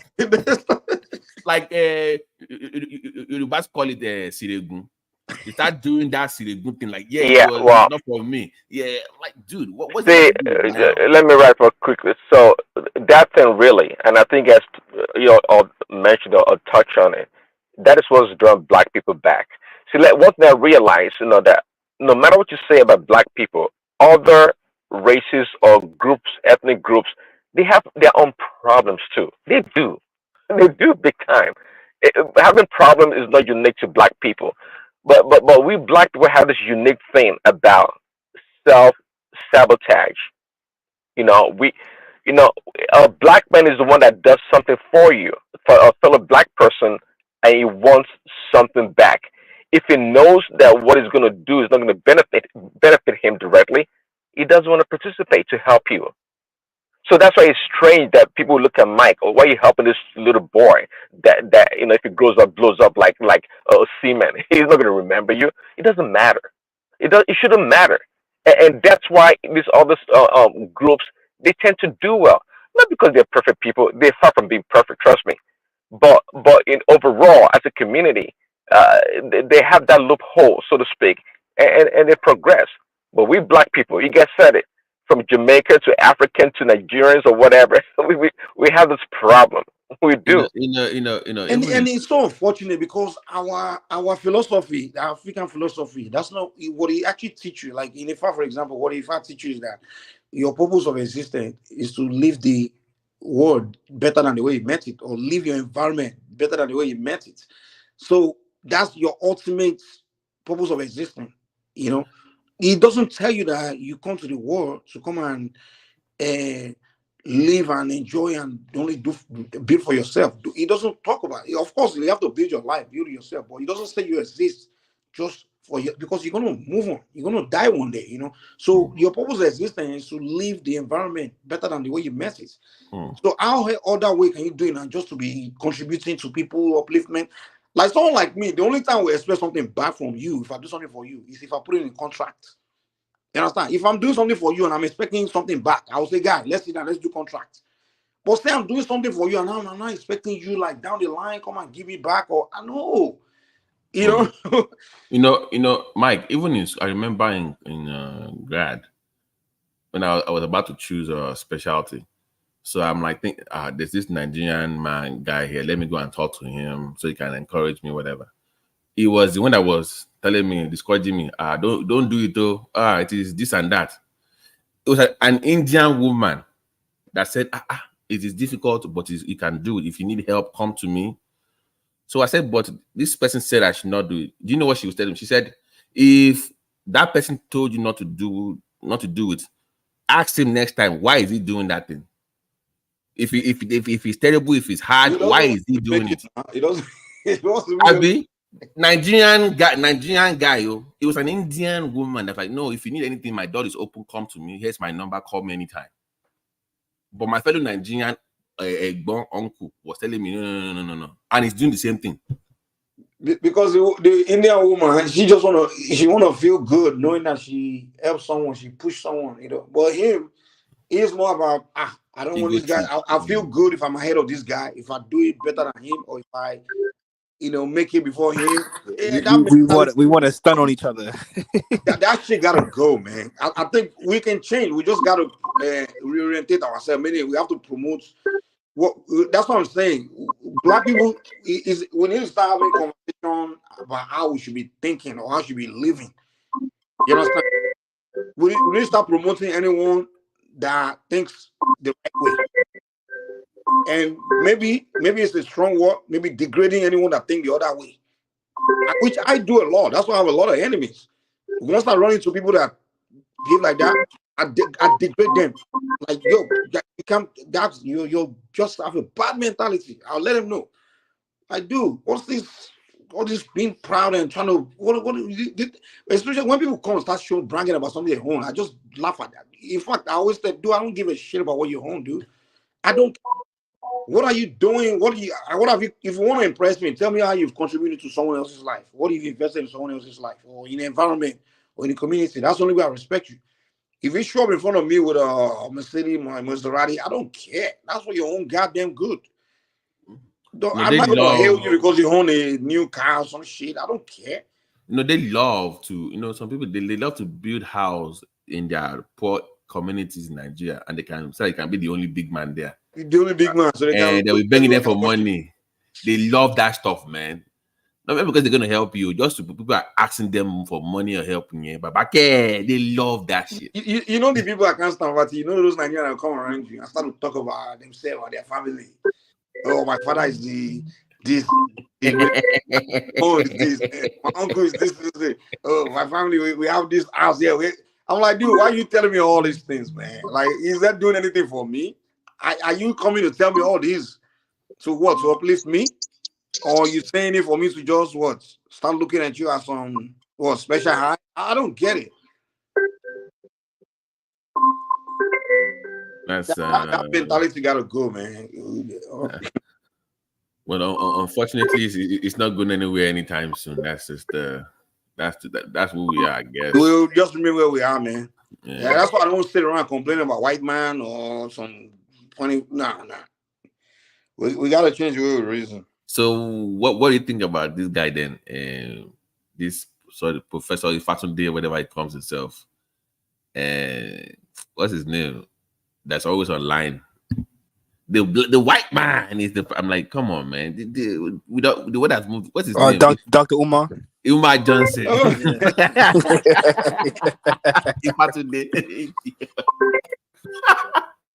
The white man is the problem.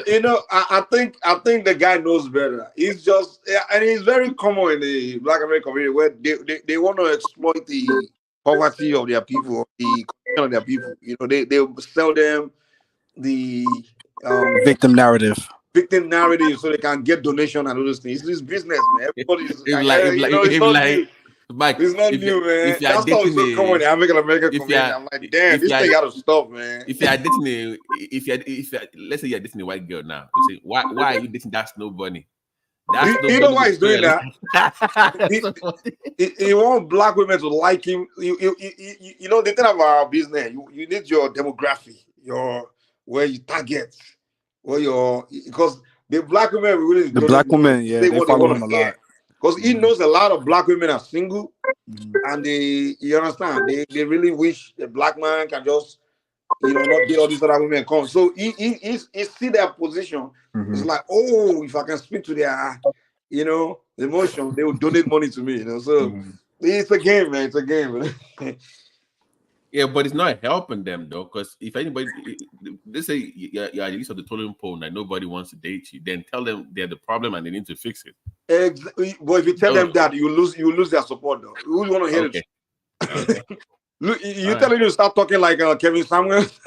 Oh shit! They were having on a live. But Kevin Samuel is more helpful to the women than Umar Johnson, because Kevin Samuel is telling them something that will hit the nerve, and but if they think about it, it may help them. Yeah, but they hated it. You know, women, some women, not all, but some women don't want to hear that. You know, and you seen what happened when he passed away. You had women that were dancing on top of his grave and everything, and they were gloating and they were happy about him. Even this away. girl, this Crazy. actress, Vivica Fox was talking about, thank God he died. Now she's 60 and single and shit. Like, do you know that? Do you know that the few women that probably took his advice, they've gone to become better and succeed. It's only a few people that there are only few wise human beings. Most humans are they're foolish. So when you the ones who are able to heed correction, those are the ones who are wise and smart. They're able to heed correction, and then they actively seek ways to change themselves. Yeah, those are the ones that's more successful, I would say. But those who don't want to take accountability and they want to avoid responsibility and stuff. Yeah. That space has a problem because they have people around it that always reinforces the legacy mindset. Like, even if they listen to Kevin Samuel one day, you have all these guys who say, "Oh, girlfriend, don't listen to him," blah blah, you know, this and that. And that's true. Back to their old ways, and they're miserable. But that's what the group wants. And if you want to be part of the group, you have to play the game the way they play it. So they're just miserable, and you know, that's just but it's not helping the community though. It's just. And by the way, Mike, did you see that news story 2 days ago from the UK, Mike? Did you see the news story from the UK? UK.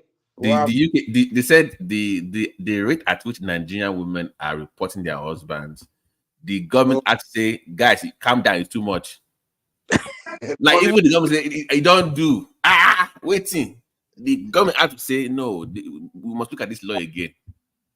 I think what it is Nigerians, we have this marriage culture. You know, we are the only ones really getting married in the Western world, man. To be honest, they're like, almost every time you hear about wedding, it's always Nigerians getting married. You know.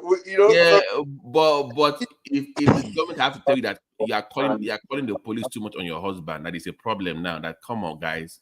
In the Western world, honestly, it's not really a place conducive for marriage. I was going to say, I would say it's more prevalent in the Western world because we see in situations where the government likes to get involved with the family, you know, marriages and stuff like that. And I think the women use that as a safety net in a way, right? And even exploit it in a ways where it benefits them. You know. Yeah, but Jad, the problem is in the West, when you get married, at least you already know it might happen, or you have an idea what's going on. What they're saying in the UK is that, you know what I think it is? Like, back in Africa, those women, whenever they have issue with their husband, you know, you grow up now, they always call family member, or you see that the parents, they always call family member all the time whenever husband and wife have issue. So now they are now in the Western world, so there's really no family member to call. So guess what? In the Western world, instead of the parents in the Western world, instead of the parents, they confide in the judges and the police, pastor or whatever. But even child support and all of that. But Mike, even the pastor are complaining that they have no say. Why? Because if they want to call any family back home, because of the money that one will get back home, they cannot tell them the truth. Exactly. And also, you know, back home too, like, everybody feared, we respect the elders, you know, right. So there's not elders that have authority over the man. She knows she call his dad or some older people, they will talk to him and he will listen. But when the guy's in the West, is it the elder that is sending money to that's going to talk to him? Or they're going to call the elder in Nigeria back home to come talk to this guy when he's the one sending money to them? So yeah, the problem with the guys in the UK is that, I mean, we grew up here, but they are coming from Nigeria with their wives where you are in charge. So when they get to the UK and she start earning money like nursing, that's always the problem, is the nurses. Shout out to the nurses, by the way. When they get to the UK and then she's like, start talking to all the single friends at work. The man thinks he's still in charge, like, you know, back in Nigeria. Then he gets the ruling awakening that, man, they're like, you don't need him. As a matter of fact, you can kick him out of the house and get more money from the government. So the man becomes disposable. Now he's not used to that. Like you know, I already know the system. They have no clue. So is that cultural shock that some of them will even, pine their spouse, or like they say, unalive their spouse in some cases, because they have nobody to turn to.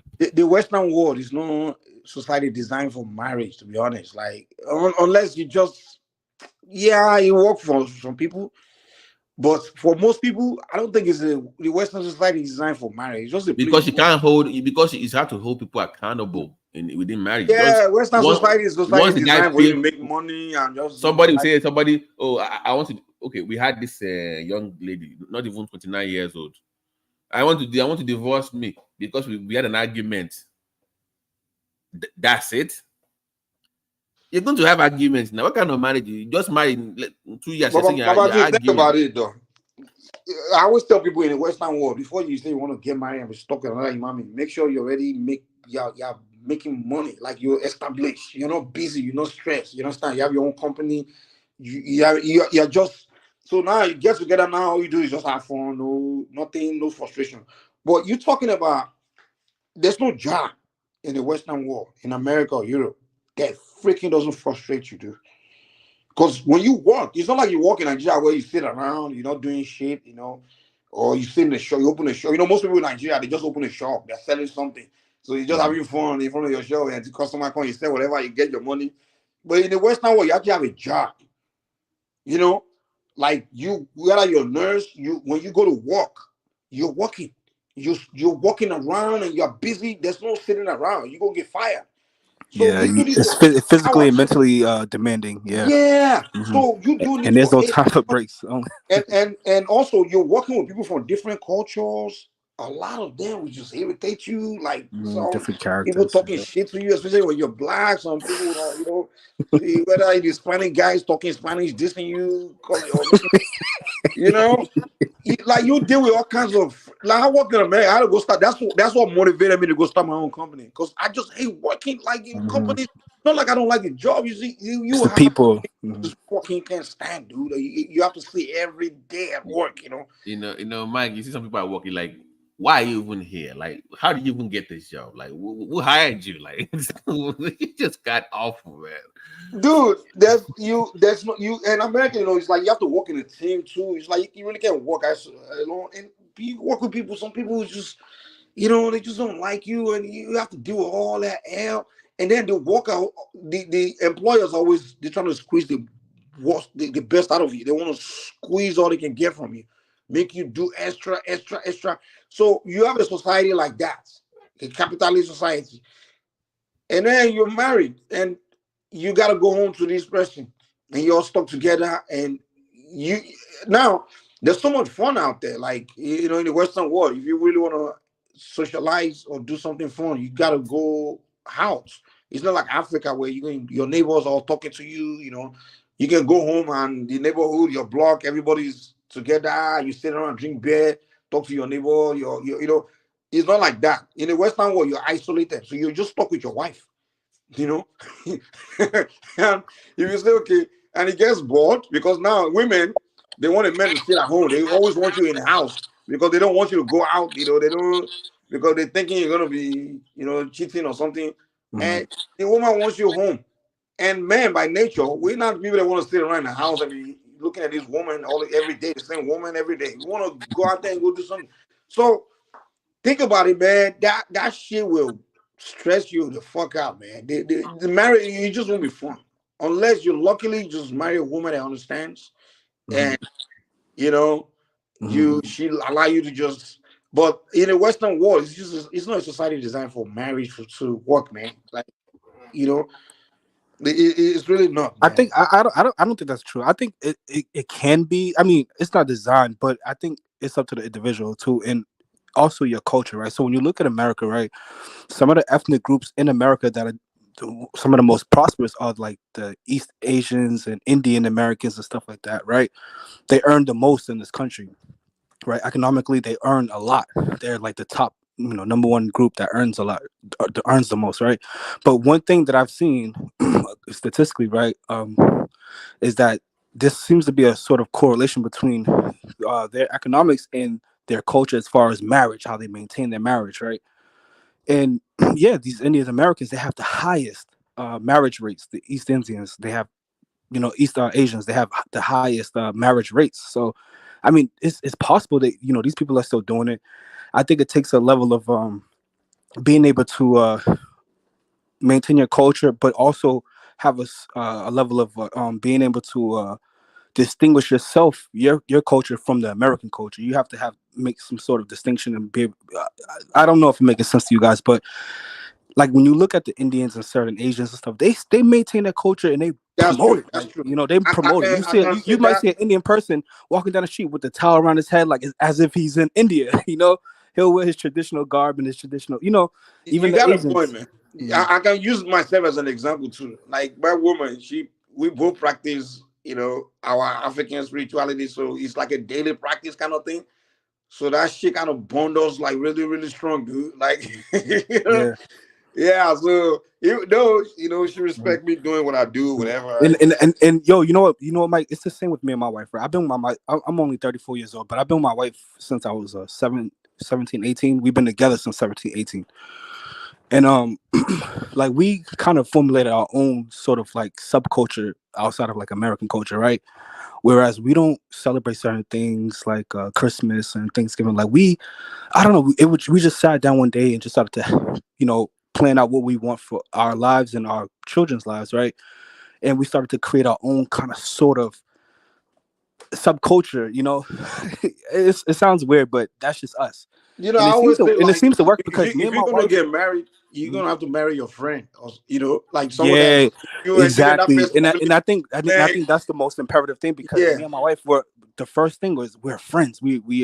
We know how to talk to each other even when we have like disputes or disagreements. It's not a bad thing. Like we don't argue with each other, cuss each other out, or anything like that. Because you Especially enjoy being around each other. We enjoy being around each other, and it's to the point where we can either, the times that we have off, right? We can sit in the house and enjoy each other's company, or I'll be in, one room and she'll be in another room, but we'll enjoy just being in the same vicinity of each other. Or we can, if we want to take, go to my aunt's house or to, some family's house or go out to eat or something like that. Like we enjoy it. We enjoy each other's company. And I think that's the most essential part. That's the most essential thing, exactly. And that's the same thing with my lady, dude. Like I just like being around this chick, dude. We just like being around each other. Like when we met, like we were just like so tight. Like we literally have spiritual connection. We both have the same orishas, like same deity. Everybody have their own deity that they're born with. Yeah, I think you have to have some sort of common. Views and common interests or something, because me and my wife, we think the same, we want the same, we aspire for the same thing. We might think about it differently or might have different plans to obtain this goals, but we ultimately have the same goals, right? And that's what I think. I just appreciate it. Just talking to you guys, I just appreciate having someone like that because it's very rare, especially it's very rare. It's very rare. That's what I discovered. Even before I met this chick, dude, I never thought I can live with a woman, dude. Like I used to like date chicks, and after like 2 weeks or so, I'm already tired of this girl. Like, dude, I gotta. I used to do, man. Like, I literally after dating a girl for a while, I'm tired of this chick. I'm ready to move on. Like, I never thought I could ever live with a woman. Like, So I'm like, dude, I ever even marry a woman because I don't know if I can live with women. Like, it's not. Until I met this chick, like, dude, we just so tight. Like so tight, man. Like I'm like, dude, I never expect I would enjoy a woman's company. And you know what's funny? You know what's funny too, right, Mike? Me and my wife, we're really tight. We're really close. Like that's my best friend. But like we still have our differences, right? Like me personally, I'm not a really affectionate person, and she's very affectionate. She wants to kiss me and hold my hand and do all these things, and I'm not really. I don't really express love outwardly in that sense, right? My love is like keeping a roof over our head and just maintaining the children and stuff like that. That's my version of love. But women, they need that constant affirmation. They need that constant sweetness. Tell me this, tell me that. So me as a person, like I don't overly do it. Like I'm not an affectionate person. So, but the times that I do it or do sweet things to her, like she appreciates it even more. Like so that means you don't have to be like a simp or anything like that. You don't have to be go outside of your your character, anything like that, but just to make sure you take the time to show your women. You just have to understand women, because I think a lot of the disconnect happens when men don't understand the women, or their desires, or what they want, or just how to treat them, how to talk to them, how to caress them and stuff like that. Some men don't they don't really understand women in that sense. My advice, I always advise anybody, man. I'm like, Just the small things like little flowers and stuff like that here and there. Like she just appreciates that, man. Like, and then it makes the bedroom even much better than Yeah, the number one thing, if you're gonna get stuck with a woman, make sure it's a woman that you guys like being around each other, like you can get along with, like you marry your friend. Otherwise, you're gonna be miserable, man. Stuck with a woman you can't stand, or she can't stand you can't stand each other. Yeah, and that's a lot of people. I always wonder, why did you get together? Why did you two get married?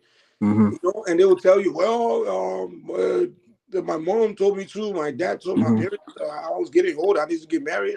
I do. That's not the way life works, man. Not every human being can be compatible, man. No, You gotta find exactly. someone you're very compatible with, man. Exactly, yeah. Somebody you can get along with, where you like literally at least 80% of the time you're around that person, you're feeling good, or the person also feeling good being around you. Otherwise, you're gonna be miserable. A lot of very miserable. Man, they are miserable. They are married, but they're miserable. Yeah. my uncle's one of them. Every time I go to my aunt's house, he's always talking about my aunt, like how much he can't stand it. But he said he does that. It's funny because he does that to me, but when no one's around, they're so close. So it's like, yeah, you're just expressing. Living under the roof with someone for a long time.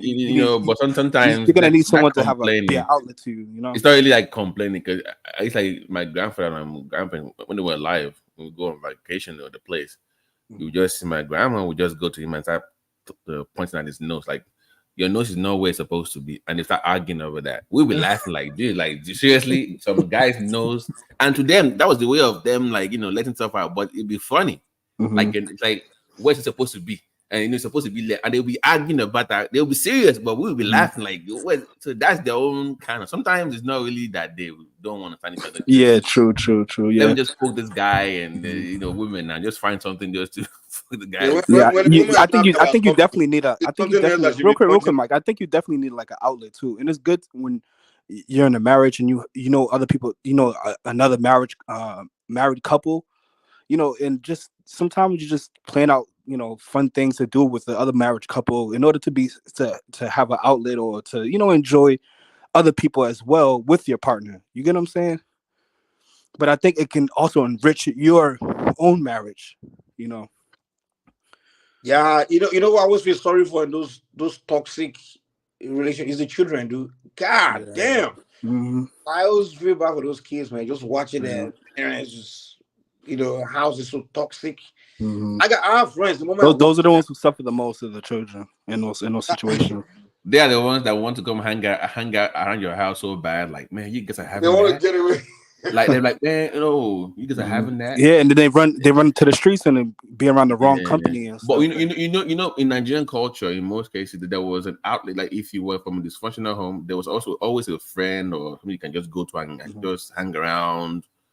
Well, in the West, it's like there's a lot of. I mean, in the Western America, there's a lot of bad influences out there. So it's like sometimes. Man, I have little children right now. My daughter is 5 years old and my son is 3, and so I'm constantly thinking about their future, planning for their future and stuff. And I just be like, man, like I just want to instill within them, the love that I have between my wife. I want to instill that into them, so when they go out into the world, they're not seeking intentional love from someone else.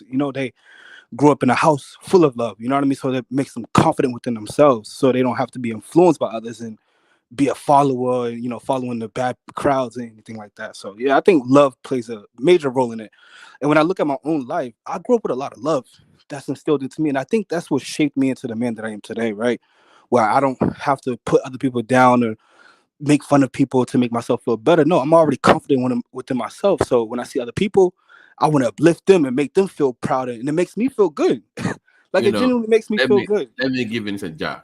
And just like the brother was saying earlier, like I don't seek anything in return. Like I just to see you happy and smiling, and me giving you a good word or positive message to you, that makes me happy. Like it genuinely makes that's my your conscience. Let me give you an example, and Mike.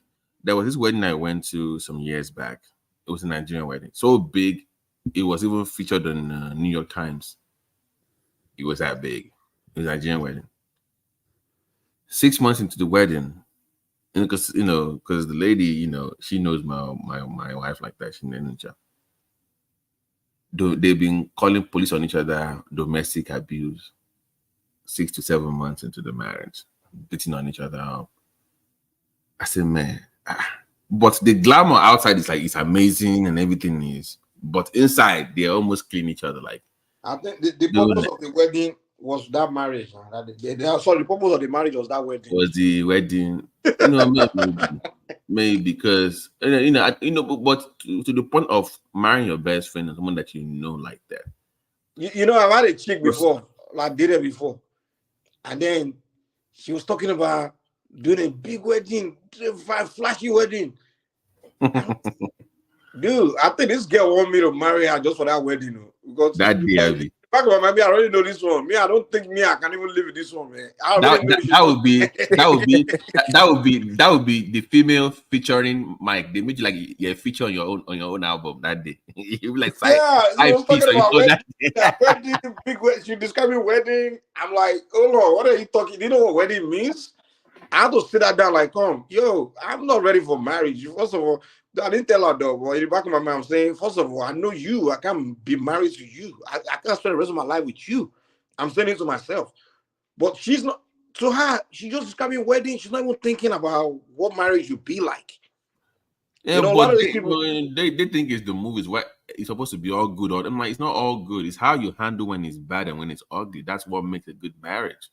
When the struggles and how you walk through it.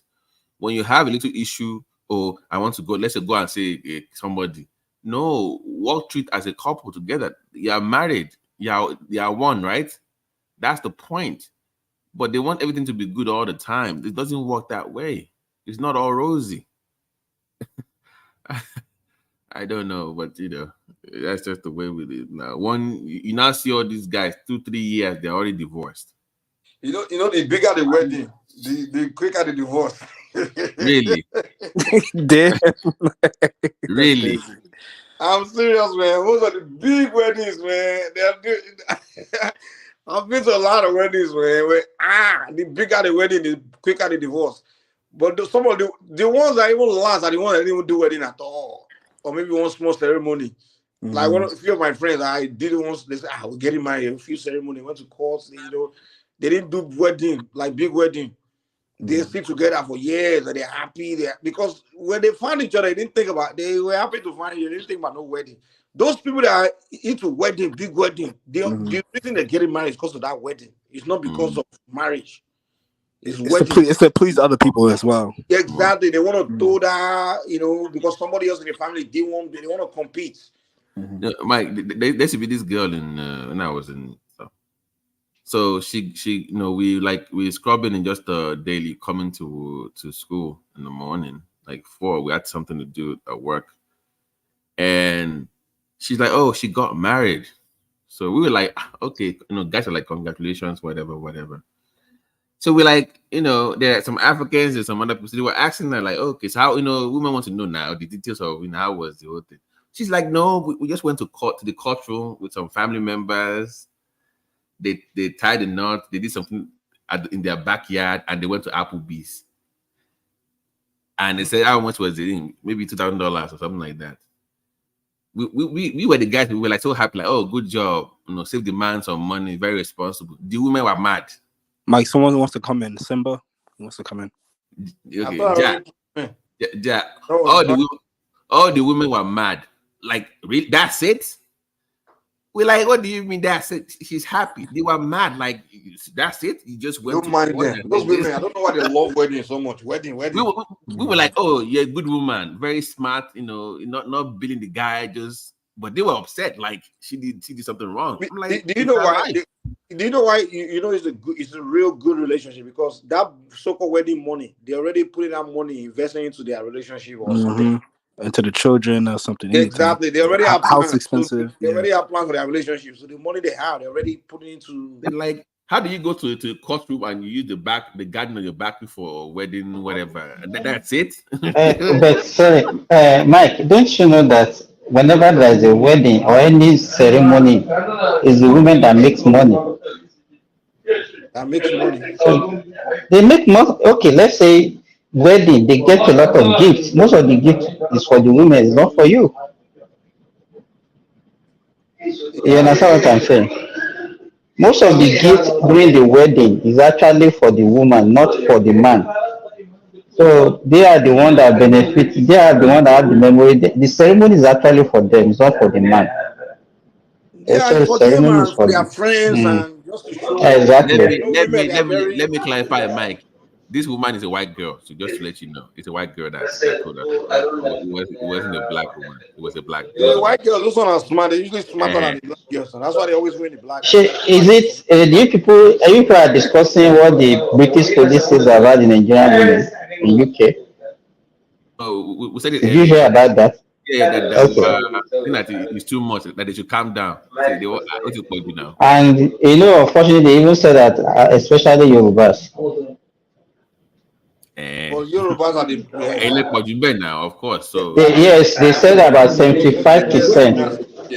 Says about 75% of Yoruba relationship. They're the one that reports their husband. let me make some phone calls then. So let me go check on some of my guys over there if they're still okay then. That's an epidemic. Let me, because this one his wife is a nurse, so let me check on him. You know what? If you look at the Nigerian media now, you know this TVC, what's they call this lady? Morayo and Co. When they were discussing, they are not even discussing the problem. They started castigating men, that is Nigerian men that fail to adjust. That's why the women are reporting them. It's like an emancipation for the women, because they don't have a voice in Nigeria. Whenever they travel out, they have the voice, and that's why they are doing what they are doing. So it's like all of them have that same mindset, including those ones even at home, so that they can do the same thing when they get there. So any man, if you want to relocate, you have to think about it twice now. That woman that is obeying you, that is actually calm with you in Nigeria, is a beast that's ready to let loose. You know there's some men in America here. They live here, but their wife is not here. They don't bring their wife and kids. They keep them in Nigeria and they will go home. I think that's the best decision. That's what Nigerian men should be doing now. They don't want them. They don't bring them. Like, you think they're like, back then I'm like, why are you doing this? Like, oh my, and but once they finish high school in Nigeria, they will now bring the children. It's to come and study, but they will never bring the wife. If you ask me, man, it's cheaper to raise your kids in Nigeria than here. Like the money will, I'll be honest with you. If I would advise anybody, man, because if you want to raise your kids in America, just put them in private. You have to put them in private school, and the private schools are very expensive here. And you can get the same private school quality. You just put them in private school in Nigeria. They put the private school in Nigeria, and you pay less. Yeah, way less than. And also, you can if you invest the amount of money you can invest on your kids in Nigeria to give them quality upbringing is very minimal. You know, Mike, do you know what those schools are doing in Nigeria now? There are some secondary schools in Nigeria now, like the one of our nieces is going to in Nigeria, in Abure now. Those schools now have affiliations with UK universities, so they now make them go through A levels. Like, because people come to those schools, they're like almost born in the UK or they have from affluent families, so they'll be doing the A levels, right? While they are in. So they have some kind of affiliation with the UK system or this. What's it called? Simba. It's A level or whatever is it called? Simba. Is it A level? Whatever it's called. A level. Whatever. It's A level. Yes, A level. Yeah. A level DC. Yeah. So they would do that way. They can just get into the UK directly and they move on. So they are not. That's what's going on in Nigeria now. They send them back to Nigeria to go to secondary school. Once they finish, they do the A levels. They go to the UK. And it won't cost you that much. Yeah, that saves them money. That saves them a lot of money. It will cost you more to even have your kids in public school here in America and just them than it will cost you to have them in Nigeria private school and having the best. In Nigeria, you can even hire tutor for a penny. You can hire tutor, or even some people to for maybe $1 a day, sir. You understand? In Nigeria. But in America, you want to hire tutor or put them into some kind of extracurricular activity. You'll be ready to spend thousands a year, man. Or put them in a good school, private school. Private school in America is nothing less than, a good private school, probably $20,000, man, per year. For secondary school? I'm not even talking about high school. I'm talking about even like middle school or stuff. Yeah. But university is not that expensive. You can do semester for $5,000. Wow, that's crazy. Private school in America is only rich people that kids a private school. I said college. A semester about $6,000-7,000 now.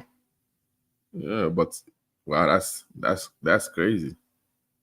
Yeah, it's very expensive to give your kids quality upbringing in the West, man. If you just decide you want to send it to public school, hey, good luck, man. You'll be lucky if your kids turn out. Mike, down there on American public school, I disagree. Again, there are so many beautiful public schools in America. Trust me. Even the private school in America will have to work hard to compete with these schools. I don't know what school you talk about, Mike. I wish I could show you pictures. If I show you a picture of a high school that's like 8-story building, it's a public school. Yeah, the buildings are pretty. The buildings are pretty. No, the quality also, not just the building, the quality education. It depends on the area, Mike. It depends on the area. If you know the people that go there, these are kids of doctors, lawyers, engineers. Anybody can go there. If you live in that jurisdiction, you can go there. It's a public school. You don't pay no dime for it. Okay. That's the deal. Sending kids to school is not only just for them to acquire the education. Also, they have to interact with other kids. And most of the things they're going to pick up, you understand, is going to be from their peers. And the difference between private school and public school is, in those private schools, they pay attention to that. They help you they create culture within the schools. So that's what private school in America does. They create a culture among the kids. And certain things studied that social. It's not only curriculum; it's also social. I like to challenge real quickly. Wait, calm down. Let me learn. In private school, they don't. No, that's up to the family. You understand? They don't parent your kids for you in public school in America. They don't parent your kids. They just give them the material, and that's it. Do your work and submit. But the kids gonna spend time among each other, and they develop their own culture, and your kids will pick up bad behavior, man. That's true. In America, they pick. Okay, Mike, you don't even see. Private schools are actually extremely dangerous, especially in today's world. They are dangerous. The notion, the kids that do the worst things actually, many times, are the kids in private schools. Give me an example. Elon Musk. I can't give an example. I cannot figure it out. Elon Musk. Well, that'd be a good example. That'd be a good example, actually. Elon Musk would be a good example. This rich kids. Listen, you're more likely to see kids snorting cocaine and some expensive drugs in a private school because their parents are rich. They're more so in a public school. Okay, private schools. In today's world, they are not as safe as you think they are. Private school. Are you smoking? John, can you answer that question? Where's your kids likely to start doing drugs? The zip code matters. I would say public schools are more dangerous.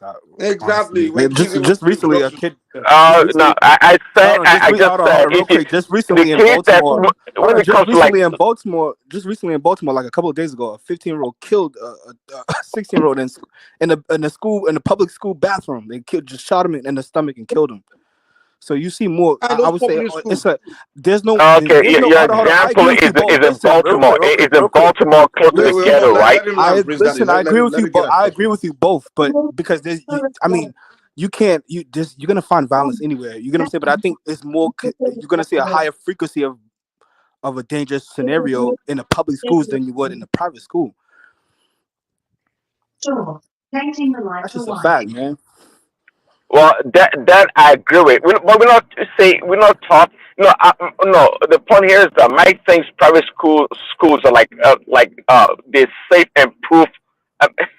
You think they They're are not. so I mean, safe on and average, they, compared to public schools, for your yeah. service. You know, they are giving you service for like your basically the point is private Prince, school. like the ones, you know, if you live in a good zip code, good area, of course, the schools will be at least okay. But the ones with the, you know, not so good areas, you run the risk of gun violence and all this kind of stuff. Zip code matters, you know.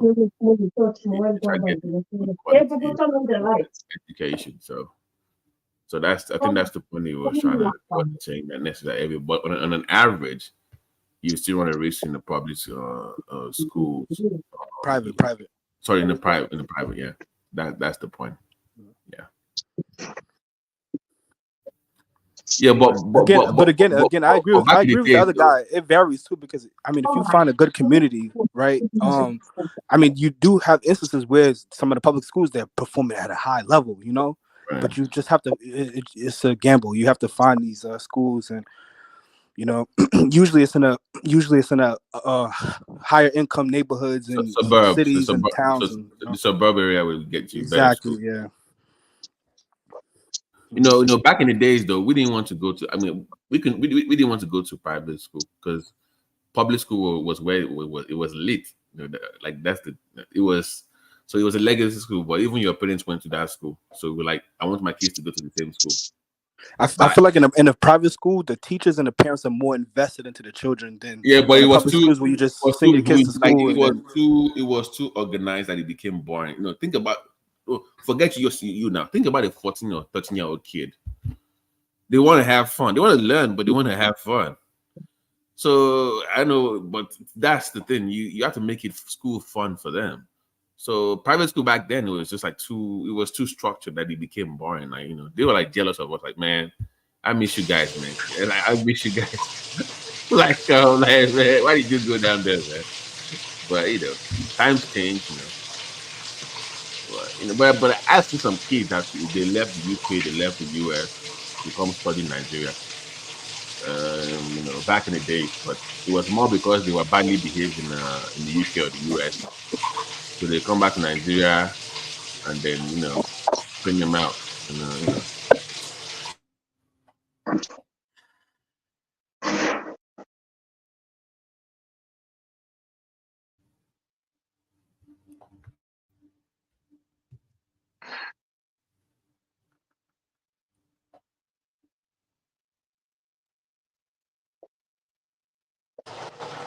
Are you guys there?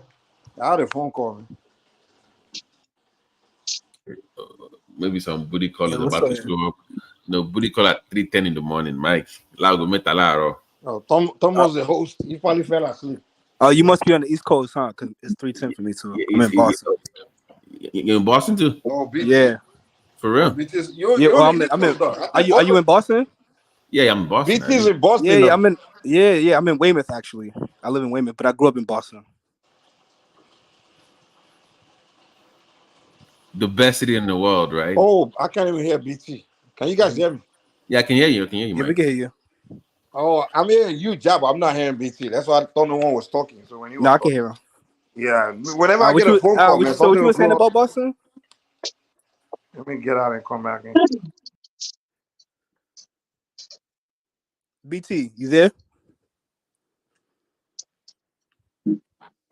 What did you say? No, you said something about Boston, right? Yeah. I went to college in Boston and left and then came back again. Nice. You like it out here? Hey, I wouldn't do any better. I mean, but for now, it's a great place to live. Yeah. The only downside is it's very expensive. I know. You know, I told someone where I live. I said to get something decent, you must have close to $1 million. It's like, what? I said, you better move down to Texas. Go get you like $500,000 house. Exactly. Yeah. That's what you want to do. If you want to come up here, you have to Or something And, exists. Man, up here, $1 million is not even enough. You need more than that. 1.4, Yeah, 1.5. Yeah, because the city that I live in now, the average homes out here are like 600K on average. So that would like the North End or Charles. No. I'm in Weymouth. Oh, okay, really? Mm-hmm. That's not so bad. about like a 20, 25 minute drive from Boston. But I grew up in Boston my whole life. Like grew up in Dorchester, Roxbury, Mattapan and stuff. I grew up in that area. Yeah, I worked so for a minute in Worcester. They say I pronounce it incorrectly. Like it's not Worcester, it's Worcester. I'm like, I don't give it that. It's Worcester. It's Dorchester, but some people do call it Worcester because sometimes it's. So what happened to W? Like just disappeared. Yeah. No. It's Dorchester. It's Dorchester. There's no W. There's not. Really? Yeah, it's Dorchester with a D. Yeah. But some people will call it Worcester as a nickname. No. The Worcester, I mean Massachusetts, not Boston. Oh, Worcester. Yeah, Worcester. Yeah. Not Boston. But I worked outside of that for a minute, then came back. But I wouldn't be. I like the old, like it's like the old and new together. Mm-hmm.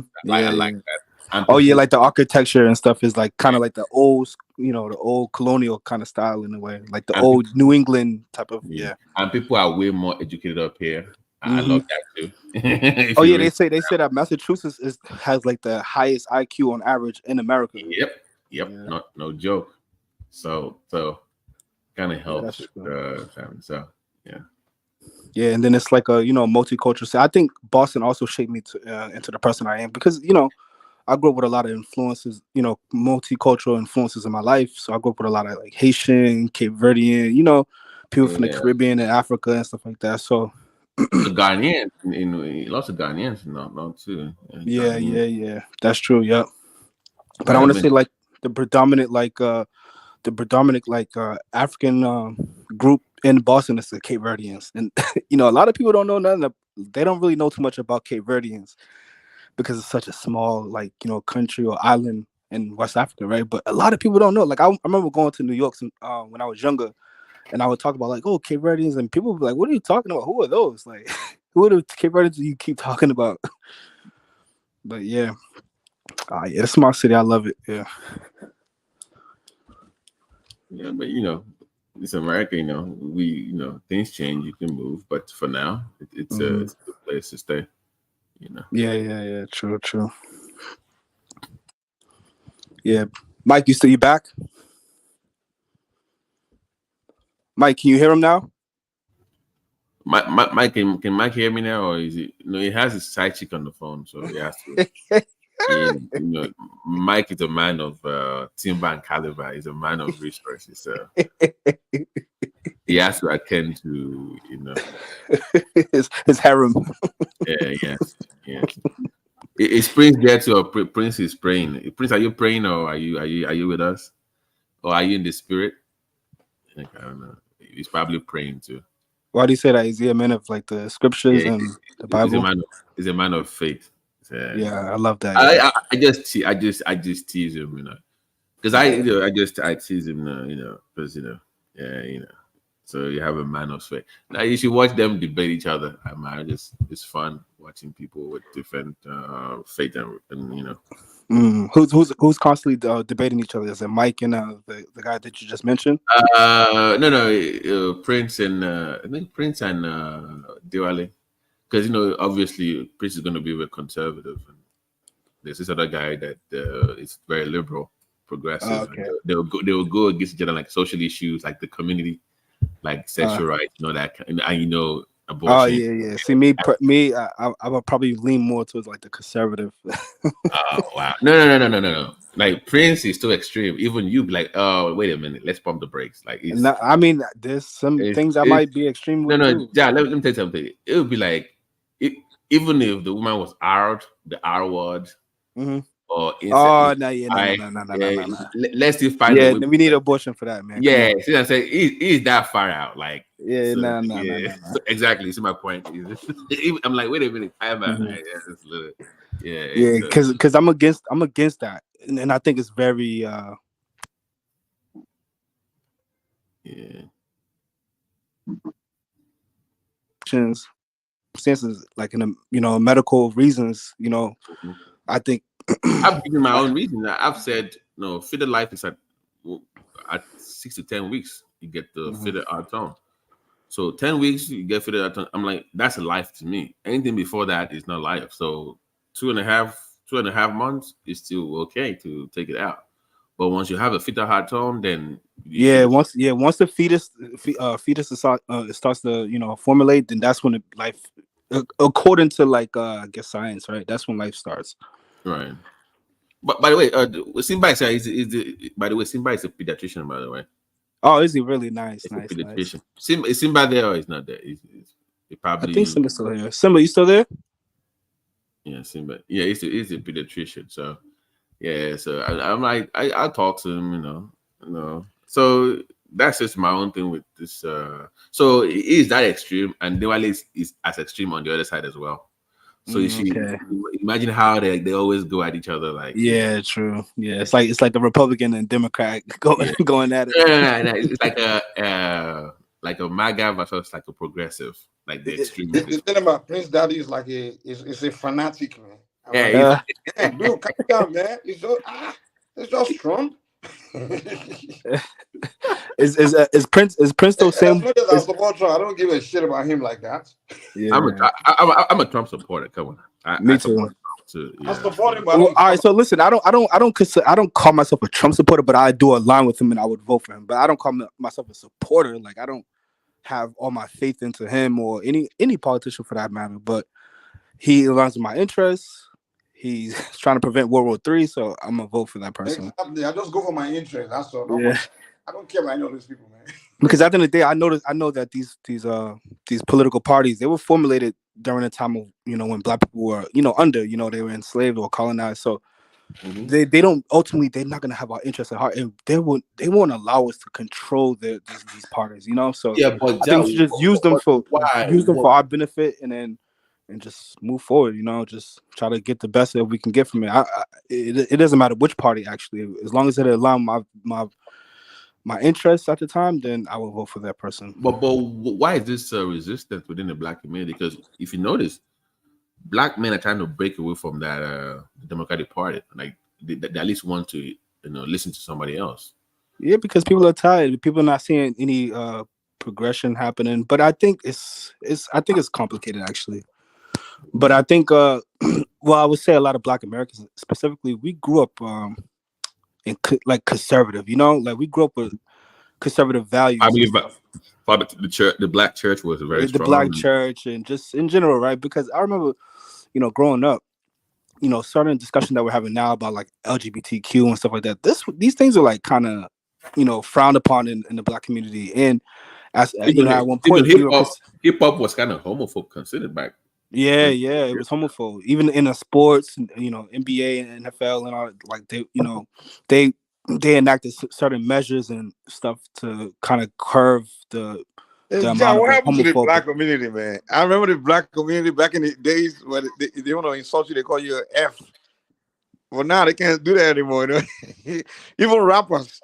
When I say F, I'm talking about the word F. Yeah. GOT. Now people don't do that. I'm like, damn, you guys took a turn, man. Even rappers, remember rappers back in the days? Yeah. You get the word, yo, F you faggot. If you remember, what I consider the greatest rap diss of all time is Nas. Jay-Z, yeah. And Ether. And you know what he said? Like he used all the words, isn't it? Like you can't play that today. You can't play that today, man. You will get canceled. Yeah, you will get canceled today. But I think part of it is because of the Democratic Party or Black people voting Democrat for a long time. You see what the Democratic Party was gay president because with the Democratic Party, it seems like, right, they want to coddle Black people and make them feel secure, and you know what I mean, and want to pander to their emotions and to their to victimization, the victim narrative. They want to pander to that and coddle Black people, and I don't think that's a good thing, man. Sometimes Black people, we just need the hard truth, and then we just need to work through our emotions and deal with it, and take accountability. I think that's just it. And I think with people like the Trump, we might not agree with him. He's not the most educated politician, right? He's not articulate in any level, but we know what we're dealing with when we're dealing with someone like Trump. Like, he's easy to predict and easy to read in a sense, right? So I think Black people, we just need to talk. We need people to talk to us straight up without holding back and without not being disrespectful, but just straight up, and just tell us the truth about ourselves. And a lot of Black people can't take it. You see people like Candace Owens. People like Candace Owens in the Black community is considered like an op. She's considered like an op or someone that panders to white people. But to me, I don't look at it like that. I look at Candace Owens as someone who's just. Sometimes she do be going overboard. I'm like, come on now, sister. Like, even if I'm the break now. Sometimes I'm not saying all the time. But we need that. I feel like we need that, man. At this moment, what the Black community need any more of the Candace Owens than the other people that they're following, to be honest. The Charlemagne the gods. The Charlemagne gods. Mike, this guy, Roland Martin. Did you see that guy? What happened to him the other day? You name more of Candace Owens and Roland Martin. What happened to Roland Martin? No, the guy, the guy was on a live video, right? He was doing like a live show on YouTube. So mistakenly, you know how you are watching something different on your laptop, but when you're talking, you can stream something different. So it was trying to switch screens, right? It now switched to what he was watching, which was a black guy, a naked man with his behind, shaking, walking down the road. That's what he was watching. So he didn't know. He quickly cut it up, but people already recorded it. So he was watching the naked guy with his a naked man. Yeah, with his bottom now. Like somebody is facing the back. We're watching the guy's naked back walking down the hallway. Like that. That's what he was watching during the broadcast. He was watching it in his computer. In his computer. It's a live broadcast. He's streaming from his laptop, like a live show on YouTube, like you're streaming right now.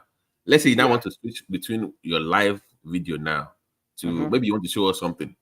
When he now switched, instead of it going to the live to the screen, he now went to his own what he was streaming, like a video on the side. So the guy was mad. It's on Instagram now. You can see it. They're like, no one sure what this guy is like. Download, maybe he's download something. It was funny. I can't stand that. He's one of those misery merchants. Like, they just sell misery to their people, victimhood. I'm like, yo, you guys are not helping the young ones. The one I hate the most is the thing against the police. Like, oh, the black man was I get that, but look at what happened to Tyreek Hill. Like Tyreek Hill, yeah, I seen that one. See that he was guilty. The guy was rude. Like, you can't do that. Like, oh, don't touch my window. Like, dude, you got tinted window. Bring it down. What are you doing? These people is like black man can do no wrong. Like, you're just a victim, and that's not good because the young black kids watching growing up, are they going to learn how to behave? Like, are they going to learn that, hey, I'm supposed, when they're constantly being told by older black people that, oh, you're right, even when you're wrong, you're not helping them. That's what I'm saying. Like, they need more of Candace Owens than this Roland Martin and all those guys. Yeah. No matter how harsh Candace Owens may sound, but the kids need to hear someone that will let you know, no, this is wrong, this is right, this is, you have to be serious about life. Life is not. Yeah, but the way she was treated at the Breakfast Club, I didn't like that. They were like, because she does not know some gospel church, like she didn't grow up in the black church, obviously, then she's not black. I'm like, oh, like, come on. Yeah, I remember. I think it was Charlemagne the God. He asked Charlemagne the God asked Candace Owens. He says because there's a common phrase in the black community. It goes, God is good. God is good all the time. All the time, God is good. So when he told her, he said, God is good, and he was expecting an answer from her. She didn't even know what to say.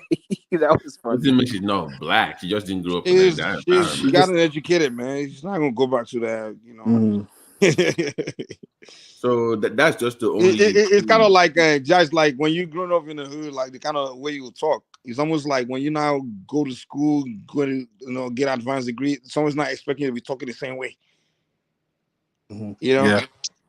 And they're like, you're no longer black. And this idea that you have to be ignorant to be black, or you have to sound ghetto to be black, or sound certain way to be. Who gets to tell who is black? I thought the skin color is what tells if you're black or not. So what is sounding ghetto?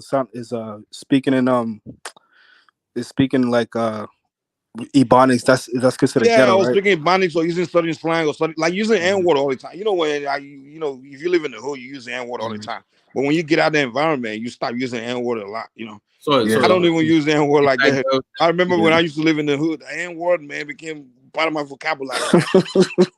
Because everybody uses N-word all day. You know what, Mike? I noticed that when you get mad enough, the hood side comes out of you, man.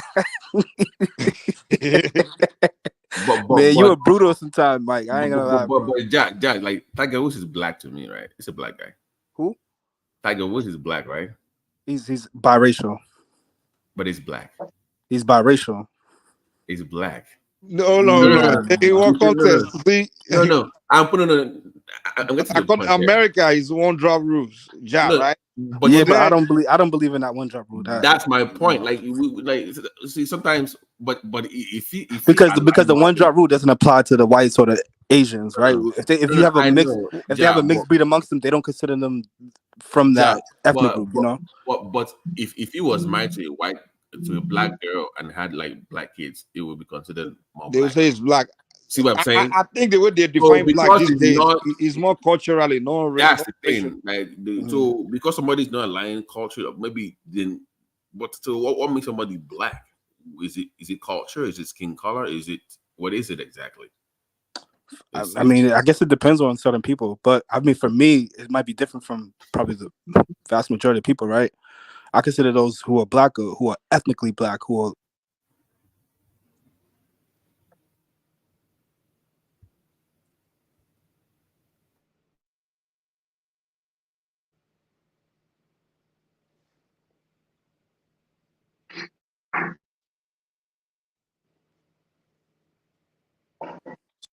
I guess it's tricky, but I think it's more cultural than anything. It's more of a cultural thing. That's what I think too. I think it's more of a culture. Culture is not really defined either. Like, hold on now. Let's go there. So, is Eminem black?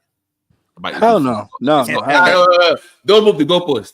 Don't move. You said culturally. We're not. But listen. It's not solely upon culture, and it's not solely upon ethnicity, right? Okay, so it's kind of multifaceted in a way, right? So someone like Eminem, he might practice like I guess black culture, if you will, right?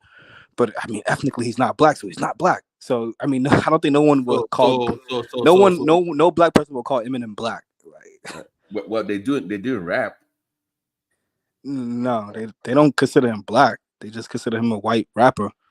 It looks like to me though, like when a black person sounds very educated, they don't consider they don't see him as being black. Mm-hmm. Why? Yeah, because I think people tend to associate like that black culture with that old country Baptist type of culture. They consider that the foundation of black culture. You know, that Baptist kind of Southern, the way you talk. Because that's where Ebonics come from. It ultimately comes from the South. You know what I mean? It comes from that old Baptist kind of way of how they talk in vernacular. You know. A lot is. I think what people are considering black a lot of time usually behavior and speech pattern, like the way you speak and the way you behave. Like and most of it behavior they consider black usually not a very good behavior. To be honest. Right. Mm-hmm. So a lot of time when I say black person that's behaving upright, they will say he's not black. Mike, do you know one of my all-time favorite books is called No Higher Honor by Condoleezza Rice. You know Condoleezza Rice, right? She served under Bush administration. Yeah, of course, yeah. But black women they don't accept her. They think she's not black. And they're like, come on. They don't even rate her. Like remember that Dave Chappelle's kid now? It's like free, give her away to the white people. Like during the race draft, that comedy skit, like give her away to the white community. Sometimes I always feel like with the way they're pushing that blackness, almost like it's anti-progress, to be honest. But she's smart. She's brilliant. She's like, man, very. Yeah, when you chase away all the brilliant people because you believe they're no longer black, then who are the brilliant people left that the kids can look up to? LeBron, really? That guy is Dad, but is that guy juicing them? I'm just asking the question. I'm not saying anything. Is that guy LeBron can only show you basketball now? You can but Mike is handlers. They force him to speak on social issues, which he has no idea what he's talking about. I'm like, just play basketball. Think about it. Which life experience does LeBron have? Like, it's always been rich now. This guy from 18, he went straight to the NBA, and the entire adult life, he's been in the NBA playing basketball and living around rich people. So how can LeBron be speaking about the problems like justice for like what does he? How can it relate to what's going on in the poor community? These guys never been poor, man. I mean, maybe as a child, but his whole adult life, he hasn't lived around regular like normal people. But they will have him speak on Black Lives Issue. Like, dude, that's why he always sound ridiculous when he speaks. Like, now you're supposed to they talk all these things. You don't know what you're talking about. But yeah. All right, fellas, I got to bounce. Yeah, I got to bounce, man. I'll call my lady back, man. All right, Job. We'll see you later, man.